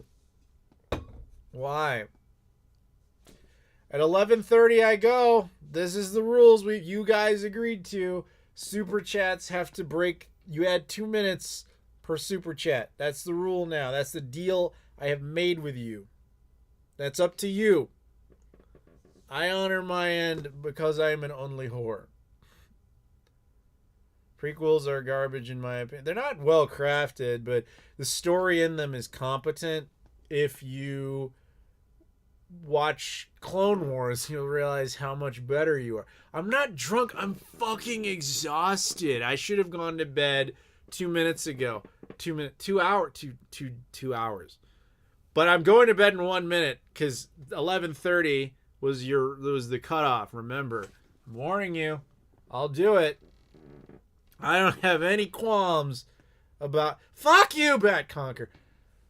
What is a good video game to play while eating? I don't know. One that doesn't require your hands, I guess. Is there... That means you have to play the Kinect. That sucks. I wouldn't do that. And then Colin Goldberg super chats. And he just says 99 cents. Cax super chats $1. David super chats 99 cents. I think that's another. You're at 11:32 again. Andrew just says meow. Super chats. I'll give you. That's because you had a bunch in a row. I'm not an asshole. I'll give you to 11:35 on that. You got 5 minutes. 5 fucking minutes, Denny. Corgi, Adam, best brand of laundry detergent. Tide Pods, delicious. Don't eat them. My spine is dying. Hey guys, you see my shirt? I've only shown it 12 times. Marty, whatever happens, don't go to 2020. You have until 11:35, which means you guys the 5 minutes. Cinco. Actually, I think Corgi bought you an extra minute, so it's 11:36, which is now 5 minutes away. So either way, it's still 5 minutes. The record has actually not been broken. The record was 7:37. What kind of questions are these? These are when you get to the bottom of the barrel. This is what happens when you go for 7.5 hours. You get to a point where people are like, meow, which I appreciate, but what the hell do I do with that? Meow. Like, okay, there you go. There's my impression of a cat. Hope it was fascinating. What happened to 2 minutes per super chat? No. The idea was after a super chat, you had bought a maximum extension of 2 minutes. So every time that happened, it went to 2 minutes, but then you kept doing it in sequence between the gaps. So it's just I was trying to be reasonable because it was nice. So fucking Cax. 2020 is the year Adam died from streaming. Is that really what you want? That's how you want 2020 to end? Is that what fixes 2020? Is that I die from streaming? Is that how you get your jollies? I gave you a napkin, motherfucker. Hunter DeMello, who wants to see Adam crash out on the stream? Please, God, don't make me do that. We're at 11:30. You have it 11:37 now, which actually would tie the record. Just making it official there.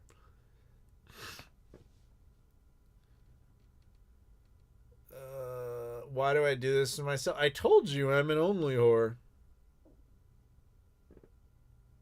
You know, it's funny. I actually like live streams. I was like, I like talking to people. I like, let's do this.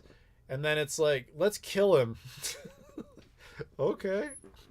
You were a huge part of my childhood. It's like those crazy people who try to assassinate people who are like, I love you. The importer, are you still in your long distance relationship? Yeah. Portugal. My girlfriend lives in Portugal. We're good. She's asleep. She gets to sleep. I don't get to sleep, apparently. With the importer, you'll have officially put it over the time. You'll be at 11:38 by my extraordinarily tired metric of math or something. But 11:38 is now the cutoff, and then it's broken, and you can let a broken man go to sleep. But, I mean, it's your call, I guess. Fair deal. I'm stronger than Special K. I could kick Special K's ass. It's like a fucking series. Damn it, Cax! Yeah, hits in Sonic Mega Collection that you also signed. I'll just trust that makes sense to you.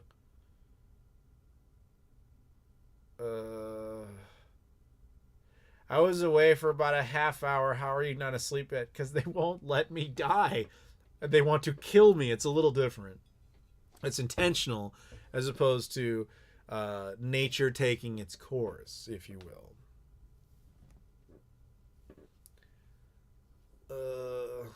So we're at 11:39. We go until midnight. I'm gonna make it happen. 2 a.m. actually. I will kill you. Actually, that would kill your wallet. Because at some point, I'm going to have to start raising the price on this shit. As I will die. Like, it was a bluff! You weren't supposed to do it! I thought you setting... Dude, I thought you said you were leaving like an hour ago. Motherfucker, I said I was leaving like an hour into this. They don't let me go. Have you eaten in the last 7 hours? No, I had food at around... It's 11:35 p.m. here. I had food at 1 p.m. I only ate once today. That's what I had. I showed the food in Discord. I do that.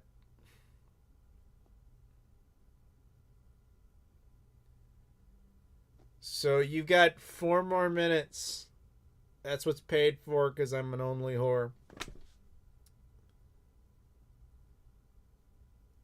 You should watch Soul by Pixar. I want to. Yes. It's Disney Plus, right? Like, I'll watch that if I don't die.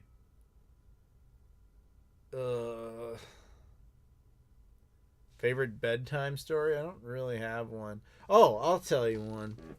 Once upon a time, there was some nerd, and he thought, hey, I'll make everybody's Christmas a little better in this pandemic. I try to spread holiday cheer. And he was rewarded for his kindness by being murdered for not being allowed to ever sleep or rest again. And he died. Happily ever after. The end. Corgi, fuck. Which is the best Christmas with the Cranks movie? What? They're terrible. Is there a sequel? Why would they? Christmas with the Cranks was like one of the worst movies I have ever seen. Holy balls was that shit. Cax, real talk. Have you ever given any thought to becoming Mrs. Claus officially? Oh, Mr. Claus. I don't want to be Mrs. Claus. Mr. Claus officially. You won't tell her. That's logistically difficult given our situation internationally. It's not the super easy thing that you see in movies where it's like, oh, we just get married and everybody just lives together. It's hard. There's paperwork. So we're very cool with our position. It's fine. I that's more of an internal matter. I'm not opposed to it certainly, but it's not. There's no like great plan. Everybody always thinks like you've been together for this long. There's got to be. No, we're not like that. The only reason we even function is because we're not like that. Set 11th. You got math. 11:42. You have 5 minutes at this point paid for. You guys, why? Drink water. I only have a little bit of water left.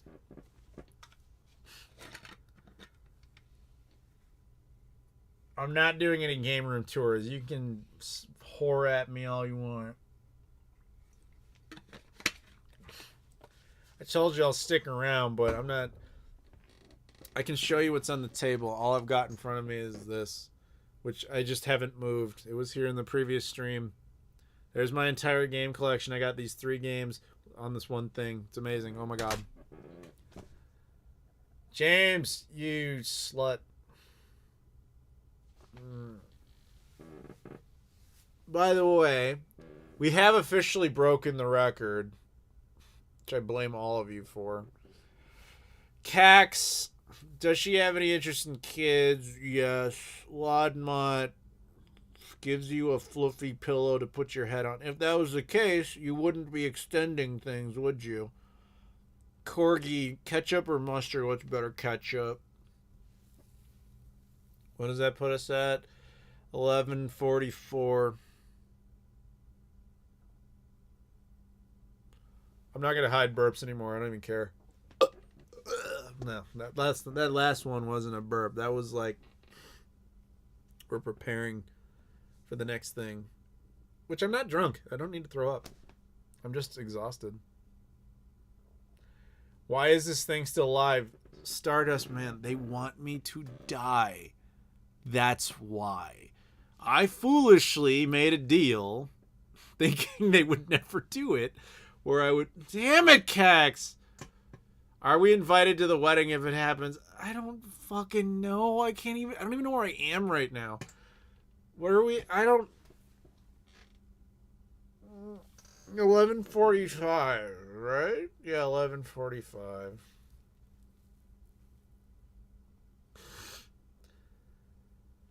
Come on, people. More money. Keep him talking. How is this entertaining to you?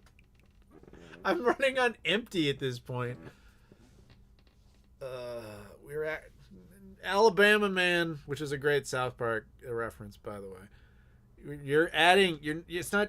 You don't just keep adding 2 minutes in different. It's 2 minutes. Any super chat will extend it 2 minutes from that point, but it doesn't. If there's multiples in there, it doesn't keep adding 2 minutes. It's like literally just 2 minutes from the last one. I'm being generous by adding a couple extra minutes because you guys are... You're not being generous. You know this is killing me. That's why you're doing it. So I'm going back to the original ruling. So at 11:45 is the cutoff currently. But if you super chat before then, you're not adding anything. Unless it's around 11:45, then the maximum would be to. Damn it, Riley. Send toe pics. This one doesn't count. What? What are you saying? What is happening?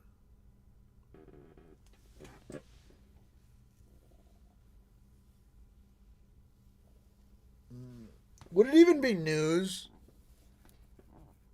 if I died?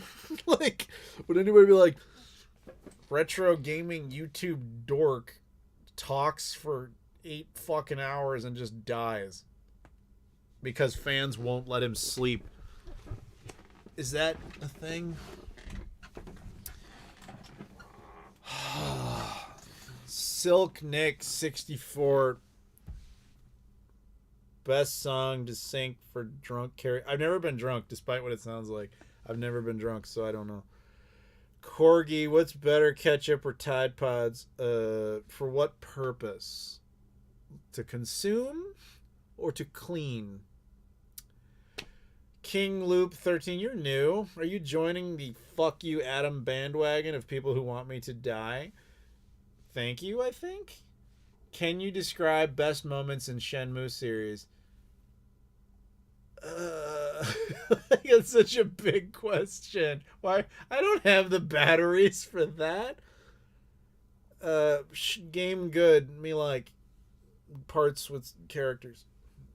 I'm sorry that was insufficient, but I'm dead. Cax, this is the funniest, saddest thing I've ever seen. It really is. This is how my Christmas ends. Is I die and I died for your Christmas sins or something.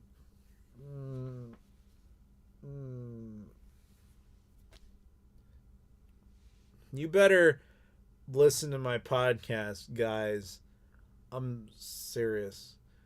Andrew, okay, let's go up and down. Choo choo choo. Is that a Space Channel 5 reference? I think it is. Remember Space Channel 5? It's got ooh la la and stuff.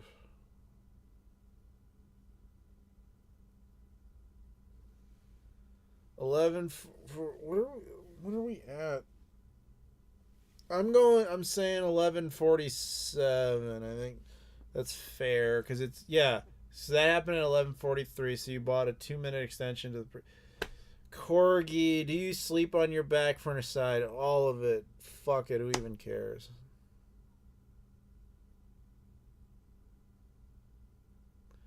You do a podcast. Yes, for fuck's sake. I do a podcast every month. It's on this channel.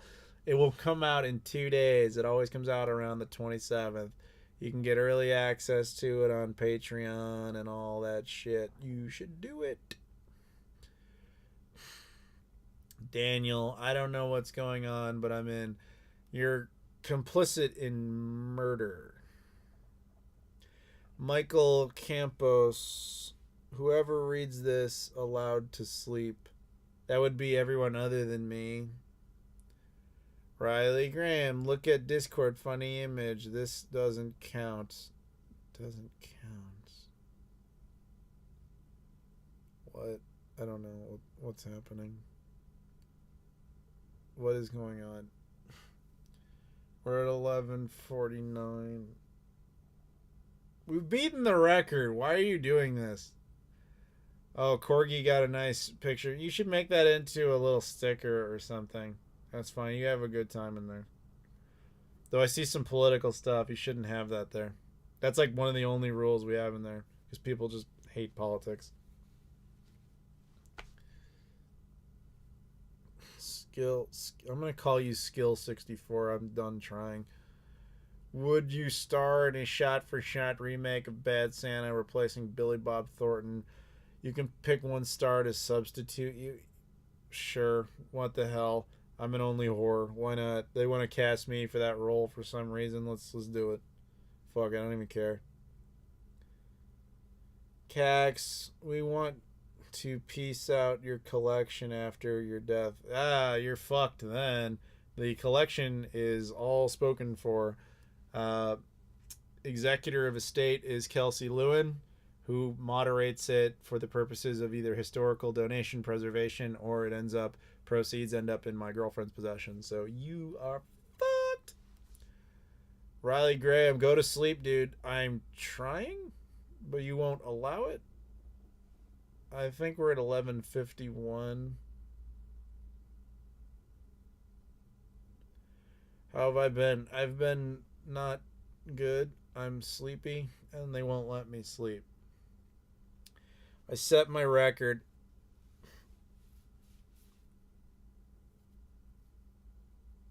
It would be awesome if I reached 10 hours. Wouldn't be awesome for me.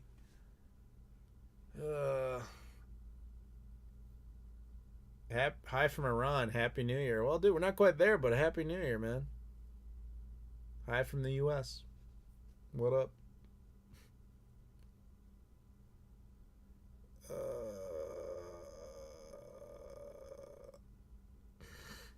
All right. I'm capping this because I'm going to die. I will go maximum 12:01 if that's financially reached. At the moment, you're at 11:51. So it's your choices. You only whores. King Loop. What are your thoughts on Chinese-U.S. conflict? We don't talk politics here. Sorry. That's like the one big no-no because this is escapism. You're not supposed to come here for that. You come here to watch a fat, like, tired nerd and die, but not politics. Sadocles, get some rest, homie. Trying. Very much trying, buddy. You're at 11:52. I can't math anymore.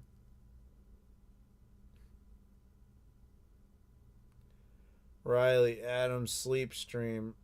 I told you, this isn't the fucking Truman Show.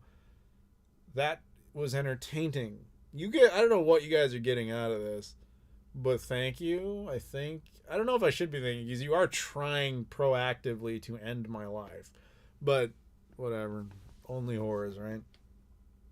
I almost said drunk because I feel like what I assume drunk feels like. I've never been drunk, so I don't really know, but that's what it feels like because I'm slurring and I'm losing inhibitions and I don't give a fuck.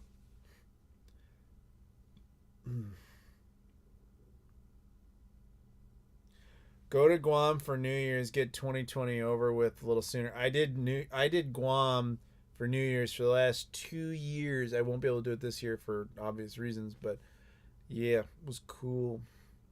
Joker wears purple, super chats $20. Dude, holy shit. Merry Christmas. Thank you.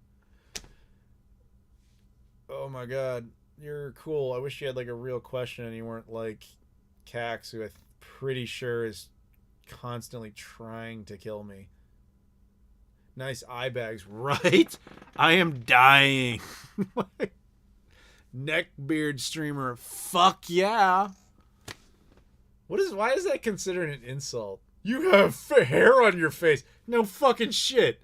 That's normal. I've never understood why that's supposed to insult me. But then again, I don't really get offended by things that are pointless and stupid.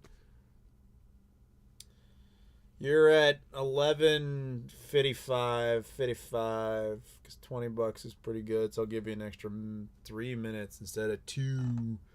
I'm not trying to be an asshole, but I really want to sleep. Dude, I've had a question like every time. Yes, you have, and I appreciate that, but you are actively trying to kill me, so you know.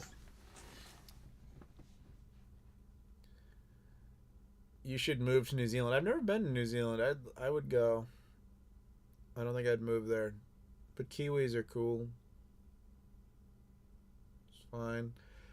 5 minutes from this point, officially considering the current funding situation. But midnight is the like legit real cutoff. Like even if you fund at that point, I'm out. I'm going to die. I'm willing, potentially, financially, viably, for only horrors purposes, to go till then, but that's a maximum of 5 additional minutes. Up to you to decide.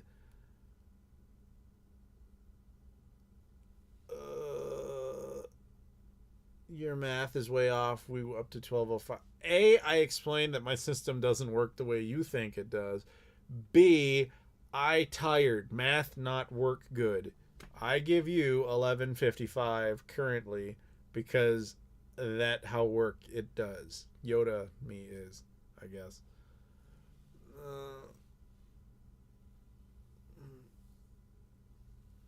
Why is the Dreamcast the best console of all time for you? Dude, I am the games, I don't know. I'm so tired, man. Like, I'm not gonna give good answers to stuff like that at this point.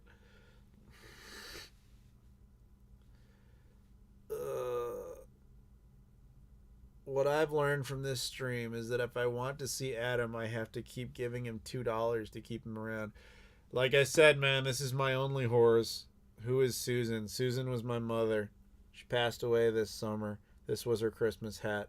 Most of the stream I've been wearing it like this, but I was trying to do an homage to her when I was trying to end the stream like 4 million years ago. And so I was going to wrap it up like that. And then people are like, you can't leave, motherfucker. I'll kill you with dollars. And I'm like, shit.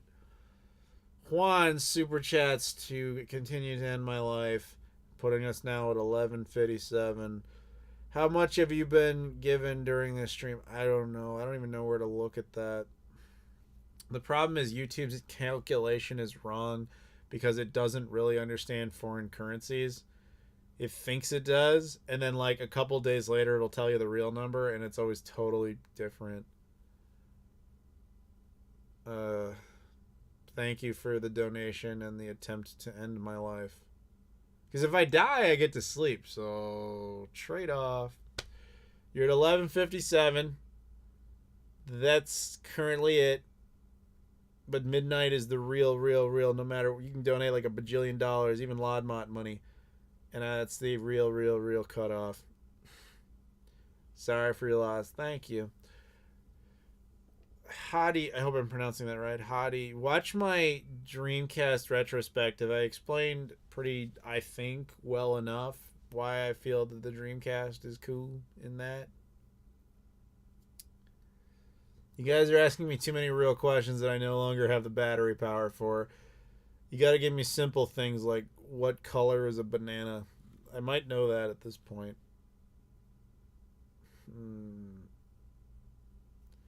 Opus says, meant to say, sorry for your loss, my condolences. Thank you. My goodness, viewers are increasing. Jesus Christ.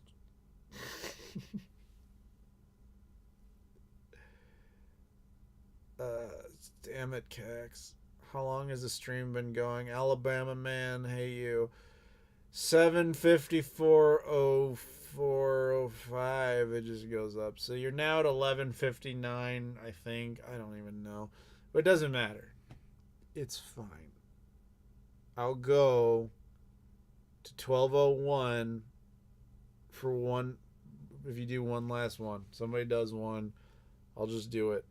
It's fine. And then we're done. Because I will die.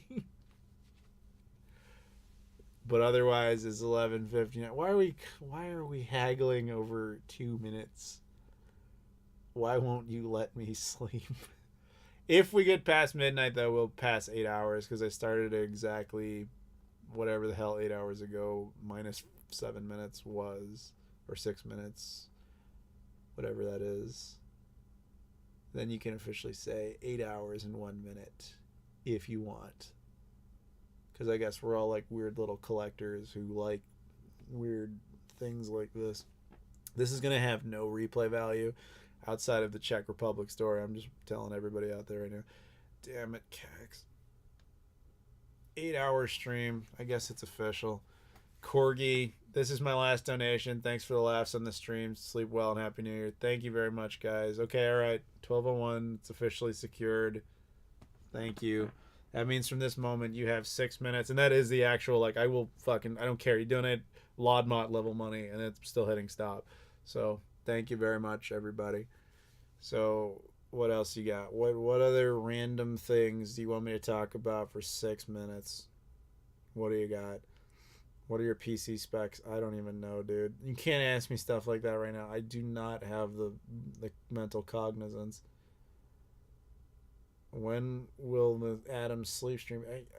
Why? You're like the 8th person has asked me, like, they want to watch me sleep. James, super chat. I opt to not have this add up to the time and go get a coffee when you wake up, sir. That'll be tomorrow, but don't worry. It's there's this is capped. 12:01's the cap. Maybe one time we'll redo this where I actually plan accordingly. So like super chats just buy you time as opposed to, I don't know, what the Only Horrors thing we've done. We'll call it the Only Horrors stream. I don't know, and I'll come out there and be like, hey guys, money for minutes, because that'll work, right? Everybody wants that. Is that the official slogan of the channel now? Money for minutes. It seems pretty good. I do my best marketing when I'm nearly dead. Did you get a chance to see a Jupiter? Oh, the Jupiter and Saturn thing? I just saw photos. Like, I didn't really see the actual thing. What's in that stocking? Nothing. Just an old stocking. My mom did the name part, but other than that, you know, it was what I had when I was a kid.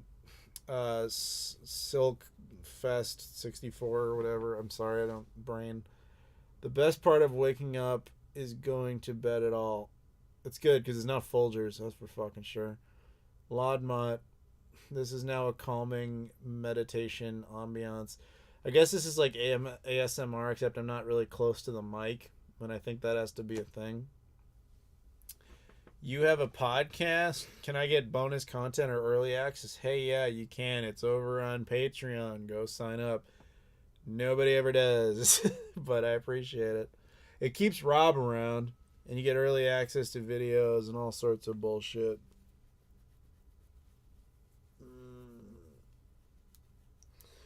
Money for Minutes Productions.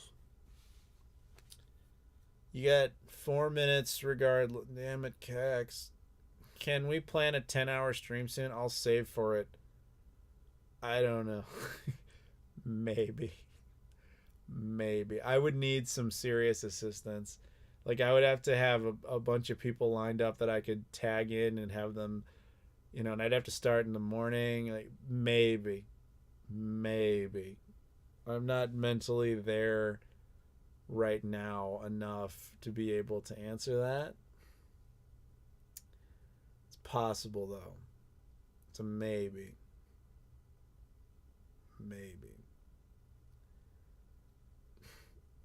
Yeah, Michael put the Patreon. The Patreon link is in the description of every video I do. You can go there and sign up, and you can get early access to videos. You keep Rob on the podcast. You can make subjects, all that sort of stuff. It's cheap too. It's like $5 a month. I mean, and you get, I think even now it's like 5% off. Because Patreon's got that like collective goal thing, where if you do that, my collective goal is if we're over 400 a month, then we keep Rob on the podcast. And we're always kind of just barely teetering over it. So it's like, it's not a joke when we say like, for only $1 a month, you can keep a Rob around. Like in that case, it's actually pretty much literally accurate. I've always wondered this though, because like people are very opposed to Patreon, even though you're obviously not generous because you've been doing the super chats and all that. But I'm always curious, like why one and not the other? You know what I mean? Because Patreon, you actually get more out of it than you do on the super chat. Not that I'm saying don't do super chats. Like I just called you Laudmont. Cax 117. How much time for me to be on as a guest on the 10-hour stream? I don't know, dude. I can't even process that kind of information. It's not impossible. I could give you a call for a little bit or something. We'll see. I have to think about it. Are you on the Discord? Reach out to me on Discord. We can talk about it. I'm not able to math at the moment. Incidentally, this is the final minute. According to my clock, we've hit 8 hours, everybody. So we officially broke that barrier there. And it's been an awesome stream. Merry Christmas. It's now the 26th. So it's no longer Christmas, at least in my time zone.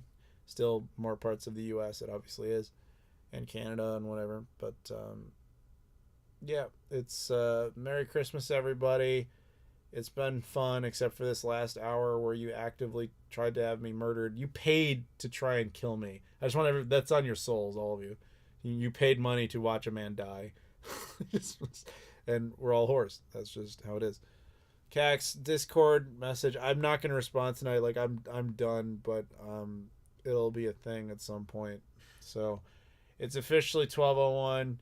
I'm out. Thank you very much, everybody, for the support. Watch the videos. Please go check out the podcast in a couple of days. Playload will be up.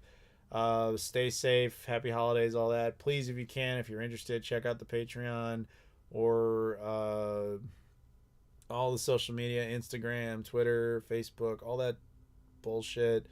Do it. I don't mean it like, cute. Like, just go do it. Like, you have Instagram, just click and follow my stupid ass and you'll see random pictures of bullshit. I'm like a totally different personality on every social media outlet. Like, Instagram is like, oh, here's travel photos of random things you won't see. YouTube's kind of the video game stuff. Discord's like my insane side. Twitter is more random thoughts. Like, I'm not just the guy posting the same thing on everything. So if you like these type of things where you hear random bullshit come out of me, you should be following me on other things. And then the Patreon's just to help actually keep all those things in operation. So I'm going out with this because Riley randomly last second super chats and says, what is your favorite kind of hardware for indoor furniture? I don't know how to answer that. It would, sure, the kind that is a color that is good enough that it also is strong enough that people can stand on it. That's my answer, Riley. I put that on a box and start selling it. It'll make money, I promise it. Anyway, good night, everybody. It's been fun. Thank you very much for your generosity and trying to murder me and all that. It's been great. Socials, it's all in the description. Go to bed already. Holy shit, I'm trying. Anyway, somebody keep the record. I'm not even going to remember that I did this. So just record is the way you would pronounce it in that context. Do that. And then later thing. This will process. This video will be available on YouTube later if you actually want to sit down for 8 hours. That's actually the best part of these, by the way, is the next day when somebody who missed the whole thing is like, Jesus fuck, you went for 8 hours? You always get it, and it's amazing. Anyway, adieu. That's probably not the right word, but I don't care anymore. Goodbye, everybody. Good night. Au revoir. I don't speak French. Peace.